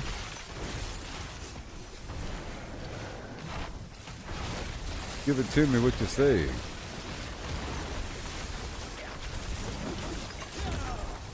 He's headless. Oh yeah.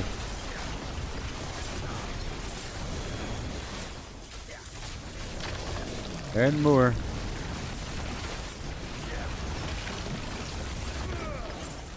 Tiny bit more loot at the very, very end. Get another rune.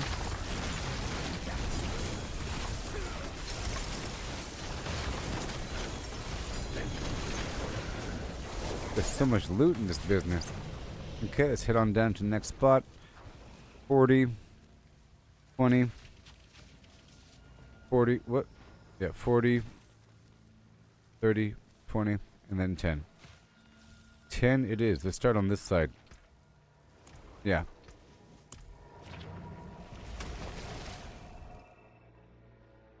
Yeah.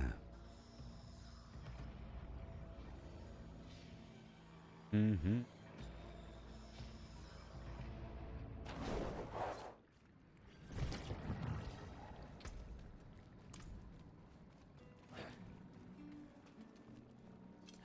Oh yeah, the keys. Thank you. Well, next time I go back to the Tree of Whispers. But that'll happen. We shall overcome. I can turn this junk into something worth. That'll happen. Eventually. Oh. Well, I have keys in my box. I don't gotta buy any. I have keys in the box. Thank you. And I'll clear out that extra tab there, and I'll put this away. Trying to go fast over here.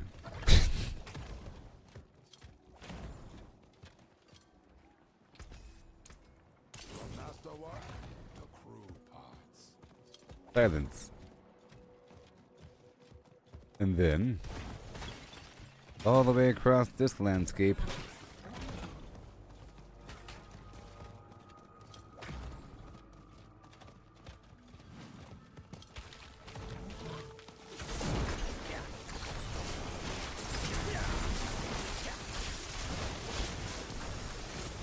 and thank you. I was gonna glide on through, get the plants. There's more stuff on the right side of this map than the left side.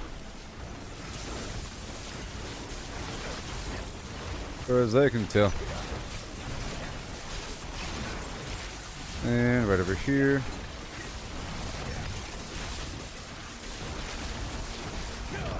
I will shepherd. Right there.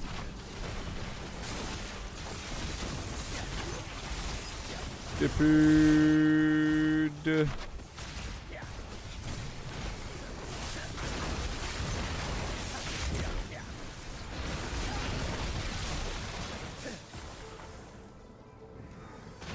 And then over here.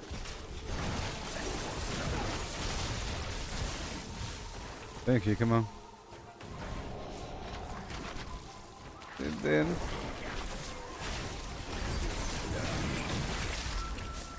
thank you so much. Sometimes I don't get enough plants. There we go.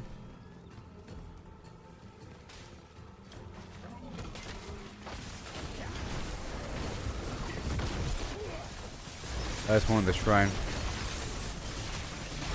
Thank you for the shrine.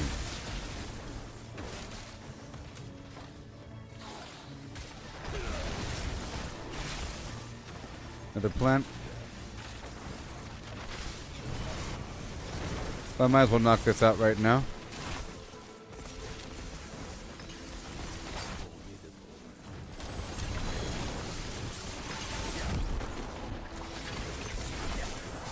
There you go.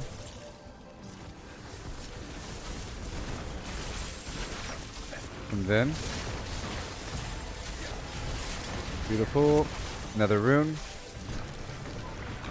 More exposed roots.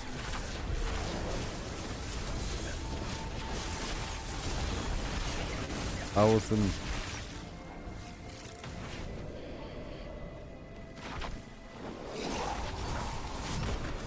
I'm gonna head into this plant right over here.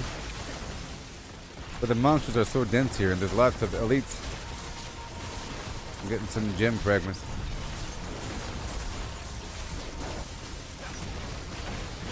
Another one. Thank you very much.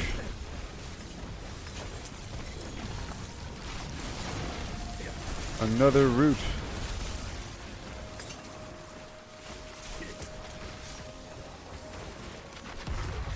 Thank you. And we right there. We're at 7 out of 7. Head straight across over here. The frog. Okay. I lost him. Okay, really quick. Let me go turn these plants in. Let me go turn these plants in right now.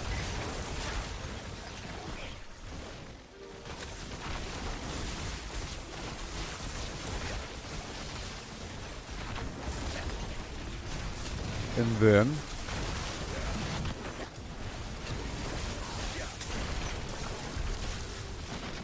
I'm waiting until I level up.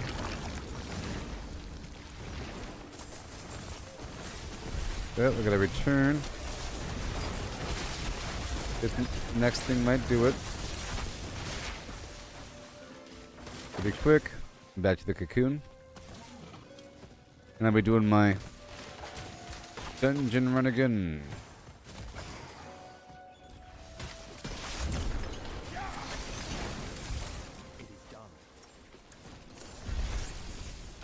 I'm almost leveled up. This next thing should maybe almost do it. Maybe. I'm at what? What am I at? 95 out of 97? Okay.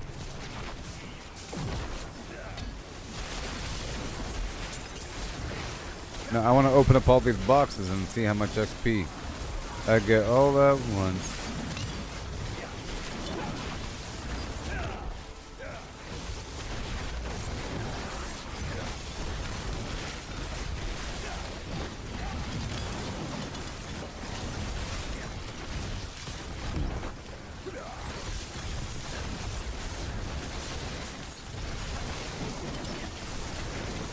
He's gonna be worth XP as a kill and XP for the challenge.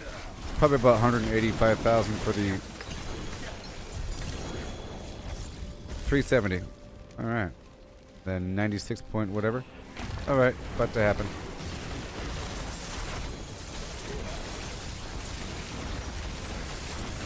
So much.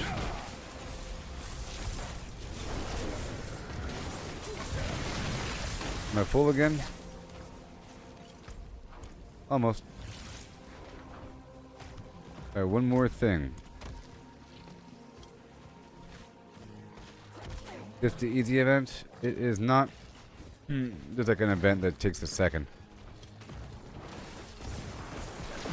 I haven't been doing events and sellers that much this season.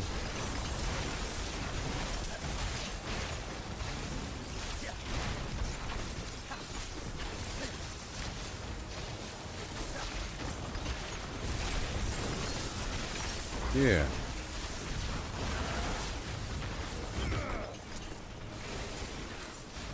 Again.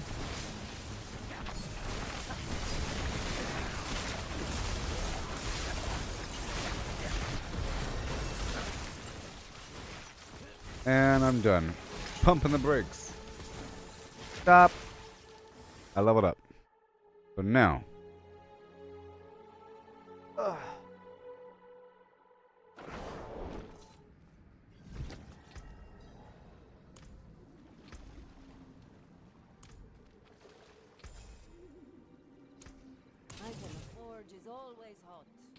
The forge is the forge is hot. Blip.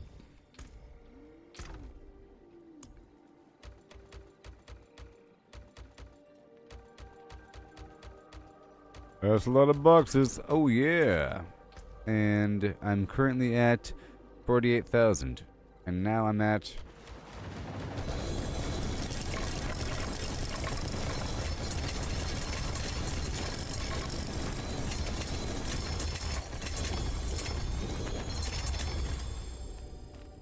$25 million.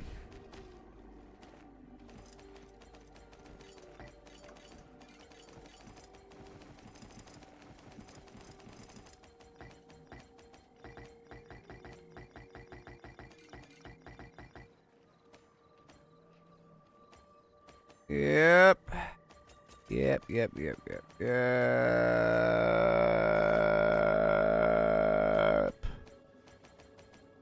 Jeez. My goodness. I'll be here for a millisecond. All bad. And then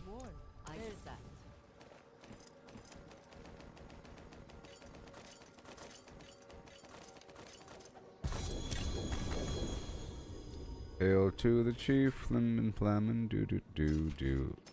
You ain't what I need. I've reached a point where I just want 2 stars.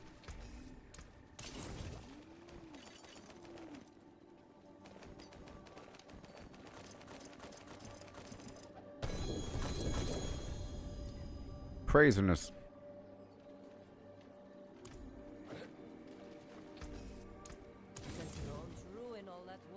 Craziness.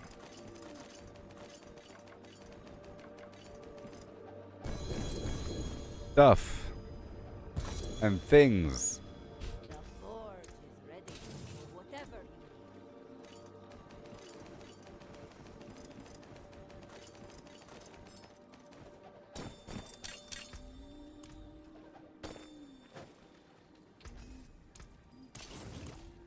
Doom. doom doom doom doom doom doom doom doom doom doom doom.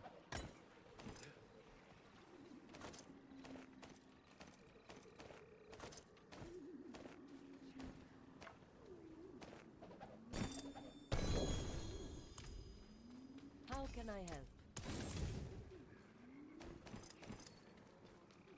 Yep. Come back if you need the forge.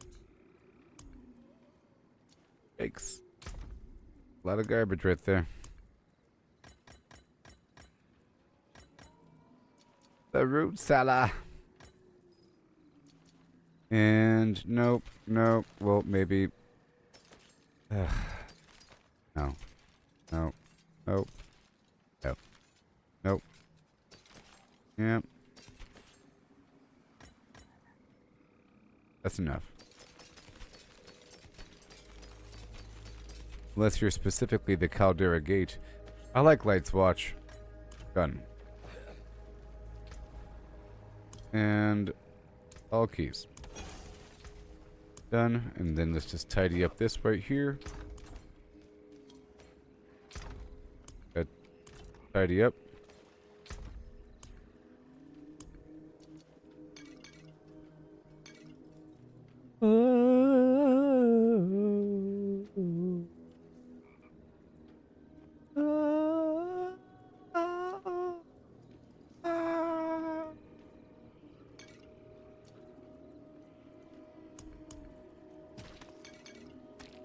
Cool. I have 13 heads.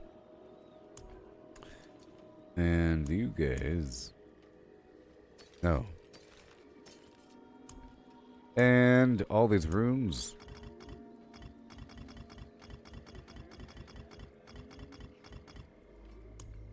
And good to go.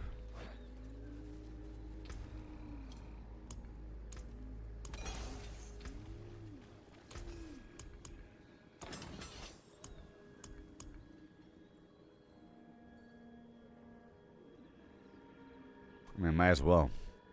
I'll go ahead and masterwork this. Ruin all that work. Just wildly. I'm not trying to target anything. I just want it upgraded a little bit. Right there. I'm just spending. Well, the Done. forge is And then I'll see if I can make a topaz. wear the stars around your neck. There's a topaz. A bit stronger right there. Yep. One step closer to the flame, and I'm about to do something.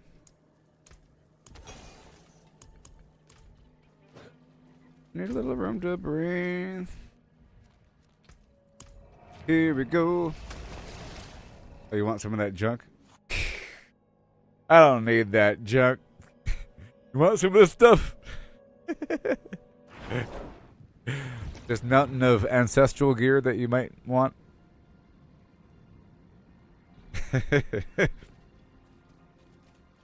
This burden. Ugh. Mountains. And the worst part about the heist is sitting there counting all the money. It takes forever organizing the dollars and clean dollars, dirty dollars, you know, shoveling the gold coins back into the swimming pool. Think about all the maintenance Scrooge has to do with his gold pile. He has to rotate the gold, otherwise it'll start to fuse. Don't you know that? He has to vibrate. So here's the thing. Scrooge McDuck keeps his gold in a big old pool, but he could swim in it. Now here's my theory. It's because it's vibrating. It's vibrating. Because otherwise it'll start to merge together to become one gigantic gold block over its own weight because it's malleable. It's going to fuse together and it's no longer going to be gold coins. So, to make sure it's actually Brownian motion shifting. You know, it's like circulating, it's slowly vibrating and shifting, you know, and oscillating gently. If you track one coin, you'll see it's moving through the stack like magma in oscillating currents like this, you know? Yeah, it's sonic cleansing and to keep the coins moving. So, and it's like aerated with gas shooting up from the bottom. It's just amazing. So when he swims in it, it's just amazing. And the gold has purifying factors, so it's actually wonderful for a duck specifically.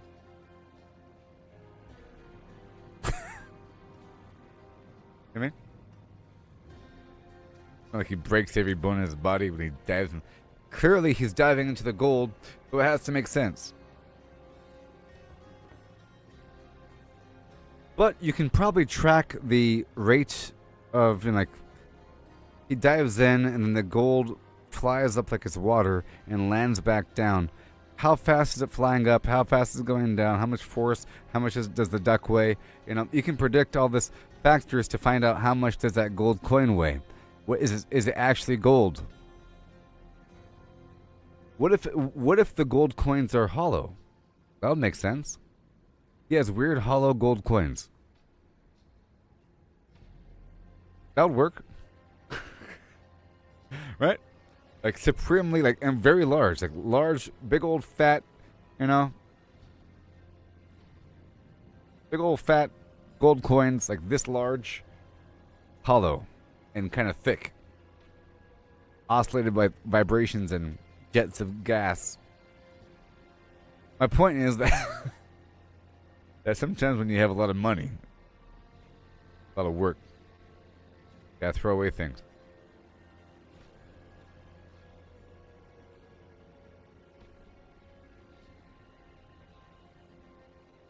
Apparently, Selena Gomez is going viral for her concerns about things.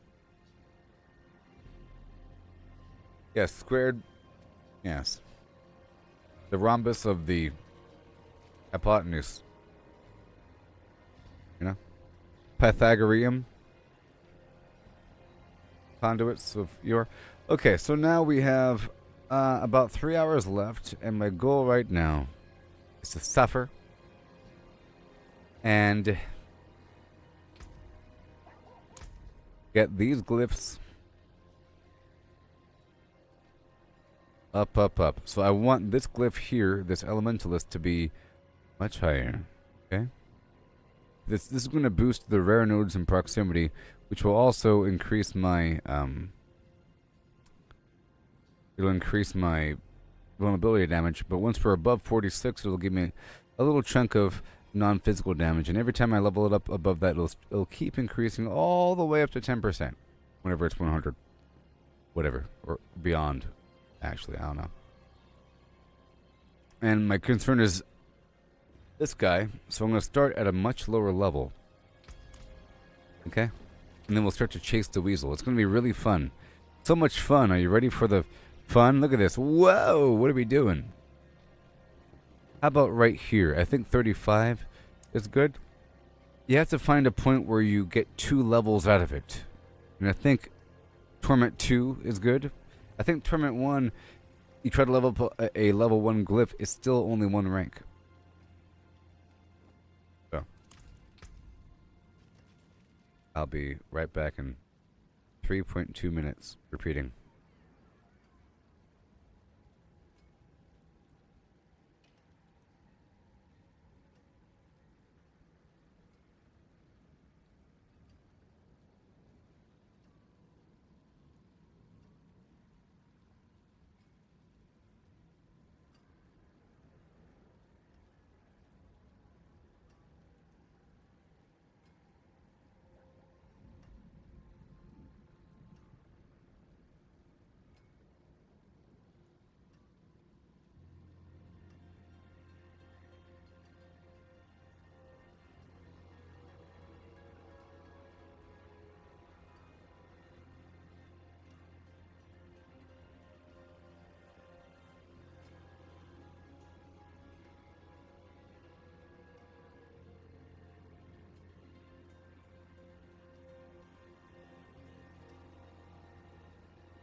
demons are quiet here.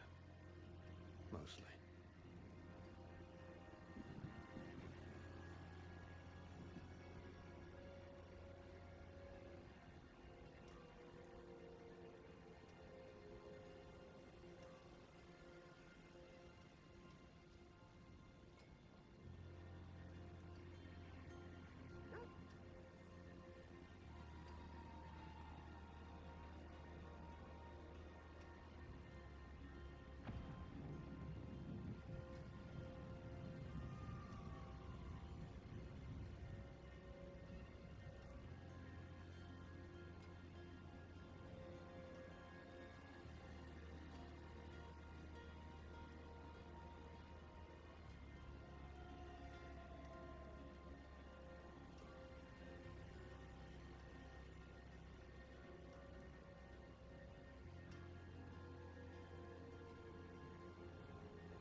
Climbing our way up the pile of garbage.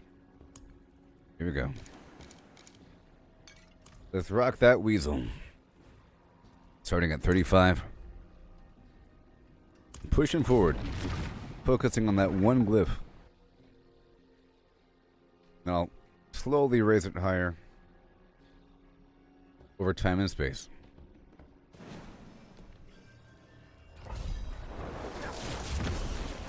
Let's go.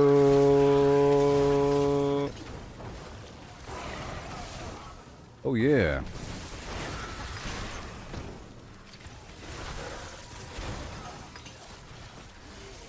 Yeah, I can see how many I have.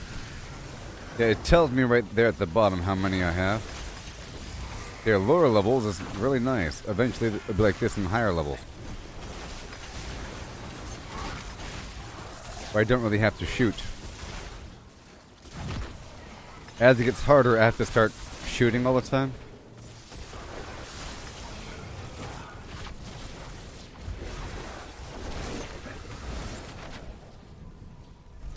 Yeah.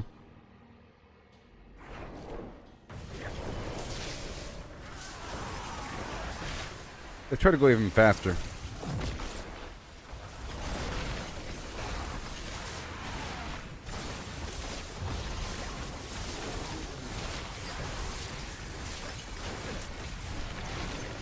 And this way. And that way. Very good. This should be 2 levels.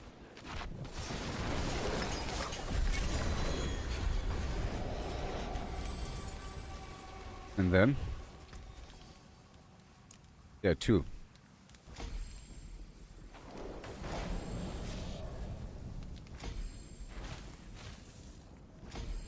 Good. And now I'm going to raise it up to 36. I'm going to buy a bunch of keys now. I'm going to spend a ton of the currency and keys. Right now. The spirit. Give it a go.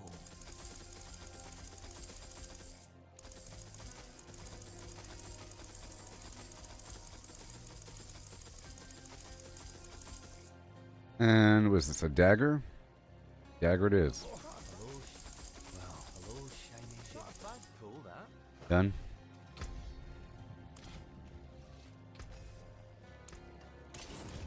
Done.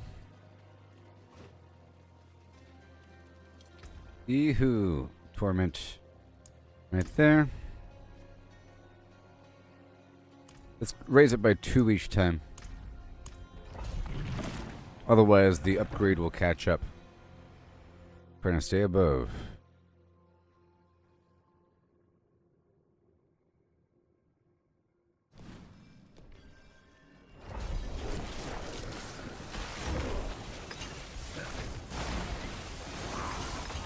Faster.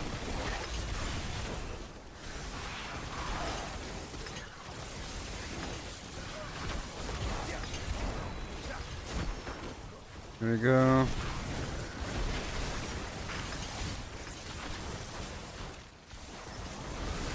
There we go. Working out. I think I'll swap out that tornado for the flower thing. Or even the Doom Orb, I think.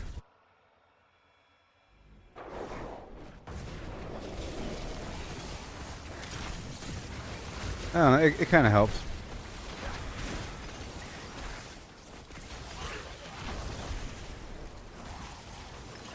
It kind of helps. Oh yeah.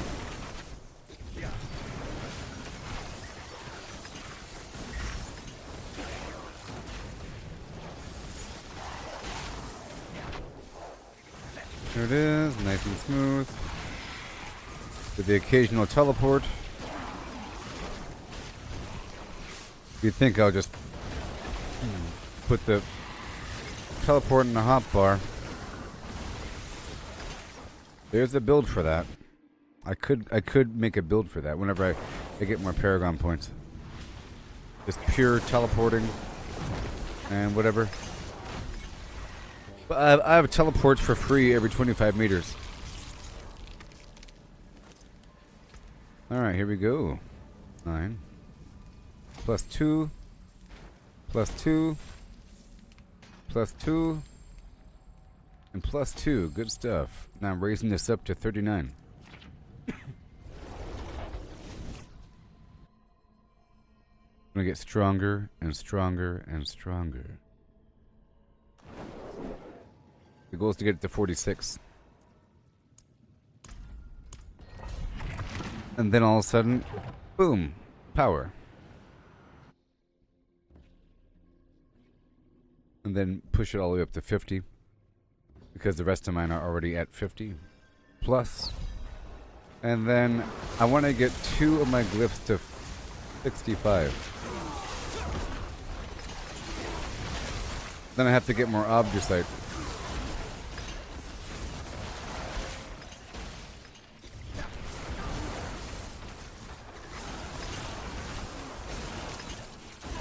I can do the Undercity with this character.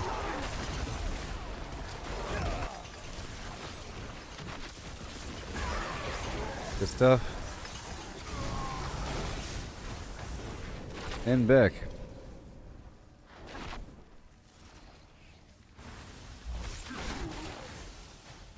Good.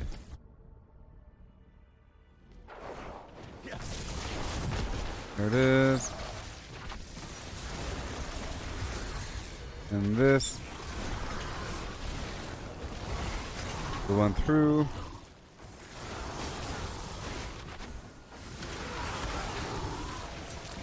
Yeah.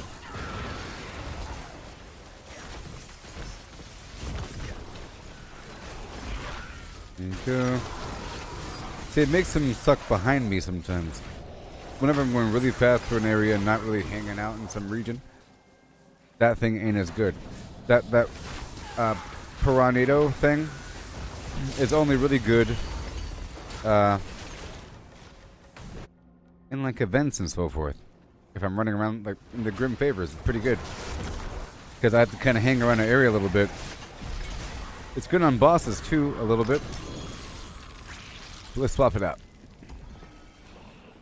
For do the flower thing. Because it sprouts flowers even in front of me. And I'll take off Soul Harvest. gonna put on the...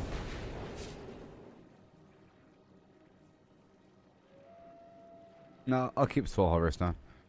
Alright, here we go. Now, plus 2. 19. 21.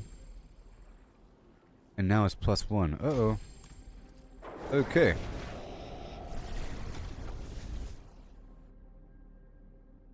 At this point, I'll go all the way up to...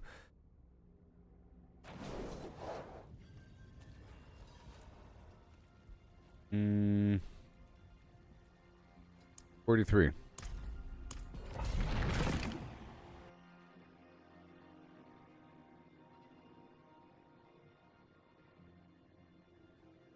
Yeah.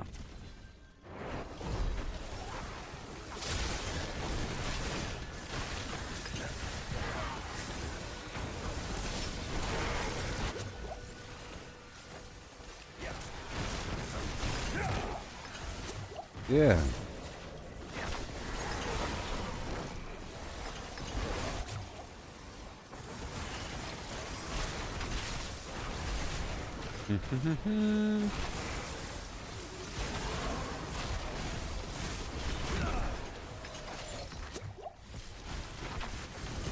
Oh yeah. And boom.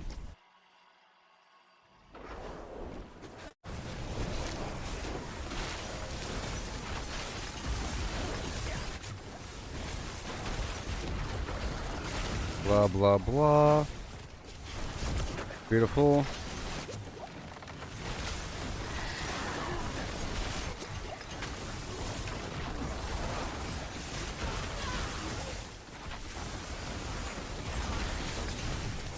Oh yeah.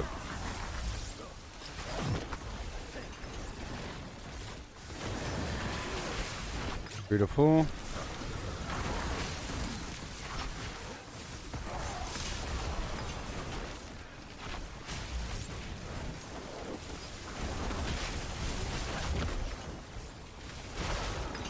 And back this way.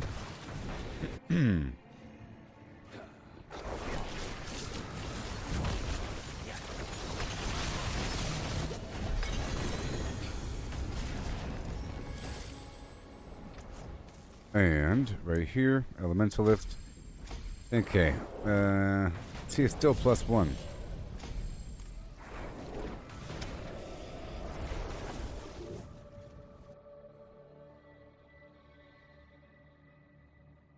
It's still going to be plus 1 for a while, actually. Let's just park it at 50. Because that's enough levels over 46 to still be able to level it at 46. Here we go.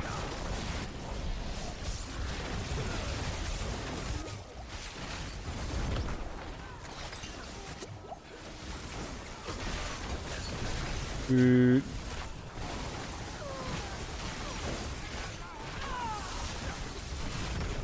Here we go. We got the flowers. Oh, we got the flowers.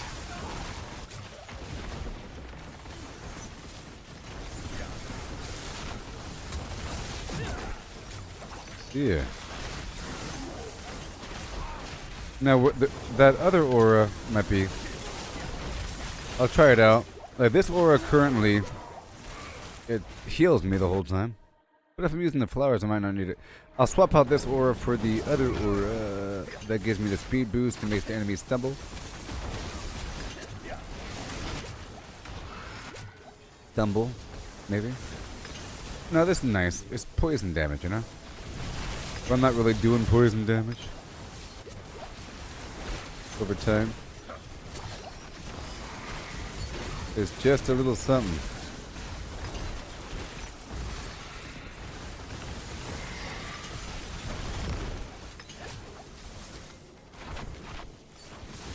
Right there.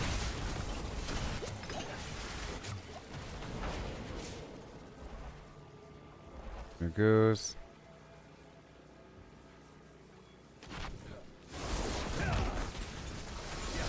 Yeehaw. I was looking at my teleport build up.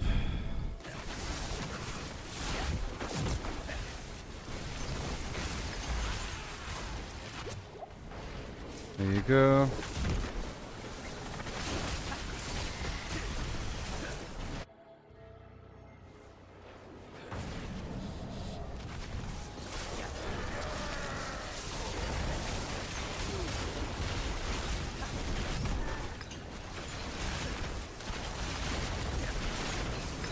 Thank you. And now you're done for. Let me check this out one more time. I got the hex on. Well, it makes them deal 20% reduced damage. That's a pretty good, just defensive thing to have in the background.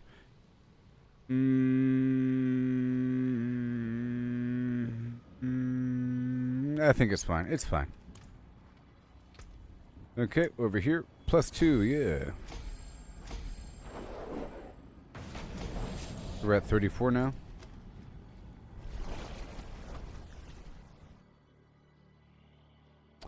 I'm now going to start to creep the level up one by one.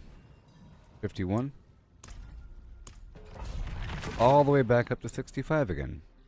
One by one by one. Okay. Bit by bit.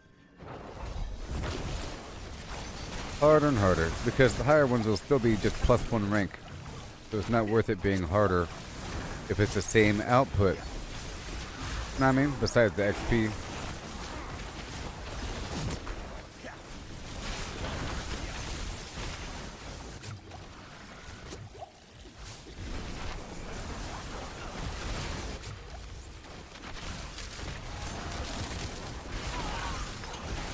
No.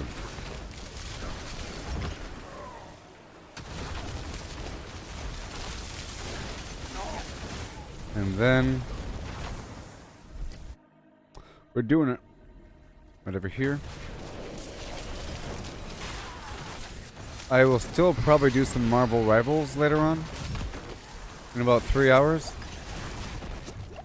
You know about Marvel Rivals? It's a really awesome game if you like that kind of thing.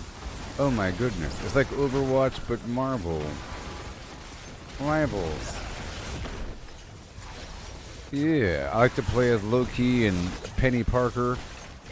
And Thor's good, and Venom's good, and Star-Lord's good. Black Panther's good, and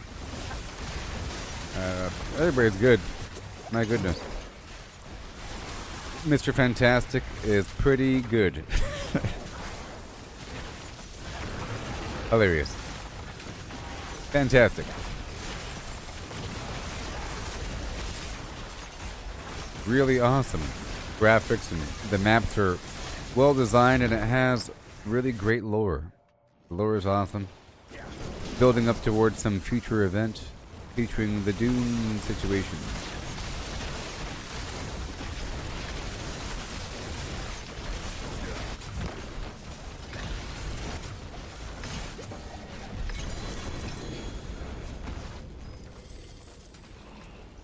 And boom. 1. Oh, who won? And now we do 52. 1 level higher. And I'll probably level up by the time I'm done with this journey. Maybe even 2 times, I don't know. 66.8 million.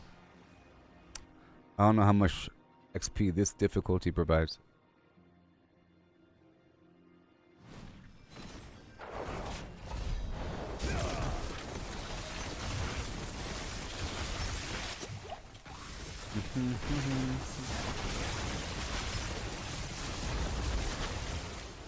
There it is.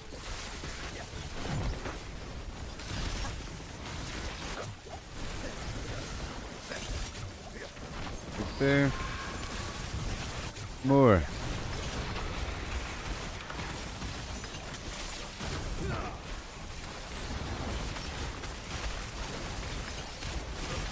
Yep. I solved the problem with the vulnerability earlier, right? I swapped out a whole Paragon board since the last time I tried, right? I modified that whole thing.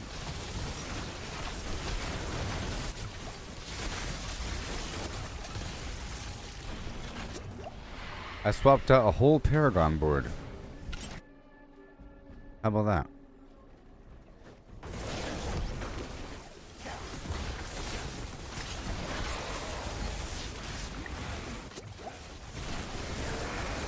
Yes.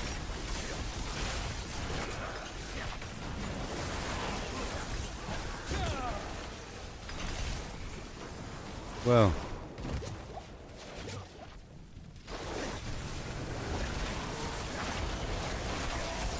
Oh yeah, see these flowers are everywhere.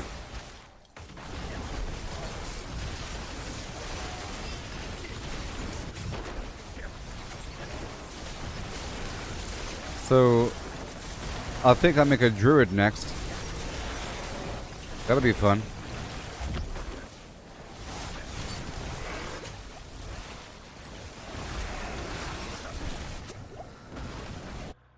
Yeehaw.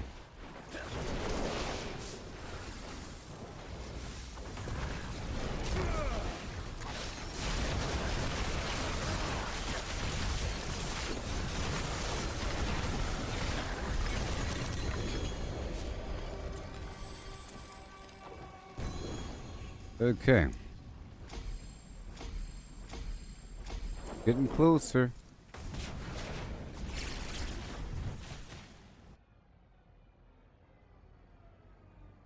The power is yours. Now, it could piggyback into a tier 100 dungeon. Some people just stand at the entrance. Can you imagine? That's been normalized. People just standing at the entrance to mooch the XP. They figure I can't help anyways. You're doing everything, so I'll go ahead and let you do it. I think it's good for them to try, for training's sake.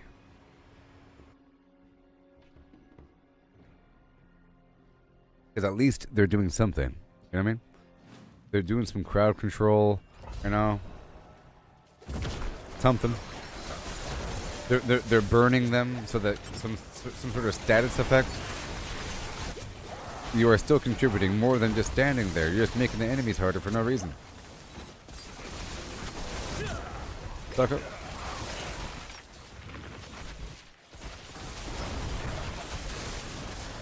I feel my power rising.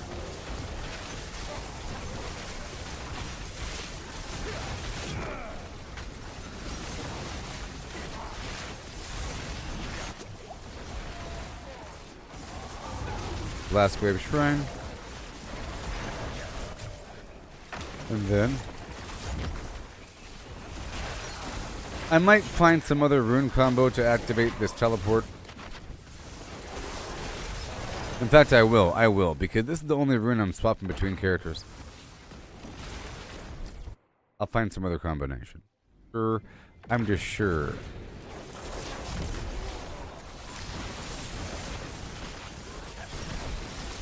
I am just sure of it. Right after this, I'll check out the rune situation. I'd rather have my barbarian be ready to go, minus emptying out the inventory, if I ever need to play with him.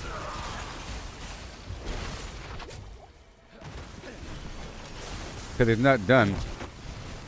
I have reached a point where I can make a new character, because I finished the season journey and I got the bird, and I was able to farm Torment 4.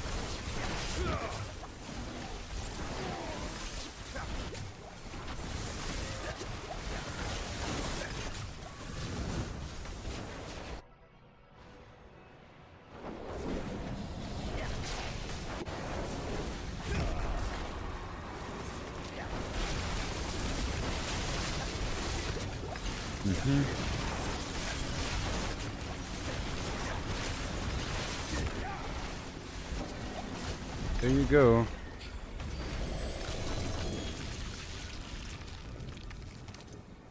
Battles fought on bloodstained ground. Done, I did it, yay. Non-physical damage increased by 5% on top of everything else. Oh boy. So now I'm gonna go check the runes here. In fact, this other rune effect is purely invisible. It's completely... I like to see visible things. I have it where, if I maintain one active summon for 5 seconds, I gain offering for each up to 6 summons. Okay, it's worth a certain amount. And I think I'll do that. It costs 250. I think I'll swap it out. Because I have this teleport effect. Sorry, this lightning bolt effect.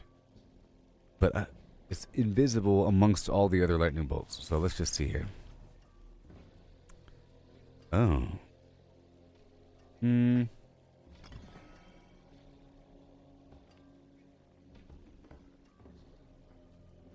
Oh. Hold on.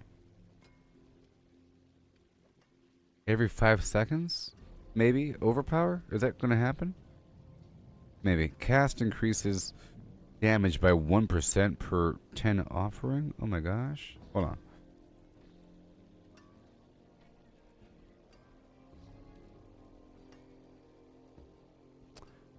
One second.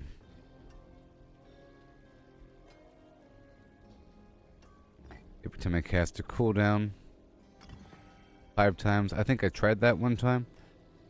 Because it costs quite a bit. 700 is very expensive.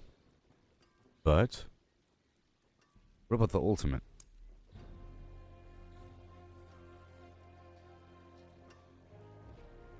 $150. Nope.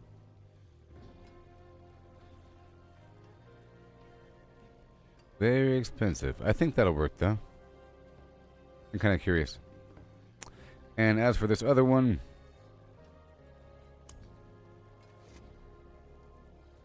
because I'm going to return that Bach rune.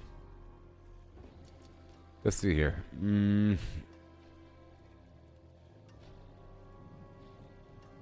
250, huh?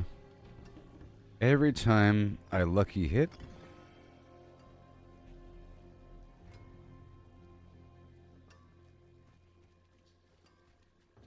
On lucky hit. So every 10 lucky hits? That's pretty crazy. Unless I have a constant lucky hit chance. Ooh.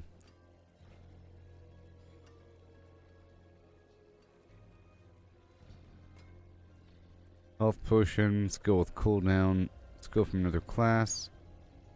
Yep. Non-channeled core skill.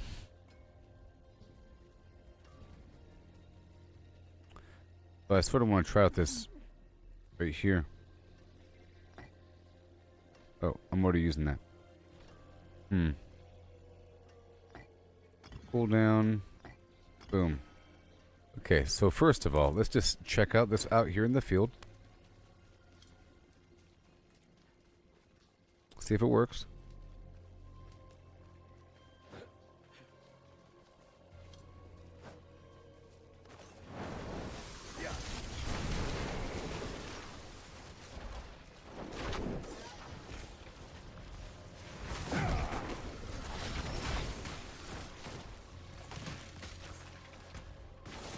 It's locked into a 5-second cycle. Let me try this. It's based on lucky hit chance. Is that going to be constant?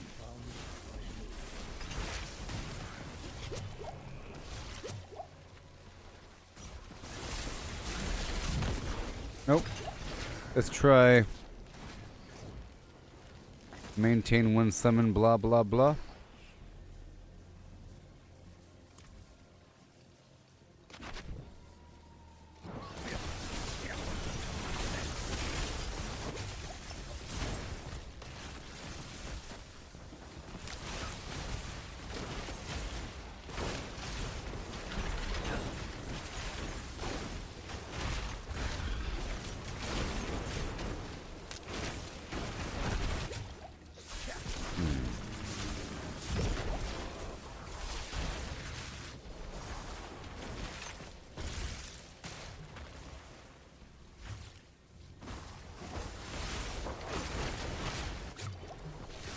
Okay, I can do this one. Casting a skill with a cooldown.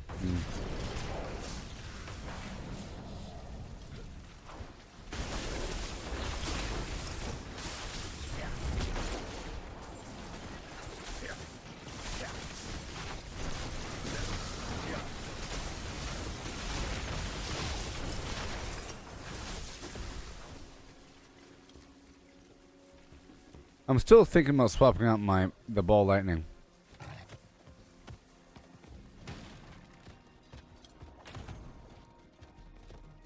I really am. Just a couple things here. So I'm gonna try. I'm gonna try for a second to check it out.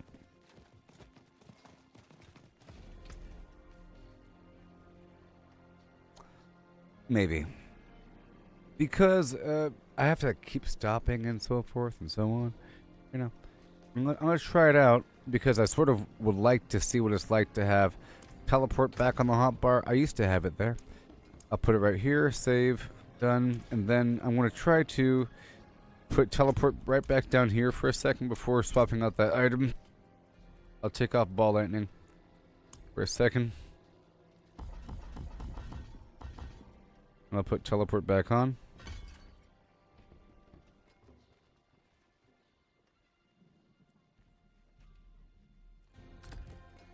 Right there.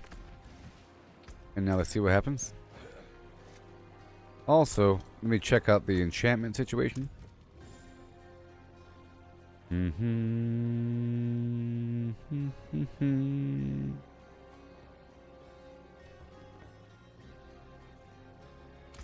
Cool down. Okay. And over here. They're very short cooldown. In general. But then what's going to happen is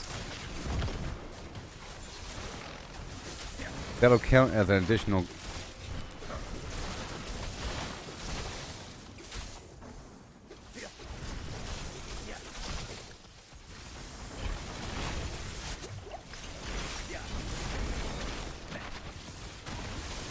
Okay, good. Good. So I'm going to take off that offhand because I need more strength anyways. Or intelligence. Good. Because the ball lightning is nice and all. But that's not really what I'm trying to focus on. I'm trying to focus on the conjuration and the bouncing back and forth, chain lightning, and so forth. The ball lightning is just one more source of crackling energy. But I don't need it. And kind of stuns him, but everything else stuns him as well. Pretty sure. So I'm going to see what I can do here. I'll put this item away for a moment. Let me pull out this gem. Now, I could go two-handed, you know. But I like the aspect slot. I think that's very valuable. Kind of hard to miss out on the aspect slot. Where'd it go? Oh. And weapons. Do I have no offhands in here?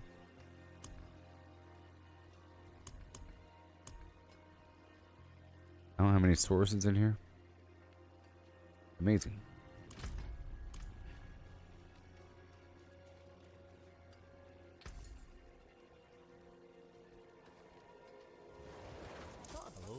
Focuses. Hello, shining beauty.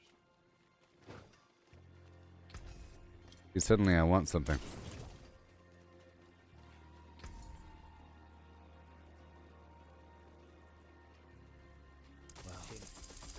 Hello, shining beauty.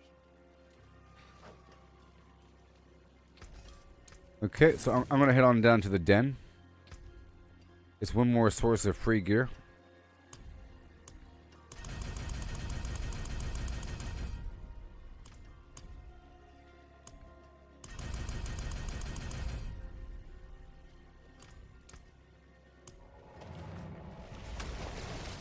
Do do do do do do do do do do do.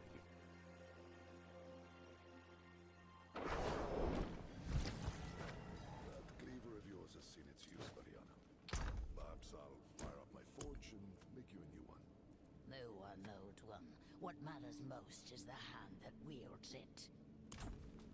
I've been practicing.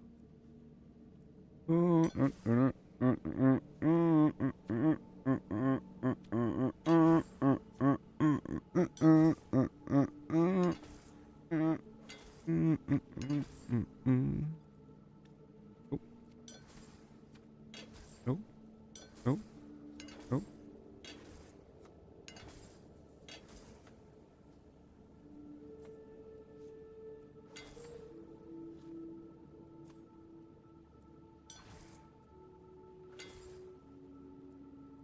Getting closer. Getting closer.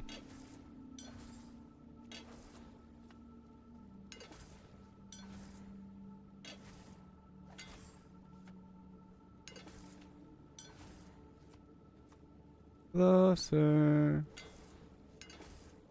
Closer. Closer.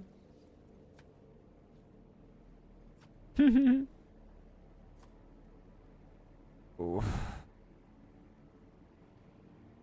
I'll get it, but whatever. That's not what I wanted. Glad that's done. Silence.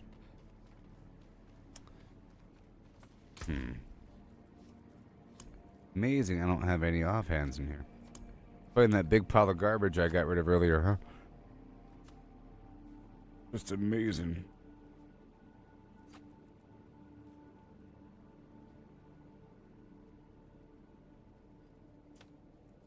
Super Ball Lightning. The Staff of Lamizan. I'm not really using charged bolts. Okay. The Oculus. I don't want to teleport to a random location. That's garbage. No, no, no, no, no.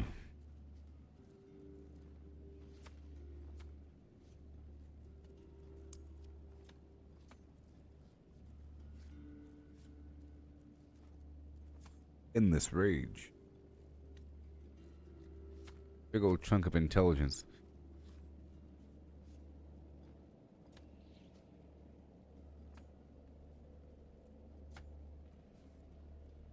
This has lightning damage on it, though. Big chunk of lightning damage.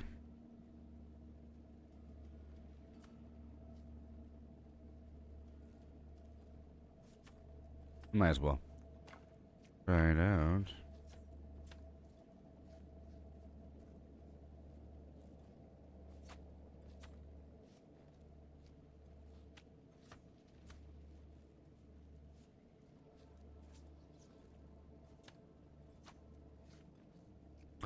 I can take off the ice blade and move that position over and have charged bolts on there. And there's a chance for them to be attracted to enemies, but I don't really want to stop every 3 seconds and cast charged bolts. It's gross. That's not really what I want to do. I don't want to do that. Leave me alone. Okay? That's not what I want to do. Not what I want to do. So in the meantime, I'll go ahead and just get that. And I'll have to settle for something. What I'm going to do until I get a better item, I just need anything. Like any version of it. Gotta get all greedy. And I'm gonna craft a bunch of stuff here. Let's craft 33 of these.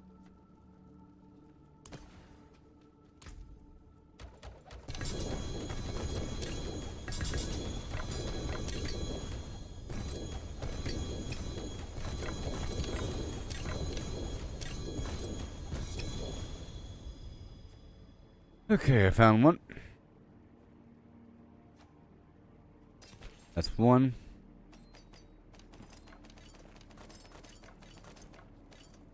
In the end, you can do this. But this costs material, which is why I'm farming so much. I got one ancestral. And I got the Oculus. Interesting, isn't it? Yes. Now do it again. I'll do 32.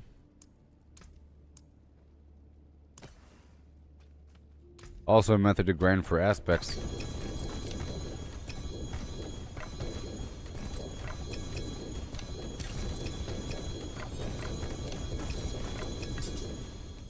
Got a ring here. Nope. Amulet. Well, big chunk of damage. I'll keep these. Another focus. Nope. Nope, nope, nope. I need that main stat.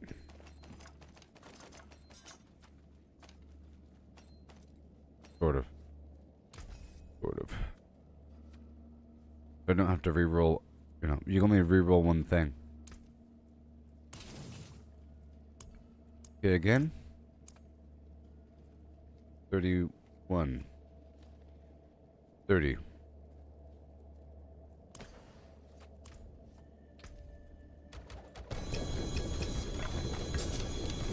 Ooh. Ooh. Ooh. Look at this. Look, I got Soul Brand, I got Temerity, I got the Staff of Endless Rage. I already have these things. But still, you know. Pretty cool. Chest armor, whatever. That sword. They really want to give me 52.5% damage.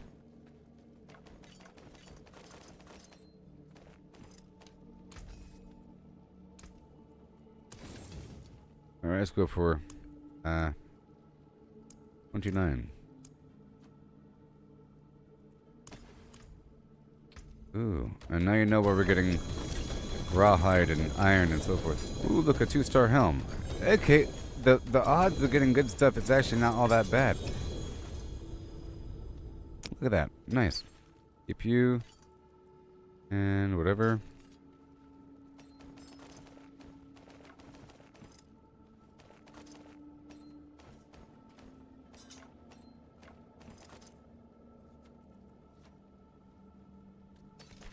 Mm-hmm.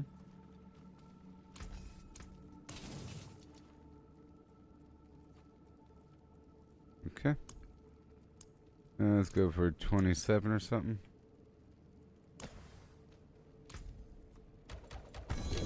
Yeah.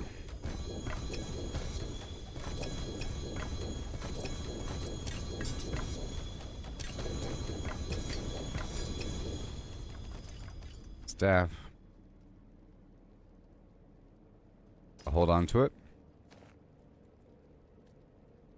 And those gloves have intelligence on them.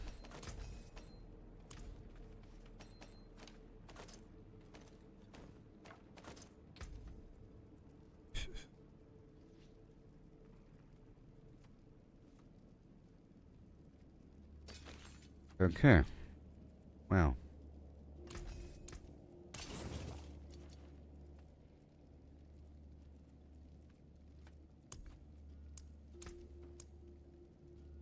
Again.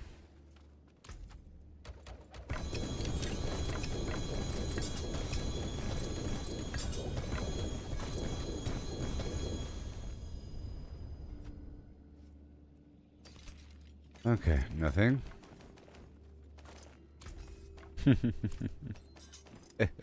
Every so often you have to kind of do this sort of thing.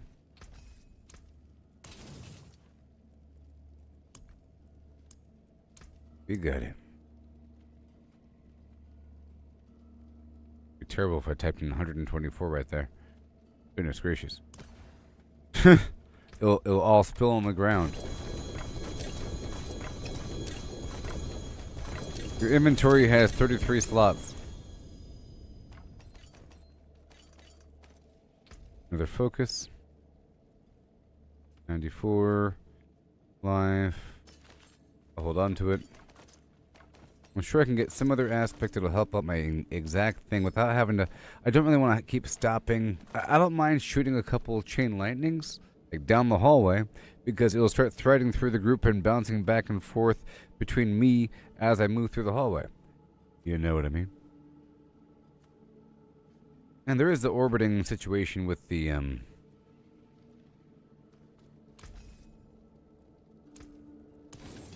lightning orb, but I don't have the stuff yet, I don't think. And I feel like that is like the old meta or something. So I don't really want to do that all that much. Oh, you're the lightning orb guy. Here now.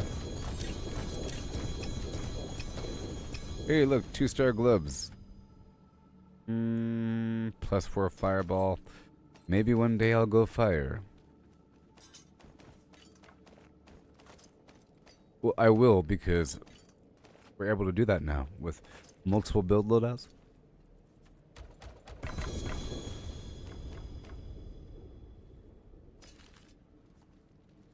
Well,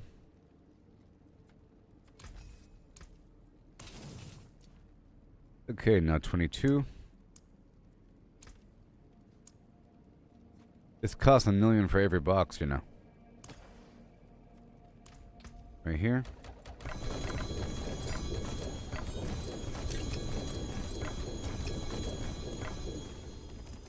That being stingy.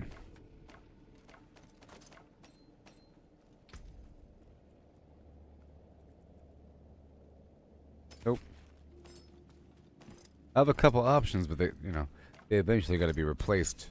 That'll happen. I just wasn't looking for an offhand for a while. I was looking for a very specific offhand. You know? I wasn't looking for one, but now I am, and I'll get it pretty soon, because now my eyeball's looking for one. And, you know, it's really easy to fill up the obols doing the pit, and I still have to do the pit, so I just need something to hold me by. And then I'll replace the item. My goodness.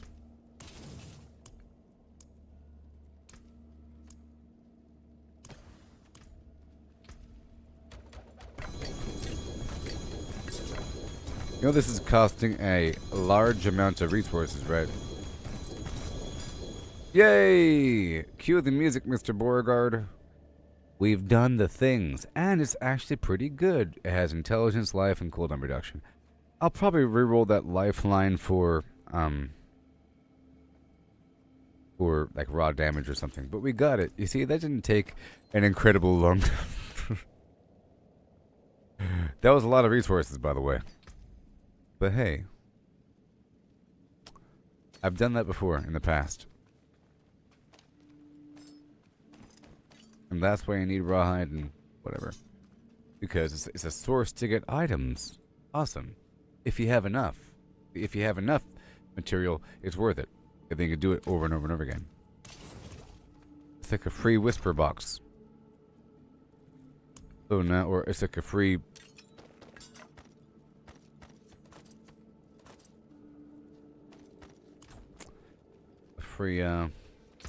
purveyor. Alright, so now, the moment of truth. Moment of truth. With a ba da bang da bang. Is there a jewel crafter in here? There isn't. Those limbs. So terrible. But let's re-roll this lifeline to raw damage. Lucky hit chance. Raw damage. Alright, that's good. Enough for now. 34, that's better. And then...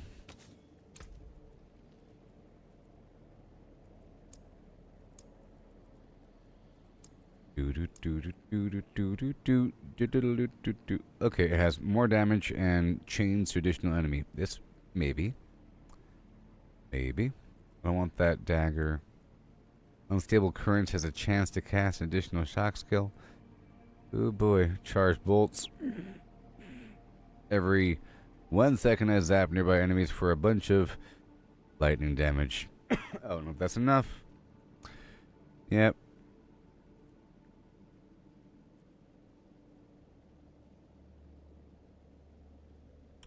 And then chain lightning. Chaining. Chaining. And done. Wait a minute. There it is. Cool.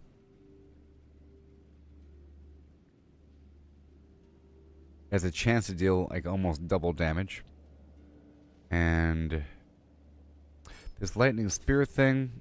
See, critical hits with lightning spear causes the spear to arc through the target and up to 5 other enemies. It's awesome. It makes it swirl around and so forth. It's already like doing that. It's already doing the things. Okay. I could remove this other ring. It gives me a double stack bonus for 40% more damage. I don't have that third cast. Now what I could do is I could remove teleport with and replace it with the flame shield or something.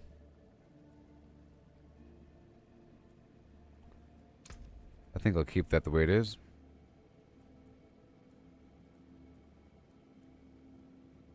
Yeah. So let me look at my fire stuff one more time.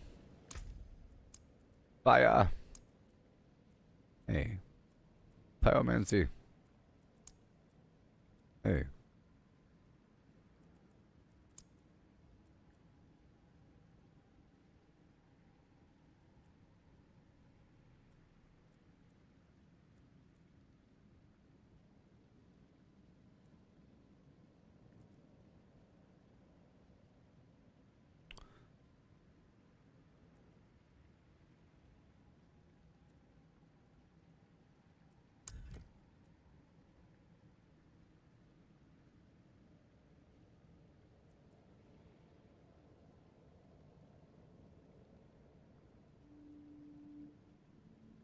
The Hydras stay put, and I don't really like that all that.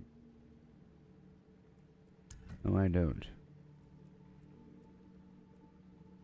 No, I don't. Stays put. But I think we're fine. You know? The double bonus. I don't need the third bonus. I'm so greedy. But I could replace this ring with something else. But this one has 14% cooldown reduction. You know, a big old chunk of lucky hit chance. It's pretty nice. You know what I mean? Pretty good. Pretty good. Pretty good. Pretty good. Pretty good. But I could try to...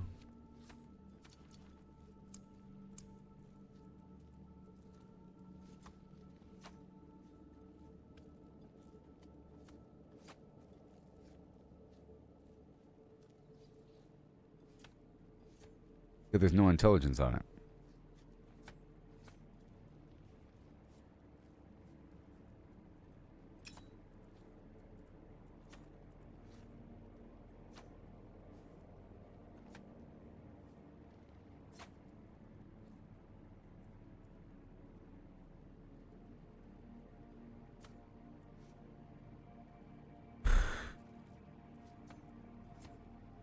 %84 non-physical damage. Nope. That's only if there's some amazing effect. Let me just look at all these effects one more time. Can I sort by sorcerer only?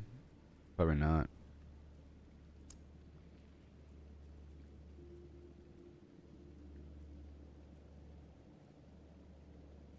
Just checking.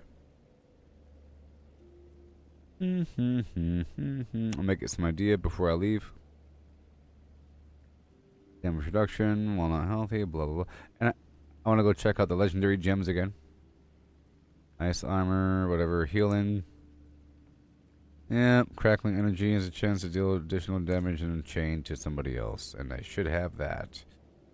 Oh gosh, chain lightning.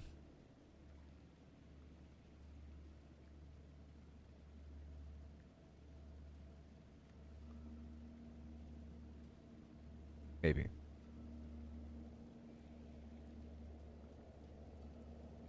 Chain lightning, chain lightning.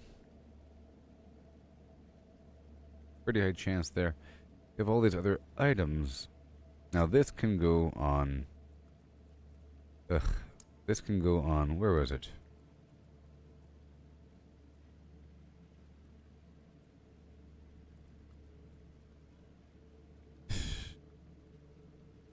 ring, glove. That new ring that we're talking about. Probably losing a big chunk of non-physical damage.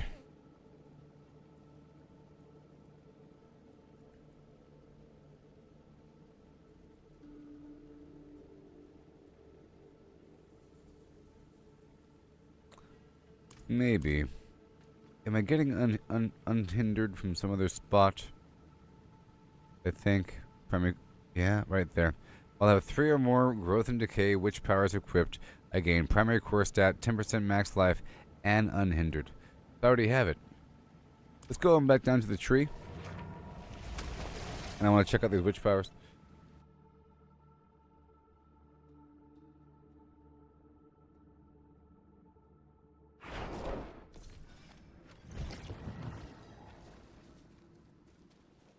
I mean, the jewelry. Okay, witching hour, eldritch skill, ultimate skills do more damage. Yep. Damage reduction. I already have that one. Defensive, blah blah blah. Cooldown reduction. I already have this one. Primary core stat. For each of my auras or hexes and enemies afflicted with, they take increased damage from me.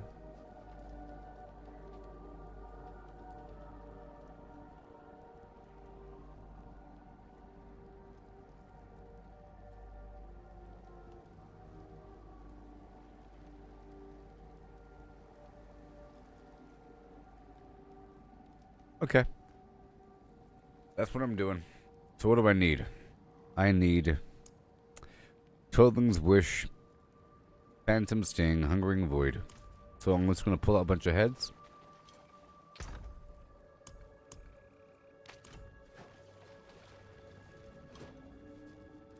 You have something. Okay, so I need Toadling's Wish, Phantom Sting. Toadling's Wish. That 50,000 gems. Oh my gosh. Phantom Sting. Ring.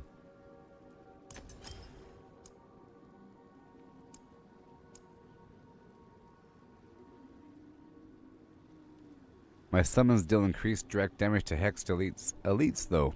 Elites. Oh gosh.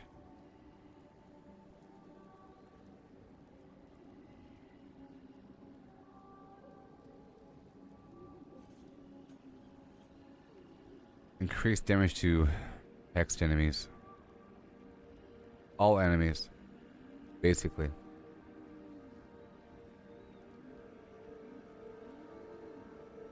Ability course mastery.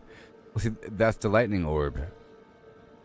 That's the lightning orb situation. You know what I mean? Anyways. Toadling's Wish, Phantom String, and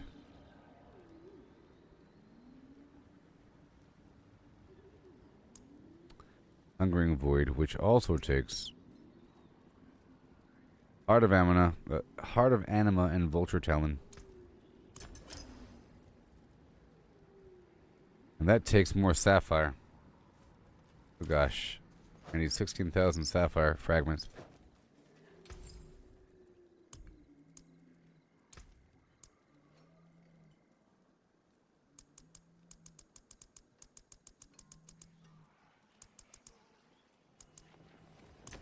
Very well.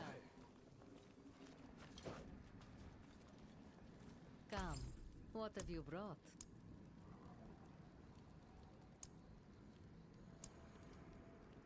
Hungering Void, the Heart of Anima.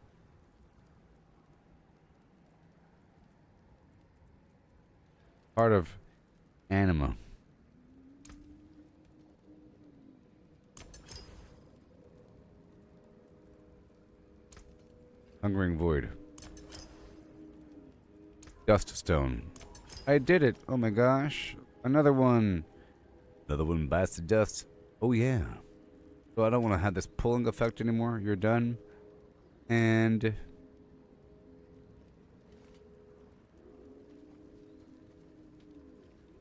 this other one right here is damage reduction and max resistance to elements and whatnot.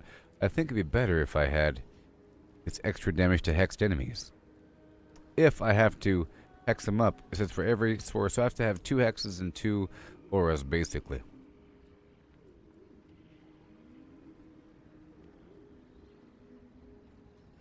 I like this grow effect, though, man. I have to get rid of the grow effect.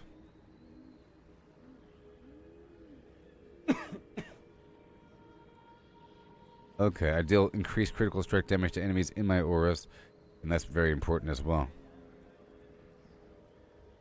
1 hex.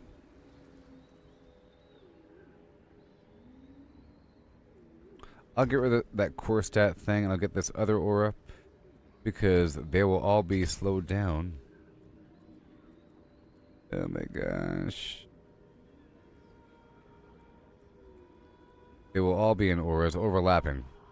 There'll be 2 auras. I'll take away the healing aura, and I'll add another hex. The Hex of Whispers. Every 5 seconds. And I have this aura size, and they overlap, you know. And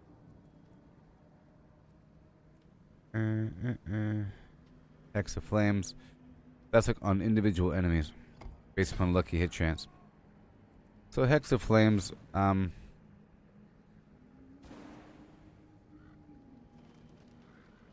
creates fire damage in the area.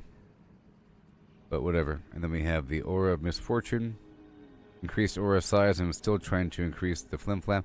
Now I need another oh boy, Growth and Decay. So I guess the Hex of Whispers. I gotta have 3. So I have 2 hexes. Okay, and then this right here is gonna be a double, an overlap aura. I still have my power over here, and we have these witch powers. And I want to make another gem. You have been busy. Yep, I want to make the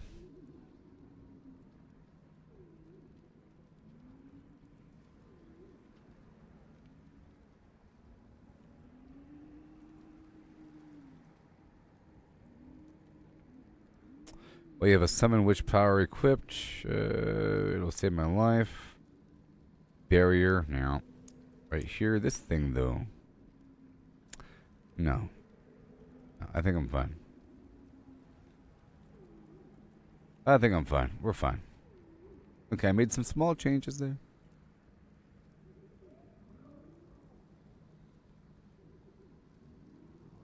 So now, for each of my auras or hexes the enemy is afflicted with, they take 2% increased damage from me. How come this one over here says 2.5%? Those liars. Anyways. Right over here. Add a socket. Use the existing gem. And now, I'll masterwork that. I'll temper it. Okay, so what do I want? What do I want? Lightning Spear double damage. Not anymore. Not anymore. And charge bolts, projectiles. Oh, arc lash, teleport, hit twice. Chain lightning hitting twice, maybe. Maybe. Or random crowd control.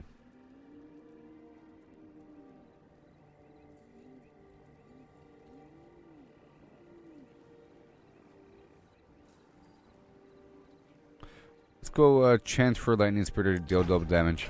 This piercing all the enemies. Okay, chance for familiars to hit twice. Let's do that one. And more lightning damage. 55. Sure, why not? I'll settle. And then, could this item's going to be maybe replaced? I don't know. Done. Intelligence. Good, and now I have 2193. So that is without the thing here. Now we're at 2306. Good, good, and good. I swapped out that offhand, and now the chain lightning doing a tiny bit more damage. And I give myself another gem where enemies will be taking 2% more damage based upon the auras and hexes that they have applied on them. So, you know, they'll be overlapping with 2 quite often. That's 4% damage, you know? And then they'll have the 3rd aura on them at all times. In theory, the Hex of Shattering, that affects everybody. If I'm hurting them, that is. If I'm hurting them. But this is not hurting them. Now what I could do is I can have a 3rd aura, but have it not have that. I think I might have to lose this grow effect. And I could, in theory, lose my ulti. Alright. There we go, the aura of siphoning, that'll work. So I'm going to take off the ulti. It wasn't helping anyways. It was, but whatever. Done. And now I can have something else. Something else, amazingly. Amazingly something else.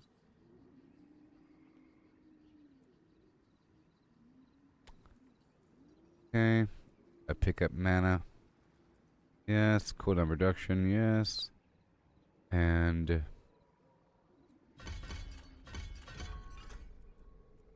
max out lightning spear.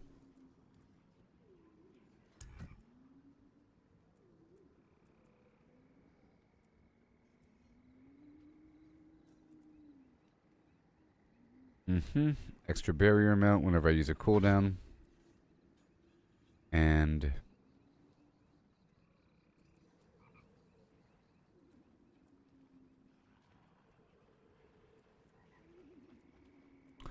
and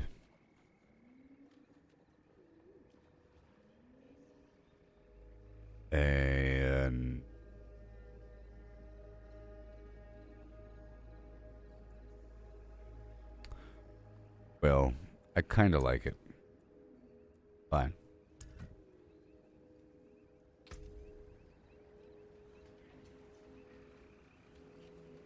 Well, I like the whole make my pets get larger thing. You know what I mean? This hex is every 5 seconds.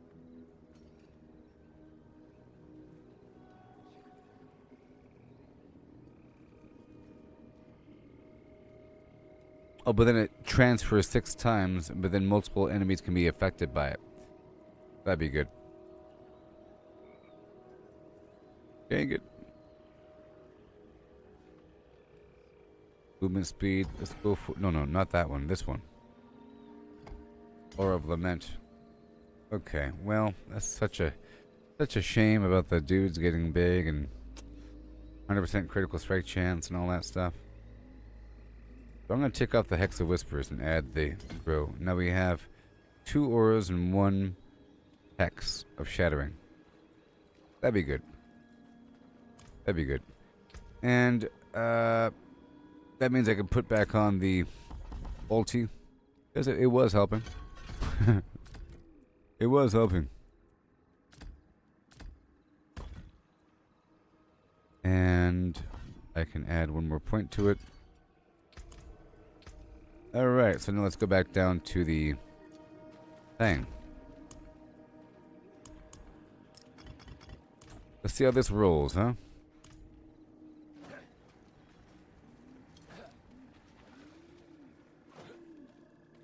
It is done. And now I have a new gem. I just made a bunch of gems. So hopefully that we, I'll be doing more damage. Because auras and hexes applied to the enemy, they take 2% more. I deal 2% more damage to them. That's good stuff. And then I'm modified over here. Again, I have to have the growth and decay thing up here. 1, 2, 3. to activate the things, and yeah. Cool, let's go back into the pit. Yeah. Woohoo! Weird science.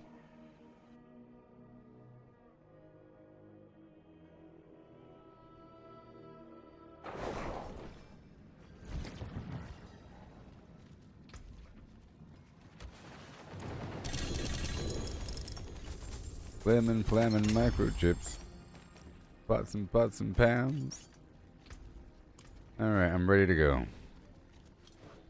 Stronger than before, and I swapped off the offhand. Oh my gosh. And now I will save this as this loadout. Save.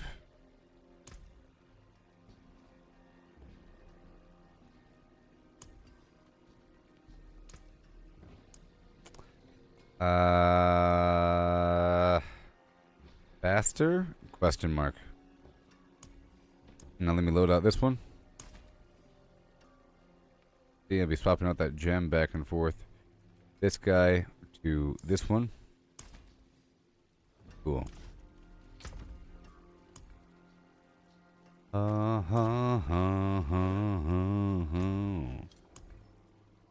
yeah. Now we proceed to raise my glyphs even higher than before. Four. Will it be stronger? Stronger.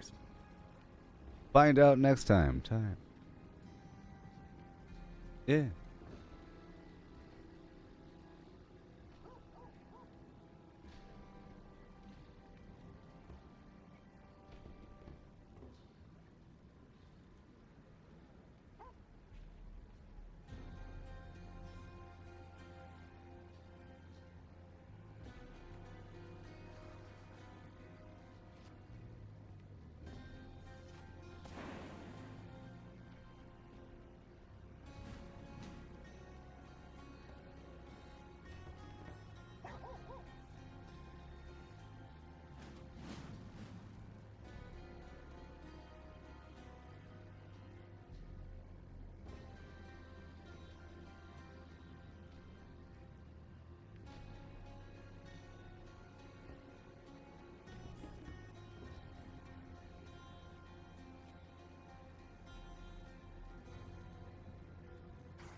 Okay. All right.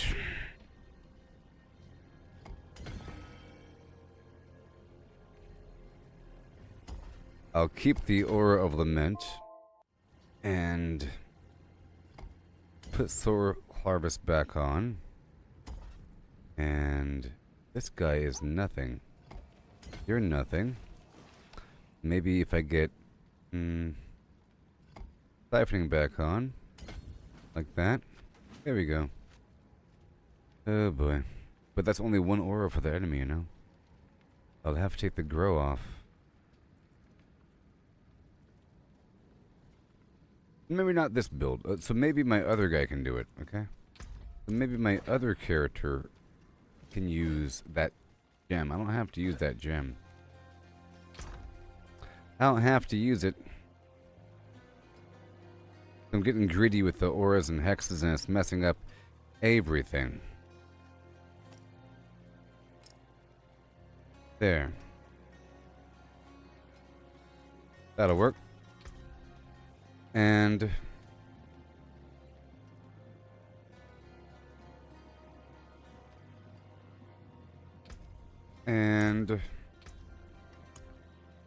maybe. So I want you. I like maybe you. It affects them. I want to. Well, this is the whole situation now. Either Piranha or the Flower. I'll try the Piranha as I push forward. It all depends. If I'm too fast, it's bad. And the right speed is pretty good. You know what I mean?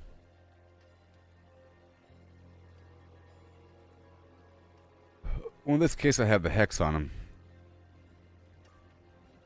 It's more of a defensive Hex.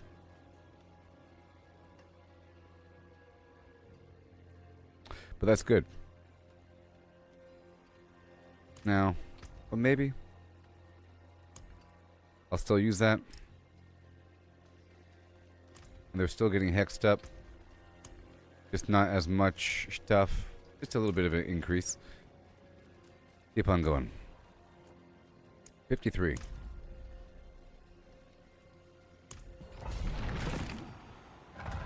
A lot of consideration.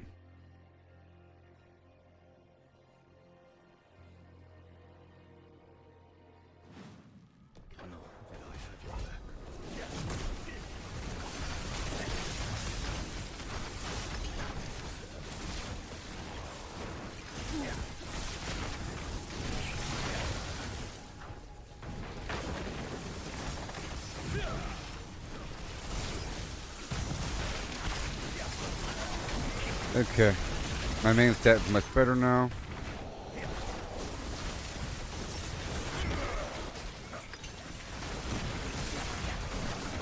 Stuff.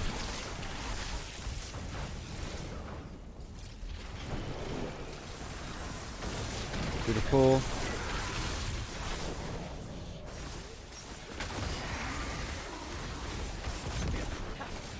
Yes. Come on down.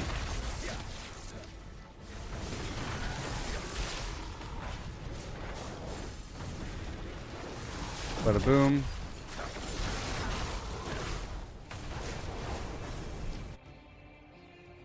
Working out a little bit.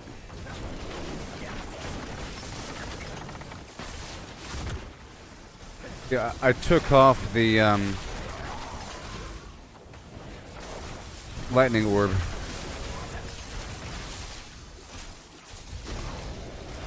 And I'll probably take off the teleport from the rune because I don't need it anymore.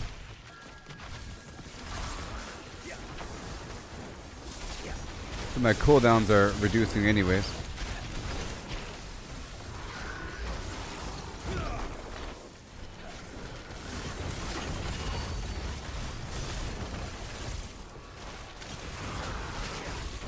There it goes.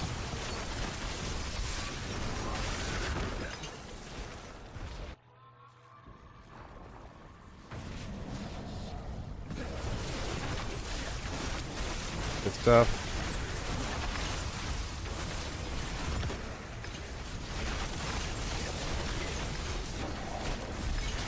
That was a bit better. That was a little bit better.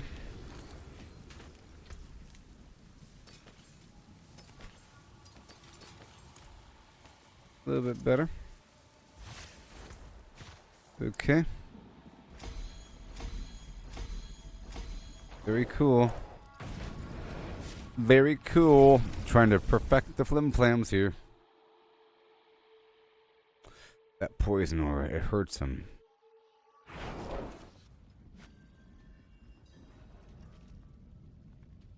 Right. Oh, it hurts him, alright.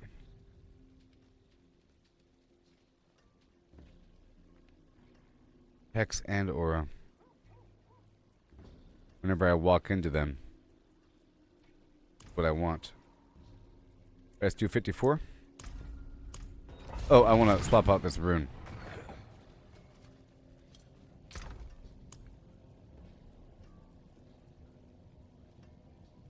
Oh boy.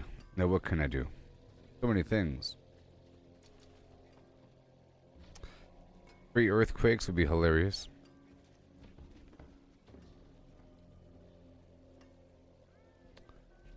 Movement speed up to 50. Oh yeah.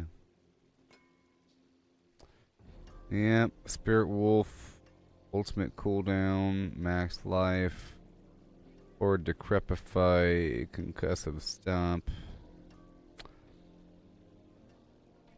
Vortex. Earthen Bulwark. Next non-basic skill spends all my resource. Just deal a bunch of damage. Maybe, I don't know. Makes it kind of rough sometimes. Vortex, lightning bolt.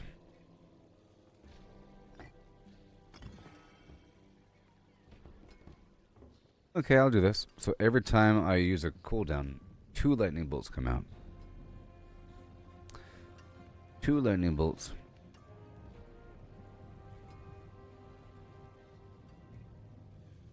Yep.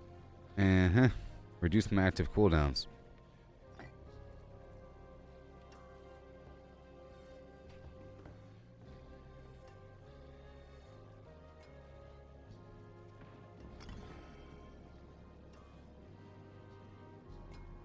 Two skill cooldowns.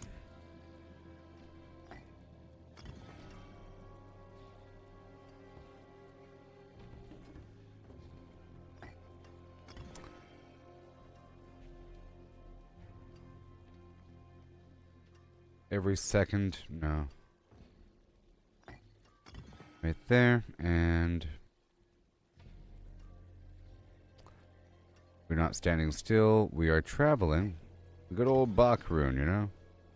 Good old Bach rune. Overflow? Good old Bach McGee. Lightning as I travel. Avoid health damage while fighting. Every 4 or every 8 seconds.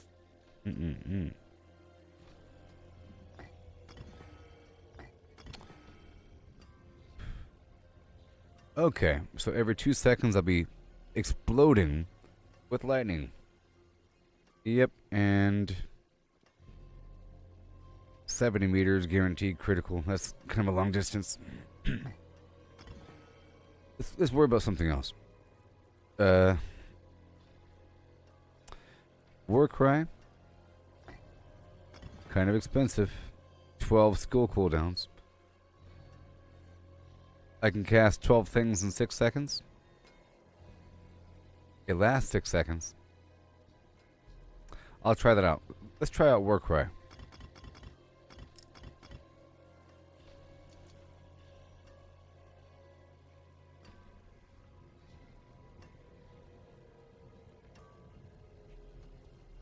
Try out War Cry. Alright, here we go. Yeah. Yoo-hoo! Yep. He's none down the road.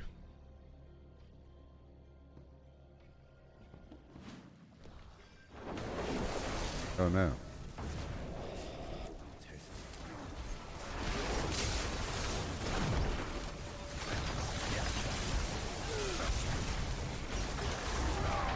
trying to capture these enemies' souls with that spirit harvest.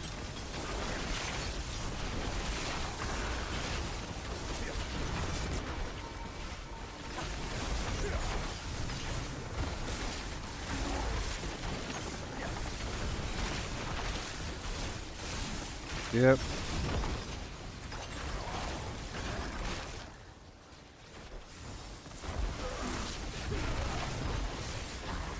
Is it vertical lightning? Is it that purple lightning stuff? Oh, it is. It's like the druid's lightning.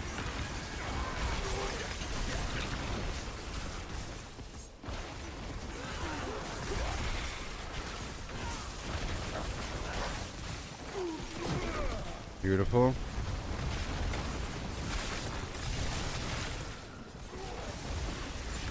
Thank you.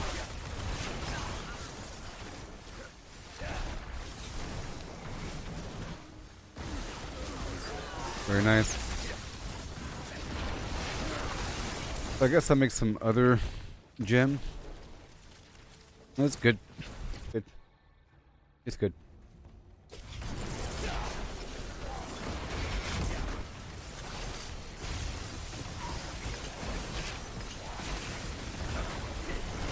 It's good. Awesome.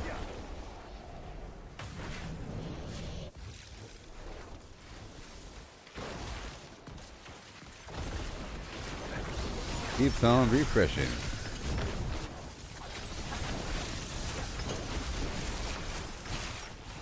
Get that chain lightning cast.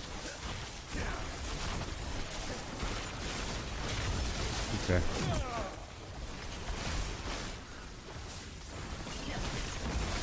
Very good.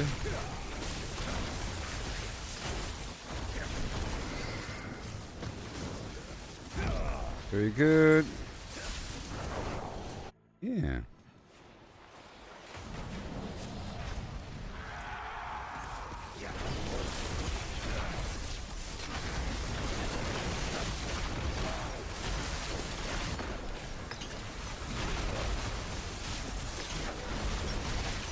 Well, that works. I like that. I like it. I can kind of weave back and forth there.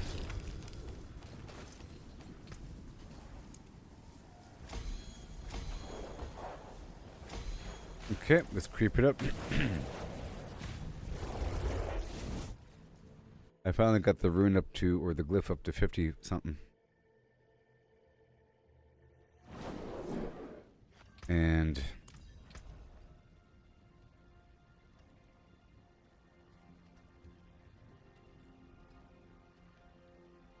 all right, here we go. Let's go up to 56.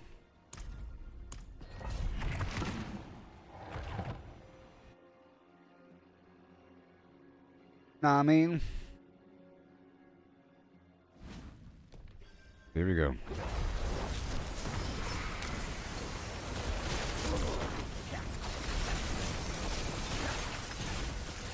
Okay.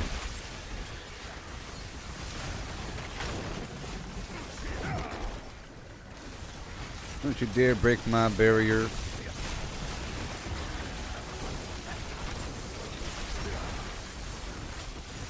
That's right.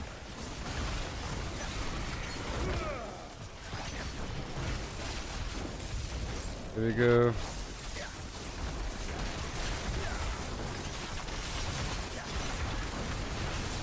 Always weaving.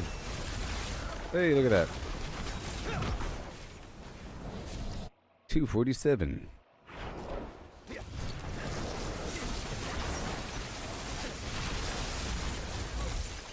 Awesome.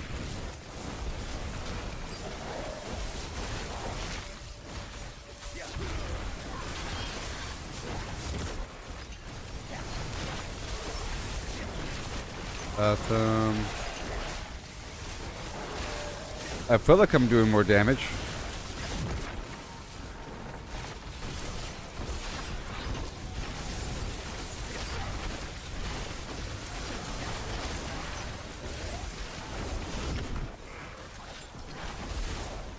I said earlier, I was probably going to be making more changes to the build.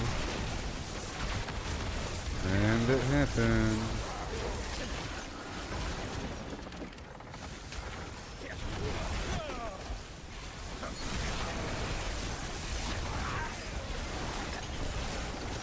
Summoning damage.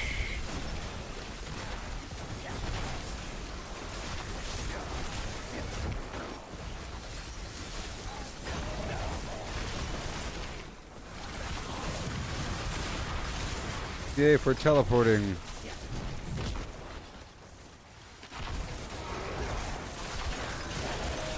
That's real good.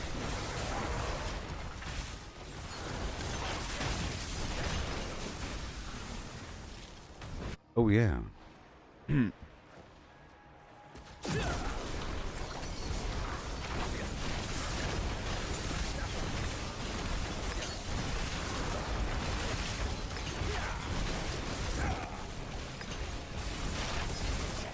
Very nice. Like teleporting around, you know? Very nice.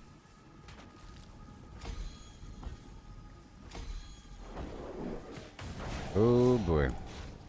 Let's go all the way up to 60 because we're failing these upgrades. Oh no.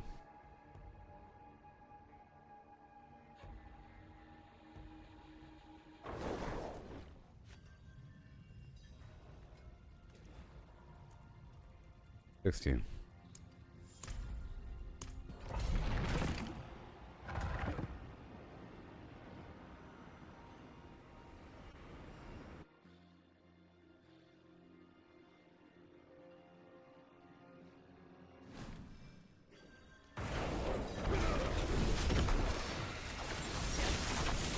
Oh yeah.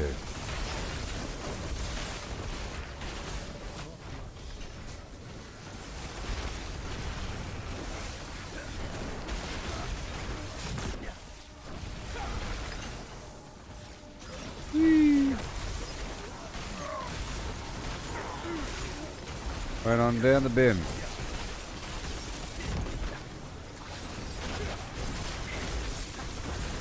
Big old pile of them.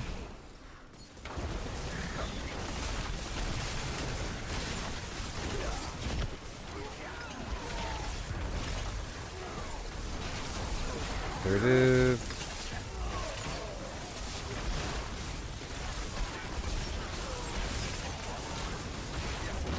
Oh no.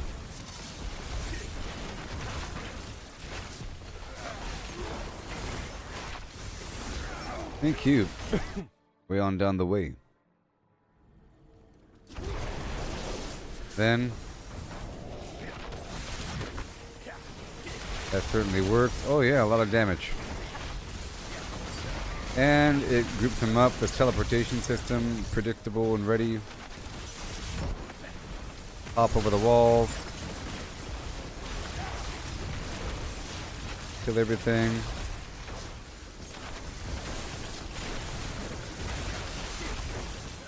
Hey, it's starting to really work out. It's really starting to work out.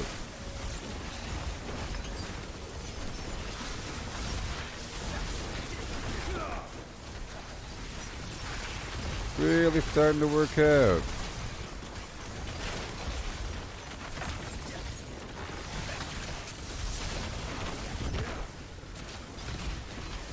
Oh yeah.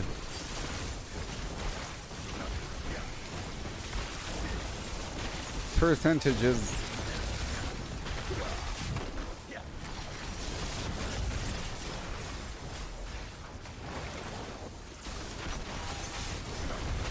Beautiful.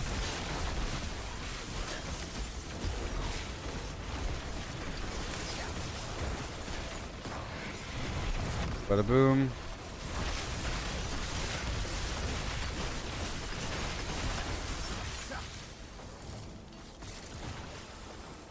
Flip.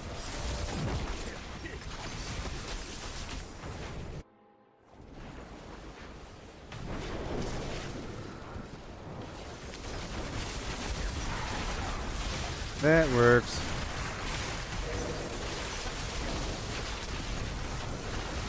Yeah.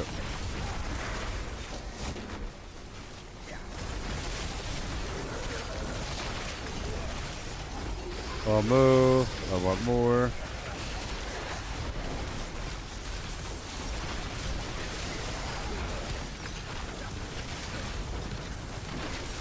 You can't hurt me. Beautiful. You can't hurt me. And more and more and more. 57. 57. Okay. Everything's getting closer and closer to 60. I think I'll bring it all the way up to 65 now.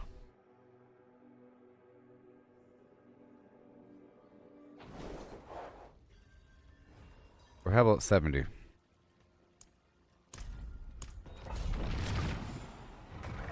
And the incense has to be popped again.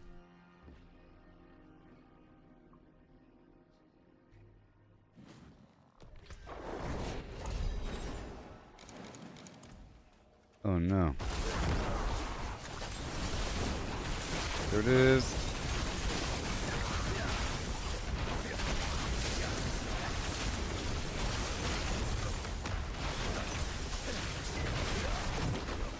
And maybe not 70.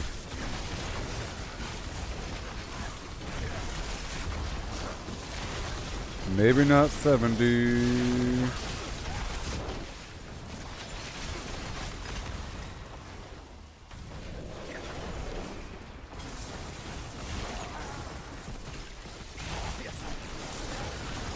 Cool.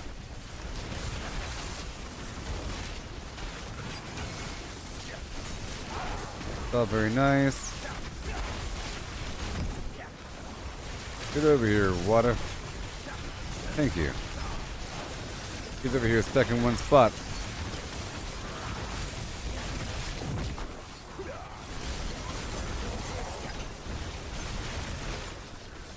And over here.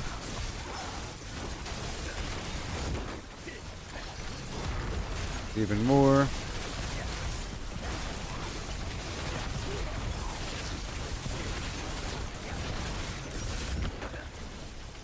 Oh, come on.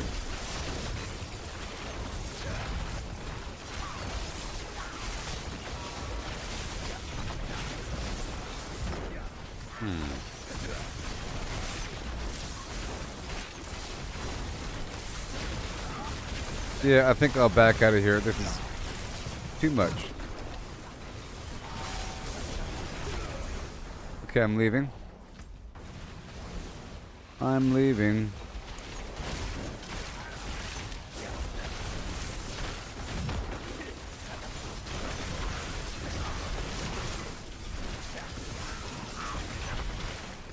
Too slow. I'll bring it down a couple levels. I'll bring it back down to 65. Yeah.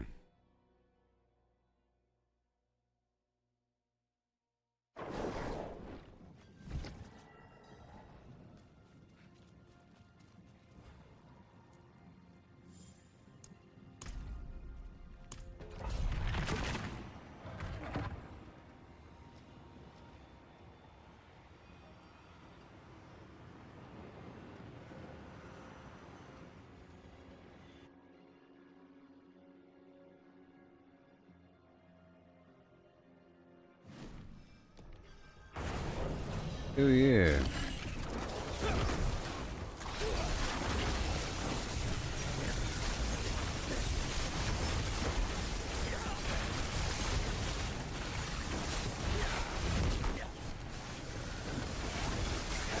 Oh yeah.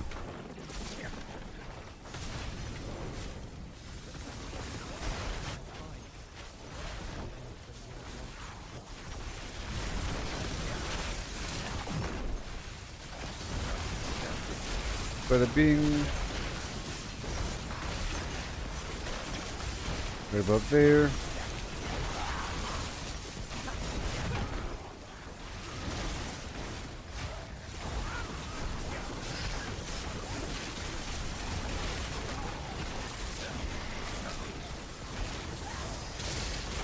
Amazing.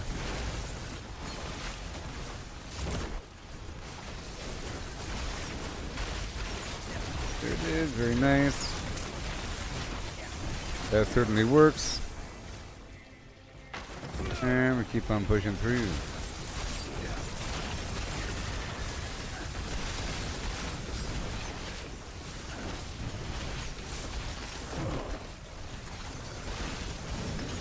Alright.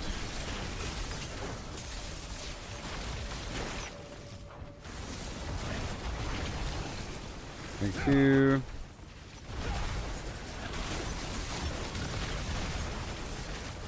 Right there. They're all getting shocked.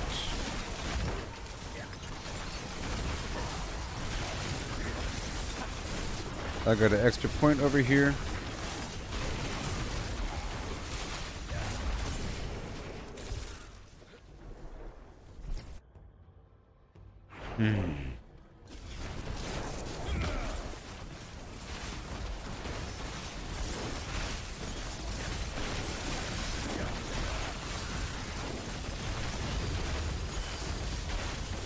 Bada boom.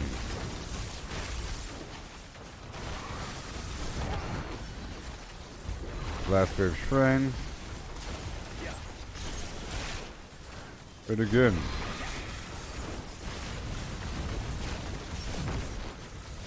And again. Over here.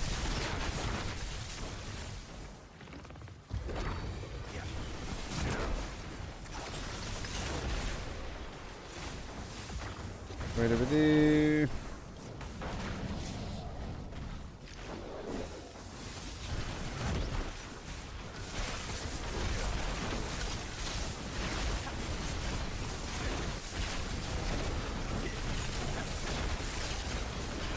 Whoa.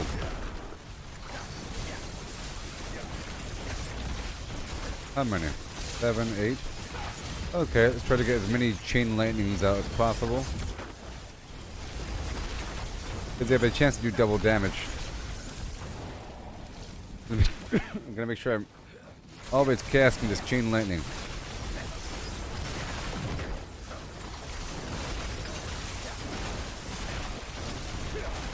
I might swap the positions of my teleport and the chain lightning.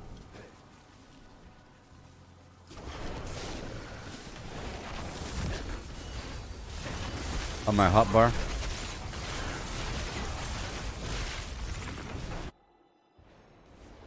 Small changes.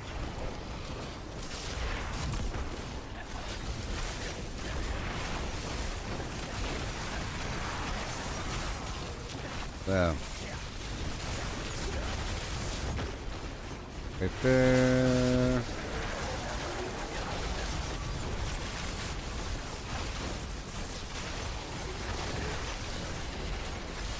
Come on.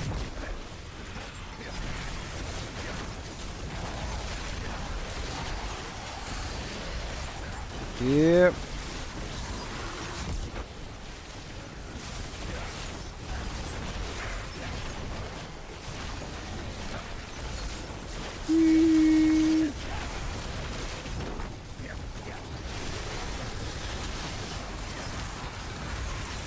Bada boom. That's just a lot of everything.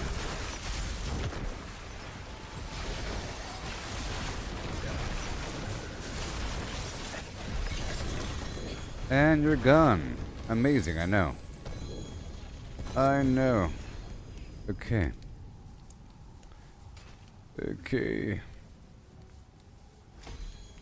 58, 58, 58, and 59. Okay. Go break all that down. Do it again.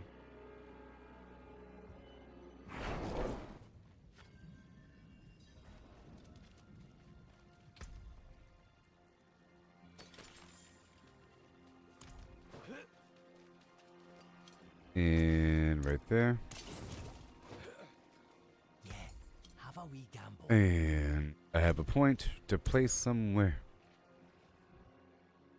But where? But where? Over here. Use this stall. Right here. Damage to stunned enemies. I'll start digging toward this plane. But yeah.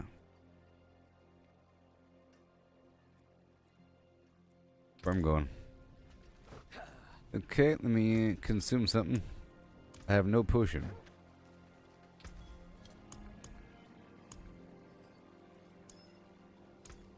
Attack speed and lucky hit chance.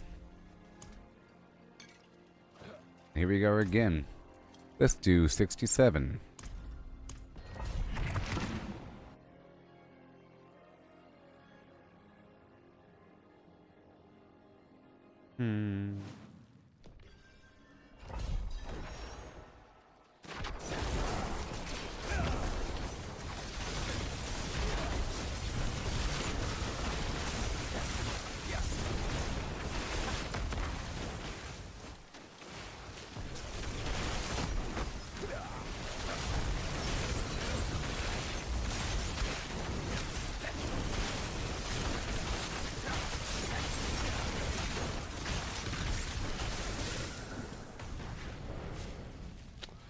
Alright, here we go.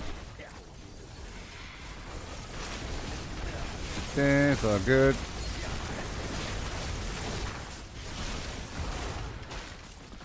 I gotta be careful with that soul harvest. You know?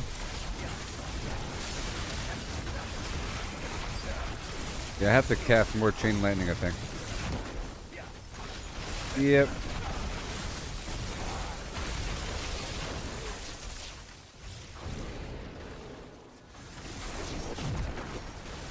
Empty out all that mana.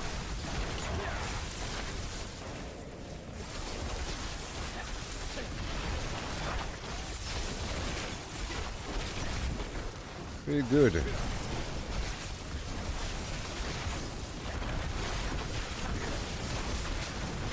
What was this?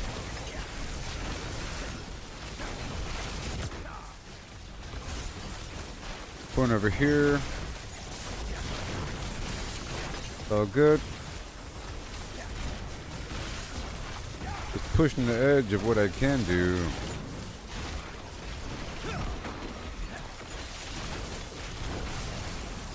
Awesome.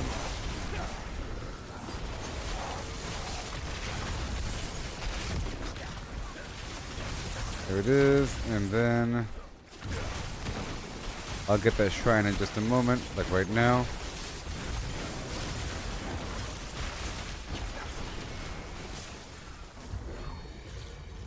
Way over here.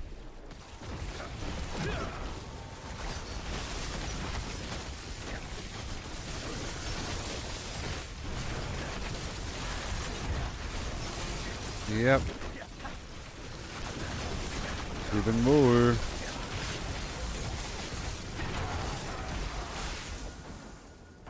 Hey, if it ain't good old cat girl McGee.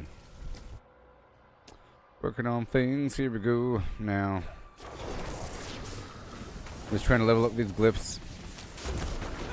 And what do I get? 25. Nothing.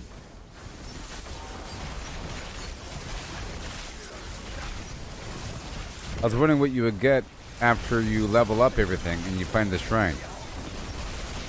Once you learn all the powers, it just ranks up some random power. But once you have everything ranked up, you only get 25.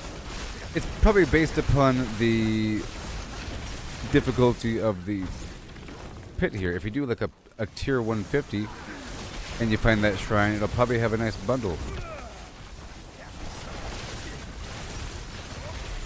Maybe. This is tier 67. It's above Torment 4.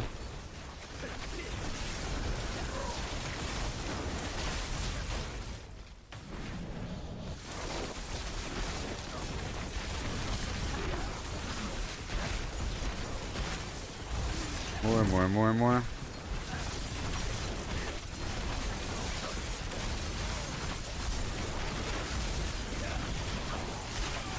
Oh boy. I got free lightning as I run through.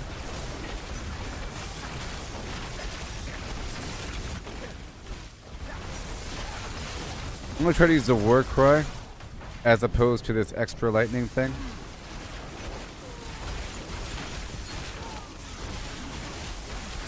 That extra lightning thing is really good versus weak enemies, because then they all just die as you run through the area.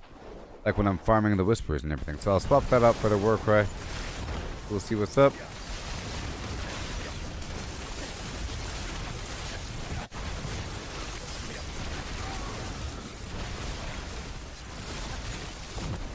As long as it triggers every 6 seconds, it's fine. Because it lasts for 6 seconds.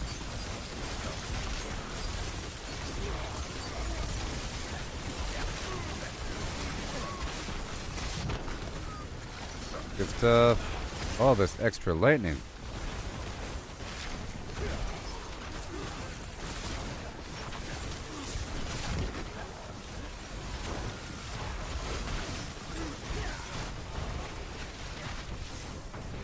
All right.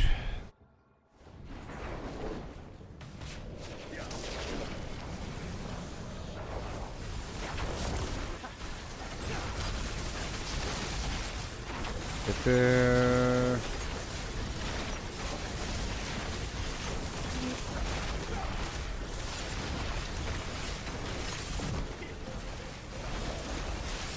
Whoa, boy.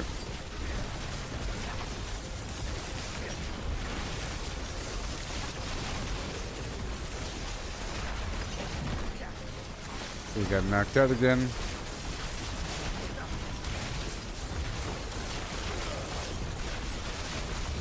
Right here, because I need that extra mana.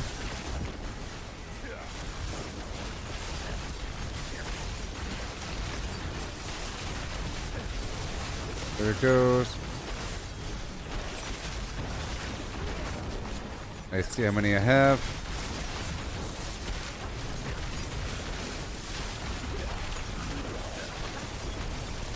Awesome.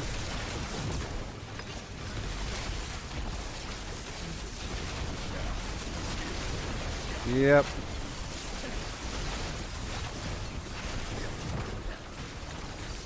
I'm okay. Oh, this room is dark and horrible. Watch out.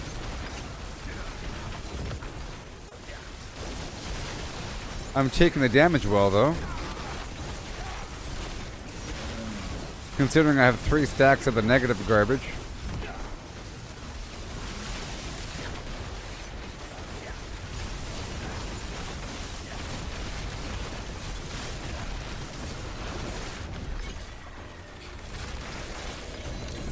It took a hot second. Oh my gosh.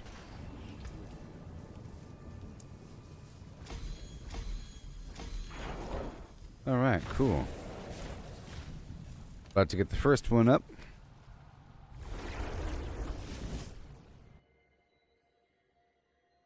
I'll crank it up. Well, I'll keep it at 67. We could use the respite. Yeah. I suppose. Again.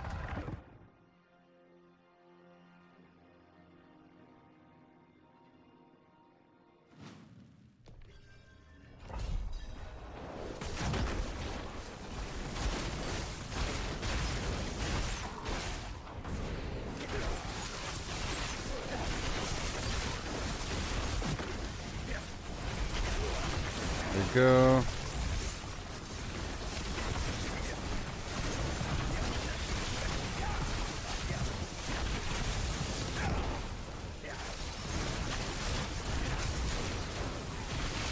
Yeah.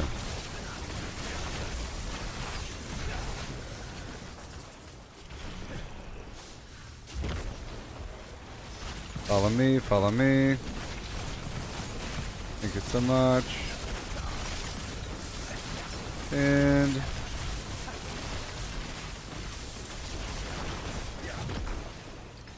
beautiful.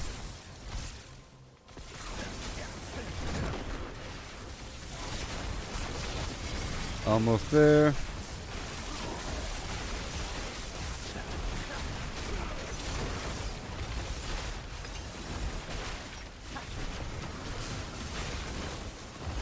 Good.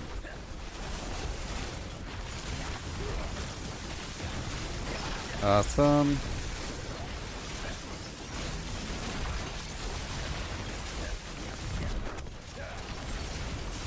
More damage.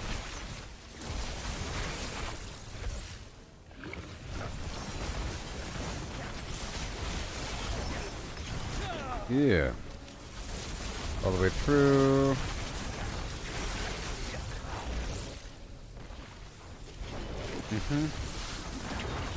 A whole 6.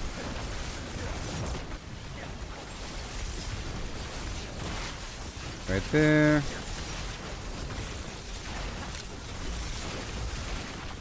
Goodbye.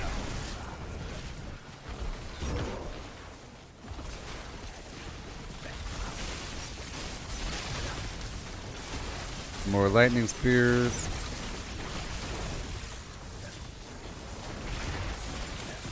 And they should be piercing everything.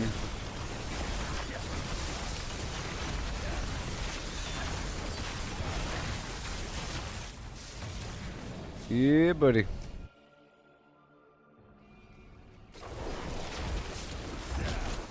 Unhindered at all times.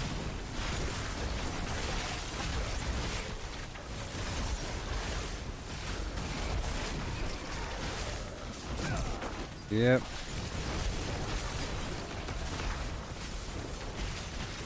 There it is. And again.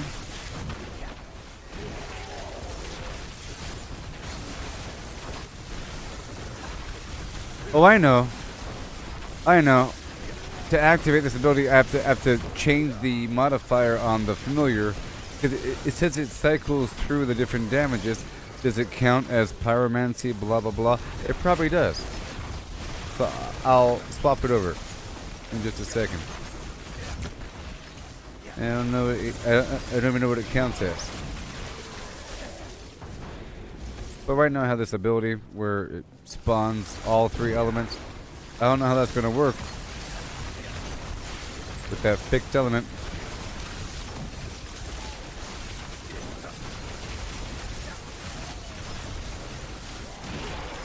Or if you do the enchantment, if it spawns a different additional familiars, do those come as the School of Magic? Pyromancy and whatnot? I don't know, but it's not considered a cast unless I press the button. But I'll see in just a moment. In just a moment.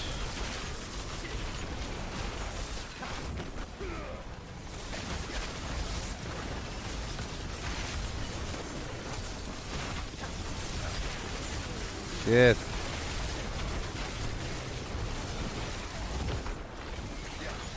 That should be enough. That should be enough any second now.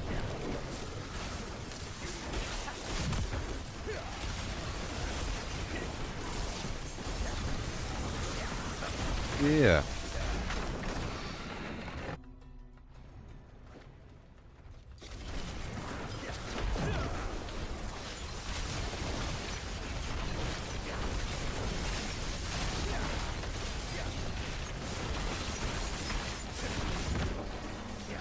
There it goes, more and more and more.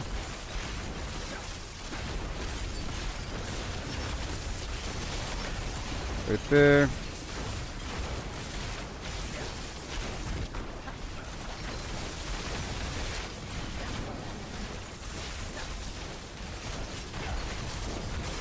Even more, even more, even more, even more.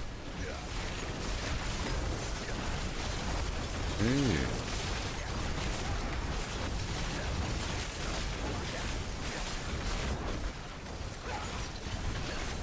And all this action here. More lightning spears.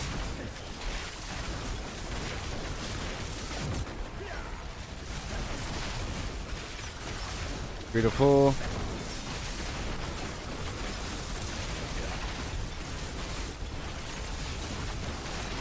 Okay, let me look at this aspect right now. Right here. Let's check it out. this aspect, right, or not aspect, but my passive.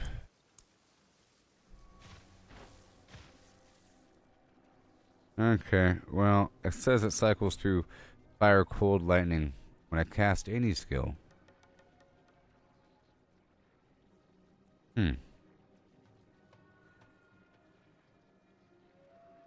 But this boosts the damage of the type. Okay, whatever. Pyromancy. I know.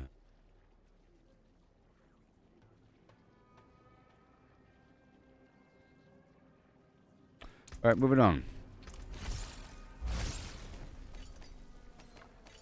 There's probably something right here, actually. Like some passive. Because they are burning on occasion. Less mana. Every second I heal, whatever. I heal for every nearby burning enemy. Increase burning damage. Whatever. Killing a burning enemy increase my mana generation. More damage to... Just in general, I deal more damage to vulnerable enemies. Just in... Not even with ice. In general. And cold damage against vulnerable enemies has a chance to regenerate mana. Whatever. I'm not chilling them though. But just in general vulnerable damage. Let's do it.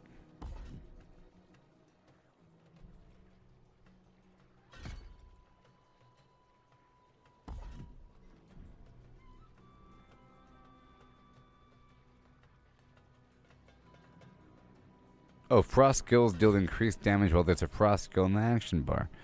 I'm not really trying to increase frost damage, but you know, it's better than nothing. And I'm already getting crackling energy from other sources. And oh, just in general, more damage while healthy. Look at this stuff. Look at this stuff. Okay. I already have a barrier. I can bring that down a touch. You down.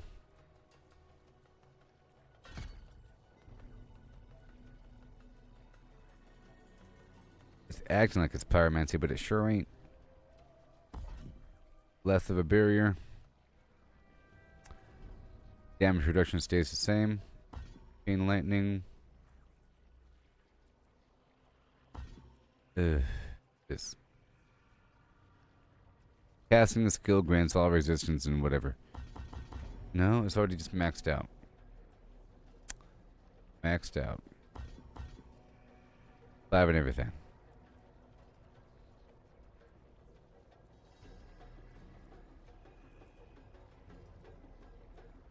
More damage. Boom. Good, and then over here... Very nice right here.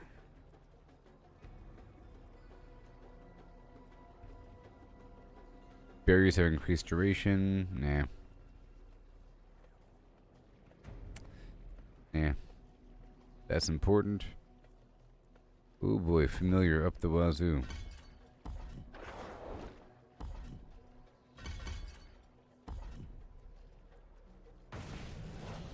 Right there. Okay.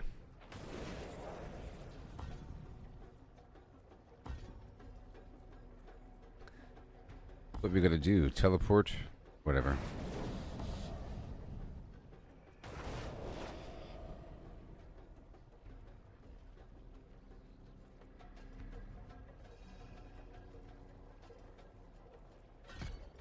More damage while healthy. And even more vulnerable damage. Alright, that's good. Right there. And another one. That's good. That is good.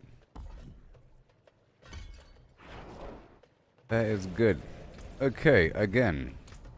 As we creep forward into done.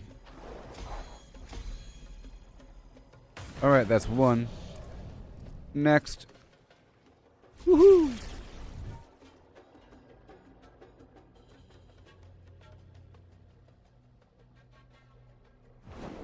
A bit stronger. I gave myself a couple more percentages of damage there. Yep, actually. More damage while healthy. More vulnerable damage. And I checked out that passive. But it wasn't going to help me.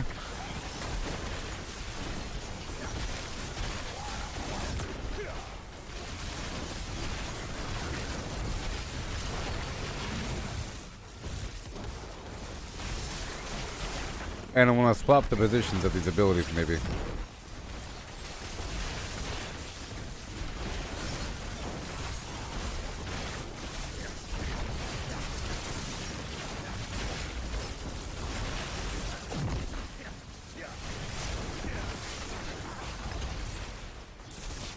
All right.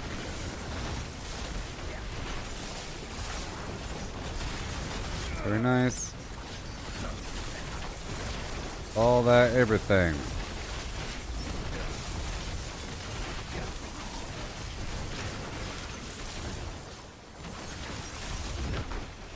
Beautiful. Get him.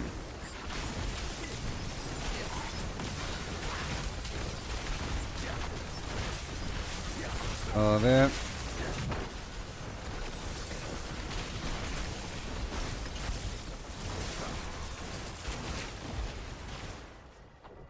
Woohoo!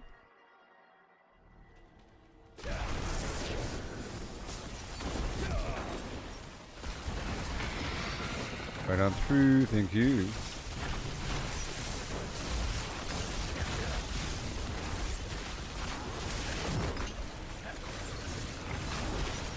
Awesome.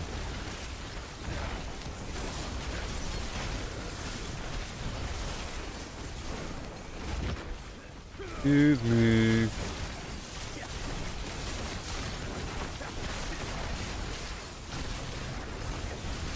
More lightning.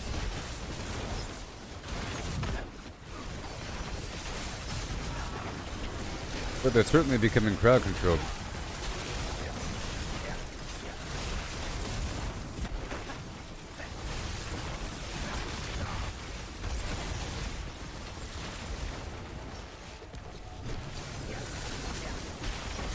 Yes. All done there. Up and around here.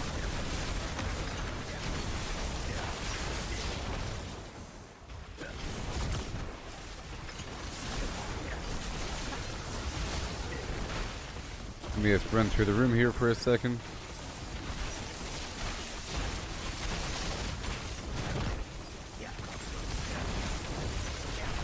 Over here.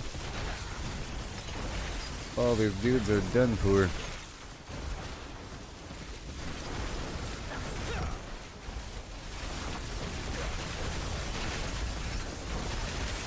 Perfect.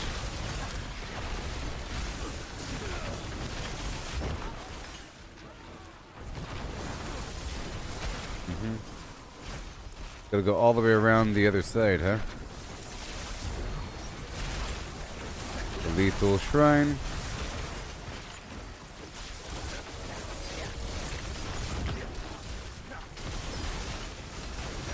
Thank you.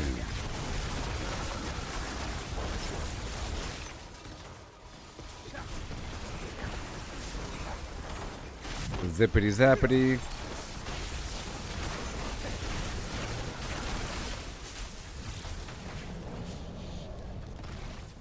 I'll probably swap out the lightning bolt for something. Yeah, the war cry. I'm gonna swap the position of those skills and add the war cry.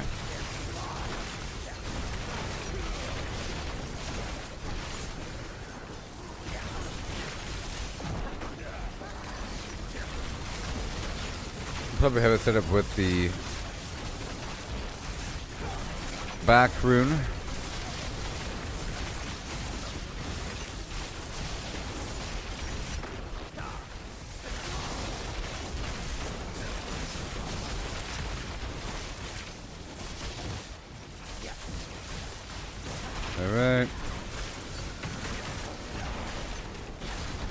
Or.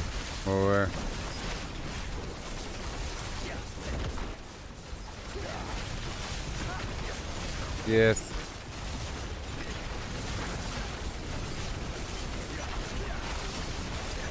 Get him.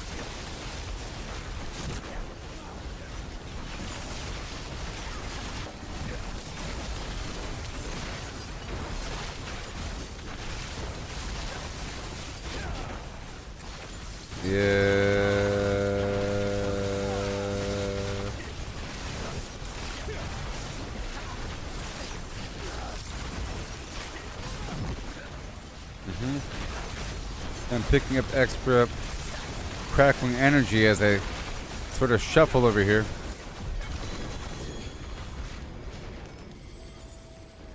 Oh yeah. And then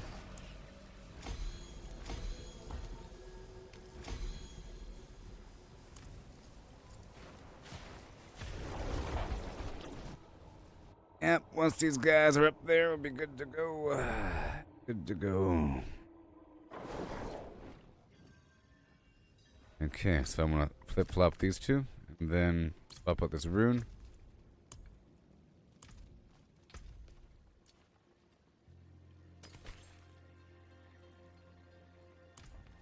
Put away everything else.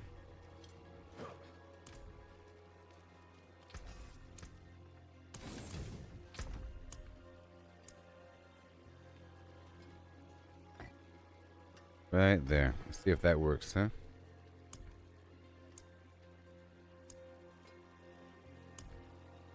We're starting to overflow a bit until I clean it back up. And we head back in there. Oh, yeah. Okay, I got about an hour remaining. I already have one glyph 265. And I keep making small changes over time. I set this to Torment 4 just so I can see my true resistances and armor. It's okay. Right? It's okay. Yeah. And I have it where my resistances will increase after I cast a skill of that same element, but I don't cast any shadow damage or poison damage as a skill. That's not going to pop up. What's this? Oh, enlightenment. Oh. Casting any skill of grants 1 stack of enlightenment, or grants 8 if your previous cast skill was a different element. After gaining 100 stacks, you become enlightened, no longer gain stacks, and lose 10 stacks a second. While enlightened, your bonus damage with fire, lightning, and cold are equal to them combined. Gain 25% damage. Attack speed. Mana generation. But this right here, you know, my shock skill cooldowns are reduced every time that the crackling energy hits an enemy. My goodness. I'm gonna try enlightenment, but this is like a big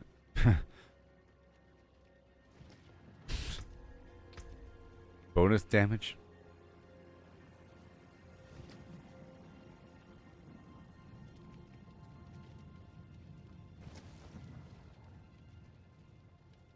A lot. Oh, this boot effect needs to change out. This is the old aspect. Old aspect. Okay, so now, what do we have? Nothing. Okay, pyromancy. Oh, so shock and frost. More barrier, more movement speed. What else? Teleports cooldowns reduced by 2.4 seconds. What? What? Teleports cooldowns reduced by 2.4 seconds. After teleporting, crackling energy hits the 2 additional enemies. Well, that works out because I lost the other.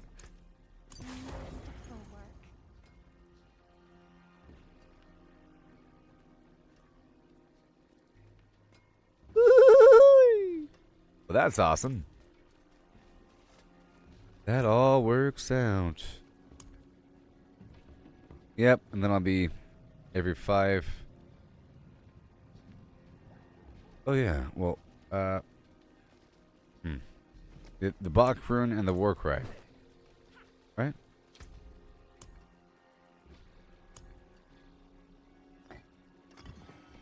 First, I'll try the avoid health damage while fighting. War cry. Another 20% damage. Now this... Hold on.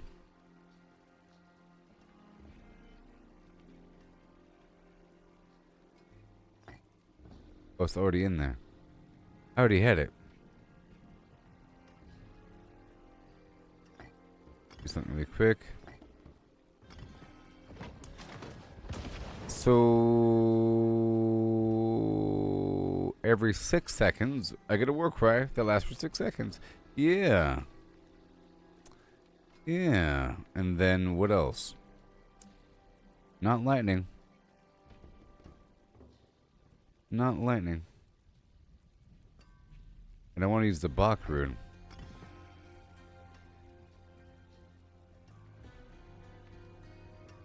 +1 to all skills. Nah. Maybe. Hold on. Active skill cooldown. Every 10 meters, 0.1 second. Cast the ultimate. No.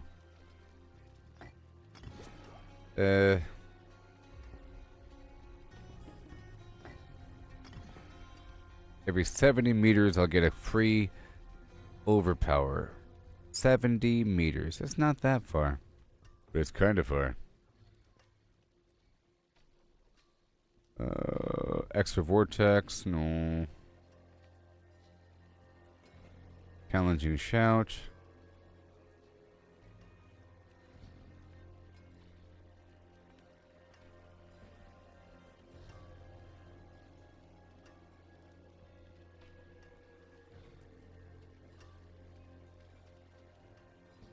Mystical Frost Nova.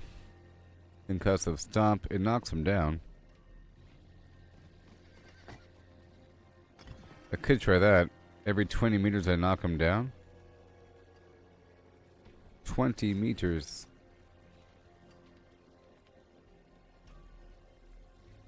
I could do that. Restore resource, movement speed, pestilent swarm, Iron Maiden, earthquake, meteorite, stun grenade. I'm using Subo. Hey Subo, do you mind if I oh, every 5 meters stun grenades pop out? Hey Subo, do you mind if I borrow your stun grenades? You don't mind?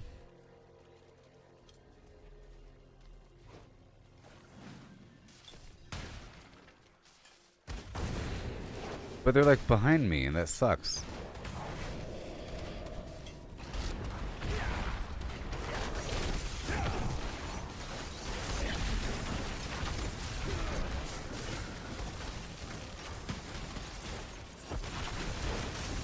There's like a delay.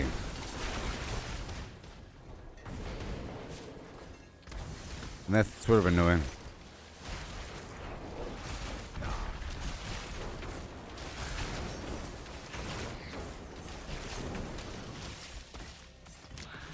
$70 meters. How long is that? Let's see here.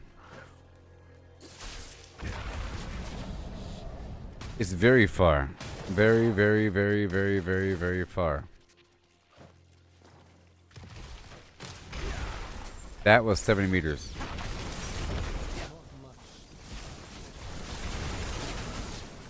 Ooh.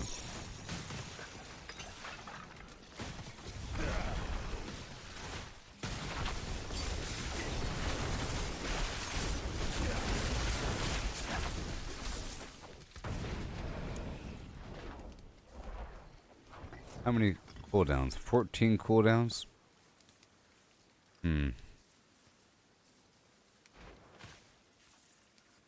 200. What about...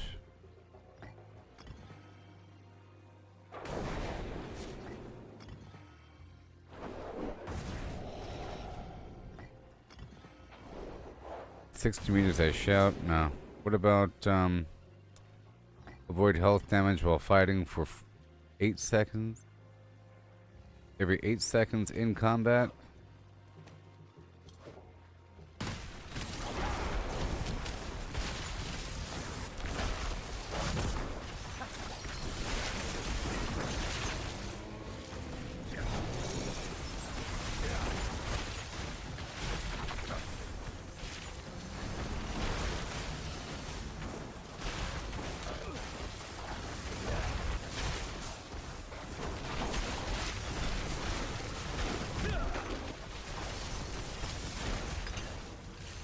Oh.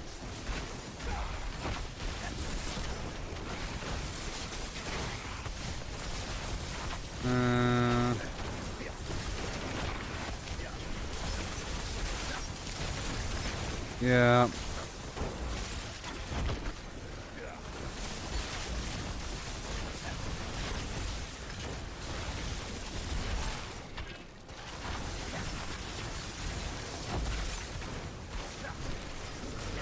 Here.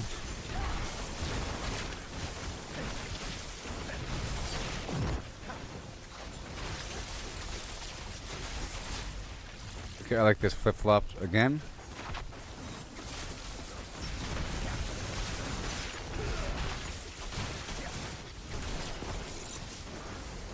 Yep.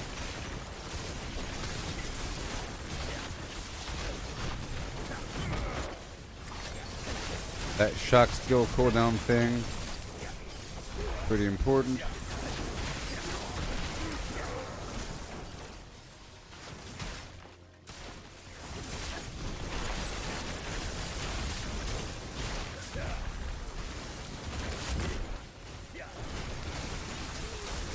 Well, 8 seconds ain't that bad.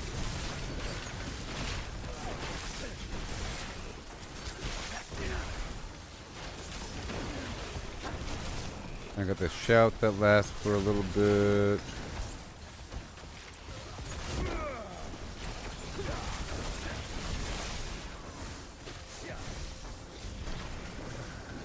Got the shout. I'm looking at this stuff here.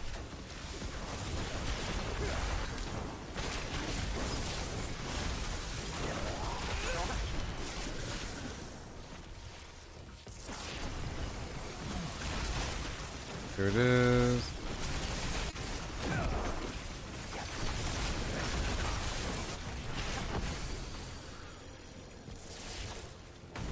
There has to be a better way.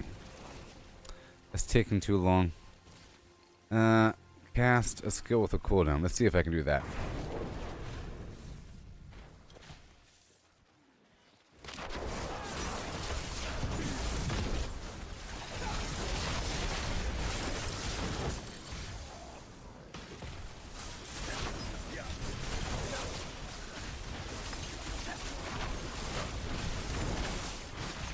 And sometimes it's faster.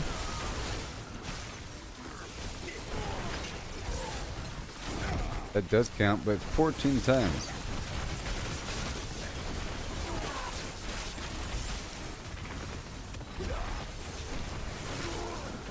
Mm-hmm.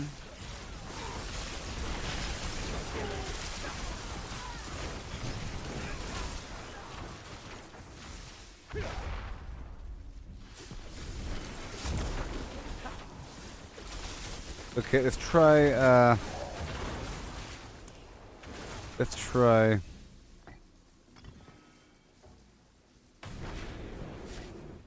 traveling again. 12. Traveling, and then I'll stay. Every 6 seconds I'll shout.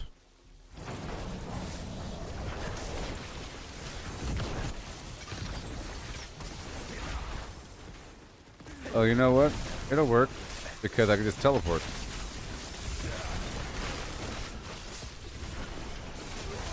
Oh boy.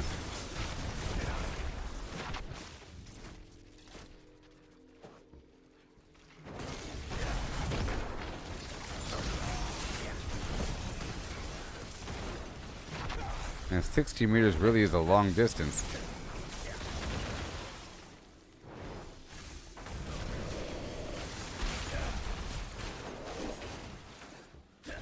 I'm just trying to analyze my build here.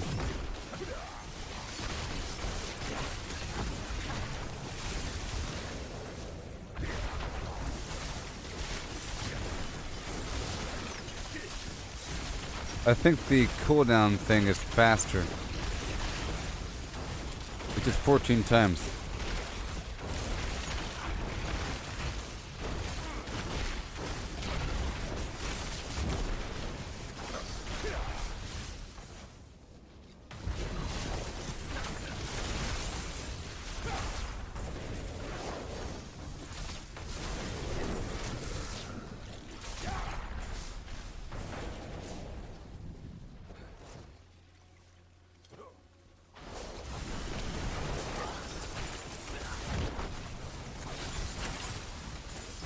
As I move.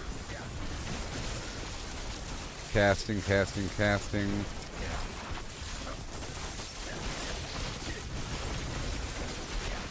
What about spending?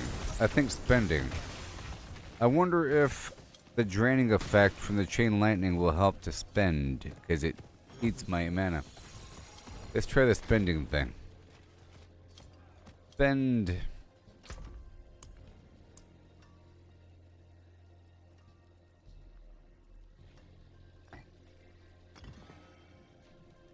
$700% of my mana, that's a lot. Crazy. Maybe I'll do some other effect, huh? Lucky hit chance.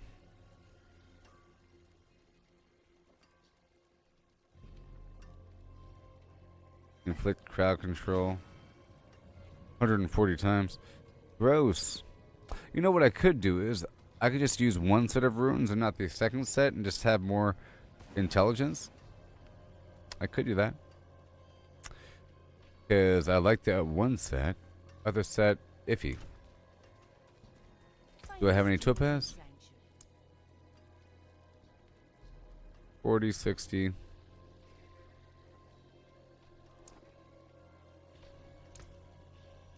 I could do that. Yep. What I can do.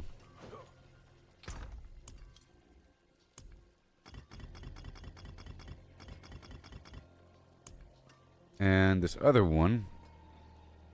Yeah, every 6 seconds I'll be shouting. For 15% more damage.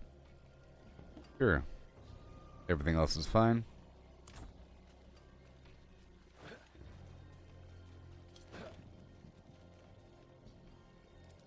Damage increased. Cool. Slowly and steadily, people. Slowly and steadily. I just need better gems right there. That'll work.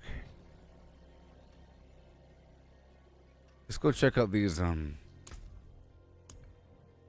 rare nodes. I haven't. 530 willpower, 490 willpower, 510 dexterity. All good to go. Yeah. And right now I'm digging toward over here. Yeah. Damage to stunned enemies. It's a big chunk, like 70%. 1, 2, 3, 4, 5, 6. Okay, I'm gonna. Yeah.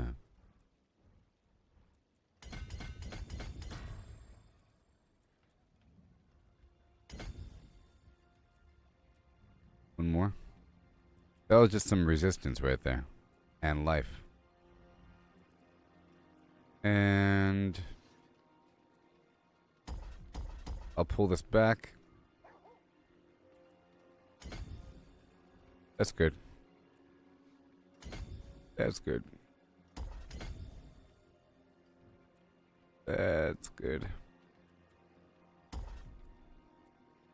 There we go. Damage reduction. Very nice, you see? So now I have 70% more. That's a lot. 70% more damage to stunned enemies. Or more than that, actually. Plus a lot. Let's just say, no, 50, 52. A whole lot. So here we go. I'll be hopping back in just a second and be wrapping up the stream. Oh yeah. I will achieve my goals.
Okay. Here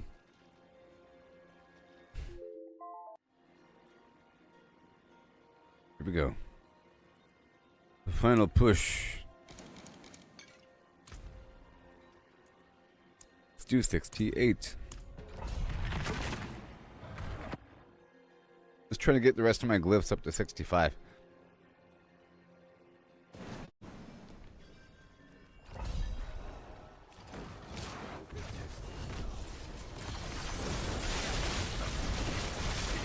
Yes, sir.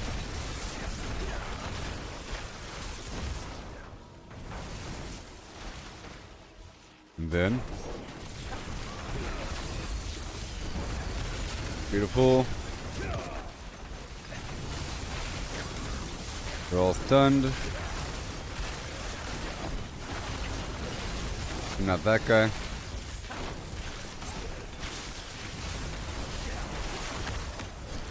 All right.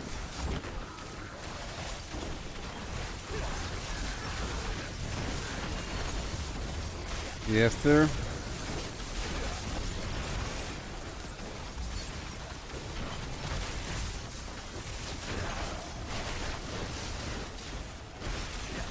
$25.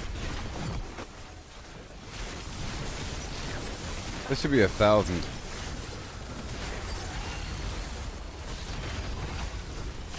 What it should be.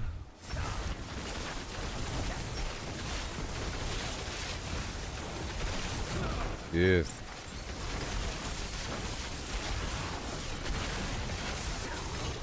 It's all good. Right over here.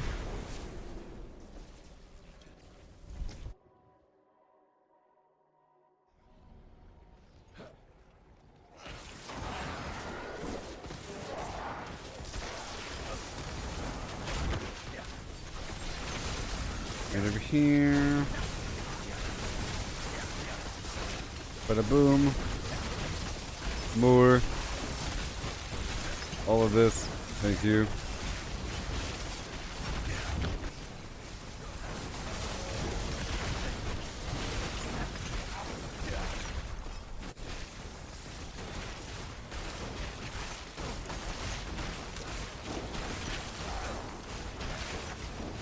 Okay, every time crackling energy hits an enemy, I get the cooldown reduction, not whenever I pick it up.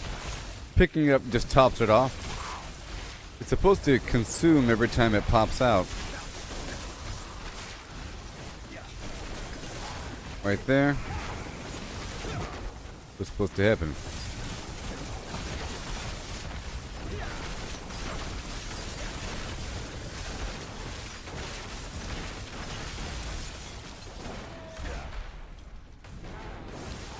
I'll pull this whole group together.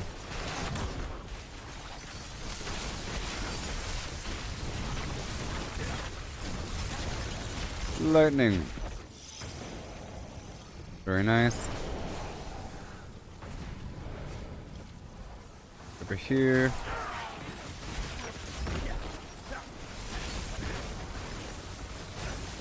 Yeah.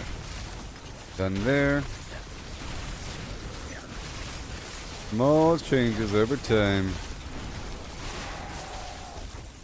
Discoveries.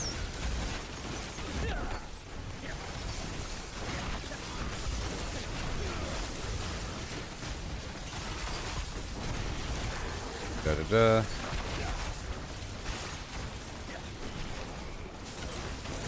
Right there, all of this. Yeah.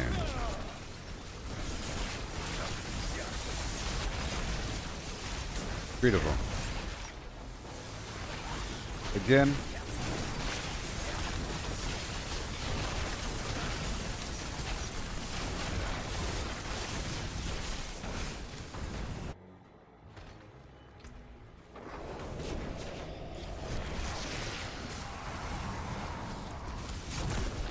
Cool.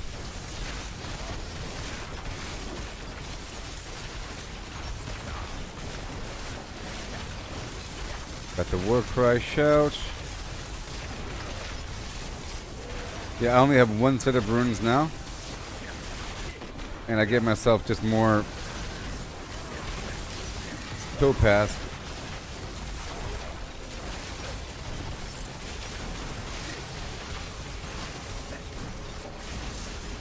Spam, spam, spam.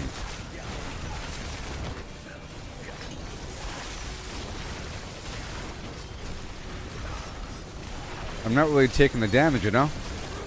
I'm not taking much damage at all. Over here. Not at all.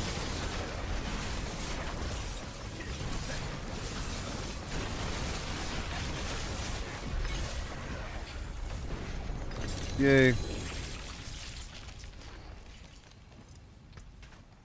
And then 65. Yay, that's another one. Oh, that's conjuration damage.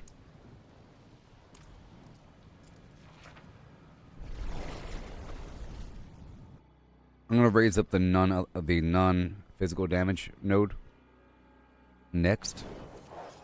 Again.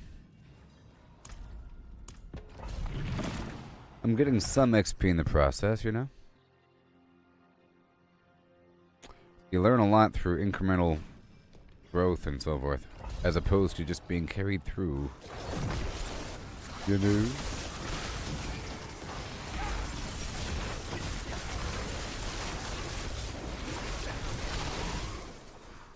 Even though I probably will join some high-level pit group whenever I feel like I can handle myself. I won't be doing the most damage, maybe. I don't know.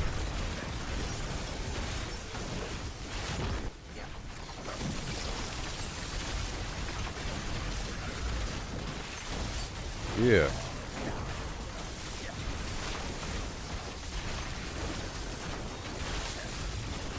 There it is.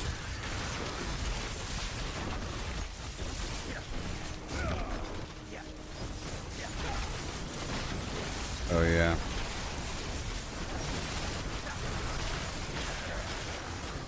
Bada boom.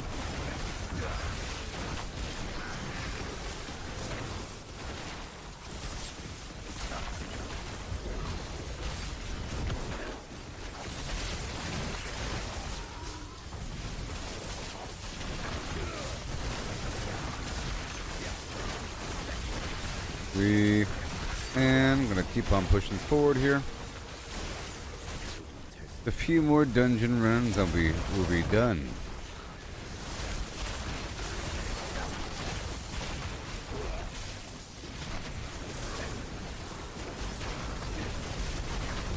Did a bit of everything today, but not everything. Everything, but not everything.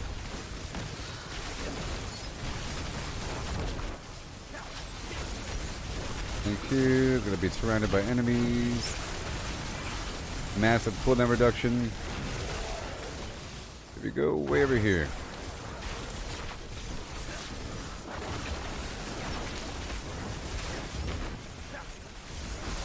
It's all good.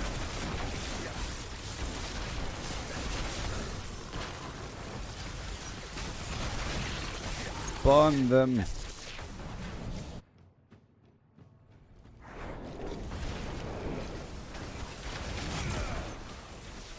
There we go.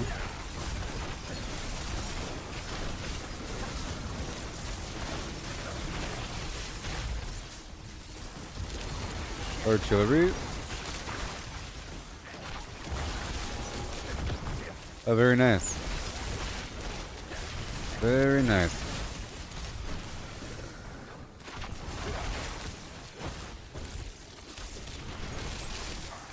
Right through the walls. Just tag everybody.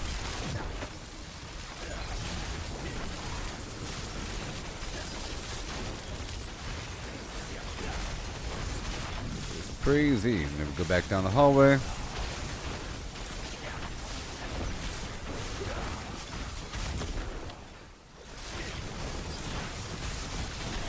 And there you go.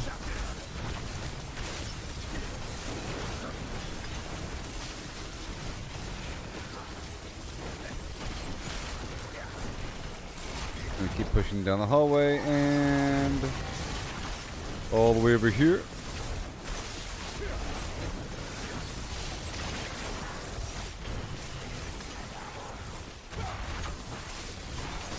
Group them up together. Okay, enter the situation.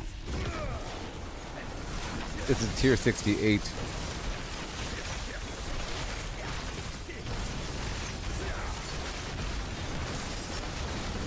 Until all my glyphs are 65.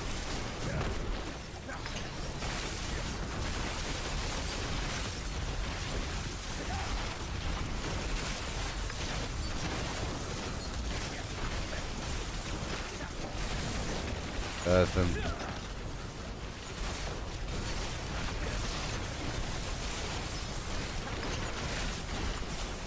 Beautiful, beautiful, beautiful.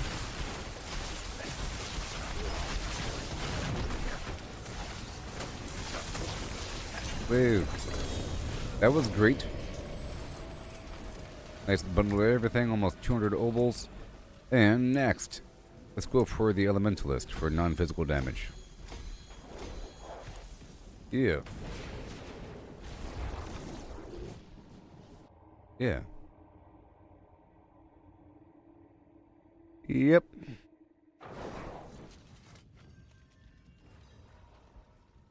Again. I'm getting some amount of XP. Some partial amount.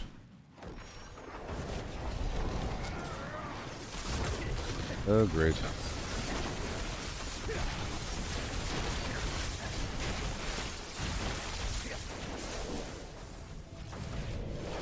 I used the Soul Harvest early.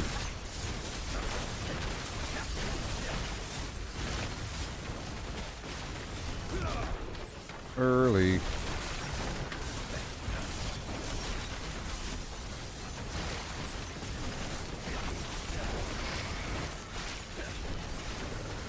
Alright, keep on going.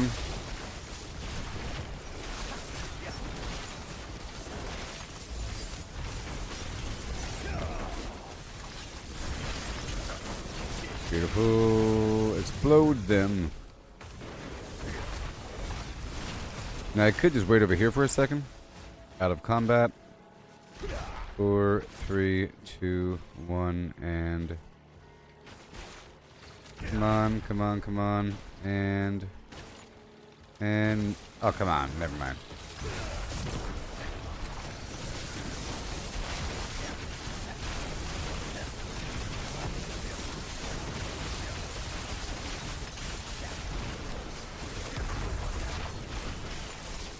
I'm gonna wait over here in the corner for 15 seconds to reset this buff.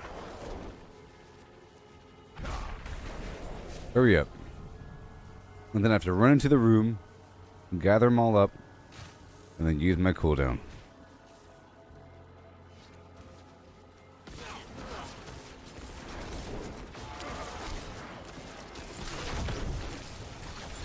That's more like it. 3,000 intelligence, hell yeah. See?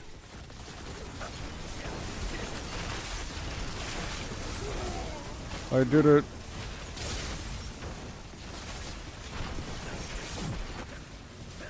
And that should last for the rest of this dungeon run.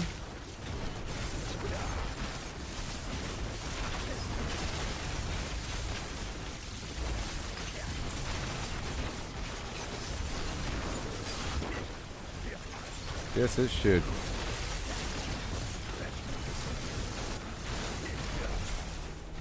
Maybe.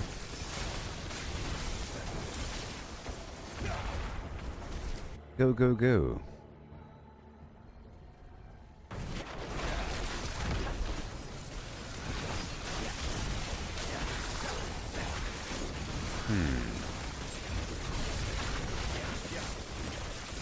There you go. Thank you very much.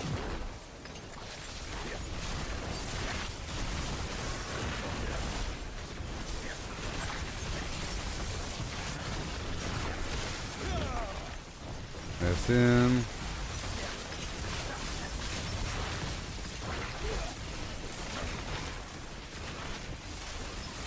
Right over here, gathered up with the fish tsunami.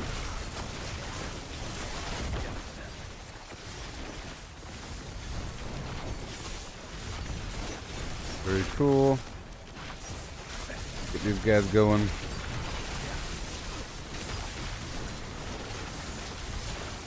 Go get them. Lightning spears. I should have a lot of lightning spears. This whole corner has to go. And they are vulnerable.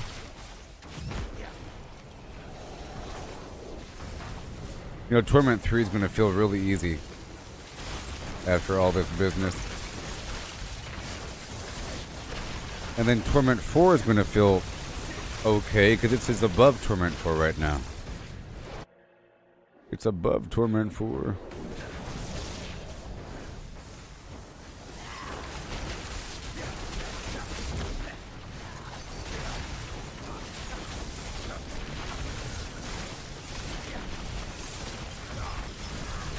It is 25 million critical.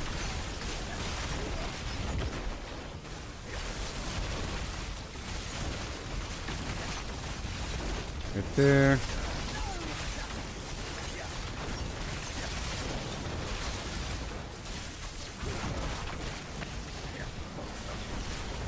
There you go.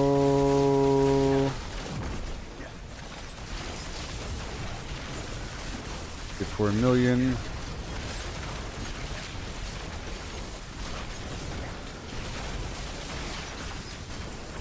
Yeah. The damage of the lightning explosion or lightning nova is based upon my overall intelligence.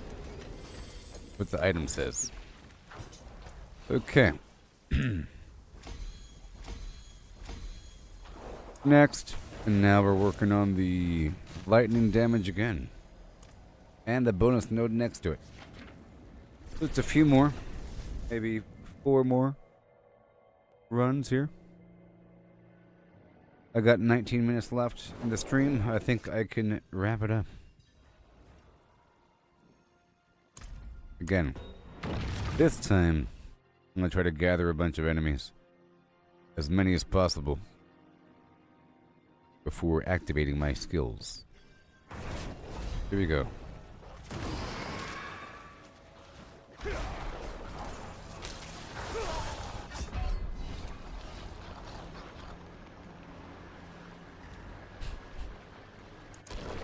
Let me,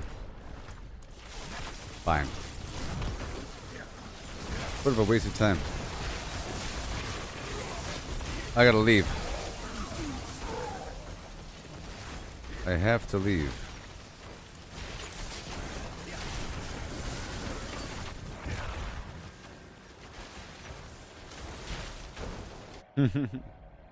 Dangerous. I was trying to gather up the enemies. I did reduce some damage reduction in there. Here we go again. Okay, I want at least 10 enemies. 15, but 30.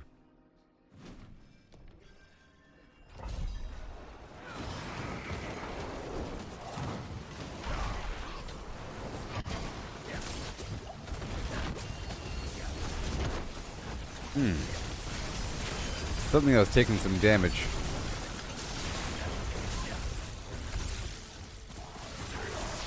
I got like 16 on that one.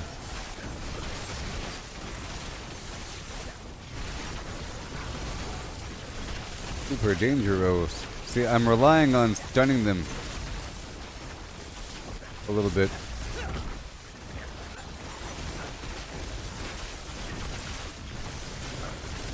But that guy's taking too long. Let's move on.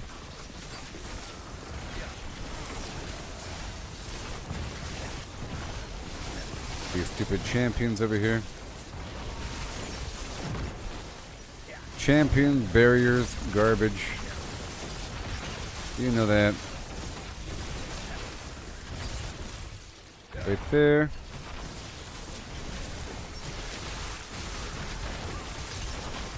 Get this chain lightning going. Oh boy.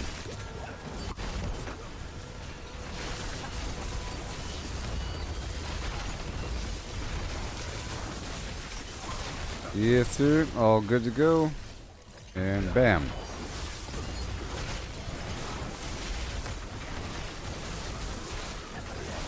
Awesome. Yep, my intelligence is 2,989.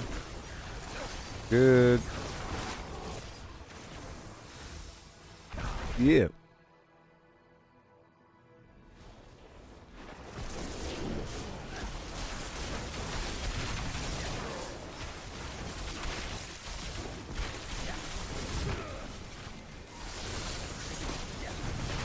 Oh no.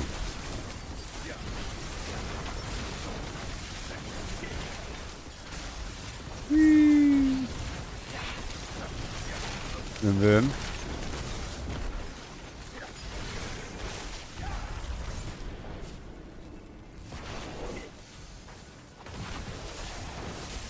then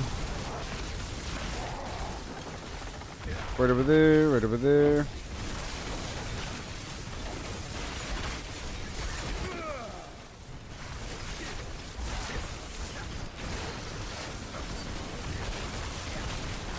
Okay.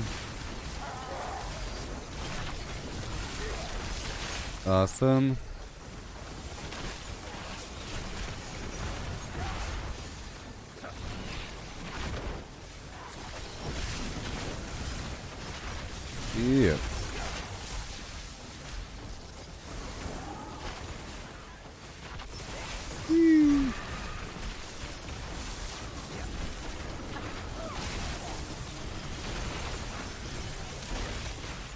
Right there. Bada boom.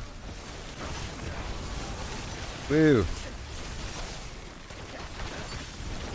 It's all just fine.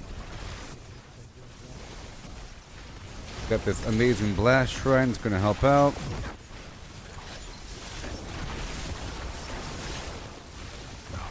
Gonna help out.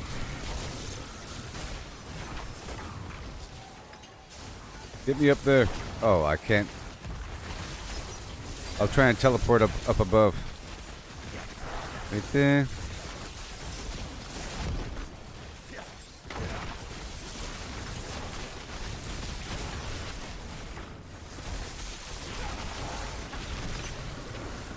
Yeah, there's a lot of action over here. A lot of action. Let me just swoop on through. The zippity doodah with the ultimate active.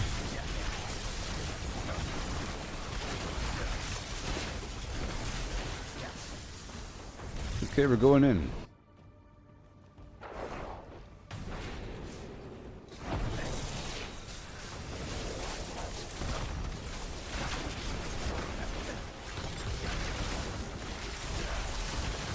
Right there.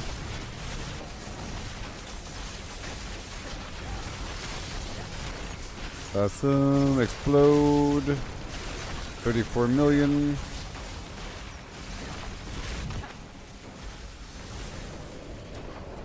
Rid of everything. More lightning spears.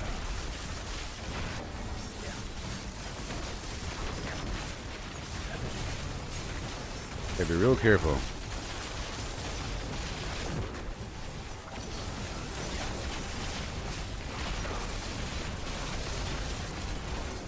Get over here.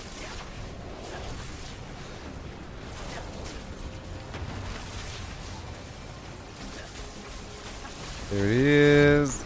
Lightning bouncing back and forth. And we're good to go. Very good, very good. And next. Oh man. Again.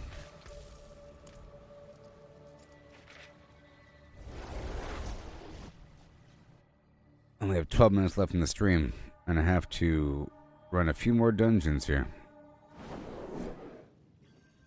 Come on. Let me go faster this time. Maybe.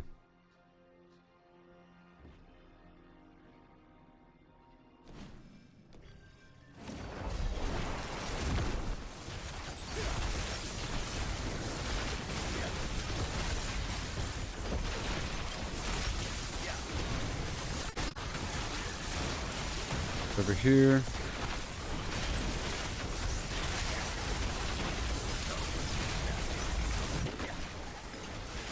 Right there, moving on. Yes.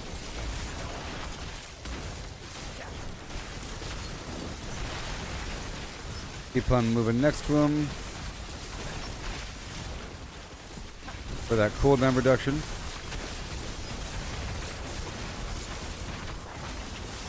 We want this teleport to be ready when I need it. On tap. Oh yeah. This guy. 112 million. Critical overpower.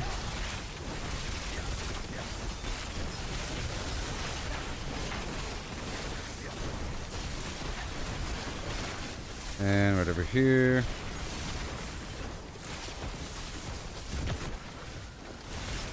Everything.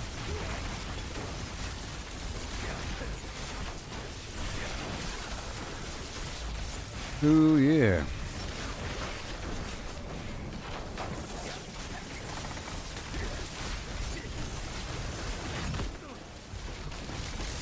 Got this shrine here, very nice. Ooh, boy. Okay, off in the corner. Gotta rewind time.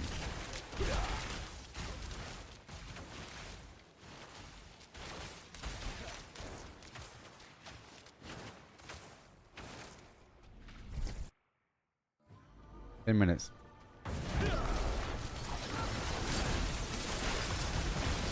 Oh boy.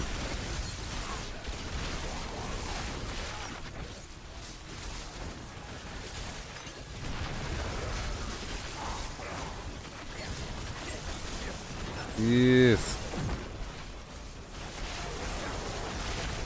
Awesome. Explode. Thank you.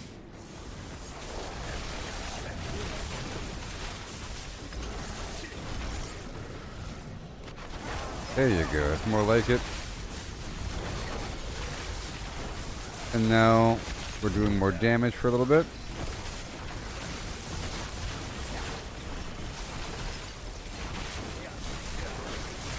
All criticals. That's all. It already is basically all criticals.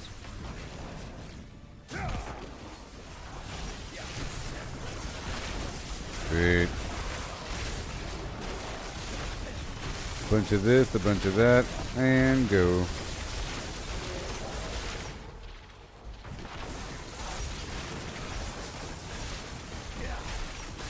And then Ice Blades, McGee. Let me head back to where I came from.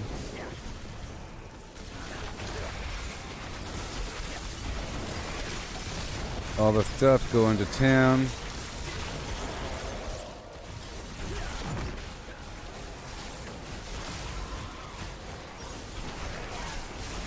Yes. For additional cooldown, I could try to adjust the enchantment with the Ice Blade.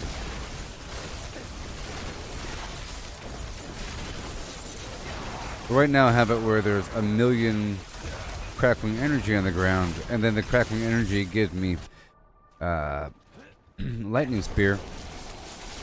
But I'll see if I'm still generating a ton of crackling energy without that enchantment.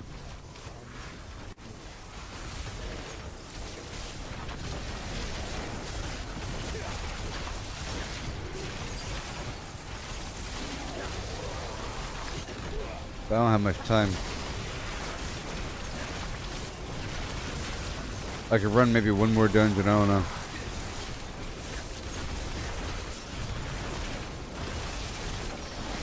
But maybe not.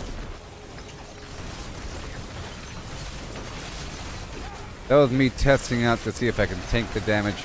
My barrier got destroyed, but I'm still fine.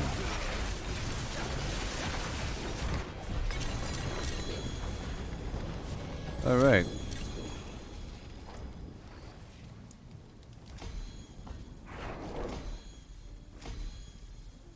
Oh, great.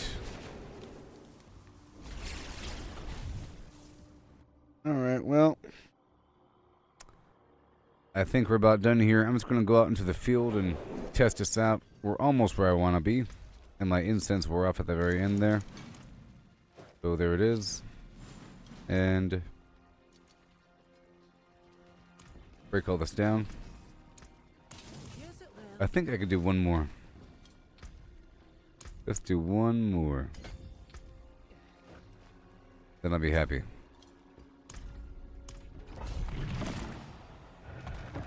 So now I'm in a big hurry. If the stream ends early, I'm sorry. I'll be live tomorrow with more Diablo 4. And then maybe some rivals.